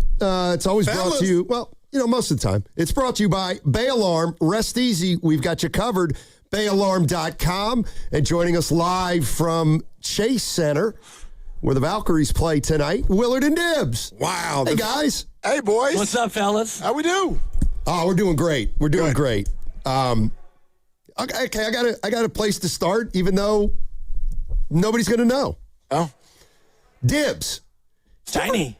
Dibbs, did you ever, you think you have a friend and then you learn something that you had no idea about, and then you think, well, how good of a friend could I have been? Well, there are many things about which we don't know from even our closest friends. And I think your quote is always like, there are some things that nobody ever has to know. Yes, so we have what I learned was about a common friend of ours. Okay. And I want to know if you knew what I found out today. Okay. Okay, he's in our golf group, and his first name's Alex. Okay, yeah. Do you realize that he used to be 275 pounds? Get out of here. Yeah. 275? 260. But he hits it a ton. He's not quite as slender as you, but he's... Hey, Willard, he's probably... how you doing, buddy? Yeah, what's up, Goo? I don't know what's happening either, so don't worry about it. He's probably, I mean, he might be 190, might be 200, but I had no idea that he was 270. Me neither. And he said, we were just talking stupid about wrestling because I saw some wrestling the other night. He fired off some photos to me. Apparently, he was a hype man for some wrestling wherever he was. Wow. And he sent me these pictures, and he looks like he's huge. Huge, yeah. Anyway. I just wanted to commend you two. My turn. Dibbs, you were John Wayne last week, and, you were sick. We all knew it. Your voice was going out, and you showed up. Willard, you told me about young Abe, your oldest, and I feel like him to you. So you guys can go ahead and get the jokes out. I wasn't here yesterday. I was down. But Dibbs, go ahead. You can let your boy have it. I can take it. No, and nobody said a word about it yesterday. That's what's bothering me, right? No, yeah, I heard your anxiety early. I got in the car, and you were already predicting, man, we were talking about your oldest. You were like, I never miss work. But this is really heading it off at the pass. You're putting a blockade up on a bunch of criticism that was never going to come in the first place. Yeah, but Dibbs, you were John Wayne, and Goo couldn't make it 2 days. I thought about you, baby. And had I still been contagious, I wouldn't have shown up. And then look at you. I come back, and then Steiny goes out immediately, and I was thinking, I've killed Steiny. But whatever. I probably should have sat one of those days out. I do have to say this because Big Mouth was out. Don't you love baseball? It was Armageddon with the Giants. There's a long season. They won a couple games against the Dodgers. I mean, they're 4-1 against the Dodgers this year, but now they're getting hits with runners in score position. Your guys that you paid are hitting, and it's like, that's how they're supposed to look. It's a long way to go. That's all I'm saying, fellas. It's an optimistic moment, but for me, that's all it is. I hear you. And yes, that's baseball. They're 18-24. The fact that now this is good because Goo, you weren't here yesterday, and actually this happened after the crossover anyway. Oh. So we kind of pulled a Steiny and Goo yesterday, and we made a show bet. Oh, and so I'm gonna need the two of you to weigh in. We even ended up partnering up with the rest of our team. So this is me and Lucas versus Dibbs and Grandy. Okay. I don't even need to say who's on what side, but you'll know anyway. Do you think that the Giants, at any point this year, will touch 500? I do. That's a shock. Yeah. No, I'm saying I got no doubt. I get you, Willard. I do. No doubt about it. Steiny? Okay. Steiny? I'd have to bet no. Wow. Okay. All right. So... you guys can come aboard if you want. Jump into the bet if you want. Yeah. You can join me and Lucas if you want. Oh, so Steiny. I'm with you. Steiny, you can join Dibbs and Grandy if you want. It's going to be a show. Another dinner. It's going to be a dinner. It's going to be a dinner. It has been capped at $50 a head. Man, let's go. So we're not letting anybody lose all of their cookies. But you're all welcome to join. We're a welcoming environment on Willard and Dibbs. That's phenomenal. Steiny, I'm in. Let's go. So I'm with Willard and Lucas on they'll hit 500 again. Table for six. Right. Table for six in October or November if it goes really well. I mean, it could be in June. It could be in a week. No, it could be in 6 days. Don't you get it? I do. And Steiny then concurrently, that was my Steiny. Don't you get it, Mark? And then Steiny could concurrently lose his bet if they won't win 6 in a row, and they're sitting at 3 in a row right now by my math. I mean, Friday night, Goo. You might come back on Monday as a winner of the bet. They need 3 more to go. Well, all they got to do is beat Otani tonight. No big deal. This is the one you that's want. the thing. You may not believe this, but if they sweep the Dodgers to get to 5 and then beat the A's, I'll gladly pay up on that bet. Sure. If a 4-game sweep of the Dodgers is the meat of the 6-game winning streak, man, that's an L. Yeah. I'll be okay with it. It's almost like you should pay it just if they beat the Dodgers tonight and tomorrow. A 4-game sweep at L.A. equals a 6-game win streak somewhere else, doesn't it? No. Okay. I mean, and the fact go ahead, Diz. No, you got to go out there and beat the Athletics too, and that's a home game for Bryce Eldridge. But there are no pushovers anymore, Dibs. These are no pushovers, and no more Otani at bats for the rest of the week. He looks gas, right? He was gas before the Giants got to town. He's out. They're not putting him in the lineup either of the next 2 games. Really? If you can beat him tonight, hey Willard, this is for you. Okay. And I'm part of it because I've been rightfully so, fixated on every damn move with Vitello, even before the season started. And that's everybody, Dibs included. We're all watching. I get it. But now I feel like, you know what? Let me just step back and watch this team and not the manager and his every decision. And that brings me to Eldridge. I've been watching Grandy videos, and he's right. I've been texting him on the side. Like, I thought this dude was going to be in the lineup every day. But you can't let that supersede what the goal is, right? And the goal is to let these guys that you're paying play. And he's not batting 500 in the small amount of at-bats. So I'm just wondering, do you think they brought him up to send a message? And it's about the betterment of the whole ball club. So we need to just set that to the side and let these dudes finally do what it looks like they're starting to do, hit and figure it out. You're right that it does not supersede winning. You're absolutely right if you're insinuating that Vitello is he's in an unwinnable spot on a night in and night out basis to figure out the lineup. As for why he came up, the Giants can trumpet multiple reasons. They could say he is ready. They could say that none of their big 3 were hitting. They could say they want him to work with Ron Washington on the side. I still think it's a very dicey move because the second he got here, they said he'll play most games and we don't want to send him back down. And the minute it happened, Devers and Adames started hitting. That's a good thing. Right. That's a good thing. I get it. I really do understand it. But for me, it's too emotional of a move. Like, in other words, if you're using your top prospect to send a message, I don't do that with my top prospect. Interesting. Like his development, to me, should supersede. I'd still have him down. That's where, if I were running the show, but I'm not. Yeah, he's up, and he probably will be down tonight on the bench.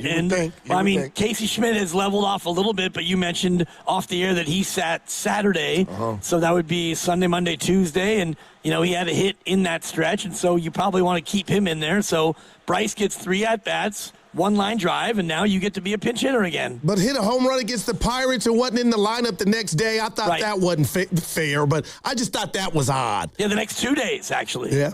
So who are you sitting, though, Goo? Well, and this is why I feel for Tony. Tony Vitello, 40-some-odd, games under his belt, is looking at 9-figure dudes and has to do, to me, this is exhausting for Tony. But, Will, who does he have to answer to, Buster, or do you think he's in on the decision on who's going to sit that night? For sure he's in on it, but he's only one of the voices. Right. Lineups are not made by one person anymore. Right. I hate that. I do wonder, Posey tells Vitello, hey, we're bringing Eldridge up. I mean, the question Vitello's got to ask is, okay, what are we going to do? It's not like they couldn't foresee this. So whatever's happening right now, I got to believe Posey's okay with overseeing it. For sure, but also to say, you had to foresee this. Did they foresee that the second you call Bryce up, Adames and Devers would start firing line drives and deep fly balls everywhere? And I know some people will say, oh, then that means it worked. You know, it sent a message. It woke him up. I hear what you're saying. Don't use know the if youngster. That's true, but I still, I want Bryce getting at bats. Yeah. It's a huge year for his development.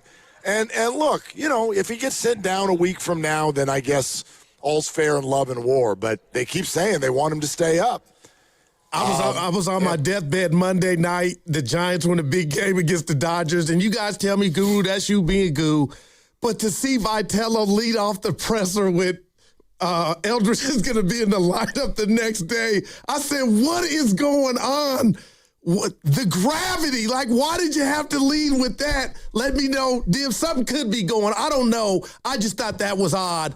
After a win, right. He's in the lineup tomorrow. Well, what was going on is the uproar, and I'm sure that that got back to him. Tony Vitello seems to hear everything. Wow. And so immediately it's he'll be in the lineup. And I missed this last night. Did he come out and make a declarative statement about Bryce about today's game? Did he come out and say... Not that I heard. Yeah, he will be in the lineup or he won't be in the lineup. So seems to me, without him saying, he'll be back in the lineup, he won't be in the lineup tonight. I think that's a reaction to what had happened pregame. Right. Okay. Pregame, he was absolutely peppered with Bryce questions because, similar to what you just said, he homers on Saturday and then back-to-back right-handers. He sits Sunday, he sits Monday, and I think people are going, what the hell? And then Tony's Tony's response was, Bryce he's going to be off the bench most games. And then while the Giants are playing the Dodgers, social media went bananas.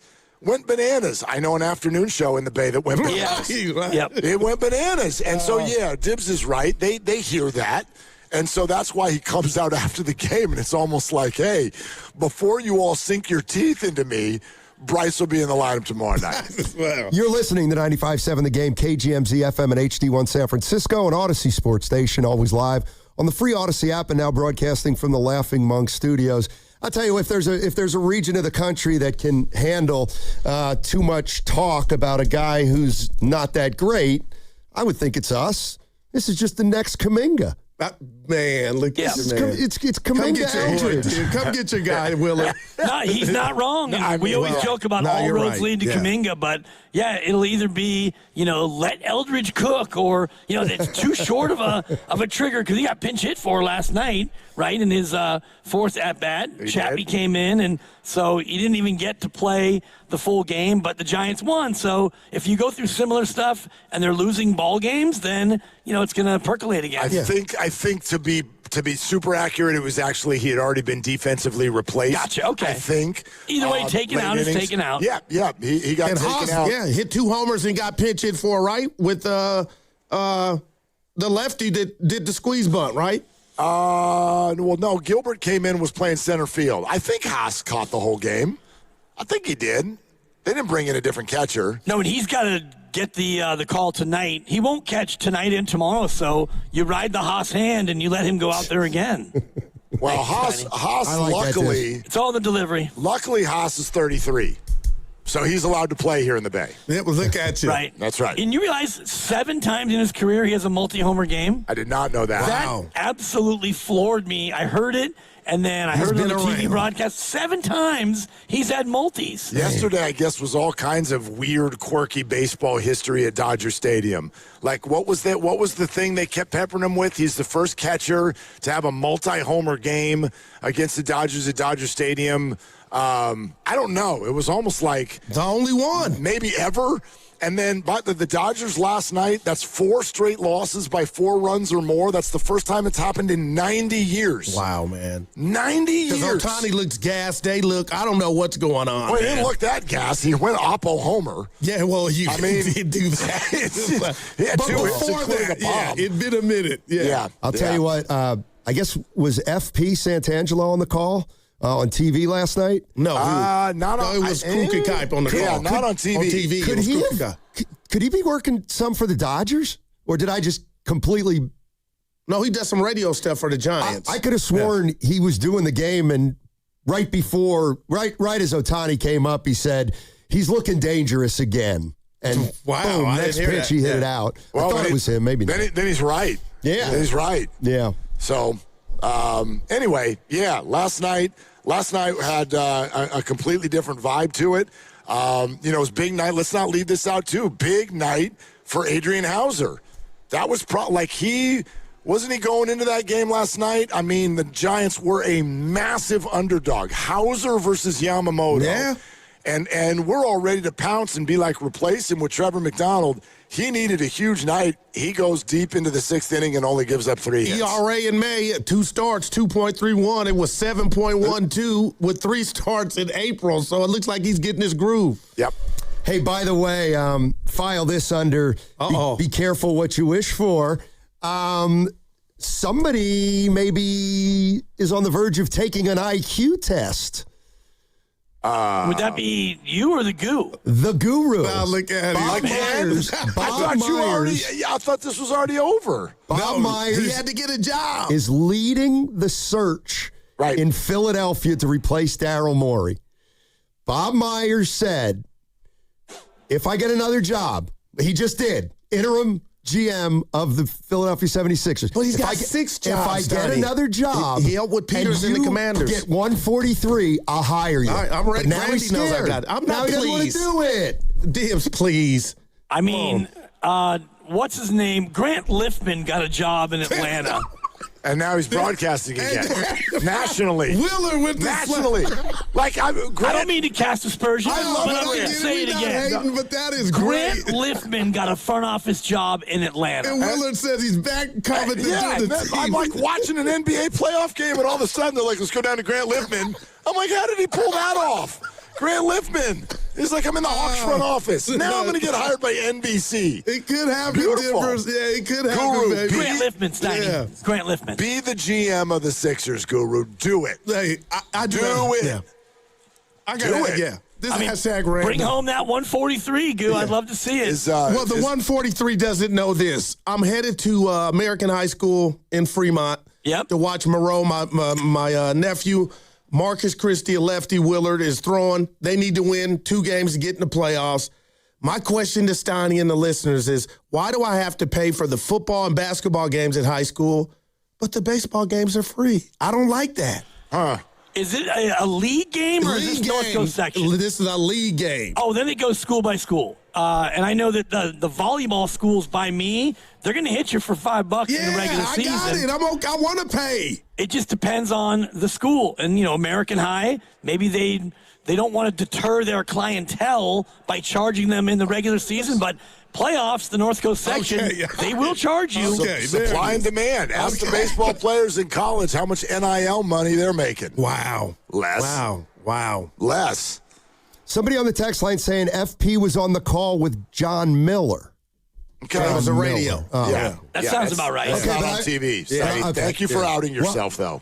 But hold on. I was watching a replay, and they must change the, sometimes it's the home team TV. Sometimes it's the away team radio. You must have been on MLB.com watching. Yeah, and you're so on the internet. Those recaps, they will use the highlight, or the home highlight, or the highlight of the team that's actually succeeding. Right. So if it's, a Haas home run, it's going to be adios, pelota. So they got somebody working there who's figuring that out. Interesting. Yeah, they just pop in the feed of whatever it works. And oh, wow. Just real quick, and I don't want to glorify it, but the internet's undefeated, and I saw another one of these classic fan-on-fan brawls. Ooh. And what hit me, Goo, is, don't you get it? If you're in the crowd and you want to fight somebody, you have to be in the higher row. The person in the higher row wins about 97% of the time. So you're in row 20, and you want to fight the lady in row 21, excuse me, miss, in row 20, she's throwing downhill. Yeah. You lose. And Steiny was at a wrestling matches yesterday, but Willard, I believe you didn't ask, since COVID, our society has just gotten mad. I don't know how you go to a game and these fights are really happening and they're real fights, but I'll say this. Man, oh man, I am afraid of this hantavirus, man. So I'm gonna just leave that. Stotty's making fun of me, but I'm serious. I'm scared. I think you should take another day tomorrow, Gil. I really do. You don't know what the hell. Well, he's got a scheduled day off anyway. Yeah, that's true. It's been an entire day since you've taken a day. I think you should take a day. That was one of my favorite eruptions today was, look, mouth, it's not PTO when you go to a funeral. Oh, man. Yeah, the boss sent out that company email, don't step on the one doing the reads, but that was to me. Oh, I was crying. Yeah. Well, Go, we love you. It's always to you. Yeah. And you know what? That hurts even. No, that's I'm kidding. You laid out during Into the Tides. Steiny butchered it, and then you laid out when he fixed it coming back from break. Yep. Happy Mother's Day, Steiny. It's coming up this week.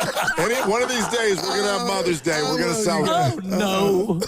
Yeah. That is exactly what the copy read. Well, thank you. There's an entire movie about that with Will Ferrell.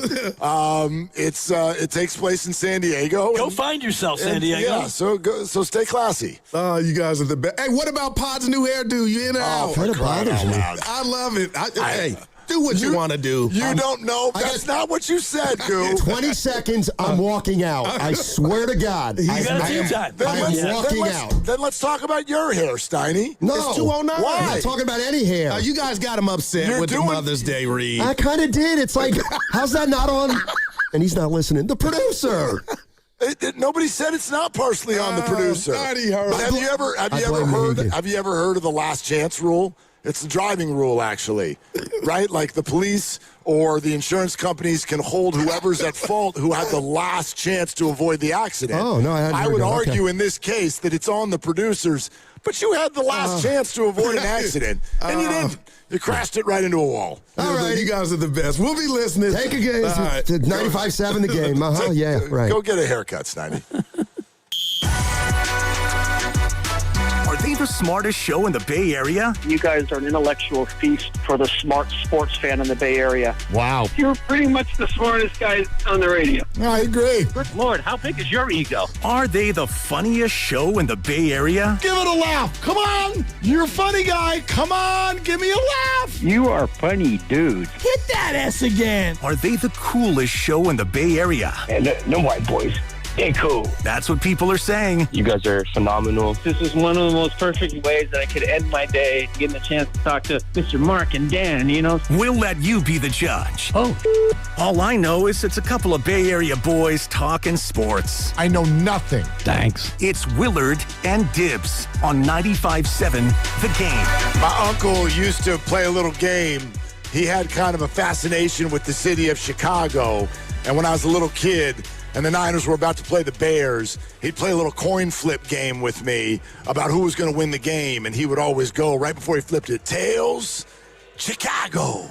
And that's always in my head whenever Chicago comes to town. Wow. And we're here live at Chase Center, first weeknight game of the year for the undefeated Golden State Valkyries, tails, Chicago. But I think it's going to come up heads tonight. We're going to get to the Giants. We got Andrew Bogut coming on the show. We're going to get to the Warriors. But hello from Chase Center, where the Valkyries will play Chicago tonight. Yeah, battle of unbeatens. Chicago sitting at 1-0, and the Valks are sitting at 2-0. And the one thing that is undefeated is Valhalla. It's going to be packed, as always. It's going to be lively and vibrant, and it's going to be a very tough place for the road team to steal a win. You wore your Valkyrie shirt. Yeah, I got to wear the Valkyrie shirt. Festive of you. Had a different shirt on, and it was a bit of a warm drive in. Got a little bit of that car sweat going. It's a nice day out there. And so I thought, I'll go to the switcheroo, and I'll put on the lavender. Wait a minute. So, you just had, an extra outfit in the car? Brought it with me. Okay. And thought, we'll get into the garage here at 99 Warriors Way, and we'll make a game time decision. And I thought,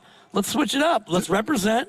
And, yeah. You look good. I appreciate it. Yeah. It's going to do it for me for the week. So I'm a little bounce in my step. Not now. We'll see. Okay. We'll see. You're going to leave? I might. Where are you going? Home. Okay. I mean, if our engineer continues to turn me off intentionally, do it. Do it, Tim. Anyway. Yeah, no. Oh. All right. Willard and Dibs, 888-957-9570. So I threw what we did on the air out to the masses, whatever. I threw it out on social media yesterday, this little wager that we have about whether or not the Giants at any point are going to hit 500. And yes, I did it after the game. So I understand. Is this a random sample? It's definitely not a random sample. First of all, it's people who see my social media. That makes you mostly Bay Area fans. And secondly, it comes after the Giants whipped up on the Dodgers at Dodger Stadium for the second night in a row. So Giants fans are feeling good. They're feeling good last night, probably for the first time all year. You're still 6 games under 500. But I threw out our bet, and for those of you who didn't hear it yesterday or see it on social overnight, me and Lucas teaming up against Dibs and Grandy, and apparently Lucas and I have acquired Daryl the Guru Johnson, and Dibs and Grandy have acquired one Matt Steinmetz in the wager, and that is, will the Giants hit the number 500 or not? I was mildly surprised by the commentary I received back on social media, because I threw it out kind of like, do you agree or disagree? And it came in as what felt like at least 80% of the people of responding the commenters, were like, definitely agree. And again, Giants fans, happy moment. So I understand all that, but it got me to thinking, if this many of you Giants fans think that the team is going to get to 500 at some point this year, why are you not still activated on the idea of them making a wild card spot? On a wild card spot is probably 86 wins. So if you get to, let's just call it 40 and 40, you're there. You're halfway there. You've got 82 left to go. You would need to go 46 and 36. It's possible. It's not out of the question. Right. So I think people are more activated right now, and the timing of your tweet, your cute little tweet, was such that Giants fans were super excited because you beat the Dodgers again, and you didn't beat them in a fluky way. Your catcher, who turns out is a power bat, we didn't know about it, and all he does is hit bombs. If he hits one, he's going to hit 2 in a game, and you lit up Yamamoto, and you took the Dodgers apart. So Giants fans are feeling some type of way. That guy went Crash Davis on the second home run, too. Did you see it? Oh, yeah. Do you even know what the reference I'm talking about? Crash Davis. You don't know, Lucas? Gosh, man. Grandy knows. Grandy, you know who Crash Davis is? Grandy? Huh? Do you know who Crash Davis is? From Bull Durham? Thank you. Bull Durham. That's Kevin Costner's character in Bull Durham. Crash Davis. Yeah. You do know Bull Durham. I have seen Bull Durham. Then you should know Crash Davis. Should. And you know the famous moment where he knocks one of his many home runs way over the fence, and he turns and looks at the dugout and kind of puts one hand on each cheek and does like a big, oh, wow, like kind of a funny grin. In other words, I hit that one so well, I know that it's gone. I'm going to start hot dogging with my dugout 2 steps out of the batter's box. Eric Haas did that last night at Dodger Stadium against Yoshinobu Yamamoto. Yeah? And it made me kind of think for a second, what the hell is going on right now? What happened 4 days ago? They traded Patrick Bailey. That's what happened 4 days ago. That's a good point. And Susak is coming back. They also get their butts kicked that night. Right, but now you got runway for Haas, at least in the short term. And, Rodriguez came up and he starts raking, and Susak is coming back, and you might end up carrying 3 catchers for a time because I don't know which of the 3 you want to send out. Rodriguez is hit. You can't get Susak out anywhere in California or in Round Rock, so it's going to be a new, interesting roster crunch that they're going to have. I mean, if we have that conversation yesterday, and we did, which is sort of like, have you given up on the idea of the Giants even getting back to 500? Can we then, at this point in the season, only 40-some-odd games in, have the conversation about whether or not you've already given up on the Giants making the playoffs? That was everybody.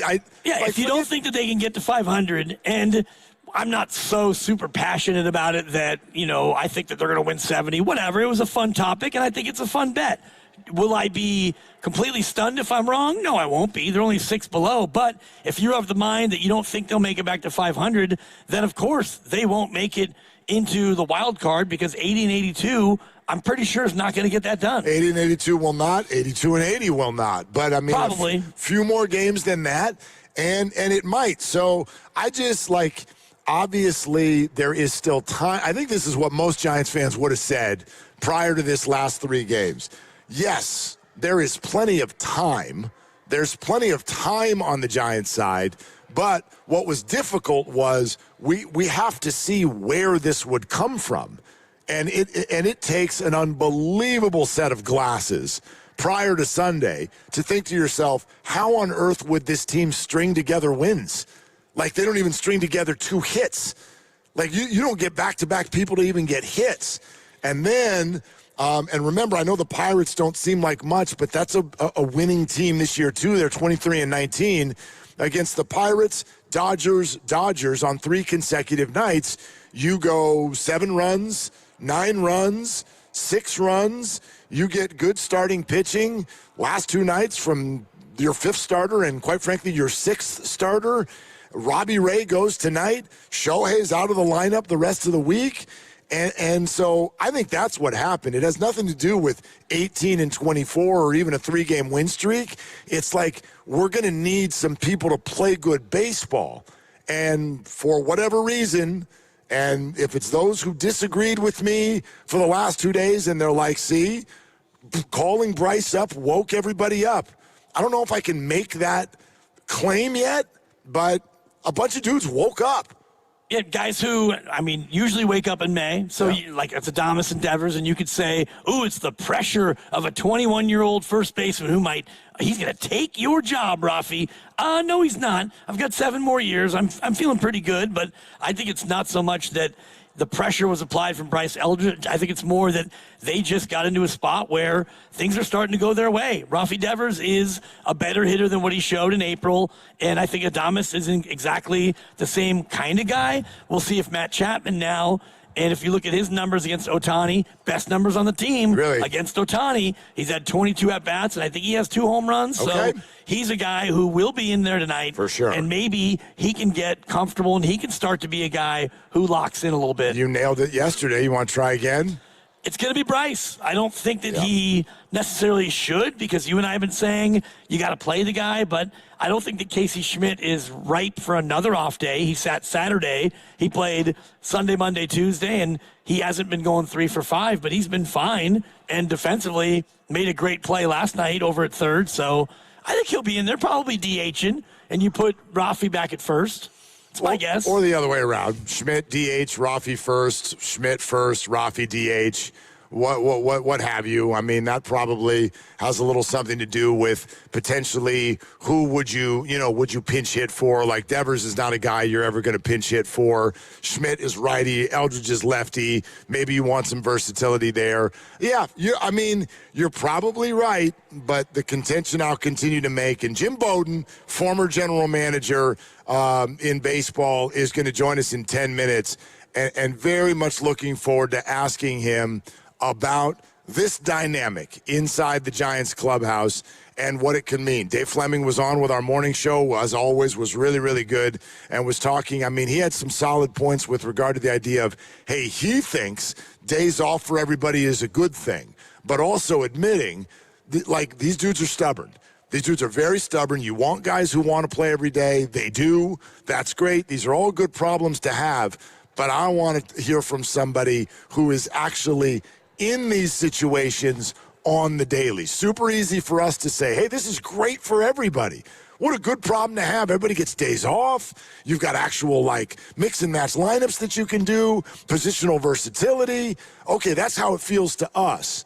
How does this feel to the Giants? That's my question. And I think a lot of the feeling stems from, did you win or did you lose? So if you're Matt Chapman and you sat last night, you did get to go into the game later, but you sat, you didn't start, and you could feel some type of way, and then the Giants get a lead, a couple of guys go back-to-back, and you never give up the lead. It's hard to really be mad. You can be internally frustrated and upset, but you can't let that show in the clubhouse after a second straight win in L.A. Oh, for sure. No, I don't think we're anywhere near any sort of outburst. I don't even know if we're near an inburst. You know what I mean? I don't think anybody's seething yet. I don't think anybody has pulled Tony Vitello aside. But Jim Bowden has been very outspoken already with regard to the readiness of Tony Vitello. And this, to me, is a situation that is very, very difficult to hand a brand new manager. And I don't know if anybody could be ready enough to deal with what he's having to deal with, which is look, here's the 21-year-old phenom. Go ahead and play him, but don't play him all the time. But when you do play him, see those veteran guys? He's making 9 figs. He's making 9 figs. Tell one of them that they have to sit so this unproven phenom gets to go out there and get at bats. So not only do we want to limit Bryce, but when we do play him, somebody has to lose their playing time. One of these stubborn guys who doesn't want to sit. Good luck, rookie manager. Yeah, go handle that. Well, and by the way, right now, the way things are playing right now, you cannot sit Willy Adames or Rafi Devers. Right. Period. To me, that's a no. That's a hard no in any game. You can't do it. Not while they're this hot. They're hitting. I mean, Adames had 2 singles, both over 100 miles an hour last night. He's locked in. I know Devers struck out 3 times, but he's been homering every other game lately. He got a base hit in his other at bat last night.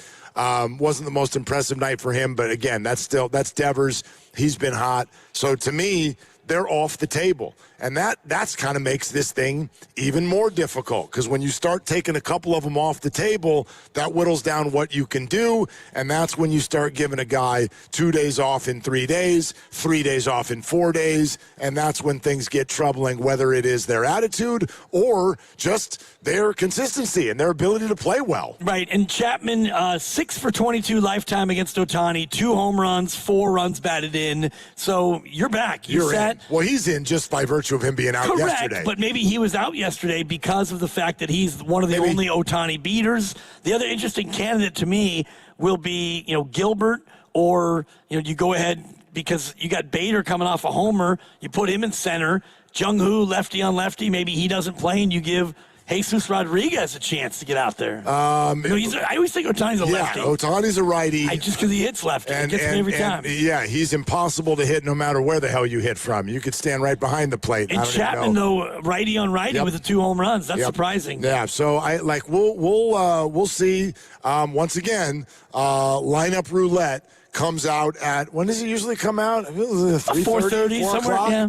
All right, so Andrew Bogut's going to be on with us at 4 o'clock. Jim Bowden is going to be on with us next. 888-957-9570 is the number. And that's sort of what we're getting into. We'll definitely get into the dynamic with Jim, but want to get into the dynamic with all of you with regard to if you think the Giants might get back to 500, why would you not think that the Giants still could make a run at a wild card this year? By the way, real quick, do you know who the 3rd wild card team is in baseball right now off the top of your head? National League. National League? Yeah. You know who it is? No clue. It's the Dodgers. Go Dodgers. Oh, okay. They're the 3rd. So just catch the Dodgers. That's all. All right, Jim Bowden is going to join us next. And, oh, by the way, we got another pair of tickets today. Giants-White Sox, Saturday, May 23rd, Oracle Park. First 15,000 fans receive a Gigante chain hat presented by Benjamin Moore. Buy your tickets at sfgiants.com. We're giving away a pair of tickets today in the 5 o'clock hour. So keep listening for your cue to call. When you hear it, it's just be caller 5 to our contest line, and you'll win, courtesy of Benjamin Moore. For more info, head over to 957thegame.com. Jim Bowden is next. We're live at Chase Center. The Valks have Chicago tonight. This is Willard and Dibs. Also, it's Willard for Habis. Here's a real behind-the-scenes moment with Habis Law. We asked about their new billboards they put up and asked, do you smile or not? And then it got real. Omar Habis said, we meet people in the hardest moments of their lives, and it's on us to restore dignity and a financial future. Traumatic brain injuries, loss of a limb, spinal cord damage, a life changed in seconds. When everything's on the line, choose the team that understands that. Habis Law. They fight to make it right. Visit habislaw.com. Omar Habis is a California licensed attorney. Offices in Northern California, including San Jose. Past results do not guarantee future outcomes. Jay Vineyards returns as the official sparkling wine of the Golden State Valkyries. As Jay celebrates its 40th anniversary, the team invites all wine lovers to experience the artistry, hospitality, and California soul that defines Jay Vineyards.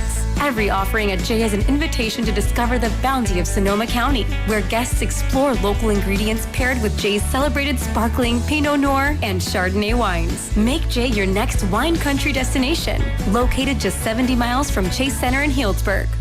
UFC fans, listen up. Want to win the ultimate UFC fan experience? Total Wireless, the official wireless provider of UFC, is sending 4 lucky winners to Washington, D.C. for a VIP UFC Freedom 250 Fan Fest experience. We're talking travel, VIP access, and so much more. Text TOTAL to 23955 to enter for your chance to win. No purchase necessary. Data rates may apply. Ends May 19th. Entrants must be resident of the 50 U.S. or D.C. 18 plus. Official rules at TotalPowerSweeps.com. This is Larry Flick, owner of The Floor Store. Our Memorial Day sale is on now. Get up to 50% off store-wide, 2 full years free financing, plus we pay your sales tax. Visit floorstores.com for directions. The Floor Store, your Bay Area flooring authority. It's the 6 o'clock shop. Head to Safeway this week for mix and match signature select chicken leg quarters, drumsticks, or thighs value packs. Buy one, get one free of equal or lesser value when you buy 2. Clip coupons from the weekly mailer or download them from the Safeway app. Now through May 24th at Big O Tires, get $80 to $120 instant savings on 4 select in-stock Nexen, Nitto, or Sumitomo tires with installation purchase. Book your appointment online today. Disposal fees extra, not covered with other offers. See your locally owned Big O Tires dealer for pricing. The Chase Ink Business Premier Card is made for people who make things happen, like me. I'm Sam, founder and CEO of Manifest, a product design company that makes everyday products designed smarter. I get 2.5% cash back on purchases of $5,000 or more, plus unlimited 2% cash back on all other purchases, which helps us make more smart ideas into a brilliant reality. The Ink Business Premier Card. Chase for business. Make more of what's yours. Real business owner compensated for their participation. Cards issued by J.P. Morgan Chase Bank and a member FDIC. Subject to credit approval. Terms apply.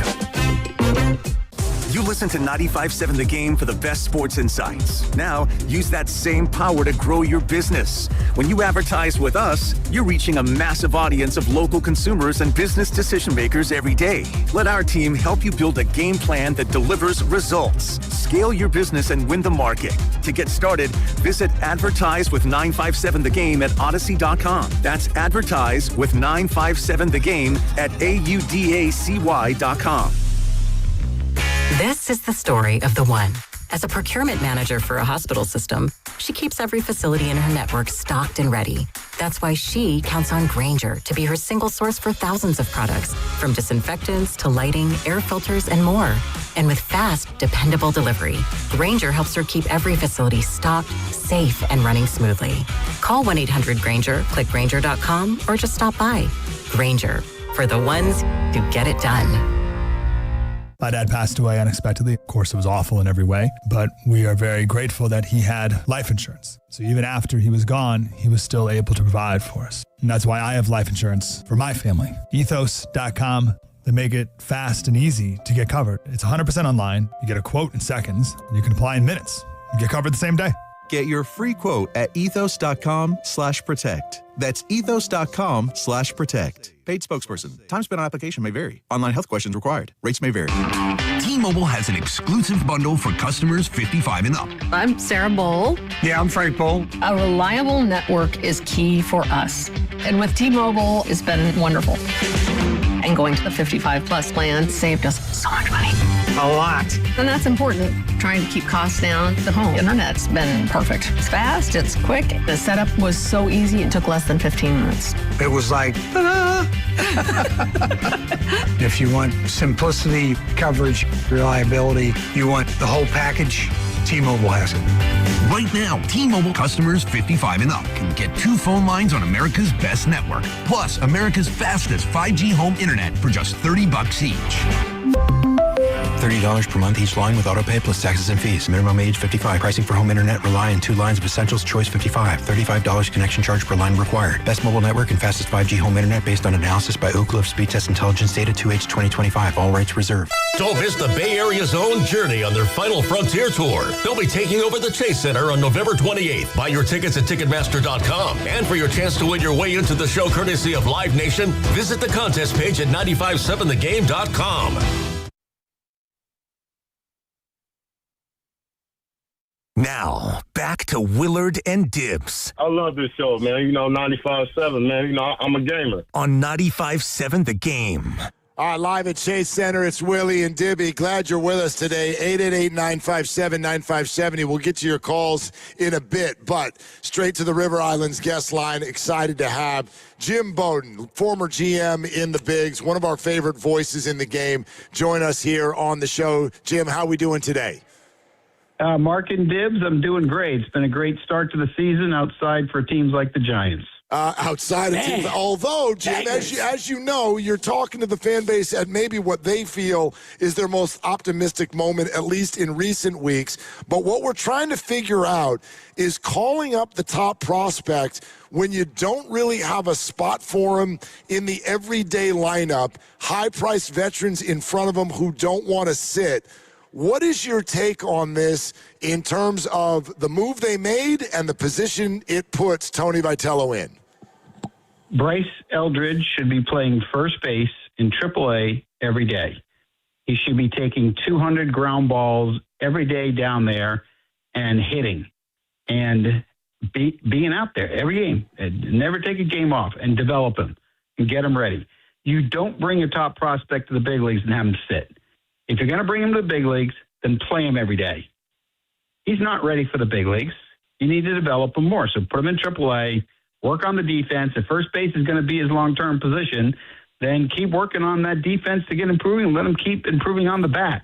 You never take a young player like that and have him be a pinch hitter. That's the most absurd thing I've ever heard. And, you know, if you want to look at whose responsibility is it, I mean, it's Buster Posey and Zach Manassian who shouldn't have him in the big leagues if the manager is going to use him in this role. If this is the role Tony Vitello is going to use him, then he cannot be there and you got to option him out, period. And when you talk about using him in this role, isn't that more of a collective group decision from, Buster to Zach all the way down to Tony? I can't imagine this being anyone's decision, so I'm totally lost on this one. I'm sorry, I just don't get it. I don't understand when you got guys like Bruce Bochy and Dusty Baker and all these guys around that have done this for a long, long time. Two managers that are Hall of Famers. I don't understand why their voices aren't being heard, because to bring up a young kid and not play him, he won't develop, he won't get better. So what do you have? He's not going to get better sitting in the dugout on a losing team. You're not going to get better. You got to play.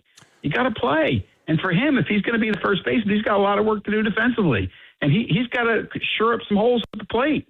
So develop him. Maybe by September he comes up and hits you 6 homers in the month of September. It makes no sense to me, and I just don't understand it. I mean, if I'm Tony Vitello and he's on my roster, I got to play him first every day, even though Casey Schmidt's been my best hitter, right? Devers has the DH. And otherwise, if I'm Buster Posey, I don't know why he's here. If I'm Zach Manassian, I don't know why he's here. Send him out and play. You can't let him sit. I don't get it. Sorry. This is one that there's no explanation. I will say this because I want to be positive, too. I love their Pat Bailey trade. And even though Pat Bailey is a platinum catcher, to get pick 29 and a left-handed pitcher, that's a good trade. Pick 29 is going to be a good player. George Brett was picked 29, the Hall of Famer. Mike Schmidt went after 29. Recently, Ryan Waldschmidt, who the Diamondbacks just brought up, he was picked after 29. In this day and age, there's going to be a really good player at 29 that you're going to get that's going to be an everyday player. Pat Bailey's a backup. He's never going to hit. He's an Austin Hedges kind of catcher. He's a backup on a good team. So let's give Buster Posey and Zach Manassian credit. That was a really good trade by them, and that's what they're supposed to do. But here's my question to you guys, because you're there every single day. Why in the world has Devers, Chapman, and Adames not hit? Okay. How can the Giants be last in runs scored? You guys are there every day. You tell me. Because I know one thing. When I was a GM, I'd be firing all these people. I'm not watching this anymore. Someone's got to be held accountable. It's friggin' the middle of May, and none of them are hitting. So I know Devers is now, but you understand my point. We completely understand your point, and we've been kind of scratching our heads about this for a while now. But, Jim, when you say that, it brings my mind back to when you came on this station right when the Devers trade happened. I remember it so well. You called Rafi a hitting savant. You were high on the trade. You thought it made them a contender. We agreed. Yeah. What do you see? What is going on? Well, I mean, that's my point is I'm not there to know the hitting coaches. I'm not there to know the analytic people. I'm not there to know what the technical people are doing. I'm not getting it. But I know what Devers is. He's 29 years old, and last year when he hit 35 and drove in 100, that's what he is. So he should be 30, 100. So why isn't he hitting? Why does Matt Chapman have 1 home run? Why is Willie Adames not hitting? I want new voices. I want someone to come in here and fix it. It's getting late. Like, this should at least be a 500 team. So you have that many guys underachieving. Look, everybody got upset when the Phillies fired Rob Thompson, right? Because Rob Thompson led the Phillies to a world championship. He won 90 games 3 different times, and he's one of the greatest guys in the world. But why did he get fired? Because they were all underachieving. They weren't performing. And so does Don Niley come in? Is he a better manager, right? Does he have a better voice? No. You know what they did? They shook it up to let the players know you're next. And sometimes you got to do that. When you're in the front office position and you're seeing this, sometimes you got to do things that are unpopular. And keep in mind, you've got a very young president of baseball ops in terms of experience in the front office role. You have a manager that's never been in professional ball in his life, and that's who's running the team. Look, I can relate to this. If you guys remember in 1993, I was a rookie GM. Tony Perez was a rookie manager. It was a total nightmare, and we were 4 games under 500 on May 24th, and I fired the manager because we had 2 guys that didn't know what we were doing, and we were just going in the wrong place. We finished in first the next 2 years. There are times you have to look at this thing and say it's not working. We got to pivot it. So, yeah, it got to be frustrating for Giants fans. And they shouldn't be this bad. And the pivot probably would be, quote, easier to do that to the manager as opposed to try to deal with these 9-figure contracts. Are they essentially stuck with the roster and some of these high-priced guys they have? I mean, you're stuck until you fix them, but, I mean, the whole thing is fix them. Chapman and Devers, Adames are good players. So we need different voices. We need different technical people to get them back on track and get them to perform. You know, sometimes guys just don't perform, and part of the job of the front office is to figure out why. And look, I don't want anyone to lose their job, you know, but at the same time, you're not going to ever fire all the players. So sometimes you got to fire coaches, or you got to fire managers, or you got to fire video people. Sometimes you got to fire people to bring in different voices that are going to work and wake the players up and let them know they're next. But look, it's the middle of May. I remember for years, there was a year that David Ortiz didn't hit up to Memorial Day, right? And everyone thought, oh, he's done. And then he figured it out. And then there was a year Derek Jeter, mid-May, wasn't hitting. I had guys like Sean Casey and Aaron Boone that didn't hit first 2 months, and then they figured it out. You know, sometimes it takes drastic change of hitting coaches. You know, sometimes it takes a managerial change. Sometimes it takes a wife. I don't know. But I know one thing. Instead of complaining about what's not working, fix what you have.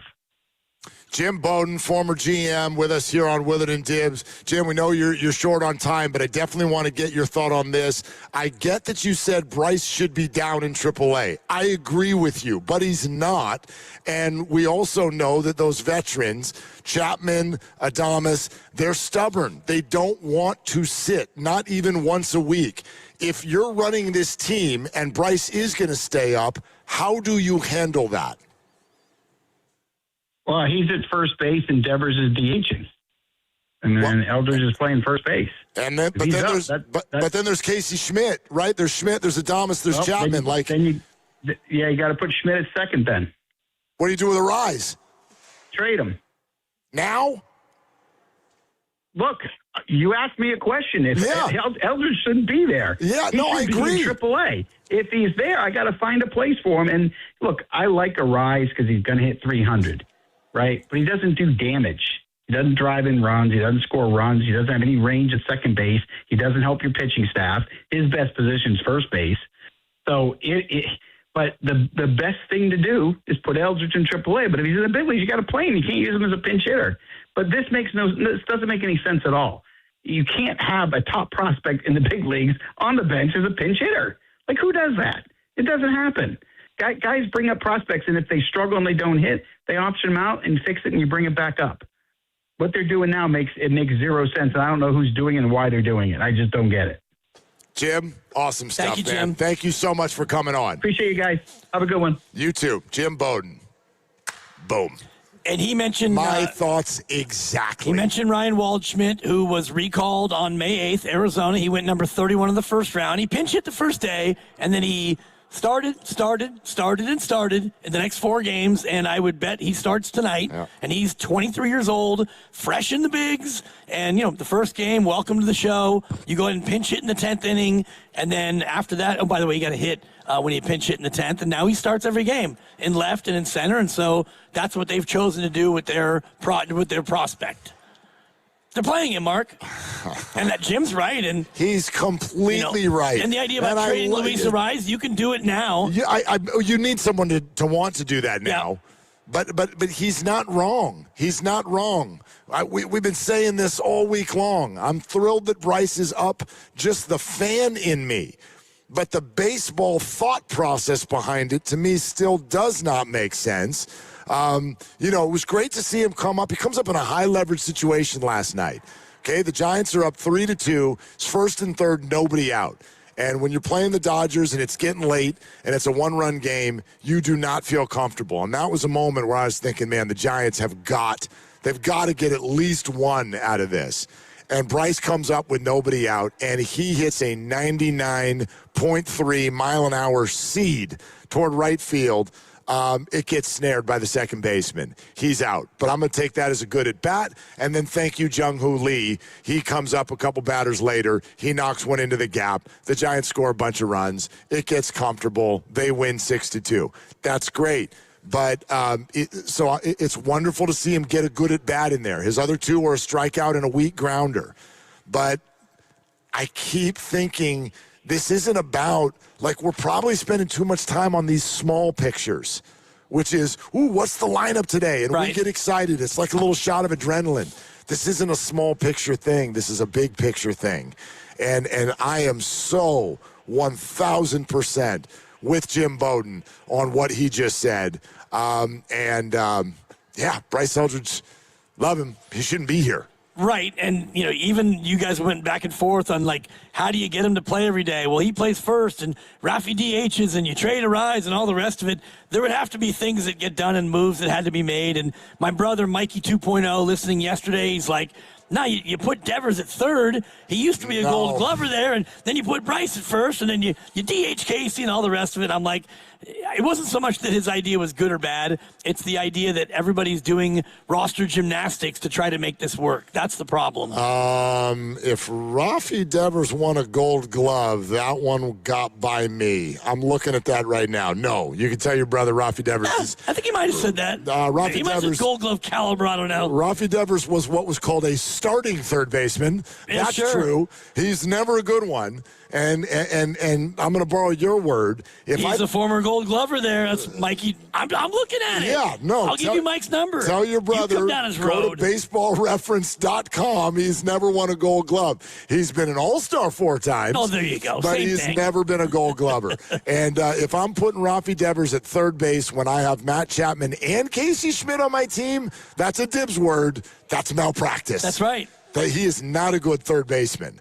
The Red Sox bought a new third baseman when he was their third baseman. So it started this whole thing. Giants were never going to use him at third base. They traded for him with Chapman already on a long-term deal. Right. They were never going to do that, and they're not going to do it now. And the Red Sox still don't have a third baseman. And so, they're kind of stuck in the same spot. And I was just looking around the other day at teams that could use productivity at third base in case you could trade Matt Chapman, but Jim's right. The most obvious one is Luis Arraez. And if you're a team that has other power bats in your lineup, you can have him hit 7th or 8th and just hit 300 and not worry about driving in a ton of runs. This is a real pickle, especially because the Giants have now won 3 games in a row, and that gets in your blood. Again, poor Tony Vitello, poor all the guys in the dugout. They want to win baseball games. It's May. They haven't given up, and I give them credit for that, nor should they give up. So that's another piece of this, I think, from the veteran angle that we talk about, where it's like they don't want to take days off. They're going to be like, hey, to them, playing Bryce Eldridge every day, to a small degree, represents a white flag. It's not, but it is. You understand what I mean? I do, but you're handing him. It's only a white flag if you don't think he's very good. Well, no, because he's still developing. You can think he's very good, but there's no question that he's not at his best yet. He's not a full-grown big leaguer yet.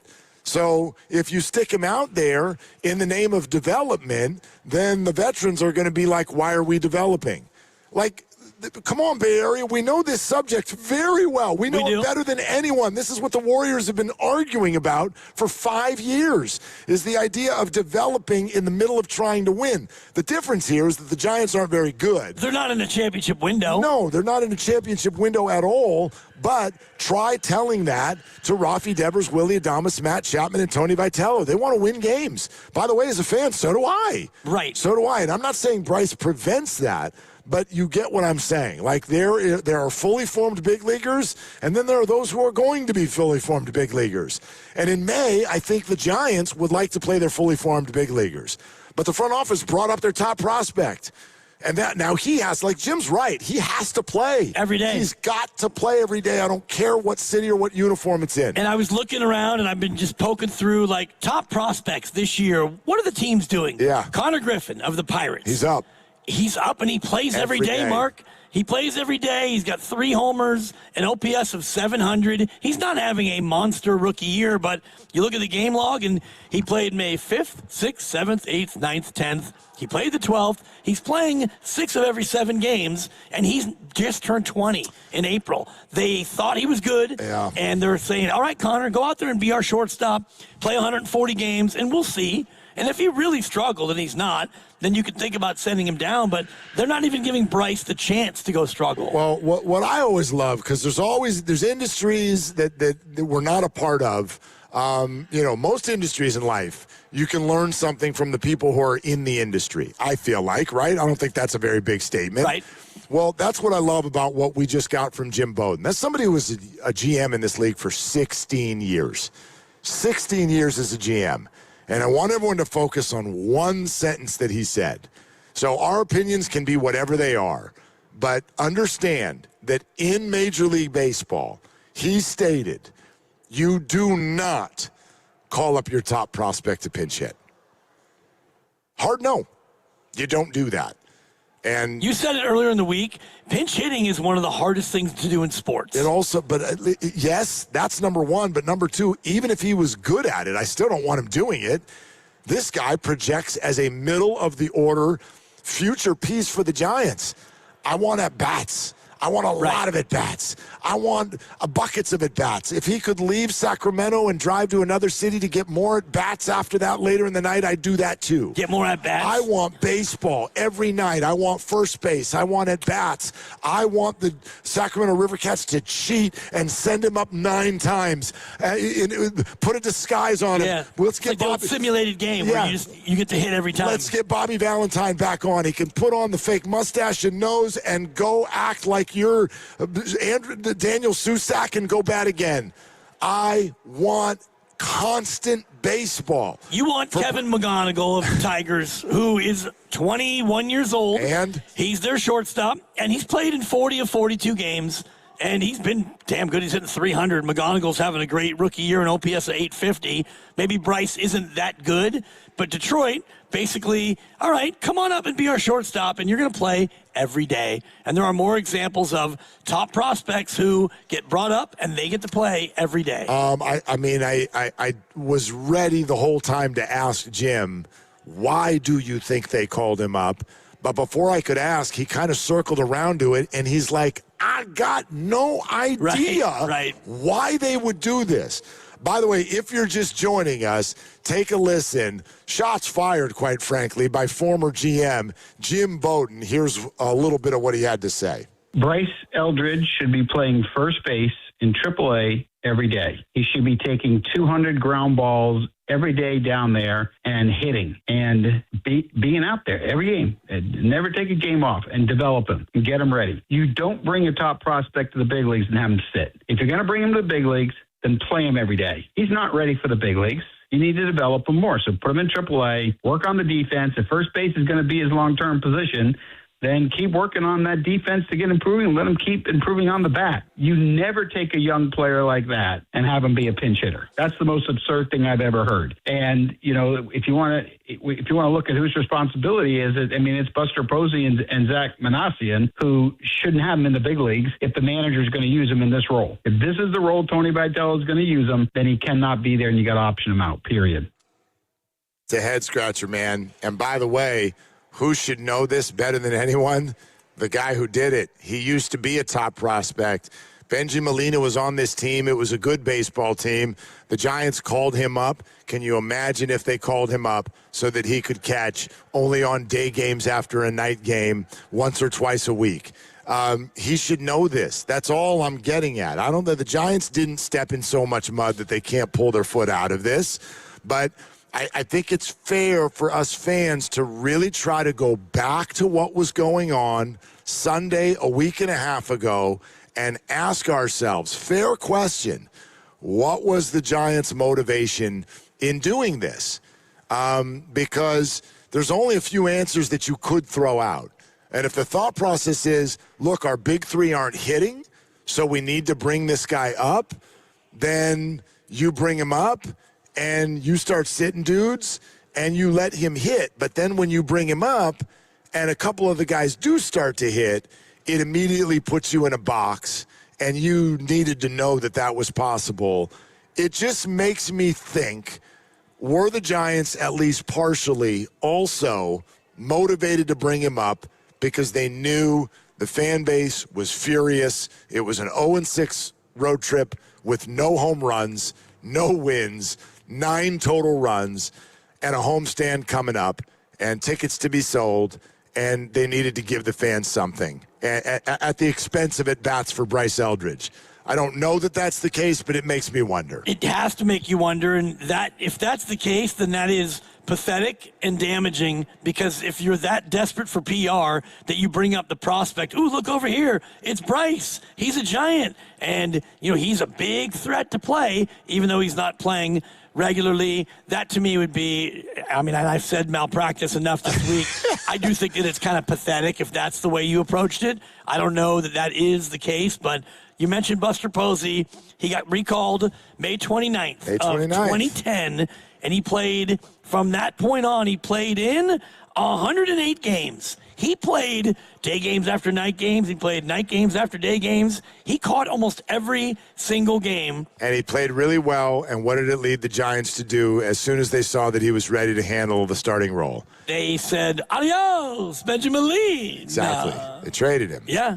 They traded him because you got to clear a spot for your top prospect when he's ready. And in Buster's defense, as a player, he was an absolute monster. Oh, my gosh, he's the best. He was hitting 356 at the trade deadline. And a big piece of this, too, we know Buster Posey. I know that everybody needs to reprove themselves when they take on a new gig, but Buster's a smart cookie, man.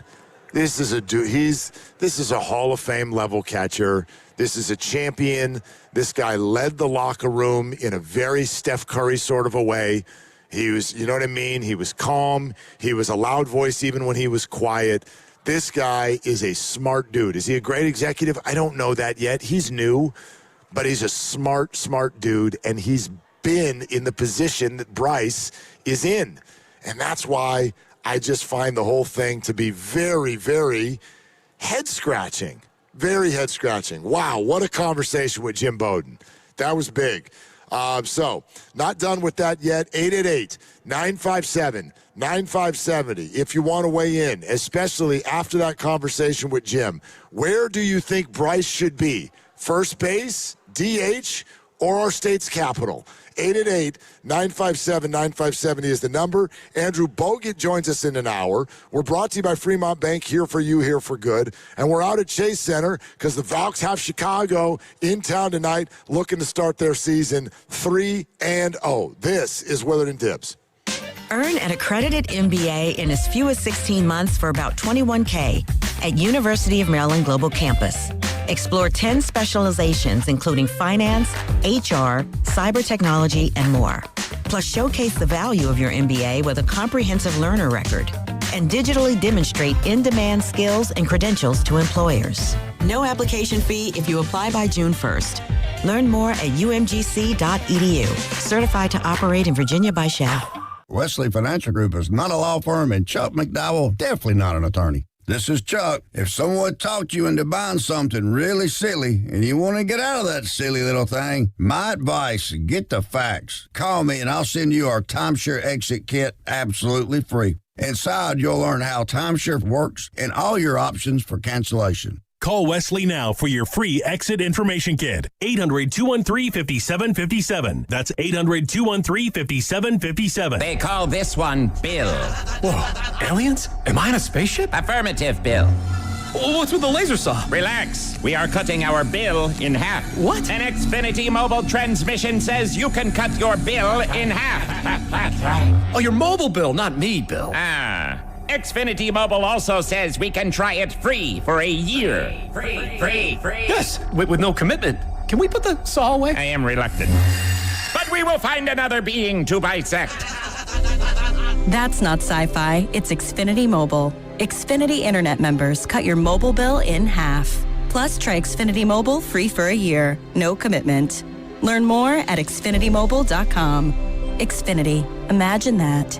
Restrictions apply. Xfinity Internet required. Savings compares one line of Xfinity Mobile Select to comparable plans from T-Mobile, Verizon, and AT&T as of 3/24/26. Taxes, fees, extra. $30 monthly discount limited to new mobile customers only. After 12 months, regular rates apply. At Ashby Lumber in Berkeley and Concord, you'll find Fiberon composite decking, made to capture the look of real wood without the constant upkeep. No sanding, no staining, just durable, low-maintenance performance. Discover Fiberon's Concordia line, including the Aster collection, with rich, multi-tonal colors and long-lasting protection, backed by a limited lifetime performance warranty and a 50-year stain and fade warranty. Get expert guidance for your next project at Ashby Lumber. Visit Ashby Lumber in Berkeley or Concord today. Fiberon, built for life outdoors. It's Bonte, and listen, I know a great thing when I see it. And River Islands in Lathrop, this place is the real deal. We're talking about a community that's alive, especially this summer. Sparkling lakes are perfect for kayaking, paddleboarding, and just getting out on the water with the family. A brand new amphitheater is under construction for concerts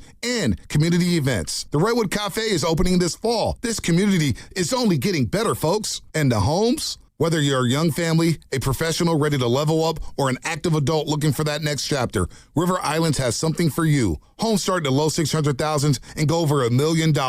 And if you're 55 and better, Del Webb's Lakeview Club is now open, giving you resort-style living right on the water with a swimming pool, fitness center, pickleball courts, and more. I'm telling you, warm evenings, great neighbors, summer on the water. This is Northern California living at its best. It's time for you to discover the islands. Start today at riverislands.com. Injured at work? Don't wait. Every day you delay can mean lost wages, delayed medical care, and more stress for your family. At Boxer & Gerson, we fight for people just like you. Construction workers, delivery drivers, factory workers, restaurant staff, hardworking folks who get hurt just trying to earn a living. We won't back down. We get results. You work hard, you deserve real help. Call Boxer & Gerson now at 510-835-8870 or visit boxerlaw.com. The consultation is free, but waiting could cost you. Boxer & Gerson, justice for workers.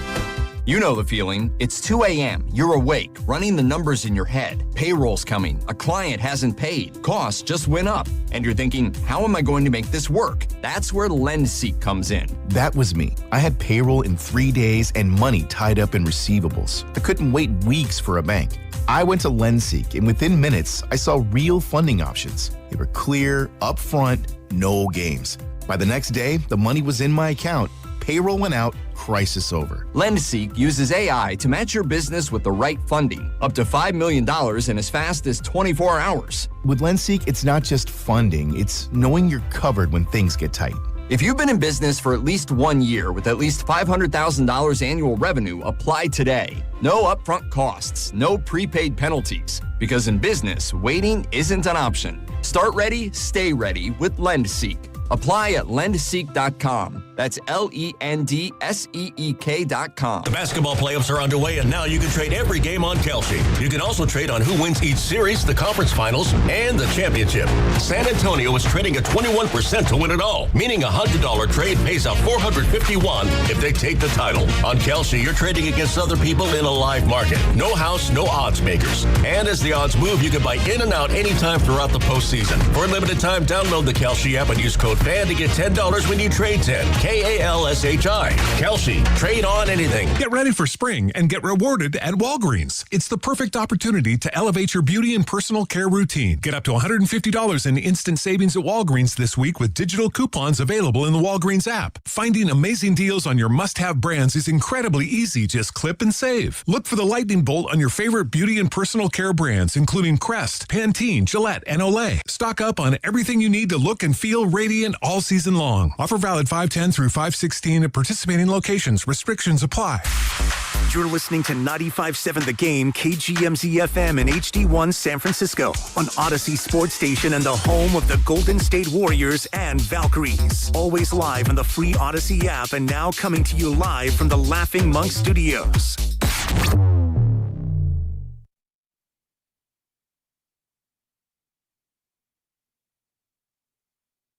Now, back to Willard and Dibbs. It's a fantastic question. It really is. It's the first time I've been asked it this way. Ooh, that's a good question. Well, that's a great question.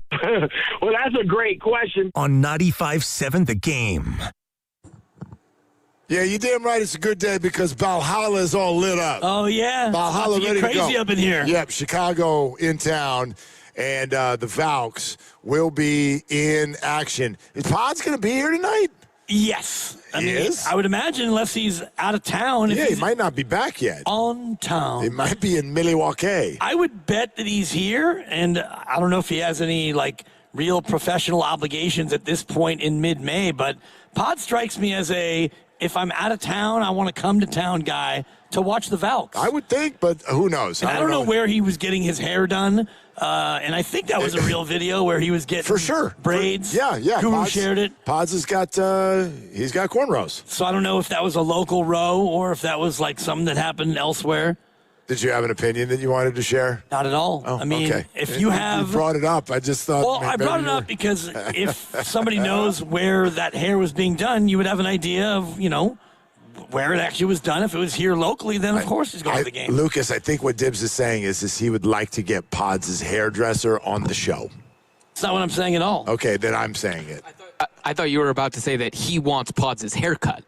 Design. No, that ship has kind of sailed. Yeah. And that's okay. I'd love to see you try. I never had braids or cornrows or never thought about anything other than the old orange mop. So I was never that guy. We have another Pods update. We do? Yeah. He going to be on the show tomorrow. Oh, I'm missing out. That's a shame. Oh, that's right. Yep. I forgot. Grandy can grill him. Grandy's Grill. Grandy's Grill. Yeah, Grandy comes down people's roads. No doubt. You know what I mean? Especially, tough. Yeah. All right. Pods will be on the show tomorrow. It's great. So, you guys will have a great show tomorrow. So, sorry, Bay Area. No one's going to sleep tonight. Yep. Porzinski's going to be on the show tomorrow. Porzinski. So, everybody just... Might have been the same caller, but I heard in Steiny and Goose somebody called him Porzinski again. I think it was the same guy. Might be. I heard the same call. I'm like, ooh, Porzinski. He had already dressed Pajamski, and then he went going through the whole roster, and he's like, and by the way, I never used to like Porzinski. Yes, but I do now, and I was like, I'm confused. What's happening? But you know what I'm not confused about? Tell me, Mark. Good pizza. I'm never confused about good pizza because I consider myself a connoisseur. It's kind of also called I have kids, which means we eat all the pizza all the time from all the places. And when you get really, really good level pizza, And so want to say thanks to K Fico Pizzeria, which is right on the Thrive City Plaza. and thank them for styling us up and letting us try their best action this afternoon before the show, and it is absolutely fantastic. If you are a connoisseur, if you know good pizza, you got to check out K-Fico. Just opened in November, I think, of like a year and a half ago or so. I can pinpoint it. Okay, do it. Through my credit card statement. Oh, really? Can I share my, Please. These are my confessions. Shout out Usher. So we do a lot of shows here, and we eat a lot of food here. And on my way to the car, it's a left to cross the street, or it's a straight to go to K-Fico to get one for the road. And yeah, my wife is still teaching school right now, so she's not listening. But some days I go home a little more full than other days because I swing by K-Fico and I get myself one more for the road. Slice of pizza. Good job. Good job. Anyway, it's the latest concept from David Mayfield and Matt Brewer. The guy's name is Brewer, so I think he knows what he's doing in a restaurant. Beautiful hospitality, award-winning restaurants around the Bay already, so they really, really know what they're doing. And by the way, the pizzeria also is going to be offering salads and sandwiches and soft-serve gelato. Look at you. We're use the hands, Mark. Use the hands. Oh, and by the way, full-service bar. Aha, okay. Steiny, are you listening? Yeah. And then, by the way, the patio, it does overlook the bay. It's on that side of, the plaza and whatnot, and they kind of have their own little standalone spot. And walk-up window. Tell me about the walk-up window now, because that's where I get my scoop and score to go. Big screen TVs. It's a beautiful day. Ain't nothing stopping you from watching the Valks game from outside if you don't have a ticket. And I want to say it's Parmesan. It's the freshly grated Parmesan on the crust. Yes. That's a wrinkle that I like in my pizza. You're going to need an extra napkin. I'll tell you that. You will. Which is fine. They have napkins, too.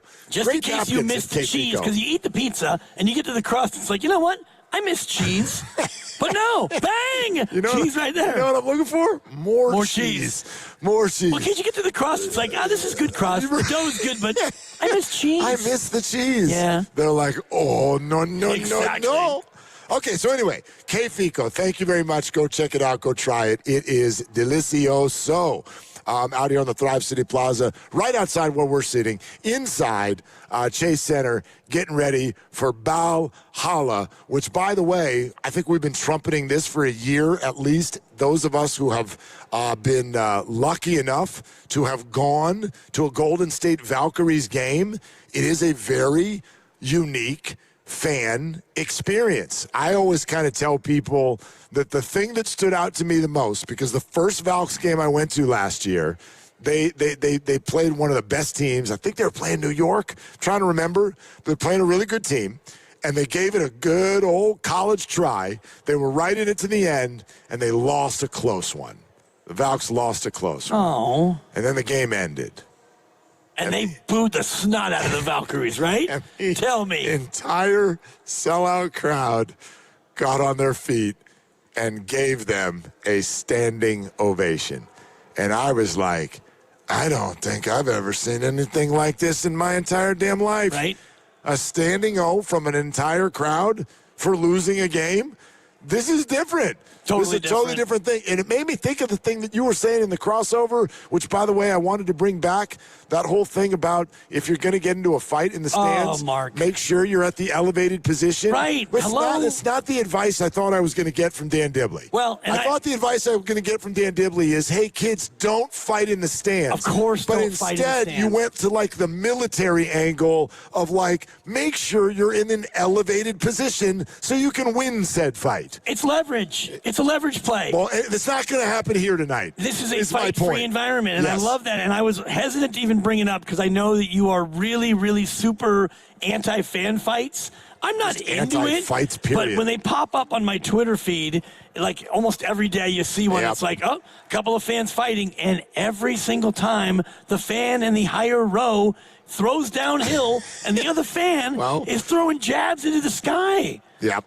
I don't know. If you're going to fight, run to the aisle, go up 2 rows, and get that advantage. Didn't everybody see the movie The Rock? I mean, we live in San Francisco. You saw the movie The Rock, right?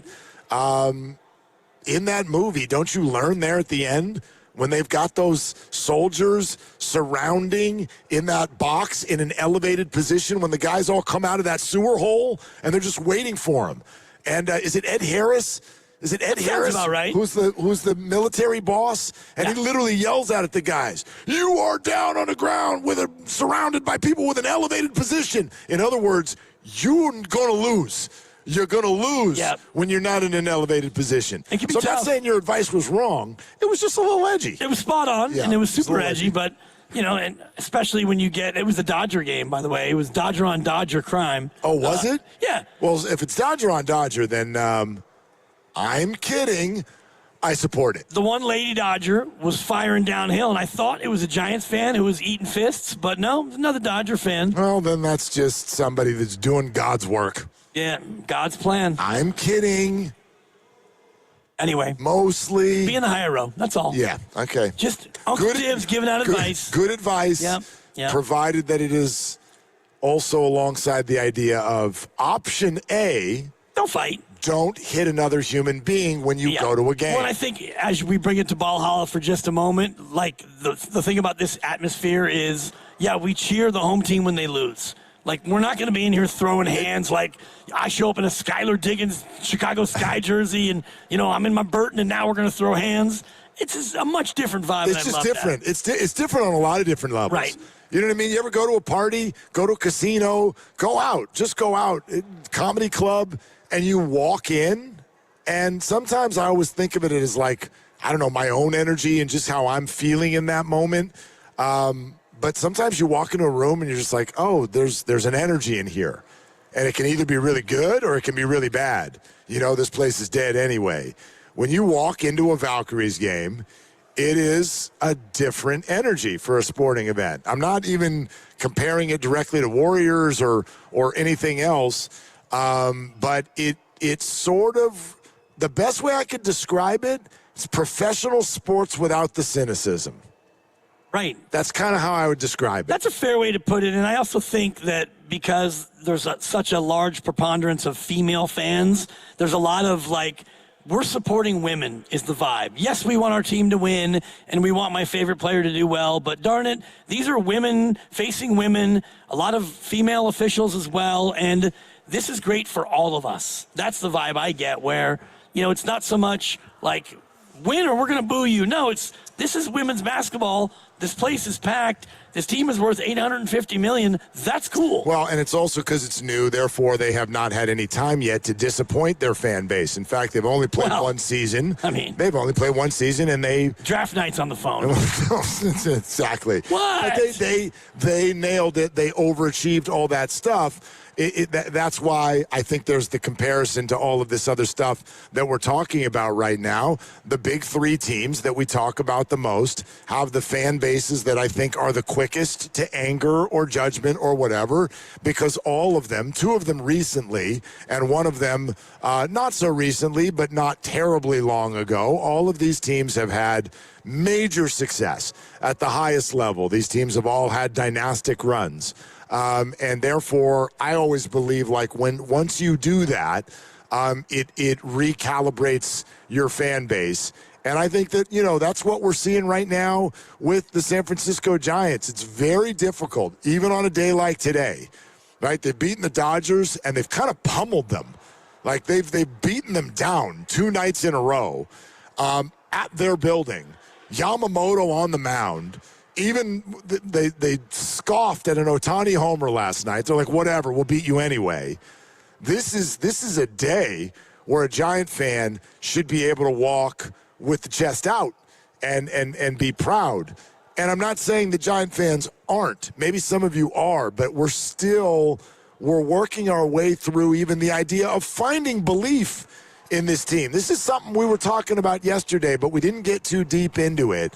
And I do wonder if what we're seeing over the last, call it the entire week, 2 out of 3 against the Pirates and now 2 out of 2 against the Dodgers, but more importantly, runs, hits, homers, all of these things are now happening. And so where does that leave Giants fans in this moment in terms of belief. Whether it's getting back to 500, whether it's getting back into the wild card race, it's only May 13th.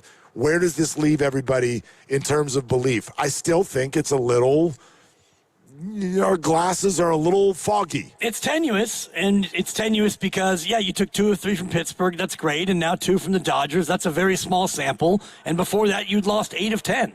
And there are still things about what's going on that make you a little bit unsure, and part of that is, the rotation, and Hauser was great last night, and he took a step toward holding on to that spot, and the bullpen had names that we had been expecting to actually come in and relief, and they have. And so Peguero comes in, and looks like maybe Killian, he's the closer for now, although he's not been announced as such, but looks like he's going to get every chance to do that. Yep. And Ryan Walker's gone, and Patrick Bailey's gone, and say what you will about Bryce Eldridge and whether or not they're botching that situation, Buster's making moves, and those moves that he's making are helping the team. Haas has 2 home runs, and, Ryan Walker gets optioned, and now you have a closer that's been able to get it done a couple times. Lineup's out.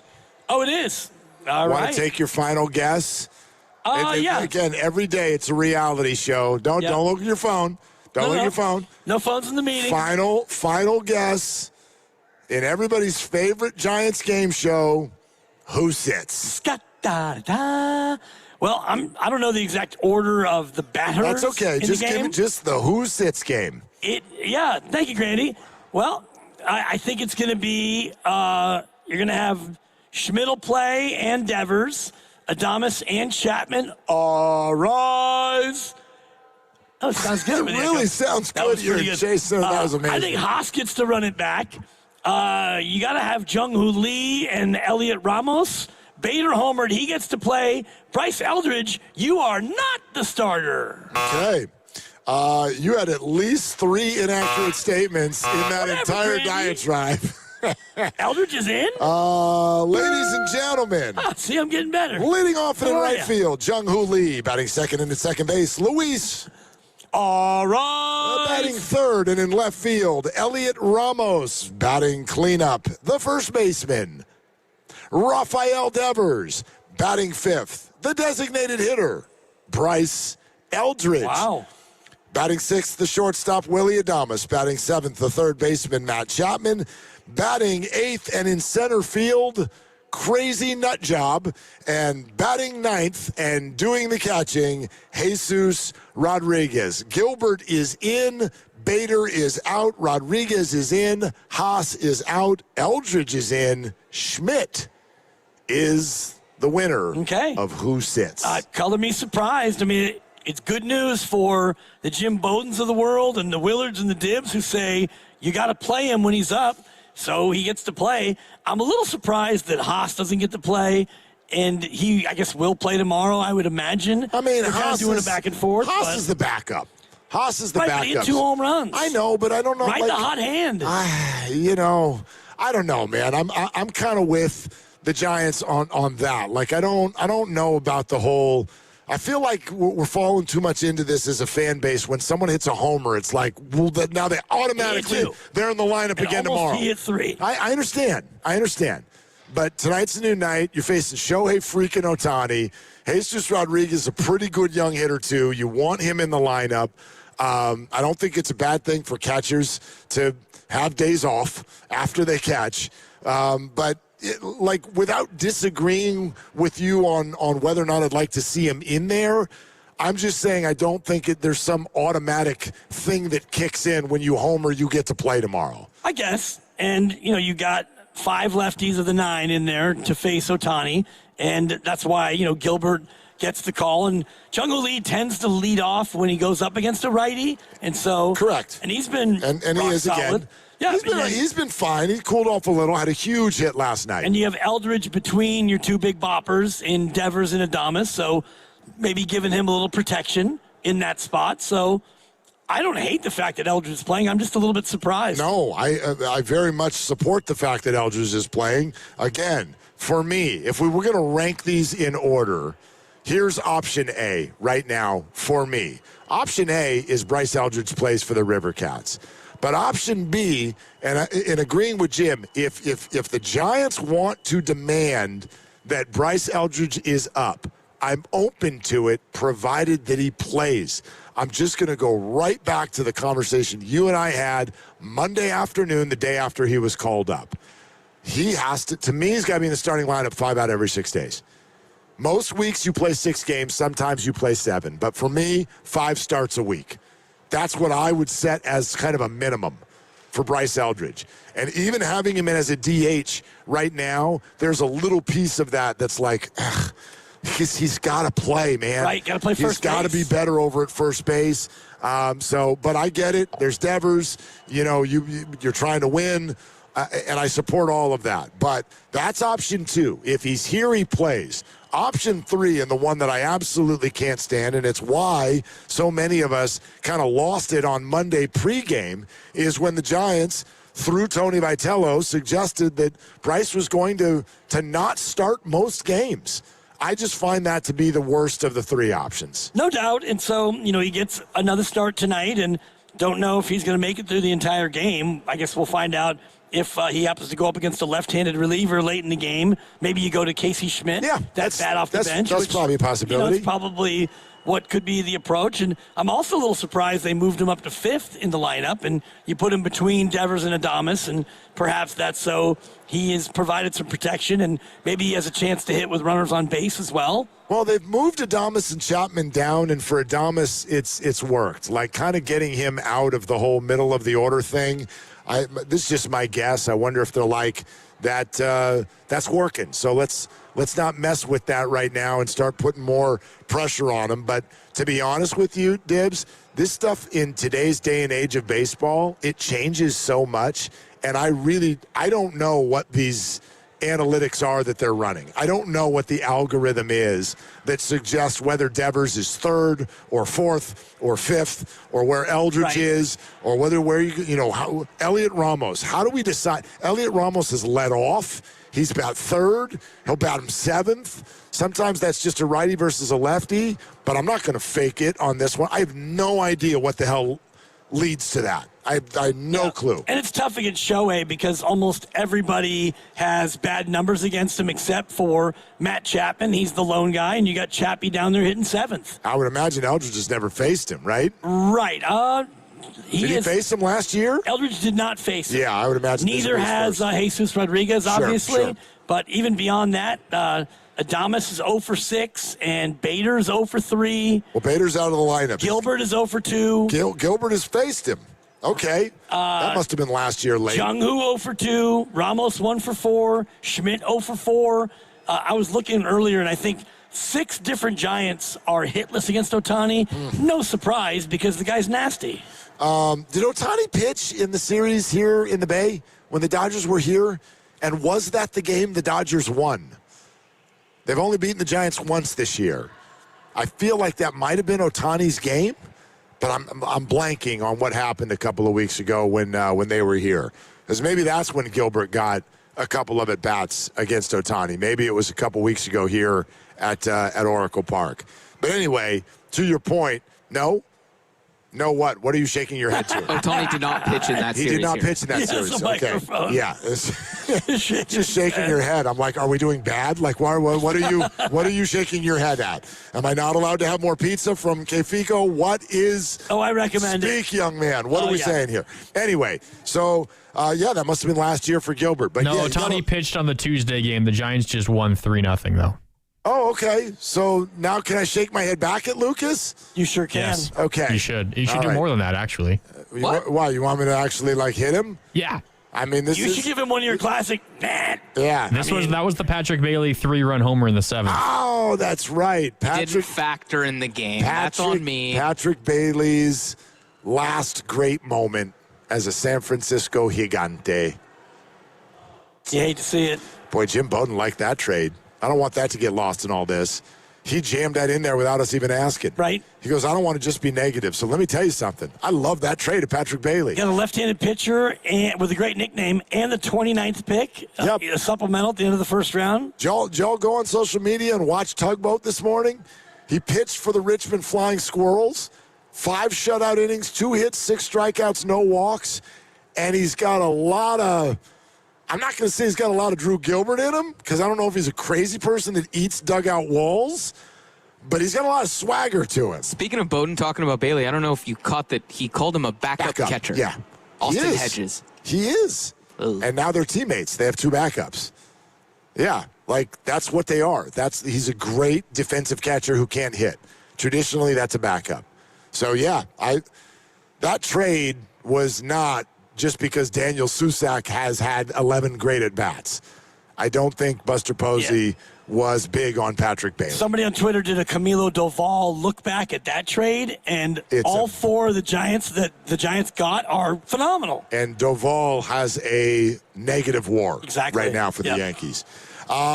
Hey, tickets to the Giants-White Sox game next Saturday at Oracle Park in the 5 o'clock hour. The first 15,000 fans are going to get a Gigante chain hat presented by Benjamin Moore. Get your tickets at sfgiants.com, but we got a pair in the 5 o'clock hour. Listen for your cue to call. When you hear it, be caller 5 to our contest line, courtesy of Benjamin Moore. And for more info, go to 957thegame.com. All right, if you got some Giants calls, if you want to weigh in on whether Eldridge should be up or down, 888-957-9570. Andrew Bogut in a half hour. And I put a little game together of Giannis Survivor. Let's see if Dibs can guide Giannis to his new team. You ready for that?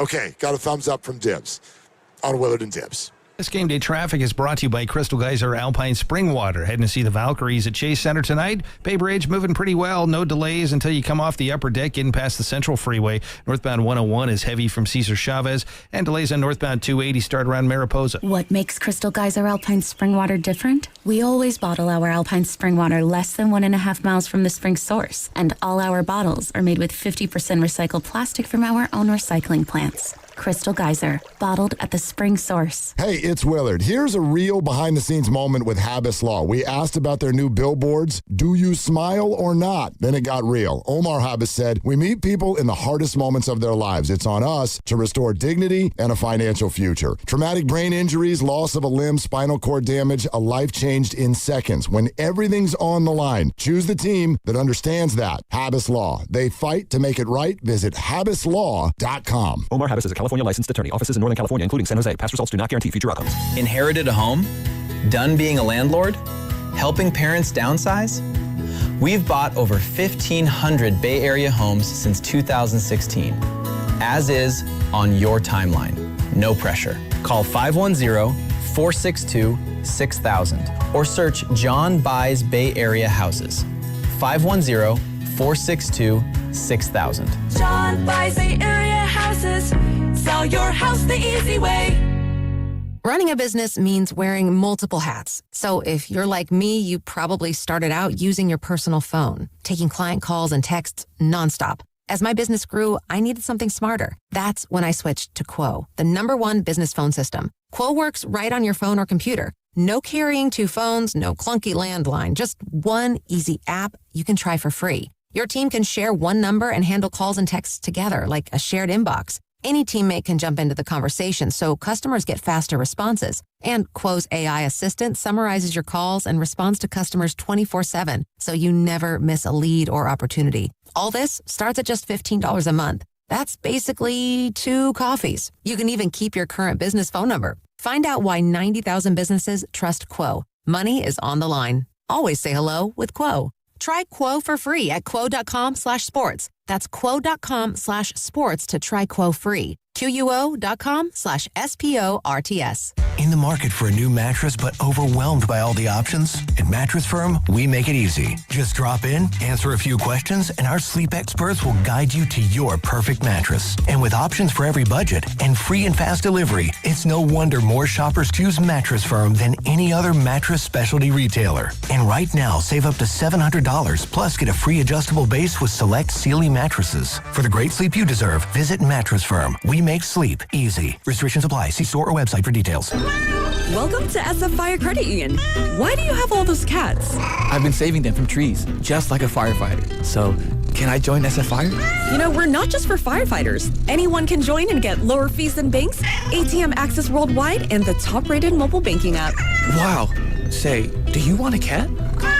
SF Fire Credit Union. Banking for heroes and anyone who wants to be treated like one. This institution is not federally insured. The credit union is not insured by any state government. Privately insured by ASI. Hey, it's your boy Guru. When it comes to pest control, don't guess. Go online and get the facts with Atco Pest Control. Atco is a family-owned local company that's been protecting the Bay Area homes for over 40 years. And quality service does not have to come at a crazy price tag. If you're dealing with ants, spiders, rodents, or anything crawling where it should not be, visit AtcoPest.com. That's ATCO Pest.com to learn more and schedule service today. Atco's got you covered.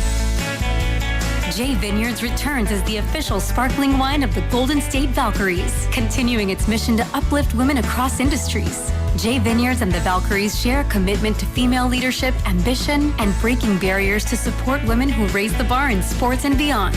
So Valks fans, join us at the game, at home, or at Jay's Tasting Room in Healdsburg for a memorable experience. J Vineyards, raise a glass to excellence, on the court and in every bottle. This is the story of the one. As a maintenance tech at a university, he knows ordering from multiple suppliers takes time away from keeping their arena up and running. That's why he counts on Grainger to get everything he needs, from lighting and HVAC parts to plumbing supplies, all in one place. And with fast, dependable delivery, he's stocked and ready for the next tip-off. Call 1-800-GRAINGER, click Grainger.com, or just stop by. Grainger, for the ones who get it done. Straight Talk Wireless presents Pickup Truck Wisdom. If you're only good to your new friends, you're not going to have any old ones. Straight Talk gets it. That's why new and existing customers get free 5G phones on Verizon's 5G network. Pretty simple, really. You keep good people by being good people. Find us at straighttalk.com and Walmart. Straight Talk Wireless. Straightforward. Always. Taxes and fees apply. Plan purchase required for free phone offers. Copyright 2026 Verizon. In a world in need of a hero, one man rises to the challenge in style. He is... just driving the kids to soccer practice. Make every day feel epic in the all-new Hyundai Palisade Hybrid with up to an EPA-estimated 619 miles of range on select trims, advanced tech, and class-leading interior space. Visit HyundaiUSA.com or call 562-314-4603 for more details. And hey, come on, no cleats on the seats.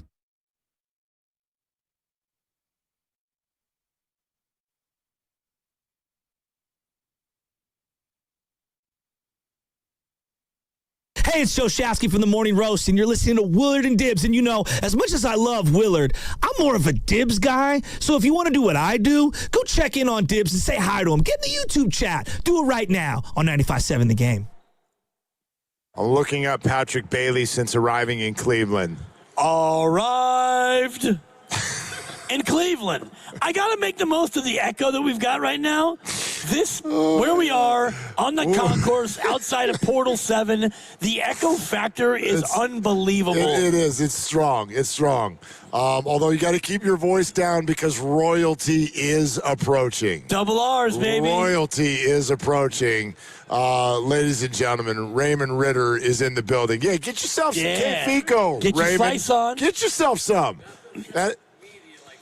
Nothing said. Why do you think we got into this business, Raymond? I'm like, they feed you sort of sometimes. I'm in. Yeah. I'm in. Yeah, no doubt. Anyway, yeah, Patrick Bailey, no hits since arriving in Cleveland. He's only had a few at-bats, I'm sure. A couple, 3 or 4. When did that trade went down on Saturday, right? We woke up Saturday. That sounds about right. He went 0 for 3 on Sunday. He went 0 for 2. He did drive in a run, but 0 for 2 on Tuesday. And then today's Wednesday. Right, but I think, is he already playing tonight? No, yeah, the Guardians already played today. And did he get in the lineup? No, he didn't. Yeah, so 0 for 5. 0 for 5. There you have it. There it is. There it is for Patrick Bailey. All right. Out here live at Chase Center, Valhalla, all lit up. Chicago in town, the Valkyries with their third game of the year off to a 2-0 start. And I maintain that we are going to be laughing at that Kalshi over-under you mentioned to start the year for the Valkyries win total at 22.5. That's right. Is what you said it was. They're going to blow by that thing. For those of you who don't know, they play 44 games. Yep. So all they have to do is be over 500. I think that is a yuck, as your daughter would say. It could be. I mean, a lot of things can happen, and, there are still some very good teams. I think that they had the 7th best odds to win the WNBA championship. So, there are 6 teams that are slated to be ahead of them. But, yeah, 22.5 is a good, solid number. Did you know that already this quickly into the WNBA season, there are only 3 teams without a loss? 2 of them will be here tonight. 2 of them will be here tonight. Chicago's only played 1 game. They're 1-0. Golden State and the Atlanta Dream. 2 Angel Reese. Angel Reese, who was with Chicago and is now with Atlanta. So both of her teams are undefeated early on in the season. Anyway, be fun to get a good look at it tonight. If you are coming to the Valks game, make sure you swing by Portal 7 on the way to your seat and get a high five from your favorite afternoon hosts, Willie and Dibby. Yeah, no doubt. And you see some of the concessionaires and the employees are starting to lock in here on their shifts. It's getting a little bit of a buzz here inside Chase Center. No doubt, no doubt. Now, Andrew Bogut will join us at the top of the hour. And then as we get into the 5 o'clock hour, we'll get a little deeper into all things, whether it's Giants, Valkyries, etc. Also, we have Giants tickets to give away in the 5 o'clock hour. But just to kind of, at least for the moment, put a little bit of a bow on the Jim Bowden conversation that we just had. I don't know this, but I would think for a Giants fan, if you were listening to that, it's a little bit of a, I don't want to say it's an opinion changer, but I would hope it's a broadening of the perspective on this whole thing. Grandy, if you could fire it up again, Jim Bowden did not mince words. Bryce Eldridge either needs to be in the lineup or in AAA. That's it. Bryce Eldridge should be playing first base in AAA every day. He should be taking 200 ground balls every day down there and hitting and being out there every game. And never take a game off and develop him and get him ready. You don't bring a top prospect to the big leagues and have him sit. If you're going to bring him to the big leagues, then play him every day. He's not ready for the big leagues. You need to develop him more. So put him in AAA, work on the defense. If first base is going to be his long-term position, then keep working on that defense to get improving. Let him keep improving on the bat. You never take a young player like that and have him be a pinch hitter. That's the most absurd thing I've ever heard. And, if you want to look at whose responsibility is it, it's Buster Posey and Zach Manassian, who shouldn't have him in the big leagues if the manager is going to use him in this role. If this is the role Tony Vitello is going to use him, then he cannot be there and you got to option him out, period. Okay, that from Jim Bowden, longtime GM in the league, and now seems to be a part of every single baseball platform that exists. Sirius XM, MLB.com, MLB TV. He's all over the place. And I think you can hear why. This is somebody who he's very opinionated. He's very direct. He said he loved the Patrick Bailey trade for the Giants. He took some shots at Tony Vitello early in the season. We had him on to talk about that. And now he's kind of taking a shot at this. Listen, I'm going to take my foot off the gas a little bit on this topic just because I don't want to be a broken record about it. And we're here. And the Giants are doing this. So I'm fine with that as long as he's in the lineup. And for the second time in a row, he's in the lineup. And I don't mean that every single night. But as I said, I would say on average, at minimum 4 to 5 times a week, he needs to be in the starting lineup or he shouldn't be here, which is why my read, if you think about this off the top of the Dodgers series, Tony Vitello, before the game, has his pregame media session, talks about how Bryce is going to sit most games, and social media goes crazy. By the time the game ends, even though the Giants win by a lot, he immediately comes to the podium and says Bryce will be in the lineup tomorrow. In other words, it's like, I don't want to deal with this. I can tell this freaked everyone out. And now Bryce is in the lineup again tonight. I almost wonder, and this is not a great thing either, but it almost feels like fan reaction is pushing the Giants a little bit. terms of how they're handling this. Because he said he's going to sit most games, and since he said that, the next 2 games, he has not. He's been in the starting lineup. Right, starting lineup, but not finishing lineup yet. And this may have been part of the plan all along. I don't really know. Otani throwing right-handed for a change. I keep thinking he's a lefty. I mean, I would love it if he would. Like, if anybody can pitch, throw 97. If anybody can do it from both sides, it's Shohei Otani. No doubt. So, yeah, it makes sense that you put Bryce in against a righty where he would be ostensibly more comfortable, although Otani with a .96 ERA is absolutely nasty. But, you know, I can't help but think about what Jim Bowden said, and I've been going through and looking at the list of top prospects in baseball who are making their debut this year. J.J. Weatherholt of St. Louis. Love him. Yeah, they love him. Who? J.J. Weatherholt. Got it. He has played in 41 games, and he has 8 home runs. Yep. And he was a first-round pick. He's 23. He made his debut this year, and they're playing him every day. And this is more evidence to what Jim is saying. It is such an anomaly, an aberration, a mistake, whatever you want to call it, what the Giants are doing. And, yeah, now he gets to play in 2 straight games. That's good. Maybe tomorrow you make it 3 straight games, and we can put all this behind us. Who's pitching for the Dodgers tomorrow night? That'd be one to check out here to see just to see if they're doing a righty or a lefty. Oh, it's Emmett Sheehan. So that's another right-hander for the Dodgers tomorrow night. So I'm with you. Bryce Eldridge should be in the lineup again tomorrow. Who do you sit? I don't know. Yeah. I don't know. That's a tough one. I don't want Schmidt taking 2 days off in a row. Right, and you don't, you don't want to necessarily give Devers a day off. He's been hitting great, and Willie Adames is so stubborn. He's already sat once this year, and he doesn't want to sit again, so it brings us all the way back to the same old problem.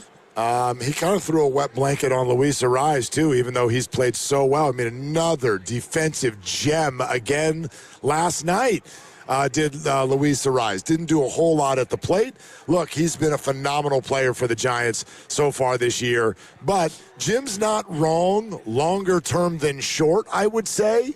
But Luis Arraez, I think we can all see that Arraez with a 1-year deal is probably someone who could be on the move, like Darren Ruff.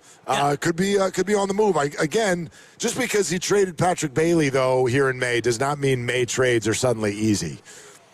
So it depends on how badly you need a second baseman. I don't know when they do this. He's got a 712 OPS, which is a little bit better than average, and he leads the team offensively in WAR with 1.3 wins above replacement. So he's past Casey Schmidt, he's past Ramos and everyone else. So by just wins above replacement, he is your most potent offensive threat and defensive. So you don't necessarily want to trade that guy. He's hitting 300, but Jim is right in terms of he is this player. He's not going to hit more than 6 home runs. No, you wouldn't imagine. Yeah, no, he's going to hit the ball.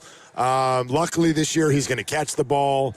His point was he doesn't do a ton of damage. This is something that a lot of people said at the beginning of the year. He only hit singles. And I'm sitting here thinking, you know what? I like singles. I don't hate singles. But I think what he's saying is he's not a game-changing player. Right. He's been a very good one, though. Been a very good one. He's someone you want on your team. All right, 888-957-9570 is the number. Andrew Bogut is going to join us in just about 15 minutes live from the home of the 49ers. Santa Clara? Australia. Oh, okay. Yeah, Australia. The future home, yeah. The future home. And you saw that the Niners will take on Minnesota in Mexico. Yes. Did you see that grid that came out today about NFL teams and air miles traveled? I saw that. Holy crap. I mean, that's too easy. Well, like, yeah. Of course they and the Rams are going to lead football. But they were even well ahead of the Rams.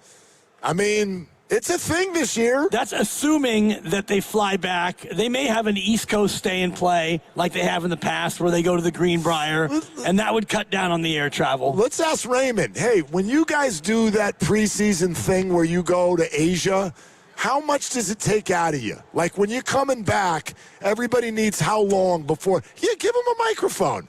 How long does it take before everybody is like, themselves? Probably about a week is his answer.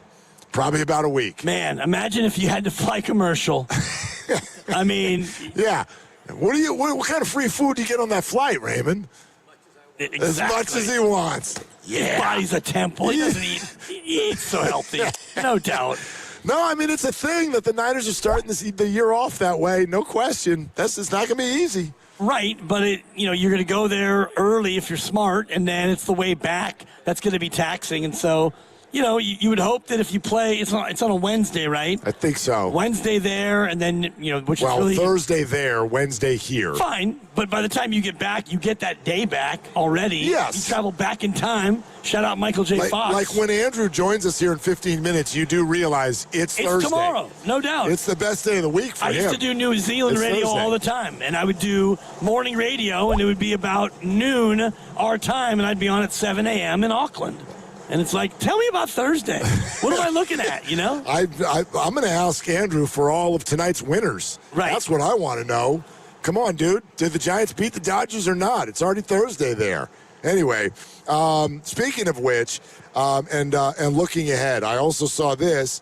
And real quick, before we play this game that I set up for you, I want to know what your reaction to this. Did you see Sam Amick was kind of throwing out there, and we get it. Whenever someone right now is talking about off-season basketball, Joe Lacob and the Warriors have kind of at least built the reputation for themselves. They're going to make the calls for big game hunting. Big game hunting. Is it going to happen or not? But Sam literally used the word almost desperate and said the Warriors and Lakers, he put them in the same bucket and said they are going to be making 100% of all of the calls. I sense this on the fan base, equal amount of excitement about the idea of chasing Giannis and fatigue. Where do you sit on this? Would you like Giannis to be on the team if it costs you, and it would, multiple first-round draft picks? No. You got to trade the number 11 and then whatever future picks you have, because I know you have a lot of them. You don't have all of them, and you can't trade them in consecutive years and all the rest of it. So let's just say this year's first lottery and 2 other future firsts for Giannis. No, thank you. All right. Grandy, hit that music. Let's play Giannis Survivor. Okay? Giannis, Antetokounmpo. For 3. Okay. You haven't been to Kalshi yet today, have you? I have, but only to check where my Steve Kerr money is. What do you mean? You lost it? No, I won. What do you mean, where is it? It's in Kalshi. But they have not resolved it, and I don't think they'll resolve it until July 1st, even though he's coming back. It got announced officially today. I sent a firmly worded email to my good friends at Kalshi, and they said the market will close when the market closes. A Twitter feed called Warriors PR announced it yesterday. Does anybody know anybody with Warriors PR? I've blocked that account. Do you know anybody? It's muted. It is? Of course. All that fluff. I'm gonna try to work through this as quickly as possible. I don't want it to get confusing or convoluted, but you, Dibs, you and then Fate will have a hand in deciding where Giannis will play next year. Okay. Let's all play under the agreement that he will not be back in Milwaukee. I have the top 8 teams right now based on Kalshi odds in terms of where Giannis will play next year, okay? I got the top 8 teams. I'm going to introduce the teams to you, but I will not tell you their ranking odds order. Okay. In no particular order, these are the top 8 Kalshi teams to get Giannis. Hold on, let me get my pencil. Brooklyn, Boston, Miami, Orlando, Cleveland, the Knicks, Dallas, and the Golden State Warriors. Please don't do that anymore. It's the Survivor theme. All right. Here's the way we're going to work through it because you love the tournament so much. I set up a bracket of the 8 teams. And I'm going to tell you a few things about each team. You tell me which sounds more attractive, and that's the team that will move on. Yeah. Into round 2. Okay. Okay, because Giannis is going to have a lot to say here. For example, in matchup 1, Team 1 has no state taxes, nobody who averaged more than 22 a game. They did not make the playoffs, and they do have a top 20 market. Okay? You got all that? Yeah. But Team 2 They do have a scorer who averaged over 24 a game, but no one else who averaged as much as 13. Top 10 market, did not make the playoffs, has a top 10 pick. Which one of those sounds more attractive to you? To me, it would be the second one sounds more attractive. Okay, I'm not going to tell you who you just advanced into round 2, but I will make a note of it, and we will go to game 2. Game 2, top 10 market, were in the playoffs, top 10 scorer in the game, and won a title in the last decade. Okay, all right. Team 2, one player who averaged more than 22, no state taxes, made the playoffs this year, only have one player in his 30s, and he's 30. And Which he's sounds more 30. attractive to you? I would say the first team. The first team. Moving on. Checks notes. All right. Third matchup. Team 1 did not make the playoffs, own a top 10 pick. They love changes, and they're a top 10 market. Got it? Yeah, they love changes. They love changes. Team 2, top 20 market, made the playoffs. 2 players who scored over 23 a night, and they know top NBA stars. Oh, they know it. They know. Which sounds more attrtive to you? Probably the second one, because they know top teams. Yeah, all right. I'm moving that team out. All right, last game for round 1. This is just round 1. Oh, boy. Don't worry. It'll go fast after this. Matchup 4. Team 1, it's a top 10 market. They have a player who averaged over 25 a game and another who averaged over 20. They made the playoffs. Ownership, woof. Yeah. Okay. Team 2 did not make the playoffs, have a top 15 pick, have a scorer who averaged over 26. Ownership, yay! Hey, say it louder because we're here. Yay! Thank you. All right. I'm going with Team 2. Team 2. For the first time, I understood which ones was which. All right. Now, James Dolan. Now, moving on. Ooh, okay. We are now going to decide round 2's matchup based on which market has a higher Greek population. Opa! That's it. Just who's got a higher Greek population. So, I am automatically based on my list and my knowledge and research. Yeah. I am moving on 2 teams to move to the finals. So we now have our final 2 teams. And here's how we are going to have you decide which of the 2 is the winner. Are you ready? Okay? This is not it. I am going to describe the top player on each of the 2 remaining teams. This is exciting. Without using his name. I know one of them. So you need to tell me which one you choose. Okay. Okay. On one of them, he's a guard, a former champion, scores over 25 a night, and is an NBA Finals MVP. Celebrity chef wife. Okay. But he hasn't turned 30. He hasn't turned 30? On the other team. Hold on a minute. Where's my eraser? The other team, he's a guard. He's a champion. He scores over 25 a night. Okay. And he has turned 30. Boy, has he. Dibs. Well, basically, do you want under 30 or over 30? I mean, I love the young people. Famously, I'm known for that. Greek population is a big thing. I already shucked out one of the owners who's a bum. I think I know the 2 teams that it comes down to. Do you? Yeah, I do. And I'm going to go with the younger star because I'm afraid the older star is a lot older. So we're going to go with the younger star, Mark. And I believe I know where Giannis Antetokounmpo is for 3. I think I know where he's going. All right, so tell me, would you like to guess who is that star that he's playing with and what is that team? The star would be Jaylen Brown, and it's the Boston Celtics. I'm proud of you, Dibs. Thank you. I'm proud of you. Thank you. You just nailed it. Can I get a ding? Thank you. I got to beg for the ding. Giannis Antetokounmpo will join the Boston Celtics over the Golden State Warriors in the final. The other two finals, Miami and Dallas? No, actually it was Brooklyn and Cleveland that moved into round 2. Okay. You eliminated Miami in round 1 in lieu of Brooklyn. The Brooklyn Nets, you chose to move forward. Yeah. But Jaylen Brown outduels Steph Curry. Boston defeats Golden State, and Boston right now is second in the Kalshi odds. Behind New York? The Miami Heat. The Miami Heat, okay. New York, number 4. Golden State, number 5. I'll give you the odds now. Miami, number 1. Boston, 2. Dallas, 3. Knicks, 4. Warriors, 5.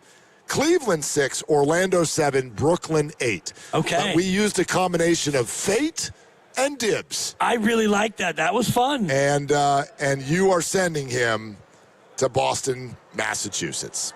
Yeah, Jason Tatum, you're on the move with some picks to Milwaukee. So is Andrew Bogut. He is on the move over to his video screen where he will join us in just moments. We're brought to you by Fremont Bank. Here for you, here for good. Live at Chase for Valks in Chicago. It's Willard and Dibs. And Dan Dibley here to talk more about Fremont Bank, a family-owned bank with a family-owned feel. They're deeply committed to contributing to their clients' goals, and in this case, that is me, and also empowering our community. I started banking with Fremont Bank more than 5 years ago, and I made the change because I wanted to be a part of a bank that knows me, and they know my family, and I'm not just another number at a big box bank, but rather I'm somebody that matters to them. They know me, and they know my family, and their customer service is second to none. They go the extra mile to make sure that I'm comfortable and well-informed with all of my choices. And by the way, I've not paid an ATM fee in more than 5 years since I've been with Fremont Bank. They don't charge you one, and they reimburse the one that is hit on you by the big box bank. Fremont Bank's been doing this now for more than 60 years. They started out with 1 branch in Fremont. They now have 20 branches here in the Bay Area and 1 down in Carmel by the Sea. Do yourself a favor, go into a Fremont Bank branch, and you'll know exactly what I'm talking about when I mention full-service banking with no compromises. It's Fremont Bank, proudly celebrating 60 years. Fremont Bank is here for you and here for good. Running a small business means juggling a lot. Your network has to handle it all. That's where a fiber-only provider falls short. You deserve a partner who gives you a greater advantage. Introducing the Total Solutions Advantage only from Comcast Business. A first-ever combination of the largest, fastest fiber-powered network, the most reliable Wi-Fi, gig speeds with equipment and security included, and a 5-year price lock. Plus, it's all backed by a 30-day money-back guarantee. The Total Solutions Advantage only from Comcast Business. A new standard for small business with reliability, security, and savings in one. When you add it all up, no one does business like Comcast Business. Switch today. Get started for $60 a month for 12 months when you add an advanced solution to a qualifying internet package. Limited time offer. New customers only. Requires 300 megabits per second internet, security edge, and additional qualifying service. 1-year agreement, paperless billing, and autopay with bank account required. Taxes and fees extra. Most reliable Wi-Fi based on Open Signal Awards USA Fixed Broadband Experience Report, May 2025. This is Larry Flick, owner of The Floor Store. For 40 years, Memorial Day has been our biggest sale of the year, and we're making this one count. Up to 50% off every product store-wide. That's carpet, hardwood, laminate, waterproof flooring, and much more. 0% financing for 2 full years. Plus, we pay your sales tax on everything. The Floor Store's Memorial Day sale. It's on, and it's big. Visit floorstores.com to find your nearest Bay Area showroom. From Santa Rosa to San Jose, The Floor Store, your Bay Area flooring authority. Do you owe $10,000 or more to the IRS like Mark? I've been doing home remodeling for 30 plus years, but the economy crashed. I wound up losing my home, losing my job, and on top of that, owing the IRS a ton of money. I owed the IRS $114,000. It really, truly was the worst part of my life. Then Mark found tax relief advocates. On news radio, I heard about TRA, and I thought, what's the worst that could happen? So I picked up the phone and I called them. When it was all said and done, TRA settled my $114,000 debt for $100, and I'm telling you, I was ecstatic. Could not believe it. Would recommend TRA to anyone. If you owe 10 or even hundreds of thousands of dollars to the IRS, don't lose hope. Do what Mark did and call TRA for a consultation. But TRA did. They gave me a second chance, and I'm forever grateful. Visit TRA.com or call 800-491-9914. 9914. 800-491-9914. That's 800-491-9914. Discover Silverado Resort, Napa Valley's playground for those who love to stay, play, and recharge. Tee it up with 36 holes of championship golf, rally on the tennis and pickleball courts, or train like a pro in the newly renovated fitness center, restore in the refreshed spa and recovery lounge, and refuel at the soon-to-open Match Play kitchen and bar. With newly renovated rooms, it's the ultimate escape. If it's been years since your last visit, rediscover Silverado Resort, a renewed Napa Valley original. Book your staycation today. Visit silveradoresort.com. Want a career that makes a real impact behind the scenes? At Alameda County's General Services Agency, you support the people who serve our community, from building and maintaining sustainable facilities to powering one of the greenest fleets in the nation. Explore careers with Alameda County today at acjobs.org. From carriage house to glass aluminum doors, R&S Doors has a full line of commercial and residential garage doors and gates to suit anyone's taste and budget. Visit rsdoors.com. R&S Doors. Look for the red truck. Welcome to Radio Rental. The scariest stories you've ever heard in your life. All told by real people. And off we go. This wasn't a human being that I saw. There's something here in this house. Something not of this world. There was a woman moving through the hall. I stepped back and I was completely alone. Radio Rental is available now. Listen for free on Apple Podcasts, Spotify, or wherever you get your podcasts. With the new My Lowe's Pro Rewards American Express card, earn 3 points per dollar spent on Lowe's qualifying purchases for the first 6 months after card account opening. Plus, save 5% every day on eligible purchases at Lowe's and earn points on eligible purchases everywhere else Amex is accepted. Card members get more at Lowe's. Subject to credit approval. 5% can't be combined with any other offer. Exclusions and restrictions apply. Points subject to loyalty terms at Lowe's.com/terms and credit reward terms at Synchrony.com/MLPRA-terms. Visit Lowe's.com/business credit. I need a little range. There's a new flavor in town, the Jalapeno Ranch Club at Chick-fil-A. With that juicy Chick-fil-A original spicy or grilled chicken, a buttermilk ranch bun, candied bacon, pepper jack cheese, and jalapeno ranch sauce. It's got big ranch vibes with a little heat.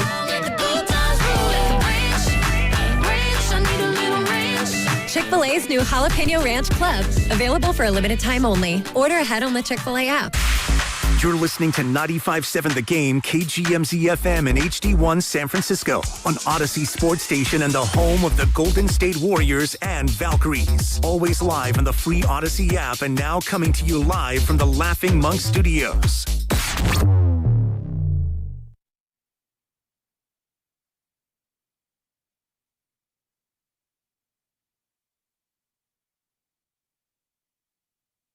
Dub Nation, it's Steve Kerr. You're listening to Willard and Dibbs on 95.7 The Game. Coming to you live from the Laughing Monk Studios.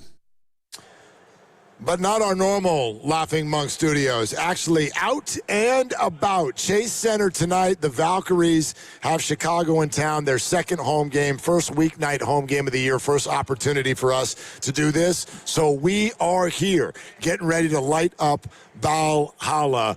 It's an arena in which our next guest never played, but boy, he'd get a standing O if he did come out and visit. But he's a wee bit away from here, but the internet is beautiful, so he's here with us live now on Willard and Dibbs on the River Islands guest line. It's none other than Andrew Bogut here on 95.7 The Game. Hey, Andrew, it's awesome to have you. Thanks for having me. Yeah. Hey, what do you remember from the lottery your year?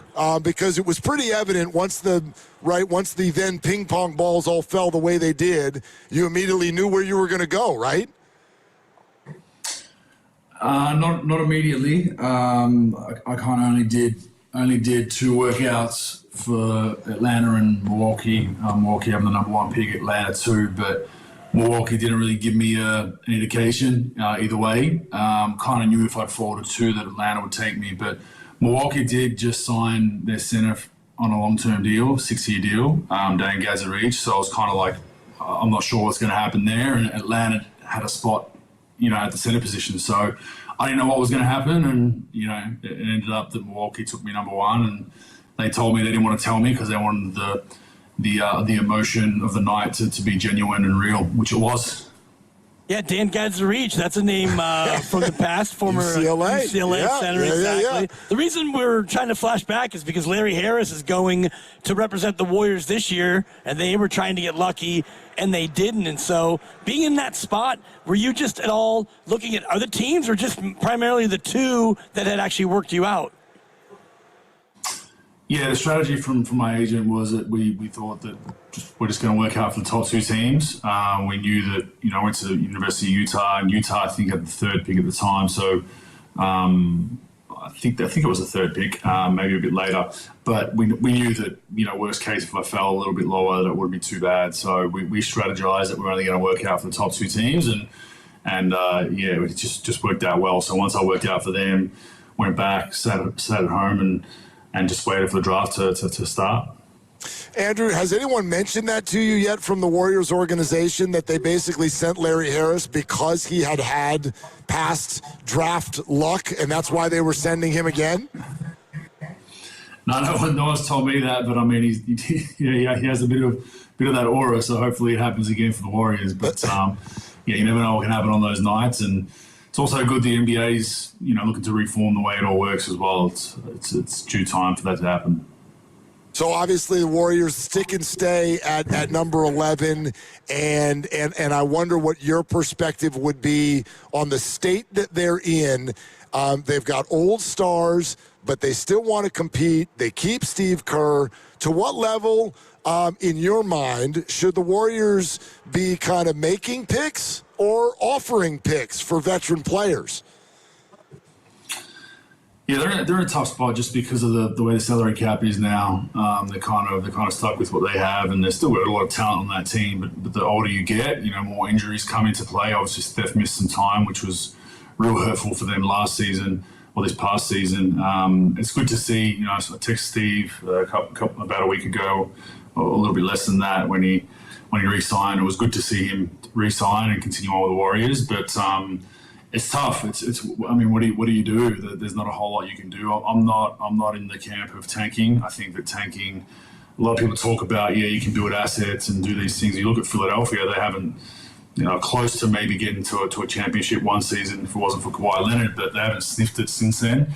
And I think you instill bad habits and you don't value wins when you're tanking. You're still going to have 6 or 7 of your players on the roster when you get those picks, and they've been ingrained that, hey, winning's not important. So you can't just flick that switch a year or two later. So I'm against tanking, and I think the Warriors are in a similar spot. They're still trying to compete. You played for the organization when Joe Lacob was the owner. Is that something that Joe Lacob, in your mind, would ever even tolerate, the idea of just taking a year and throwing it away? I'm not sure. I don't think so. I think he's, a pretty passionate guy when it comes to Warriors basketball and trying to win and do the right thing. Now, there are strategies out there. Look, the year before we got Harrison Barnes and Draymond Green and Festus, there were some questionable lineups out there under Mark Jackson. Whether that came from management or not, who knows? But that's the way the league is, and it's just nice to see. I hope the NBA goes even harder on the reforms. I think that. You just can't. You cannot reward losing to the extent that some teams do it.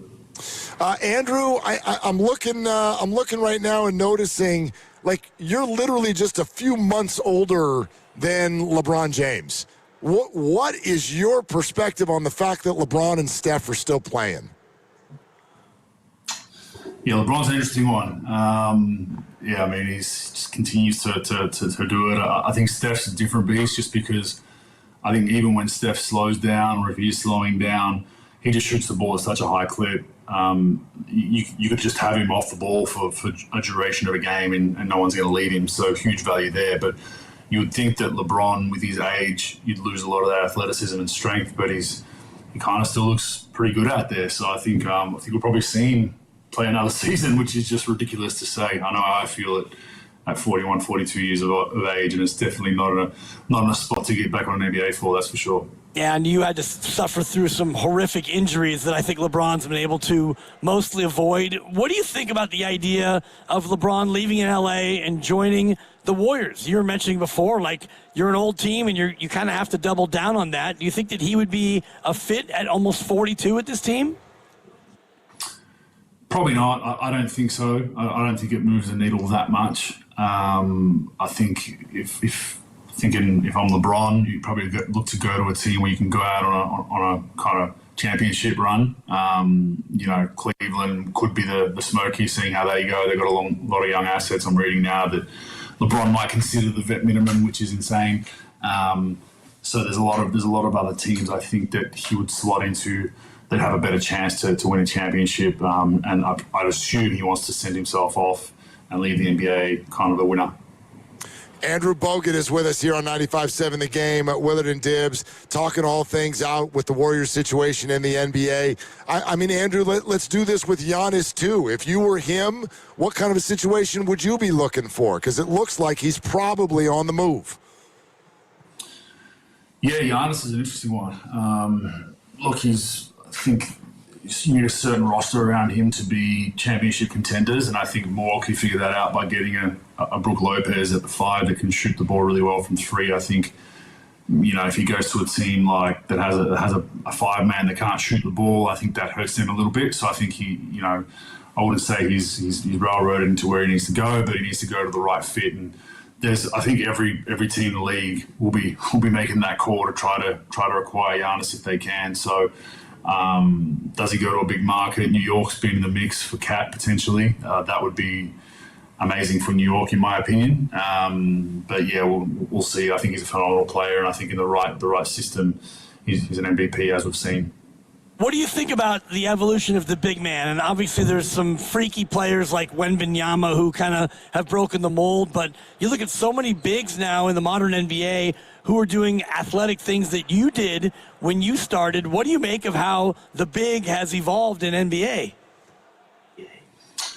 Yeah, it's evolved a lot because of the three-point shot. Obviously, you've got to be able to handle the ball on the perimeter, and I wasn't a three-point shooter as per se, but I could handle the ball out there. I could dribble, I could bring the ball up the floor, I could pass, all that kind of stuff. So you got to be able to be multi-skilled in a way.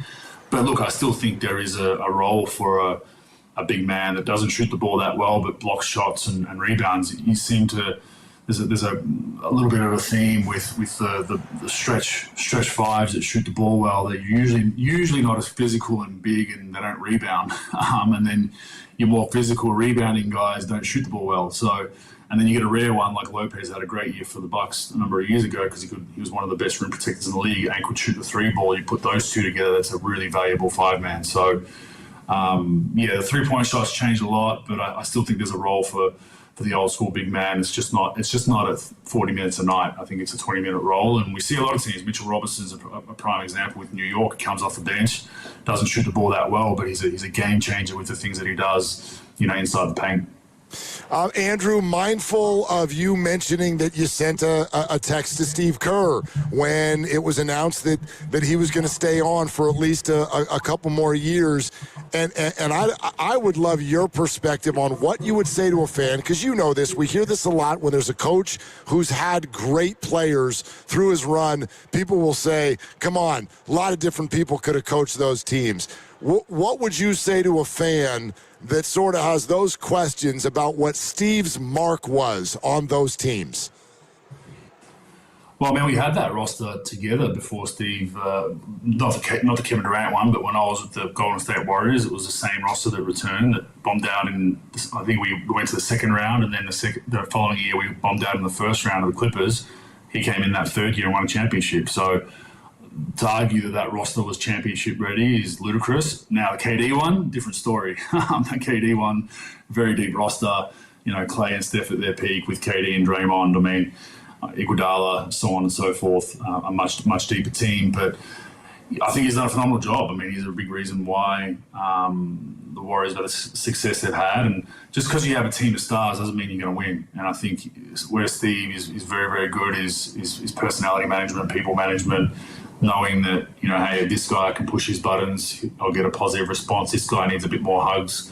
This guy needs to be a bit more gentle with this guy. I think there's an art form in that, and I think that's today's NBA. I think communication and personality management. I don't know if you'd say unfortunately, but I think that's 70-80% of it, and the X's and O's is the rest.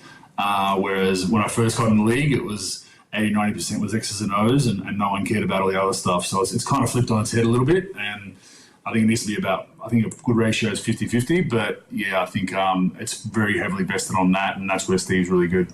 Do you have a favorite memory or a moment or just an attribute that kind of stands out in your relationship with Steve? I think he was just how even keel he was. Even when we were in like the Memphis series in the conference finals, we're down 2-1, and just the meeting we had and the scout we tweaked. That was a famous game where I started on Tony Allen and didn't guard him, just packed the pain. And just the calmness he had, even when we were staring down the barrel of things. And the same thing then happened in the final series, down 2-1 against Cleveland. So I think he just had a sense of calm that then kind of rubbed off on the players, and then we always thought we were in a game or a series, and I think he did a great job of that. That Tony Allen one is one of my favorites because, we're all thinking, oh boy, they might be in a little bit of trouble here to Memphis, and then you're not really guarding him and daring him to shoot. When that game plan gets rolled out in the pregame, was there any sense of like, really, coach, you want us to just not guard an NBA player? No, it made total sense to me. They had that was when they had Gasol and Randolph starting, so they had two big bruising big men, and they were causing us some problems in there. So we elected to start two quick guys against them. I think Harrison and Barnes started on Gasol, and Draymond got Zebo, and their job was just to front the post at all costs, don't let it in there, and I would just sit behind when Tony Allen was on the floor, and we knew that. I think Tony Allen hit his first three when we did that, actually. Pretty sure when the game started, he was like, what the hell's going on? No one's guarding me. And then he shot it and it went in, and we're like, that's a win for us. Like, he's going to shoot 3-4 more of those now because he's feeling good. And he didn't make the rest of them. And then he was basically, he hurt himself in the series as well, had a hammy. But he was like, the first two games in in the Bay Area, he was huge for them. He was really guarding Clay and Steph well at times. He was their best defender, best perimeter defender. So then when we played that chess game, they kind of limited his minutes a little bit. And then they took their best defender off the floor, and the rest was history. We win 3 straight and win that series. Andrew Bogut is on YouTube with us right now here on 95.7 The Game. And Bogues, I don't know if you can see any of the running commentary from listeners, but someone just kind of texted in a short time ago and went, wow, Bogues looks great. So what are you doing? What are you doing to not look as old as LeBron James? Yeah, just when you retire, you got to change your eating habits a little bit. So when I was playing, getting a lot of carbs and a lot of food for energy, and when you retire, you realize that you don't need that much anymore, and tweak that a little bit. I try to work out 3-4 times a week, as you mentioned earlier. I had some injuries in my career, so fortunately or unfortunately, need to keep my body moving for the rest of my life. So I make sure that I'll get 3, 4, 5 workouts in a week. And I'm also assistant coaching over here in Sydney, so the Sydney Kings, so a team that I'm kind of part of the ownership group. I joined the assistant coaching ranks last season, so that was a good run. We won a championship, so I'm 1 for 1, which is 100% at the moment on championships to coach ratio.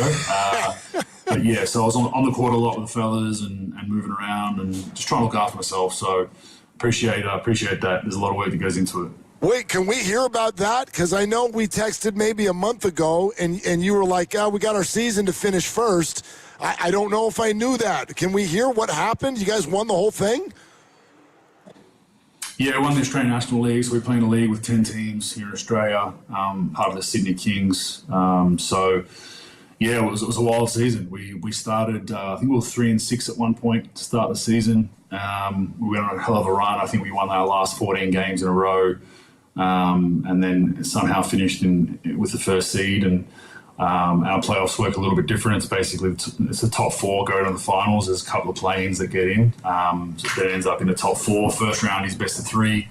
We won that 2-0 against the Perth Wildcats, and then we went to the finals against Adelaide, who were a real tough beat. They had us on the ropes. We beat them by 40-something in game 1.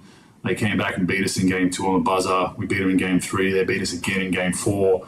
Coming back home, we were down, I think we were down 5 with under a minute left, and we somehow managed to get it to overtime and won a championship. So it was a wild series. It was actually, it was trending around the world. There was a lot going on in that series. our import, Kendrick Davis, who was actually with the Warriors G League team a number of years ago, and Bryce Cotton, who's one of the best imports over here. We're having a really, really good matchup going back and forth and talking smack and doing all that fun stuff. So we end up winning 3-2, and we're, in the off season right now. We start up again in around August to hopefully defend our crown. That's awesome. Congratulations on that. And, Steve Kerr signs a 2-year deal, and you're out there stacking championships in Australia. Any thought when Steve steps aside that maybe you come home, Andrew, and coach the Warriors? NBA maybe down the line. Right now, I've got 2 young kids. The NBL appeals to me because it's only 1 or 2 games a weekend. The NBA right now is probably not something I want to jump into with 2 young kids. I want to try to be around as much as I can. Maybe once they get into their teenage years, we'll consider something down the line. But right now, I'm kind of happy with where I'm at. Okay, will you take your young kids to the Niners-Rams game in September? Good question. Wasn't even aware it was coming here. Okay. I'm not an NFL. I'm not going to lie. I'm not an NFL fan. Where is it? Is it in Sydney or Melbourne? I think it's in Melbourne. It's in Melbourne. My former home state that I fled. I didn't even know about it, to be honest. So we'll watch on TV, perhaps. All right, sounds good. Hey, Bosh, you're a ton of fun. Thank you so much for spending some time with us. No worries, anytime. Cheers. All right, you too. Cheers. Yeah, Andrew Bogut right here on 95.7 The Game and Willard and Dibbs. Championship coach? Maybe NBA down the road. You just never know. Maybe. I mean, the tension in the NBL Championship Series has continued to spill off the court, with Adelaide 36ers issuing a strong rebuke of what they viewed as persistent and repeated personal attacks by a Sydney Kings co-owner and assistant coach. There it is. Persistent and repeated. Apparently there was some fat shaming that went on. What? Bogut posted a story on IG that read, "Great win, 1 more to go. Nice to get back to the locker room unencumbered tonight in what one can only assume was a rush to major sponsor Hungry Jack's drive-through outlet." Those Aussies. I don't even know if I can translate what you just said, but sounds like Bogues. That sounds like Andrew to me. He's not going to hold back. Nope. And the Adelaide 36ers had to issue a statement saying, "We're well aware of the comments from a Sydney Kings coach and co-owner." They wouldn't name him, but they're well aware. Exactly. Okay. When approached for comment, Bogut said, "I was promoting a fantastic league sponsor in Hungry Jack's." Oh, my God. Well, too good. So that's what Andrew's been up to. I mean, stacking titles. Exactly. Overtime in Game 4, and then you win it in Game 5. Incredible. Yep. Incredible. Unaware that the Niners are, and I guess not coming to town, but he fled Melbourne. I'll Google that now. Yeah, do that next. Why did Bogut flee Melbourne? Too many fat people. I don't know. I don't know. Stop, Lucas. It's okay. They're in Australia. They don't even know football. What are we talking about? I mean, I don't know. A couple thoughts come to mind when he says it that way. Starting with, why is the NFL going to Australia? They don't even know that they're coming. Like, if we want to go somewhere where the locals don't know that they're playing, you can just play the Rams in L.A. It works fine there, too. Come on. Thank you, Lucas. I appreciate the air rim shot, even though nobody could hear it. I just, they're trying to go as international as they possibly can, and I think that is Australia a Rams market or a Niners market? Because it's a Rams home game. Every team got assigned markets around the world. So what's closer to Australia, L.A. or San Francisco? I mean, or Santa Clara? It's close. It's probably. It's going to be my next Google. Isn't it farther south? Mileage. Than where we are? I would think L.A. Santa Clara to Australia. Mileage is Santa Clara to, it gives me Sydney. Santa Clara to Sydney is about 7,500 miles. Okay, so remember that number. What about Melbourne? It's in the southern hemisphere. I'm going to guess LA is closer. To Sydney, 7,400 miles. Oh, it's a nail biter. LA's closer than Santa Clara. It's a close one, though. It's a close one. I bet the Niner fans will travel better. You would imagine.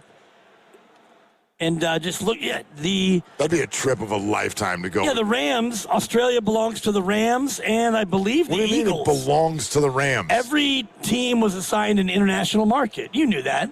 Like, in Australia? No, international, as in every country on the planet, basically. They did every country in the planet? Australia has got Luxembourg. Australia has the Raiders, Rams, Eagles, and Seahawks. Now, not all the small countries, like Germany has, for example, they've got 11 teams. Who's got the Vatican? I'm betting on them. That sounds like a small market. I'm going to go with New Orleans for the Vatican. The Niners Mexico is assigned to the Niners, as well as a bunch of other teams. But even like Nigeria, Cleveland Browns, makes perfect sense. Are you serious right now? Well, when they had David Njoku, it did. South Korea, the Rams. United Arab Emirates, the Niners. Of course. The UAE. We have United Arab Emirates? And the UK. Yeah, we do. Scoreboard. Huh. You're like, you knew that. I'm like, no, I didn't. No. I did not know that. What is going on here? Not much. I'm educating the audience, Grandy. All right. India's not on here. Yeah. So what? I couldn't believe you guys couldn't figure out what was closer to Australia, LA or San Francisco. It's incredibly close. I can't believe you didn't know that Bull Durham was a movie. California curves, Lucas. It was going to be tight, and it was. It was within 100 miles. And it also depends which way you go. Okay. You stop, Grandy. No, it doesn't. We're the ones sitting next to Lucas for the day. You have to go south no matter what. You could go north and go up and over. That's right. You're allowed to.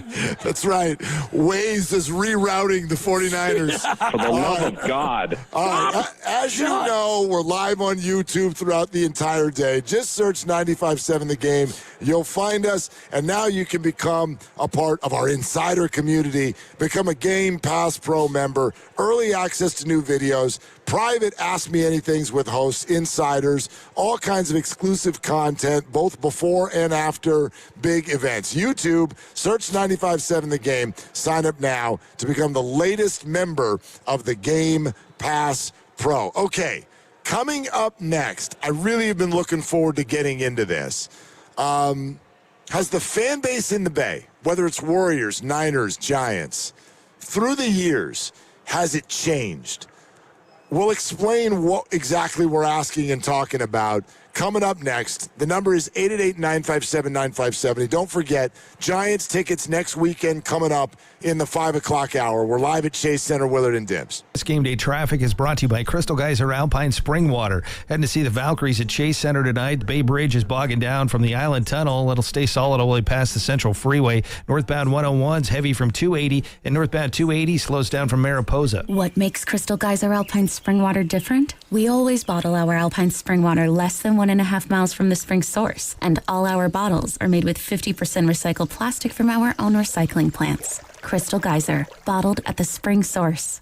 Hey everybody, it's Dan Dibley here. If you're considering new windows for your current home or attractive window options for your new home build, Golden State Lumber and Showroom can guide you through the entire process. Golden State partners with Milgard, Marvin, and other industry-leading manufacturers, and their expert showroom staff can assist you in choosing the right materials to the best glass and finishes. Stylish frames include durable vinyl, sleek aluminum, and energy-efficient fiberglass. Right now is a good time for homeowners and contractors to invest in a tax refund into their home. Upgrade with Milgard and get up to $100 back on patio doors and up to $40 per window, depending on the series. But act soon. This offer ends June 8th. And get this, the first 50 customers who mention this radio ad get free delivery. Connect with them at goldenstatelumber.com or visit them at 3141 Arden Way in Sacramento. Golden State Lumber and Showroom. When you succeed, we succeed.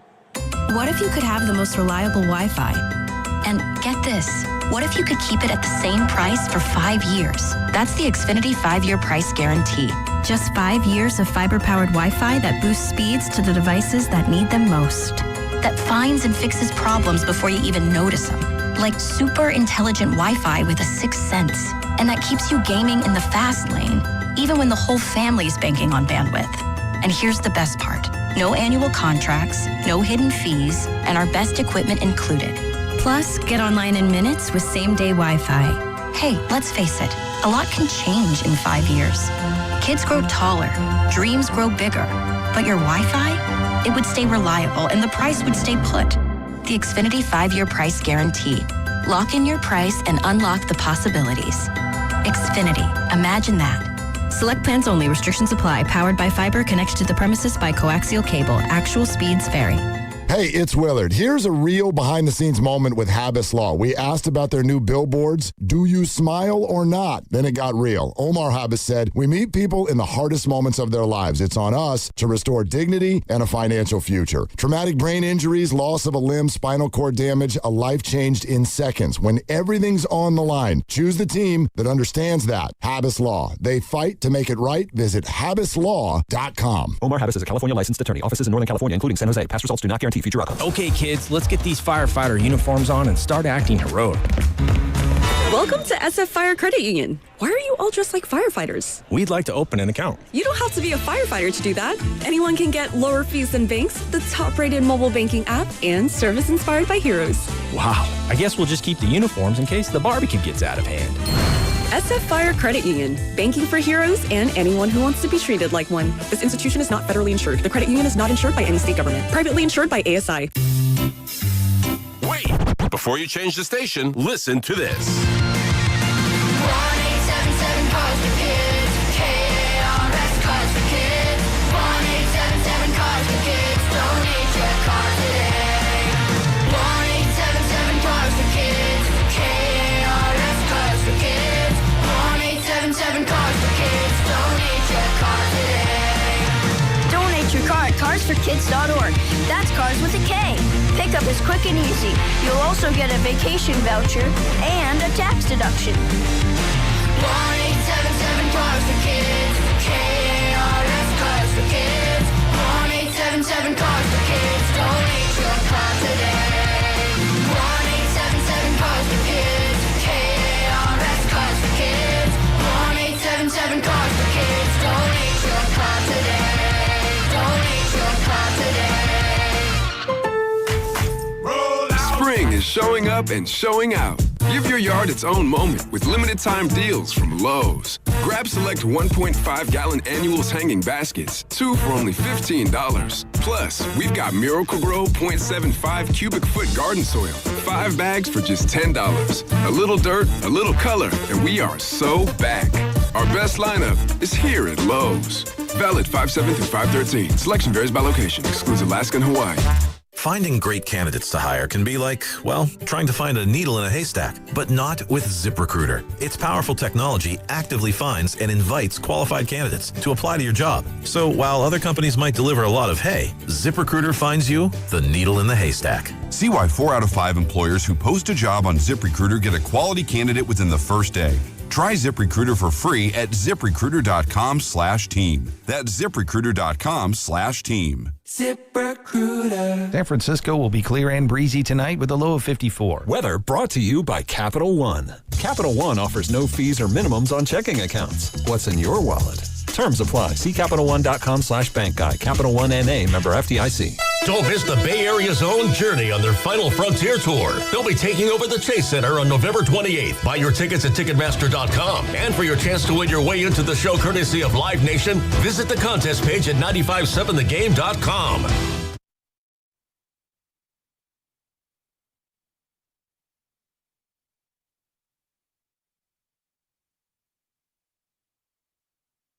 Now, back to Willard and Dibbs. What do you think's going to happen in this game, Sting? That's a great. I think it's going to be a really tight game. On 95.7 The Game. Hold on a second. Now you think we made a bad bet? Now you do? You talking to Lucas? Kinda. And you do know, like, we don't do secrets here at 95.7 The Game. Explain the bet. I will. But I'm just letting you know ahead of time, before I explain the bet. You know Guru listens to the show. Yep. You know he's going to be offended by what you just said. Shut up, Lucas. I didn't say anything. That's bothering me. So, hey.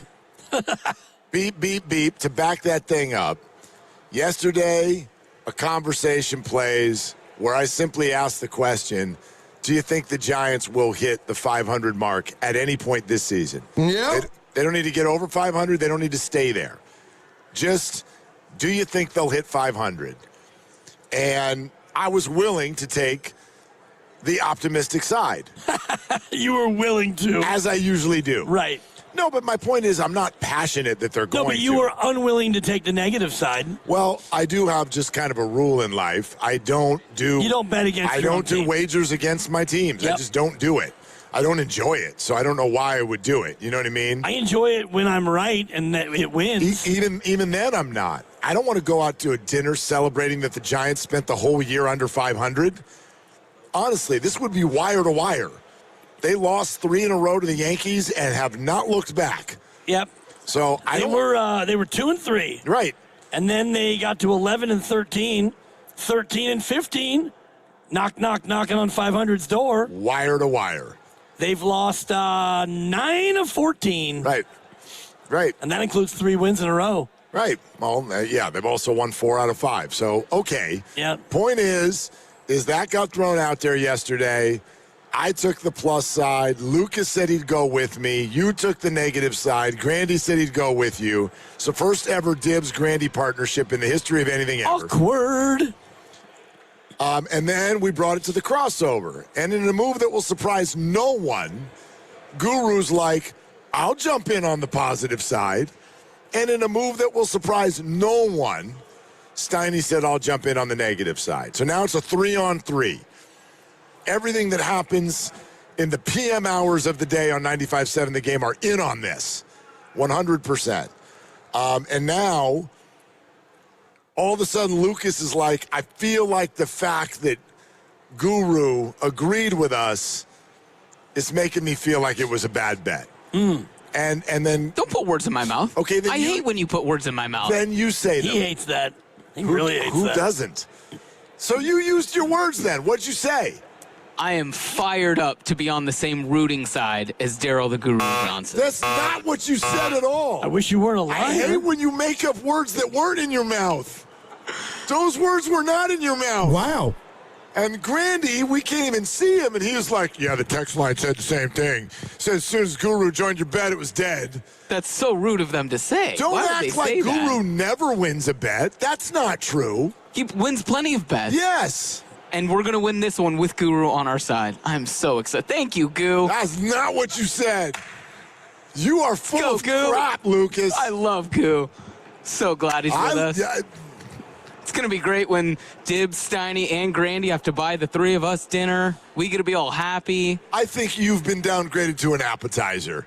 Guru and I get dessert. You jumped. You jumped ship. It hasn't even been 24 hours. I know. And you got to win. It hasn't even been 4 hours since Guru said it. That happened at 2 o'clock. Yeah. It's 4:38. These next 2 games against the Dodgers must lose for our bet.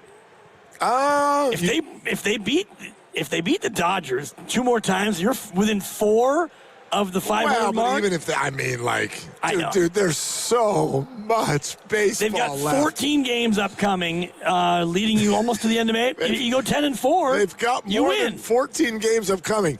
I don't know if you know this. When it gets to June, Yeah, they I keep do playing. understand. The thing about it that I kind of like being on the no side is some of the teams that they have upcoming are better than they normally are. The White Sox are a 500 team this year. Have you noticed And the Giants, Rockies are better than they normally are. But the Giants play better against the good teams. They have a good record this year against the over 500 teams. They're 4-1 against the Dodgers. And part of it, too, is when you play these teams, because Philly is still sub 500, but you face them right after they fired their manager, so the dead cat bounce, and they were playing great the second time you played them on the road. I don't know if they were playing great. They played the Giants well. They swept the Giants. Right. But they weren't playing well coming into that series. I don't think they've played terribly well since then. I don't even think they played that well in the series, but they just blew through 2 closing situations in 1 day. They outplayed the Giants the first day. Giants took the lead into the 9th inning the other 2 days and blew it. So anyway, we're off and running. You can't back out. Let's go, Goo. But you're sitting at the kids' table at that dinner. That's for sure. Solo? Maybe. Yeah, really quick, guys. The 925 on the text line, and this came in during the crossover, wrote, if Goo is on your side, you should be nervous. Not nervous at all. Me neither. Guru wins bets. He texts us about them all the time. But not on-air talk bets. Yes, on-air talk bets. When it comes to on-air talk bets, Steiny, it's the same pattern. Steiny lures him in. Goo gets all hot and bothered. I got the Giants winning 90 games. Didn't they do Lakers top 4 seed? Was it 50 wins or top 4 seed? Either way, Goo won that one. Won. But he also lost the Warrior one. Hey. Well, yeah. Yeah, in similar fashion. Can't win them all. Skills in Vallejo is called in. Hey, Skills, what's going on? What are you doing? Well, I just got back from the hospital. Turns out I have plantar fasciitis in my right hoof. Oh, man. Brutal. Well, I mean, hey. Yeah, just like Mark Lawyer. Yeah, as far as things you find out at the hospital, though, could have been worse.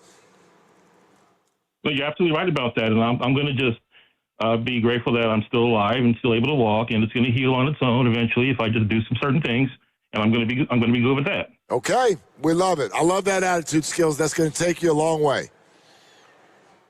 Thank you, Mark, and hello, Willard and Dibbs. If I may, I'd like to just take a minute or two and rant about the Dodgers. Go. Well, for one, aside from occasionally classy things that they do, like honoring Bobby Cox the other day and Ted Turner, and then taking care of Andrew Tolles when he had his health problems. Yep. I absolutely detest the Dodgers in every way possible. And tonight, the Giants are going to stop them because they're the worst franchise in MLB. The Giants are going to be all crush, kill, destroy. And the Dodgers are going to be like, oh, my God, stop. You're being mean. They're going down. I'm telling you. Otani, he's obviously gambling again. He ain't going to do nothing. Freddie Freeman, he's still grieving Bobby Cox. He ain't going to do nothing. Mookie Betts, they brought him back from the IL too soon. He ain't going to do nothing. Max Muncy, well, he's having a decent year, but he's just nasty. I ain't worried about him. Just last season, let me tell you what these Dodgers did just last season, guys. Austin Barnes and Chris Taylor, who were their two longest tenured players behind Kershaw, they got off to slow starts. And what did the Dodgers do? They just cut them like construction paper. No loyalty, didn't even matter. All those years of service, and they're out the door, gone. And this team, I'm going to tell you, they only started winning championships because the Giants started winning championships. They copy everything we do. We moved from New York to California. They moved from New York to California. We build a park. They build a park. We win 3 titles. They win 3 titles. We cut Dave Roberts as a player. What do? They hire him to manage. They've taken more of our leftovers, far more than we have there. Started with Juan Marichal back in the day, moving on to Brett Butler, to Jeff Kent, Brian Wilson, Michael Conforto, to dirtbag Blake Snell, who fits right in with L.A., who has a bevy of dirtbags. And look at Justin Turner. They had Justin Turner, who was willing to give his entire team COVID just to be in the team picture after the World Series. And then you look at some of the other people who've been Dodgers over the years, like Yasiel Puig, who's a dirtbag and an abuser, always wanted to go around fighting everybody. Julio Urias, who's a serial abuser. And then you have Trevor Bauer, who may have been proven to not be an abuser, but he's still a dirtbag, so much so that none of the 30 teams in MLB, including the 4 he's pitched for before, want him back. And then there's Milton Bradley, need I say more. So I'm going to finish up with this. The Dodgers win because they outspend everyone else, and they're able to do that because the Magic Johnson goes around. He's 7 feet tall. He goes around smiling everywhere, so people throw money at him, and then they use that money to buy all the players, the great players from Asia, dating back to Hideo Nomo on through the years of today. But it's not because anything special about the Dodgers. It's just because Los Angeles is close to Asia. And then the last thing I'll say, look at all the screw-ups the Dodgers have made over the years. Jeff Kent, J.D. Drew getting tagged out of home plate in a playoff game at the same time. Cody Bellinger passing Justin Turner on the bases during a home run. Their idiot manager Mattingly making 2 trips to the mound at once, costing the game against the Giants. Yu Darvish tipping pitches in the World Series Game 7. Awful team, awful franchise, awful personnel. They're going down tonight. They're going down tomorrow. And that's all I got to say. Have a great day, Willard, Dibbs, and the audience. Skills. It's a lot of things. That was a long list. That was a lot of Dodgers he doesn't like. Well, I didn't even, some of it, I'm like, I don't even know if that's true, but it's let him go. He's on one. Yeah, I mean. It's an anti-Dodgers take, and I'm all about anti-Dodgers takes. I think at one point he said the Giants build a park, the Dodgers build a park. And I'm like, I'm not sure that's the way that happened, but let's let him go. I just read. He's on fire right now. Just read a book called The Golden Game, which is the history of baseball. in the state of California. It goes back to literally the gold rush, where gold rushers who started playing the stick and ball game came out and brought it with them. And part of it does talk about when the Dodgers and Giants co-conspired to leave the boroughs and come out west. So I don't think that either team followed either one, but I do know that the Dodger owner was the one principally pushing for the two of them to go west, young man. I tell you what, Reading, sometimes we do this like tongue-in-cheek, right? I don't know if you all know this, in L.A., the Giants are referred to as the hated ones. That's actually the nickname for the Giants in L.A.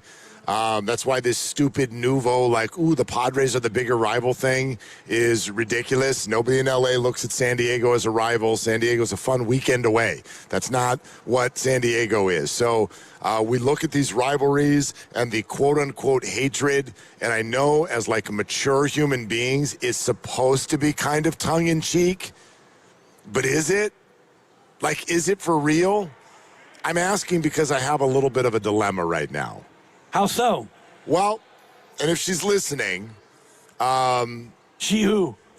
She, my lovely wife, the lovely Christy. If she's listening, she listens to every syllable. Yeah, she's Check busy. your phone No, after the 7-second delay. She's busy. Be careful, Mark. Tibbs, it's your turn to dominoes. Have you ever dealt with this where you have? No, my wife doesn't listen. No, that's not what I'm talking about. I could defame her from 2 to 6 on the daily. I'm not about to defame her. You won't, exactly. Yeah, I'm not about to defame her. I'm about to share a portion of our lives. Ooh, and it's a little. I had to. Not that portion. You did not. You're right. What are you, a center fielder of the Giants, and you just won a game? Did you see the Dodgers celebration? The Dodgers? No, they haven't won a game in a week. Somebody did something Braves. special. That was the Braves. I thought it was Mookie Betts. No, it was pulling the Braves. on a bat, and then somebody broke out. I thought you were talking about that. The Braves copied the Giants' hip thrust. That was lame. The Dodgers, they agreed. scored a run, and 3 Dodgers grabbed bats, and then there was water thrown in someone's face. Oh, that was an old highlight. That was an old clip. Yes, I have seen that. But that's from long ago. I'm just saying, whatever. And you saw that Vitello was also thrusting the dugout. He was But go ahead. Yes, Vitello. From last night. Vitello and Drew Gilbert might be related. It's possible. And Tony is just an older, more mature version. And Chapman with the one-hand choke on Gilbert. He's smiling, and Drew's like, choke me. There's a lot going on. There's a lot going on, but you're not allowed to hip thrust in the outfield anymore. Last night they bowed. Right. Last night they prayed and they bowed. I'm sure that offended somebody. Everything offends somebody. Yep. But go ahead. I have a dilemma. Go ahead. Well, I bet a lot of dudes, and this isn't only targeted at dudes, but a lot of us, you might understand, where, especially in a romantic relationship, you don't want to show all of your fandom cards because they don't play that well. Do you know what I mean? We don't want to scream at the television and throw a remote across the room when you're trying to wine and dine a lady. Especially in a May baseball game. Right. It's like game 4 of the NLCS, So here's the thing, right? We're married. I'm 51 years old. I got kids. I'm trying to be a role model. I get it. It's sports. I'm not going to let sports determine my mood on the daily. So we play it laid back. But through the years, it's become kind of a little bit of a thing. I've told you this. She likes Mookie Betts. She thinks he's got a nice smile. She likes the way he plays. She thinks he's very likable on television. She's never met Mookie Betts. But anyway, she's decided to kind of get a little sarcastic and playful about the whole Dodger thing. So we take Jude to dinner last night, and the Giants are playing the Dodgers, and Shohei hits a home run. And she's like, oh, yay. No, actual clapping? Arms up. Oh, wow. And we're like, what are you doing? You can't even do this in a private place. You're doing this in a public place. Oof. Right. Guest room. And she's just like, well, he's incredible. Shohei Otani's unbelievable. And I have watched kids at Oracle Park when Shohei's in town. When he hits a homer, they'll have a Giants hat on, and they'll stand up, and they'll be like, yeah! Kids. Right, Shohei. Well, then who bats right after Shohei? Mookie Betts. So he homers, and she's like, oh, yay, he's so good. And then here comes Mookie, and she's like, oh, Mookie. No, chanting. And I'm sitting here going, I gotta, like, look at Lucas's face. Lucas is turned the hell off. It's over. And I'm sitting here going, It's been a good run. I gotta. I mean, three words. Annulment. I had to play it cool. I'll check on that. It's been like 10 months. Oh, an easy annulment. Is it? Oh, yeah, I can get you a form online. No, Go ahead. I'm not. Of all the things I've Googled I'm not giving up on her. Okay. We're not giving her back. I love her. I love her to death. But I'm just like, do I keep being like, well, it's fine because she's leaning into it. She knows it pisses us off. We're family. So it's like, haha, poke, poke, poke. Don't do that. Well, no, seriously. Poke, poke, poke. Seriously. Poke, poke, poke. I didn't touch you. There are two things. I'm not touching you. You want to watch me flip the spread? Poke me again. This table's going airborne, but go ahead. Poke me. Oh, God. I won't even tell you the other one because it's real. She's poking at me, and she knows it's like, right, it's not real. She's not like a Dodger fan, and even if she was, like, there are couples who root for Ohio State and Michigan or Auburn and Alabama. Had she been a born blue Dodger fan, you would not have married her. I don't know if that's true. She's pretty great. She's awesome. Okay. She had a Max Muncy poster in her room. No, it's over. No, he's dreamy. That might be a bitch too far. But I've arrived at a point where I'm kind of like, is this still funny and playful, or like, do we need to put a cap on it? Because I'm like at dinner in the Bay, underneath the TV with the Giants and Dodgers, and she's like, Mookie! Oh.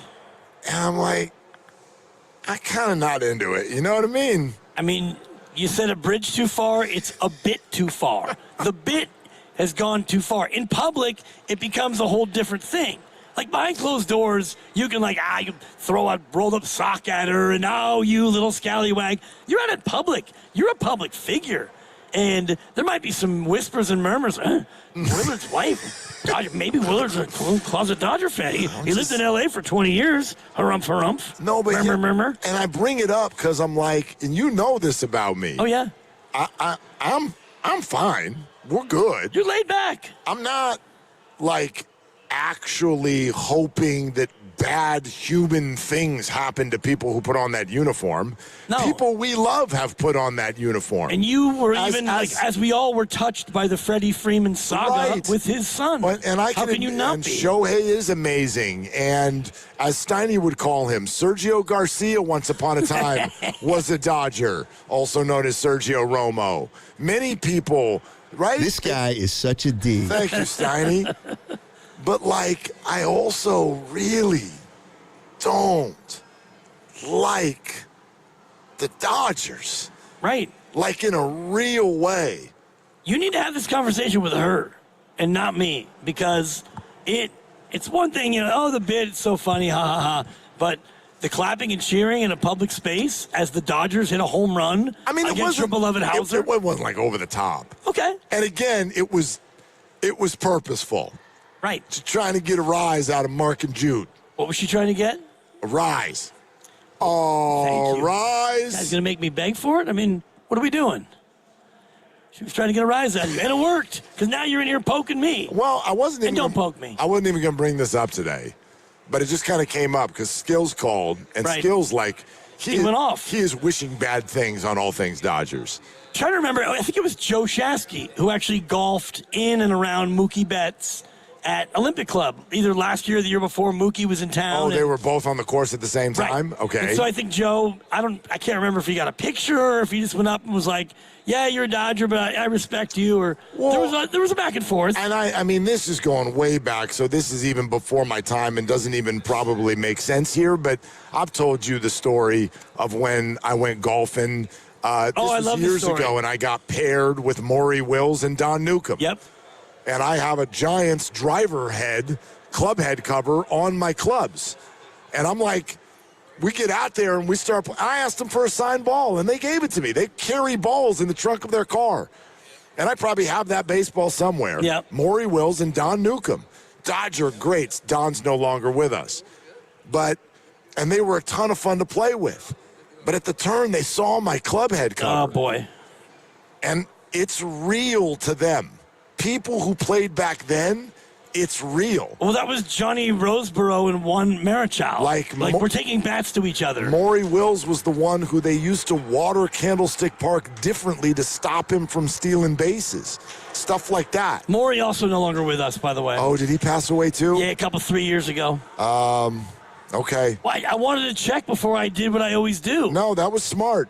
I appreciate you doing that. I had a feeling that might have been the case. 89, great run. Yeah. Great run. They were a blast. What if your wife was a fan of Dalton Rushing? Oh, I love the way he says blank 'em when Giants are down hurt. Don't you, honey? Poke, poke, poke. Don't poke me. Seriously, don't ever poke me again. Don't do that to me. Don't do that to me. I will smash pizza all over that bald head. I only poke you because you poke first. Hey, listen. You drew first poke. Yeah, don't be a hypocrite. You don't want it done, don't do it to me. All right. I'm not poking you. My siblings spent my whole childhood doing the I'm not touching you. It was the worst. All right, we're brought to you by Fremont Bank. Sorry about that. Here for you. Here for good. I appreciate it. Remember, pair of tickets to the Giants and White Sox Saturday, May 23rd is coming up in the next segment. So absolutely keep listening. And oh, by the way, the reason I brought up Steiny and Goo a little bit ago is they had a question come up on their show today about if someday the Warriors, let's say in the post-Steph era, went through a lengthy period of struggling, could something like the We Believe Warriors happen again? They had a conversation about it, and Evan was like, yeah.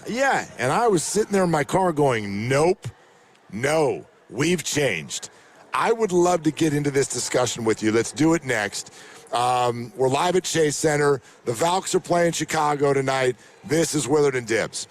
Also, it's Willard, and you know I love to golf, and that's why I stay and recommend that you stay at Silverado Resort when golfing in Napa. Choose from 36 holes of championship golf, rally on the tennis and pickleball courts, or train like a pro in the newly renovated fitness center, restore in the refresh spa and recovery lounge, and refuel at the soon-to-open Match Play Kitchen and Bar. With newly renovated rooms, it's the ultimate escape. If it's been years since your last visit, rediscover Silverado Resort, a renewed Napa Valley original. Book your staycation today. Visit silveradoresort.com.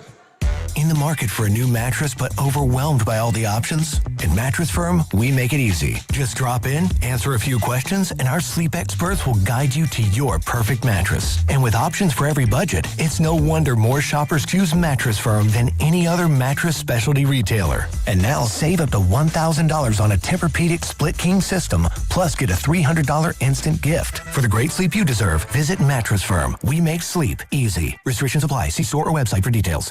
UFC fans, listen up. Want to win the ultimate UFC fan experience? Total Wireless, the official wireless provider of UFC, is sending 4 lucky winners to Washington, D.C. for a VIP UFC Freedom 250 Fan Fest experience. We're talking travel, VIP access, and so much more. Text TOTAL to 23955 to enter for your chance to win. No purchase necessary. Data rates may apply. Ends May 19th. Entrants must be resident of the 50 U.S. or D.C. 18 plus. Official rules at TotalPowerSweeps.com.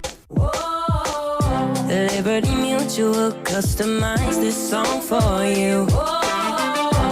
Like your car insurance, it's custom too, yeah. Liberty Mutual's got the coverage that could save you money. Thanks to Doug and Limu, well now you can go and take that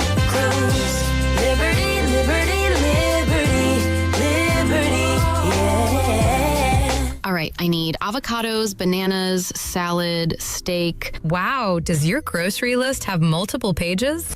No, but I skipped lunch, so now it's like my stomach is doing the grocery shopping. And besides, I'm earning cash back with Upside. Upside? What's that? Hold up, you haven't heard of it? Upside is a free app that gets you cash back when you shop at gas stations, grocery stores, and restaurants. And they added Lucky and Food Max stores, so we're pretty much covered wherever we go. All those stores? Yep, so not only are we getting a great deal on groceries, now we can earn cash back as well. Okay, downloading Upside. Now let me copy your grocery list. Great news! Lucky and Food Max are now on Upside. Download the Upside app and use the promo code SAVE8 to earn a 10% cashback bonus on your first grocery purchase. That's promo code SAVE8 for a 10% cashback bonus. Use promo code SAVE8. Offers vary by user and location at participating merchants. Go to upside.com for terms and conditions. Ragnar the Terrible is interviewing at a big bank. Let's listen. Everyone, this is 5th century warlord Ragnar the Terrible. He killed it in his first interview. Not literally, but close. Ragnar, what would you do if a customer complained about high loan rates? I make video presentation.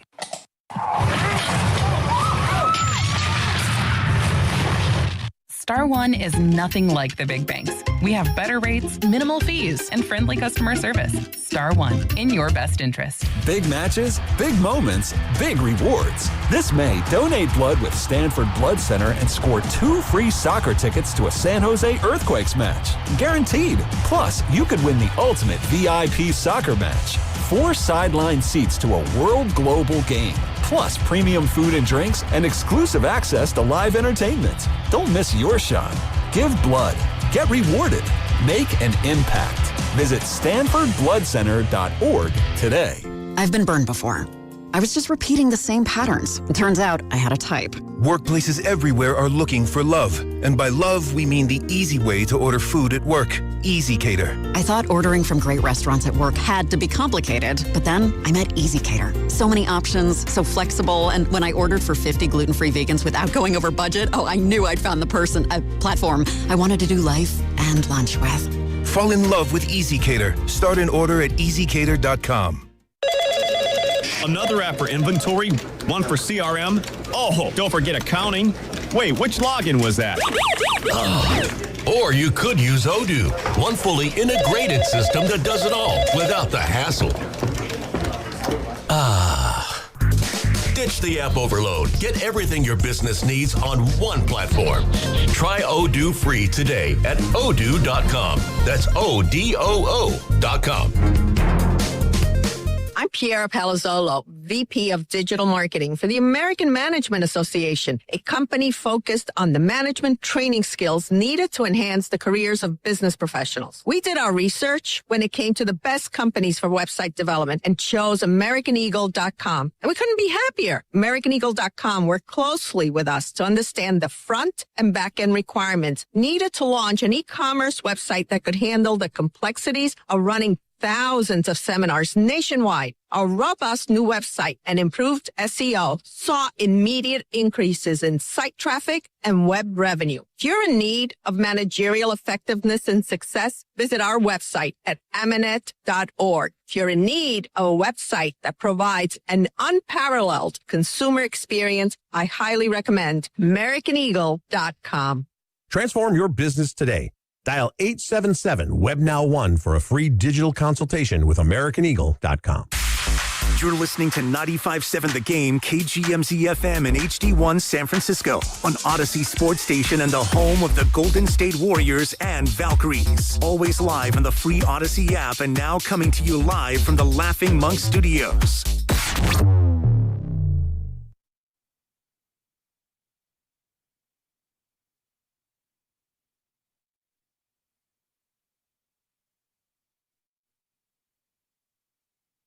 Valhalla, it's Gabby Williams. You're listening to Willard and Dibbs coming to you live from the Laughing Monk Studios on 95.7 The Game. Okay, Gabby, go get it done tonight. Valk's looking to go 3-0, which would lead the W. They're one of only two 2-0 teams. Valhalla lit up tonight, Chicago in town. And as the great Remen Ritter just suggested to us, they are looking actively, the Valkyries, to become the first ever undefeated team in the history of the WNBA or any other major sport for that matter, which immediately had me think, please say that to us and not the midday show, because that sounds like another guru bet.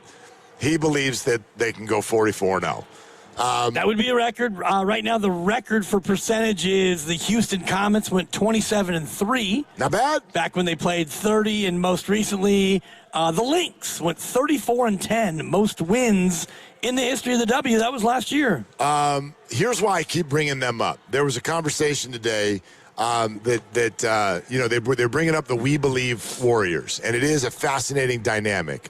A lot of us are old enough to remember how activated the fan base was based on simply being an 8 seed and upsetting the 1, being a second round out. And there's a lot of dynamics that go into that particular team and why it was so beloved. And believe me, I understand all of that. But the guys were talking, and the idea was, hey, do you think in a post-Steph era, the Warriors could struggle for a while and something like that can happen again? Basically, the idea of a high level of appreciation for something that is still well below championship standards. I don't know about you. I wanted to talk about this a little bit because my answer is a very firm no, because I believe the Bay Area has changed. Now, the first dynasty that I experienced was back in the 80s with the 49ers, and the 49ers to me are Exhibit A as to why I think it won't happen again. Once you have a dynastic run, once you get fancy new stadiums, all 3 teams can state the same, whether you like Levi Stadium or not. All of these teams have had the highest levels of success, periods where they had repeated championship runs or near misses, sometimes both, and all of them have led to new stadiums. And here we sit right now in the middle of Chase Center and down the street from Oracle Park, where everything is absolute state-of-the-art and, let's be real, pretty damn expensive for the fans to attend. And in the shadow of all of that, I believe we now have a completely different fan base. And this is not a criticism. I just think this is the way it is.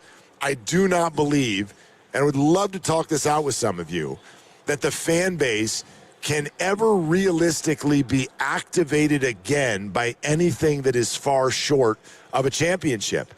And to me, why I say the Niners are Exhibit A is you've got, like Lucas, like Grandy, you've got that 30-year-old fan who's never experienced a Niner championship, and they are not milk and cookie. Let's make a documentary because we almost won the Super Bowl. No, they're pissed. They're pissed almost because they're tired of listening to their parents tell them about how wonderful it is when you win championships. So I just see this as, and this is natural, but it's a little bit more of a cynical fan base. It's a little bit more edgy of a fan base. Part of this is also the world, social media, etc. But I think our days of our fan bases here in the Bay being excited by something short of a championship are over. See, I disagree with that. And the Niner comp is a rough one because football's a lot different, and the 49ers have been good. So even their recent runs where they went to 4 NFC championship games and 2 Super Bowls, they led in both Super Bowls. Those were really good teams, one of which was the number 1 seed in the conference. And so there was nothing plucky or underdog about it. And in football, you can grab lightning in a bottle. Look at New England last year. They were probably not the best team in the AFC, but they had an unbelievably soft schedule. They came through against a Denver team who lost their quarterback. Things broke their way. They went to the Super Bowl and lost. So that was a great run, and it's hard because New England had had so much success before that. They're a fan base that probably looks at last year like, oh, that would have been found money. Whatever, we like our quarterback. We're on to the next one. I don't know if they look at it that way. I really don't. I do think that football is different, and I'm thinking about this Warrior team post-Steph, and let's just say he plays 2 more years, and then for the next 10 years, you are trying to find it, and you're trying to fight your way back. So you get to 2038 or 2039, and you're the 8 seed, and you knock off the 1 seed, but then you lose in the next round. I do think at that point there will be maybe not as much excitement as we believe, but fans will be super engaged. Oh, engaged, fine. And I think they would love that. Yeah. Not as much as we believe, because if you look at the year by year, that's an absolute desert. And we believe. But that's what I'm getting at. And so could that develop again where there's that kind of a gap? First of all, I think it's unlikely. I think Joe Lacob would look at that idea and try to spit on it, quite frankly. Right. But even if you do, there's new aspects to this. Like, that's a day when it was the Collie over in Oakland and a very long-time activated fan base that didn't, quite frankly, have to pay $500 to bring a date to the game.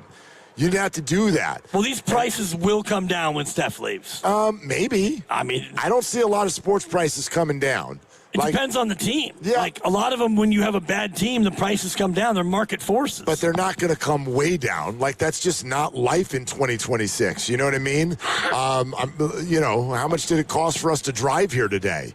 Like, it's just... Straight to Hormuz. It's not... I don't know if it's like that anymore. And then I'm also just looking at what happens... I mean, we do have gaps going on. The Giants have only made the playoffs once in a decade. And when they made the playoffs, they were a 107-win team that hosted a 106-win team, lost in the last inning of a 5-game series, 3-2. And I didn't hear the fan base go, that was great. That was a great run. Well, you lost to your rival after winning 107 games. And same thing with the Niners. Like, the Niners have lost to something that was dynastic. They lost twice to the Chiefs. I don't hear 49ers fans do the hey, good run. Even last year. The only thing you heard last year was, hey, I'm kind of impressed that they hung in there through all those injuries. But still, they get to Seattle, get their doors blown off, and you hear a fan base going, this is a bunch of bull. We're not even close to the Seattle Seahawks and the LA Rams right now. Kyle doesn't know how to draft. Let's be mad. Part of that is what you were saying before about the nature of where we are in society. Yes. It's a lot easier now to be negative. Like back in the 90s, you had to write a letter to the editor if you wanted to express yourself and find an envelope and a stamp. And now you can just sit down with your Twitter and you can blast away, or you can call us, 888-957-9570, and you can blast away. So it's a lot easier to be negative like Grandy, I guess. or despondent like Lucas. Sports radio was there back then, though, and people had their takes, and the Bay is built the way the Bay is. We're still a West Coast city. I still don't think we're anywhere near the angriest city in America. I just think, though, we're changed, and if it helps to give a different example in a different city, like I find the Boston fan base is particularly of the Red Sox, and the Cubs fan base in Chicago. They are totally different once they get their first championship.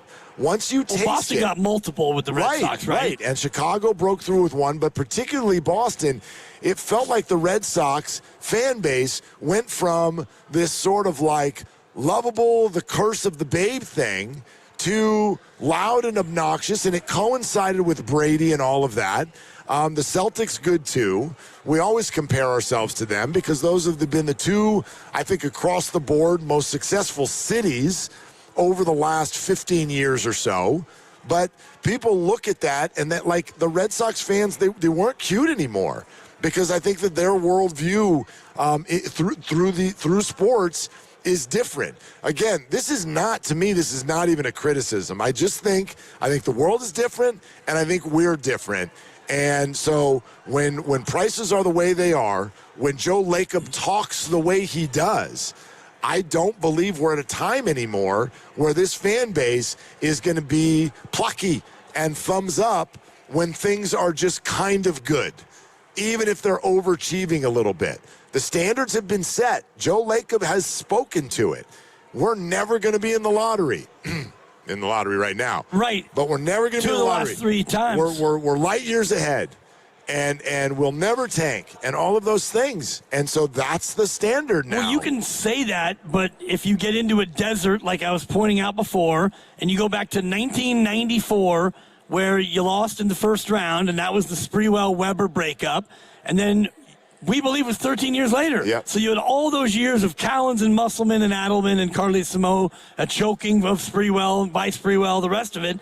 You went through all that, and even my people, my cohort, I don't remember the 75 title. I was barely 6 years old. Yep. I was about to turn 7. So you go from there to We Believe, and that's now 30-something years between the two. So if the Warriors get into a spot, and by the way, they will, because every team comes out of a dynasty and has 5 or 6 years of some sort of a rebuild. It's the norm, much more than like the Laker example is, where even the Lakers, they had a couple, post-Kobe, you had 2 or 3 years, you were down there where it was like, oh my God, this is not working. And people are not okay with it. Like making the first round and making the second round for fan bases like that does nothing. Again, I'll say it a third time. It's not a criticism. It's actually, to me, it's more kind of a congratulations. Like you are among the fan bases that have experienced the best stuff, especially if you're old enough to remember the 49ers. I wonder about the Spurs and what their fans are going through now that they went through their desert where it was 6 years, no playoffs, but if you add in the last 3 years or so of DeRozan and LaMarcus Aldridge, and once Kawhi left, that's when the thing really broke apart. You made a couple of playoffs, but you did nothing. You went through 6 years, and now you've got this. Now you're back. You're back, and you've got Wembanyama. But would you be okay? Would you just be like, water off a duck's back, if they, and it looks like they probably will, if they face OKC and lose? If they face OKC and they lose in 5 or 6 games. I think it's different in this case because you do have the freakazoid, Victor Wembanyama. And you outplayed them in the regular season. And you have a really good deep team, but spoiler alert, if that matchup does happen, I like the Thunder. That's fine. You might be right. I mean, you might be right, but this is more about, does the fan base then, do they, like, this is their first trip to the playoffs in a long time. So I'm sure they're thrilled to be there. But if they do just go to the conference finals, does everybody come out of there going, and here's where you might be right on that example. If they were to go to OKC next round and lose, let's say in 6 games, 7 games, does a Spurs fan walk out of there and go, all right, I'm bummed we didn't win, but we're coming. We showed it. We're the second best team in the NBA, and I think next year we can be first. OKC's going to have to deal with the salaries and whatnot, and we've got Castle and Harper to go alongside Wemby. We're coming. I'm positive we're going to get one here in the next year or two. Or do they walk out of there ticked off? Because, it's a smaller market. It depends on who you are. But, I mean, it's a group that has largely tasted a lot. They've tasted a lot of championships. And they may walk out of there being like, I got no room. Second place, fourth place. Who cares? Yeah. Not good enough. Just depends on who you are as an individual, because if you look at the trajectory of most champions in the NBA, you got to take steps. Even Boston, they faced the Warriors, they lost, and then they were able to come back and win a couple years later. And Denver had that build up, and now it looks like they're tapering off. And the Warriors, same thing. You built up. You got Durant, you stole a 4th one, and now you're in that taper. So San Antonio making the playoffs and now winning a series, maybe winning 2 series. They might have a Game 7 at home and win that. These are all, as you like to say, green check marks. For sure, and I get the whole idea of, hey, we're ramping up, we're building, and a fan base may feel that and love that, but at a certain point, it's like, okay, you have to get over the top, or else we're going to come away feeling totally unfulfilled. And to me, that describes the 49ers. When the Niners and Kyle Shanahan got here, there was the whole acquire Garoppolo 6-10 year, and then immediately after that, you get the Jimmy Garoppolo torn ACL. That leads to Nick Bosa, and the next thing you know, you're in the Super Bowl. And everybody's like, this is great. This is great. We're building something. And you're bummed because you blew a lead. You blew a 4th quarter lead in the Super Bowl. Yep. I get it. But you felt kind of what you're describing right now. We're building. We're good. We're on the right track. And all they've done since then, outside of a cup of coffee here and there, is have near miss after near miss after near miss. And so they went on the rise. It didn't quite get over the top, at least not yet. And I don't hear people going, because the Niners were in that gap. How long was the Niners gap of suckage, Dennis Erickson, and all of that? Like that was a long It was period. a good. Oh, I'm thinking about Mike Nolan and then Singletary and Erickson and Chip Kelly and yeah, exactly. Tom Sula. Tom Sula. So you go through all that and you come out the other side, and no one wants to do a documentary on how the Niners 3 years later made the Super Bowl after Tom Sula. Sure, they lost, but hey, they made it. Let's make a doc and give it a nickname. I like, that's not who we are anymore. We are, like, you got to win the damn thing. It's a little different in football because your fortunes can change quickly. Everything's different. Like last year at Harbaugh, they went, not Harbaugh, just one before I leave. They lose the conference. They go 12-4. Then Harbaugh goes 8-8. No playoffs. Tom Sula, no. Kelly, no. Shanahan, no. 5 years of no playoffs. And then, like you said, boom, Super Bowl. And the rest of the Shanahan has been mostly good. Couple of hiccups, a 6-10, a 5-12, whatever. But I do think that football, good coaching, good quarterback, good line play, you can flip your fortunes pretty quickly. Basketball is a lot tougher. Sure. When Steph is gone and Draymond and Jimmy and maybe even Steve, and you're left with, the pride of the Valkyries, Brandon Pajemski, and the 11th pick if you don't trade it, you're going to have 4 or 5 years, barring some free agent acquisition miracle. It's going to be tough to slowly build that thing back up. For sure. I guess my question is okay, if everyone gives you that 4 or 5 year, reboot, we got to find our new guy. Once they do and they get good again, because they will, once they do and they get good again, you ever going to be activated if they get the 8th seed and upset the 1? Yes. And then leave? Depends on how quickly that happens. I don't know. And I'm going to lead you to the example I gave before the show, which is the Chicago Bulls. Okay. Chicago. Well, but they haven't done it yet. That's exactly my point. And the Sky are in town tonight, 1-0 against 2-0. Something's got to give. I don't think these two teams will play to a draw.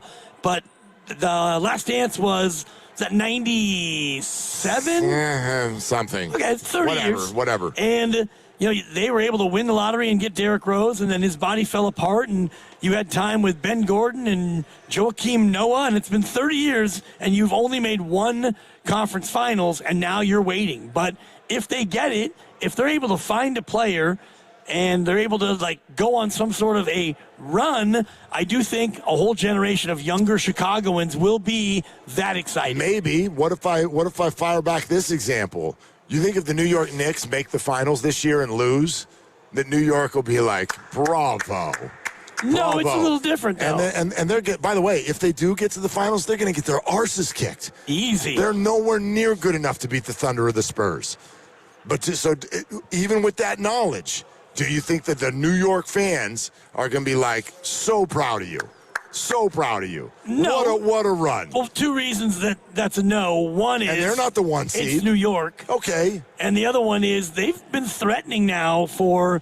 In recent years, they've had some good teams, and they've been threatening. Decent. They're not threatening for the whole thing. No, but they've been in the mix. I mean, they're always a playoff team, and they're always, kind of in the mix. They're not usually what the Warriors were when you're in a desert of just being terrible. So at least you've been somewhat competitive and in the mix.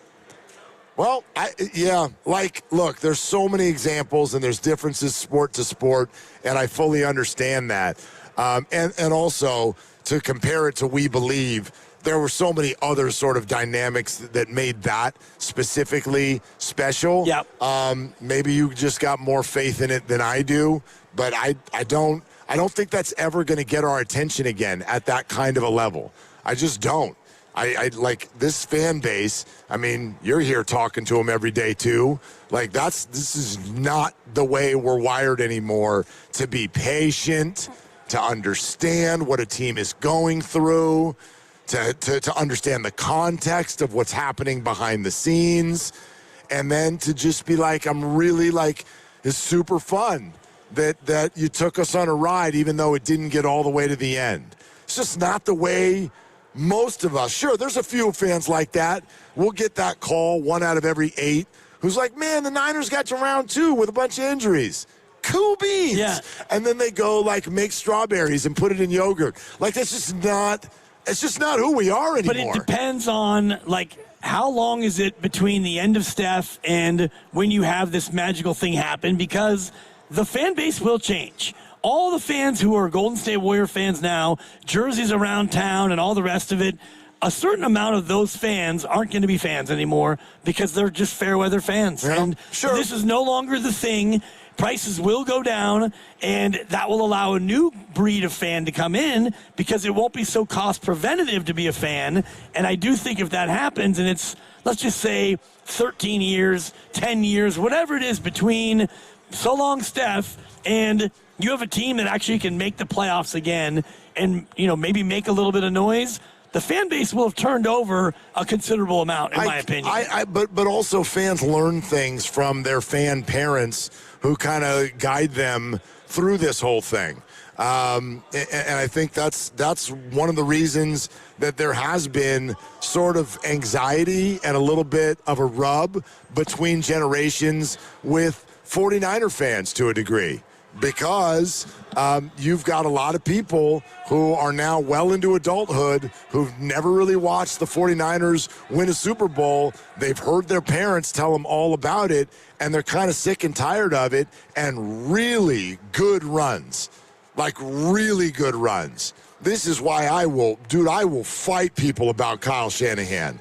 This is legitimately, to my thinking, absolutely, unquestionably a top 5 coach in the NFL. Mina Kimes had him top 3 today. And half the fan base is running around firebombing him constantly. It's so cynical. It's so cynical. And to me, that's where it comes from. There's no room for second place anymore. They're just like...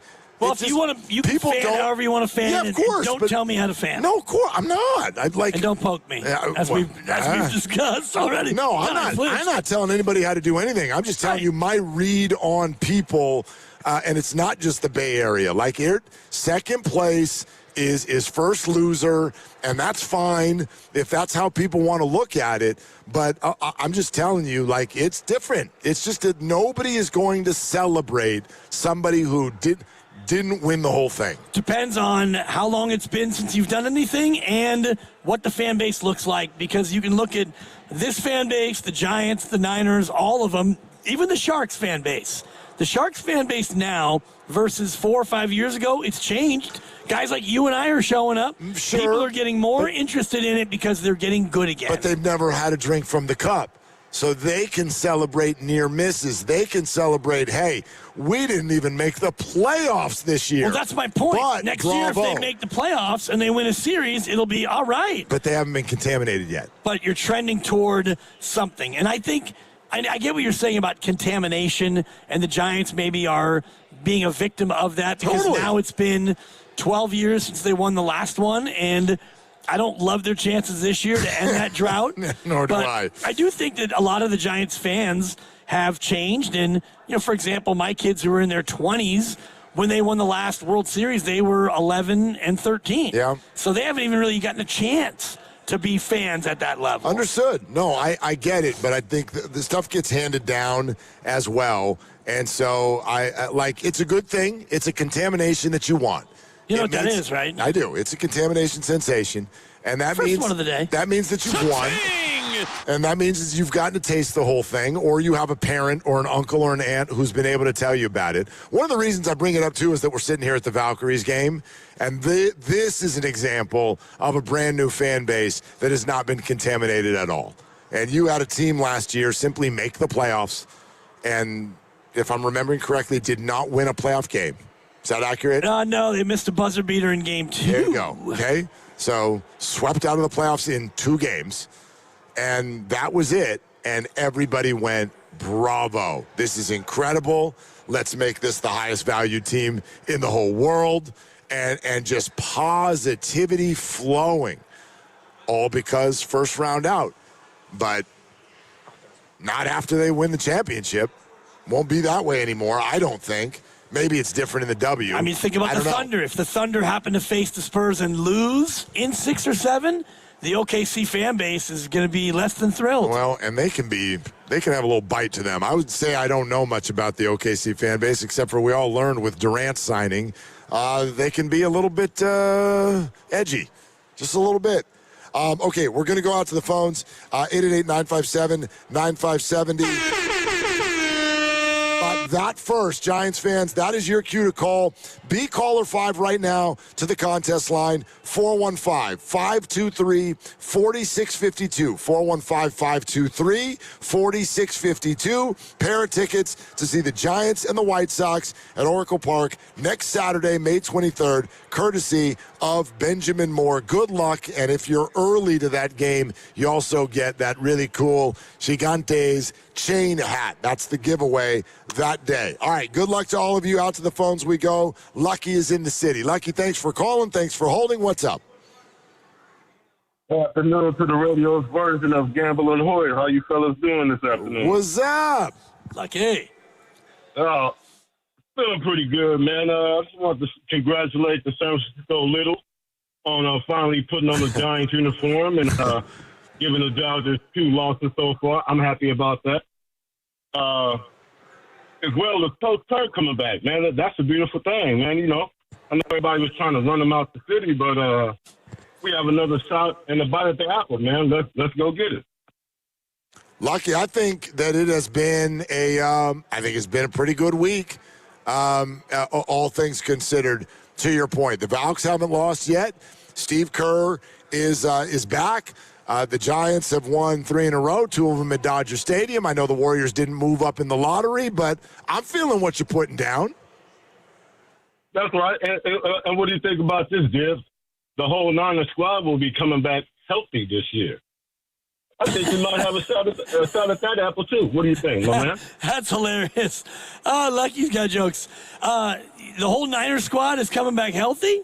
I mean, we can all fold our hands together and pray. You got a couple of guys off of ACLs, and Ricky Pearsall is always hurt. So, yeah, I mean, we can all hold our breath, but it's football, Lucky. Someone's going to get hurt in May, June, July, and August, but they should have the depth to withstand it. Mm-hmm. That's what I'm speaking on. I mean, we have the depth now, too, so if some of these so-called injury-prone players we have go down, we have some backup for them. So let's see what the run looks like, man. It might be a good run for the Bay Area, man. Let's go.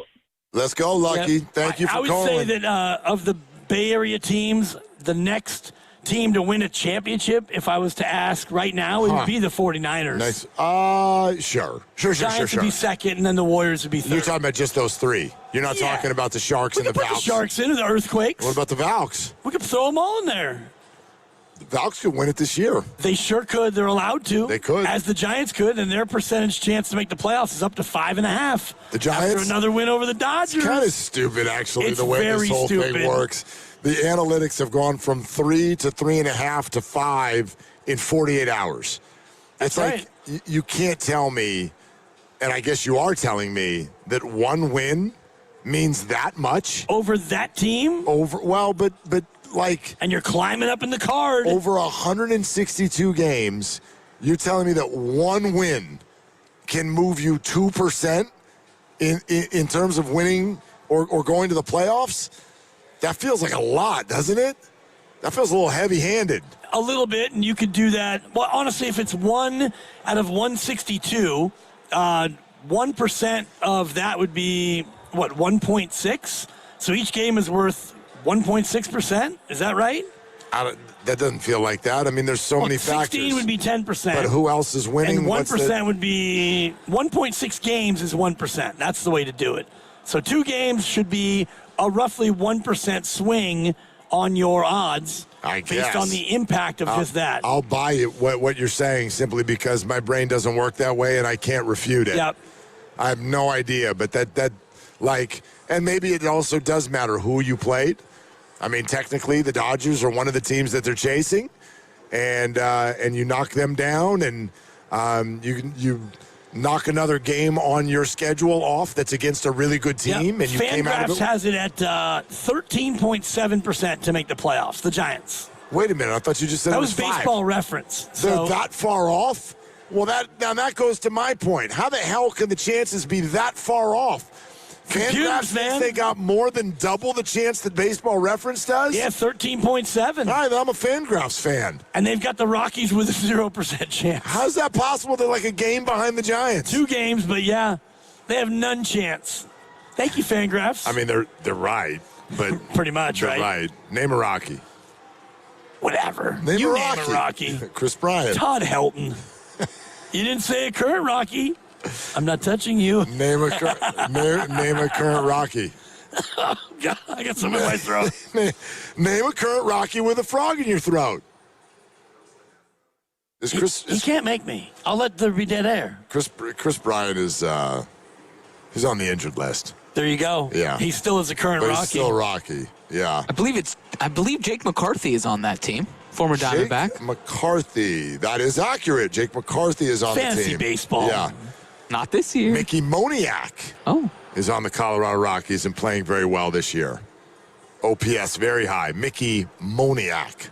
So anyway, let's. I don't see how the Giants at 18-24 could have a 13% chance to make the playoffs. That doesn't sound accurate to me. It's so early that you're right about the percentages, but if I were to rank them in order, I would say the Niners have the best chance to win the next title, followed by, and this is where it gets tough, easier to go to the bottom. Are you just doing the three again? We'll do the Big Six. Or are you doing the Big Six? The Valkyries, the Earthquakes, and you put the Earthquakes in because they've had a phenomenal start this year. Yep. But then they have to go through the cockamamie MLS playoffs that I hate. Why do you hate them? Because we're the only soccer league in the world that does playoffs. Like the real leagues, you play everybody twice, and if you're the best, you win. We don't need to have some cockamamie, 8 team, or you going to buy 12 team, it's a home and home. No, you play everybody twice. Why does that only count for soccer to you? Because in soccer, it's the purity of we play at your place, you play at our place. End of season, we play 38 matches. If we did that in any of the other sports, you would hate that. You couldn't do it in football. You're not going to play 62 games. No, but you could do it in baseball. You would hate it. You could if not there do were it. And already in baseball, they have corrupted the beauty of the schedule. You know, the Giants and Dodgers don't play again until September. I do know that, but even ridiculous. But you could do it in baseball, and you would hate it. You would have to do a balanced schedule, MLS, which you couldn't do. But MLS is trying to gather the American audience. The American audience wants playoffs. That's who we are. The American audience apparently doesn't want ties, even though also true. Well, in the MLS they have ties. So yeah, and I don't even think. The NFL has ties. Are you more annoyed by ties or by this? Whatever. In hockey, you have the 3-on-3, and then you go to a shootout. Just end it with real hockey. Well, I'm okay with it. But in hockey, you get points even when you lose in overtime. But you would get points even if you tied. If you played it the old days, 60 minutes and whatever. But it is a tough walk to the car. I'll say that. You have a ticket to a game, I've never found that. I mean, the Little League guys. The sun went down. We had a tie a few weeks ago. It's just kind of who cares? It's Little League. Yeah. But I mean, the kids are walking in the car. It's kind of I mean, tied. Sure. Nobody knows what to do with a tie. It's is that good? Is it bad? Are you happy? Depends on, were you expected to beat this team? I didn't look what at do the spread. analytics say? I didn't look at the spread before the game, Dibs. I can tell you that everybody walks to the car thinking they should have won, because when you tie, you automatically think of all the opportunities you missed. Or you can look at it in terms of who had the last shot. In Little League Baseball, where there's a tie, who was at the plate last? If you're pitching and the sun's about to go down and you know damn well the best outcome that you could get is a tie, then you're happy with it. If you have the bats in your hand, you're bummed. You know what I mean? Oh, yeah. Who was the coach that kicked for the tie in a football game just last year or the year before? Remember? Last play of the game. You can go for the win or you can go for the tie. It might have been the Bills. Was it McDermott? I can't remember, but somebody did that. So you're happy with the tie if your kicker kicks it through the uprights to get the tie. But I don't mind ties in football because it's such a brutal game. We don't need double overtime in a football game. You play the 10 minutes, although for me the overtime in football should just be you play a 15-minute quarter, and if I score, we're still playing until the quarter's up. I would take the clock out of it. I would take the clock. I would make the clock the only thing. No, I would just play 10 minutes and number of drives. At the end of 10 minutes, if you're ahead, you win the game. Yeah, but then then the clock. Like if you do that thing now where you get the ball first in overtime and you go on a slow, long drive and you score, and then the other team gets their turn, and there's only like a minute and a half left. Stop me. Yeah, I know. Use your timeout, Shanahan. Yeah. Stop me. The official order of next team to win a title. Okay. I got the Niners number 1.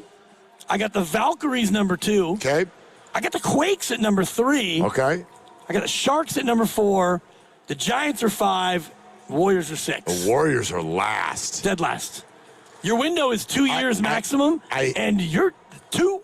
I hate it, but I think you're probably right. And the Valks at 2 is spicy, but they might go 44-0 this year. I mean, he says, pandering to a crowd that has started to come through the doors. The doors are open, and Valhalla is alive with Chicago in town. We're glad to be here. We're glad you're with us live on YouTube throughout the entire day. Search 95.7 The Game. You'll find us. And now expanding our community for our best and our super fans. Become a Game Pass Pro member. Get early access to new videos, hosts and insider content, exclusive content before and after games. Check it all out. Go to YouTube, search 95.7 The Game, sign up, become the latest member of the Game Pass Pro. This is Willard and Dibbs.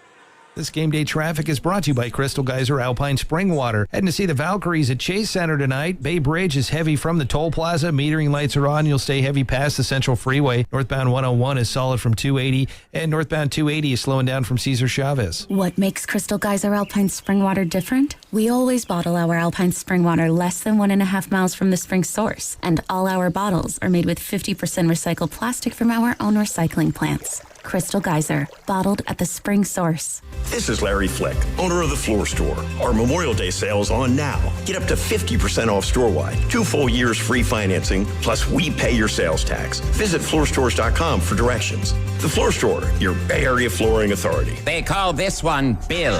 Whoa, aliens? Am I in a spaceship? Affirmative, Bill. What's with the laser saw? Relax. We are cutting our bill in half. What? An Xfinity mobile transmission says you can cut your bill in half. Oh, your mobile bill, not me, Bill. Xfinity Mobile also says we can try it free for a year. Free. Yes, with no commitment.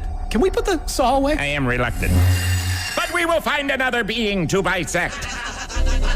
That's not sci-fi, it's Xfinity Mobile. Xfinity Internet members cut your mobile bill in half. Plus, try Xfinity Mobile free for a year. No commitment.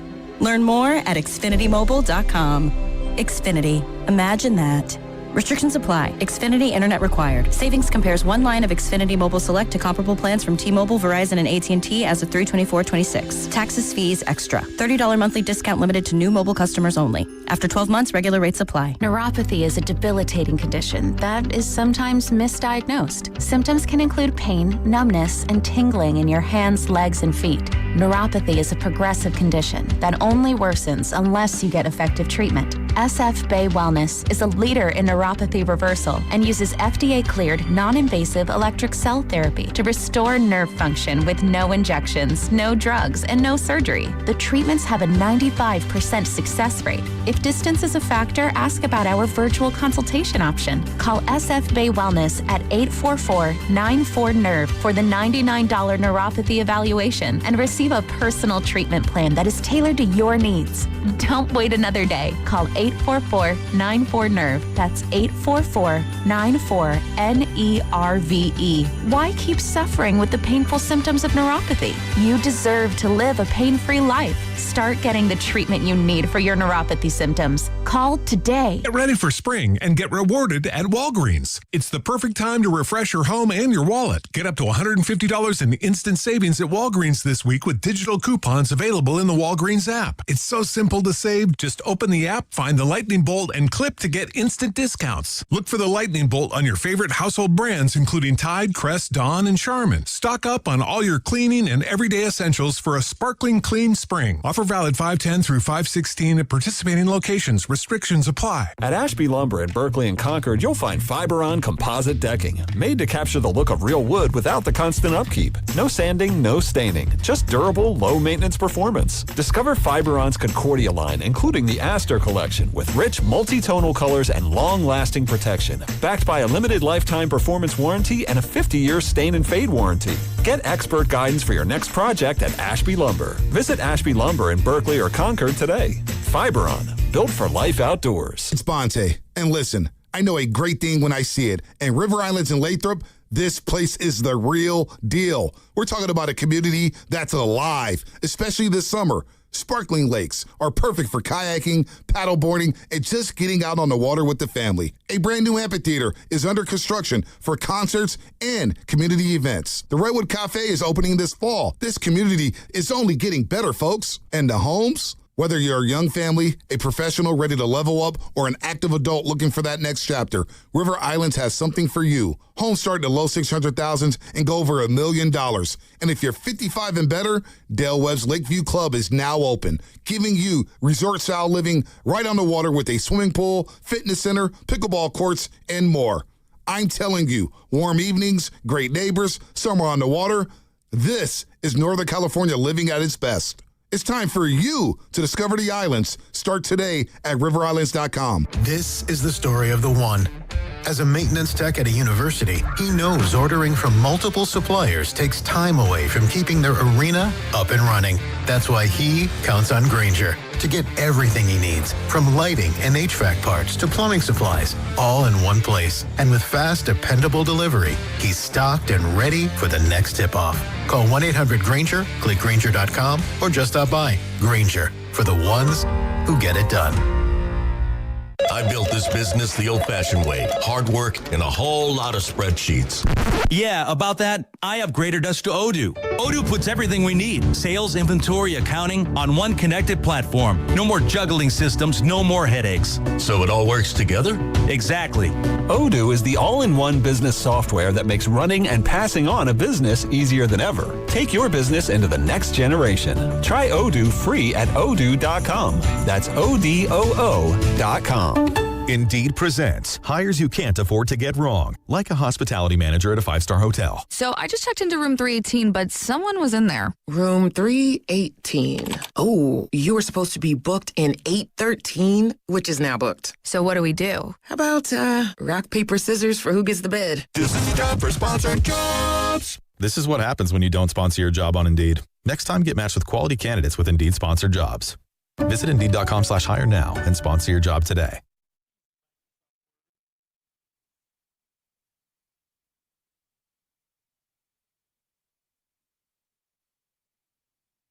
Now, back to Will and Dibby on 95.7 The Game. You want to hear a quote from Mike Dunleavy? Sure do. You want to hear a quote? Quote, obviously, everybody has talked about the top of it, but I think there's pretty good depth. And we're looking at a wide range of players. We're looking at players we could take at 11. And then we're looking at players we could take at 54. Frankly, it's going to be interesting this year with the college stuff, the NIL thing. There's just going to be a lot of seniors taken in the second round. So we got to be ready. But it's a fun time of year. Oh, yeah. End quote, MDJ. I love it. And I'm just thinking about the Joe Lacob went to San Jose and watched college ball angle. And one of the guys he watched is a senior. And one of the guys who was a senior that he watched is the all-time leader in the NCAA in assists. That very player is shorter than you. Braden Smith out of Purdue. 6 foot, adorable. He'll be there at 54 now. Shorter than me is not like preventative. I think Jalen Brunson. It is for an NBA guy. Jalen Brunson is shorter than me. A lot better than you. Not better looking. Depends on your type. That's true. Pretty handsome guy, but point. Yeah, not bad. Braden Smith he was a phenomenal college player, and he'll be there at 54. I don't really think that he'll be a good pro, but he played in San Jose. Joe Lacob could be enamored. He does love the draft. He does. There'll be 3 Arizona players taken in the first round. You may wind up with Braden Burries or Koa Pete or the other guy, Jimmy What's-His-Nuts. I couldn't remember. No, you were doing great. I was going to let you run. I know you just love spitting out the names of college players. Like, keep going. Koa Pete's a good player now. Yep. Yeah, he is. I have to do it once a show. Yaxel Lundenborg, ladies and gentlemen. Took me weeks to realize that it wasn't Luxembourg. Right. Lundenborg. And it's Yaxel, not Jaxel. It's Yaxel with a Y. Whatever. Lundeborg. Whatever. It's not a city in England. Right. Yeah. Correct. Let it be Lundenborg. Where did Dunleavy say that quote? He was sitting in the stands at a ball game. Oh. And this was on ESPN. Where is he? Where is he? At the 2026 NBA Draft Combine. Sitting in the stands. Mark Spears was also there. Imagine that he was watching basketball players work out. Did you see A.J. DeBonsa's workout? No. He missed all the threes. And some people are like, oh, he's tanking. He's tanking on purpose. I'm talking. Why? So he can go to Utah instead of Washington? Maybe. I don't know. Like, he's like going around the circle. Brick.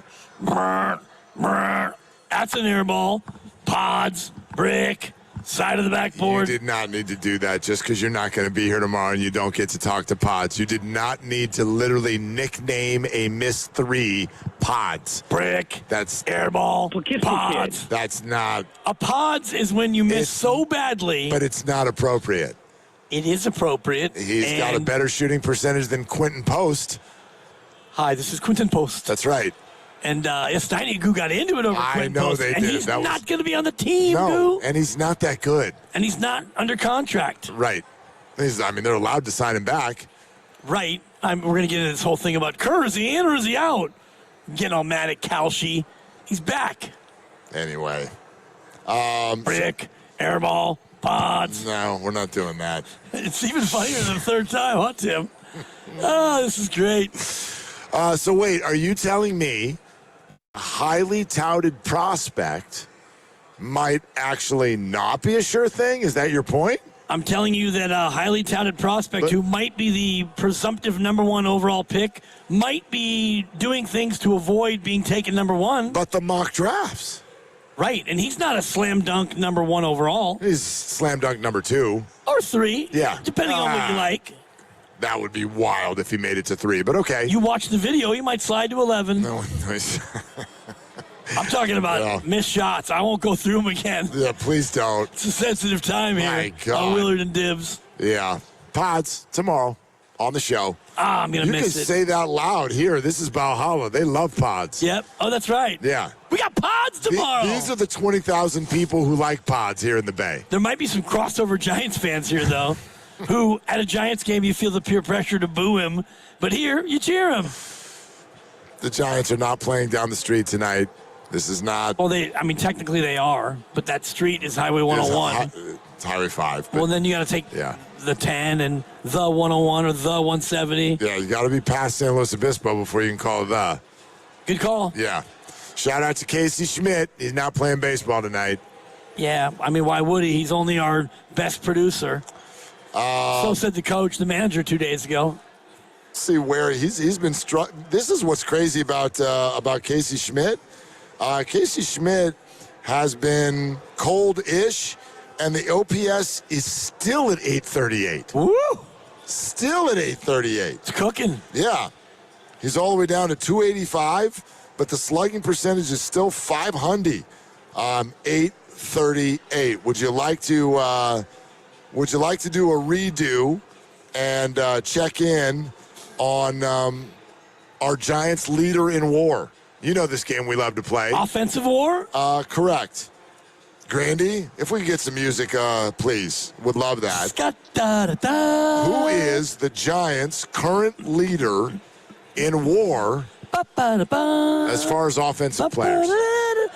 I know who it's not. Who? Bryce Eldridge. That is correct. Bryce Eldridge, -0.2 so far. Yeah, boy. It's probably not Patrick Bailey anymore. Not a Giant. I'm going to go with All Rise. Thank you.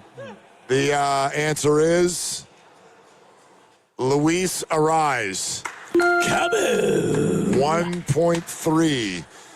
Narrowly ahead of 1.0. Matt Chapman is still number 2. All right, Chappie. Still number 2 in WAR, San Francisco Giants offense. Would you like to do pitching too? I would love to. All right, go ahead. Scott-da-da-da. Ladies, how are you? Scott-da-da-da. Hang on. Okay. It took How are me a you, minute Joe's to mom? find it. Hi, how we doing? It took me a minute to find it, Got a but lot I of found Joes. it. All right, go ahead. Shasky. Who is... Did she just call one of us Shasky? No, that's Shasky's mom. Oh, God. I missed that part. I was looking for war. She said Joe's mom. She said, I'm Joe's mom. I said, hey, good to see you. Oh. And I turned to him. He's like, a lot of Joes out there. I know. Could have been Spadoni's mom. And I'm like, is that Shasky? And he's like, yes. Shasky's mom has got it going on. What? Go ahead. I will guess. Giants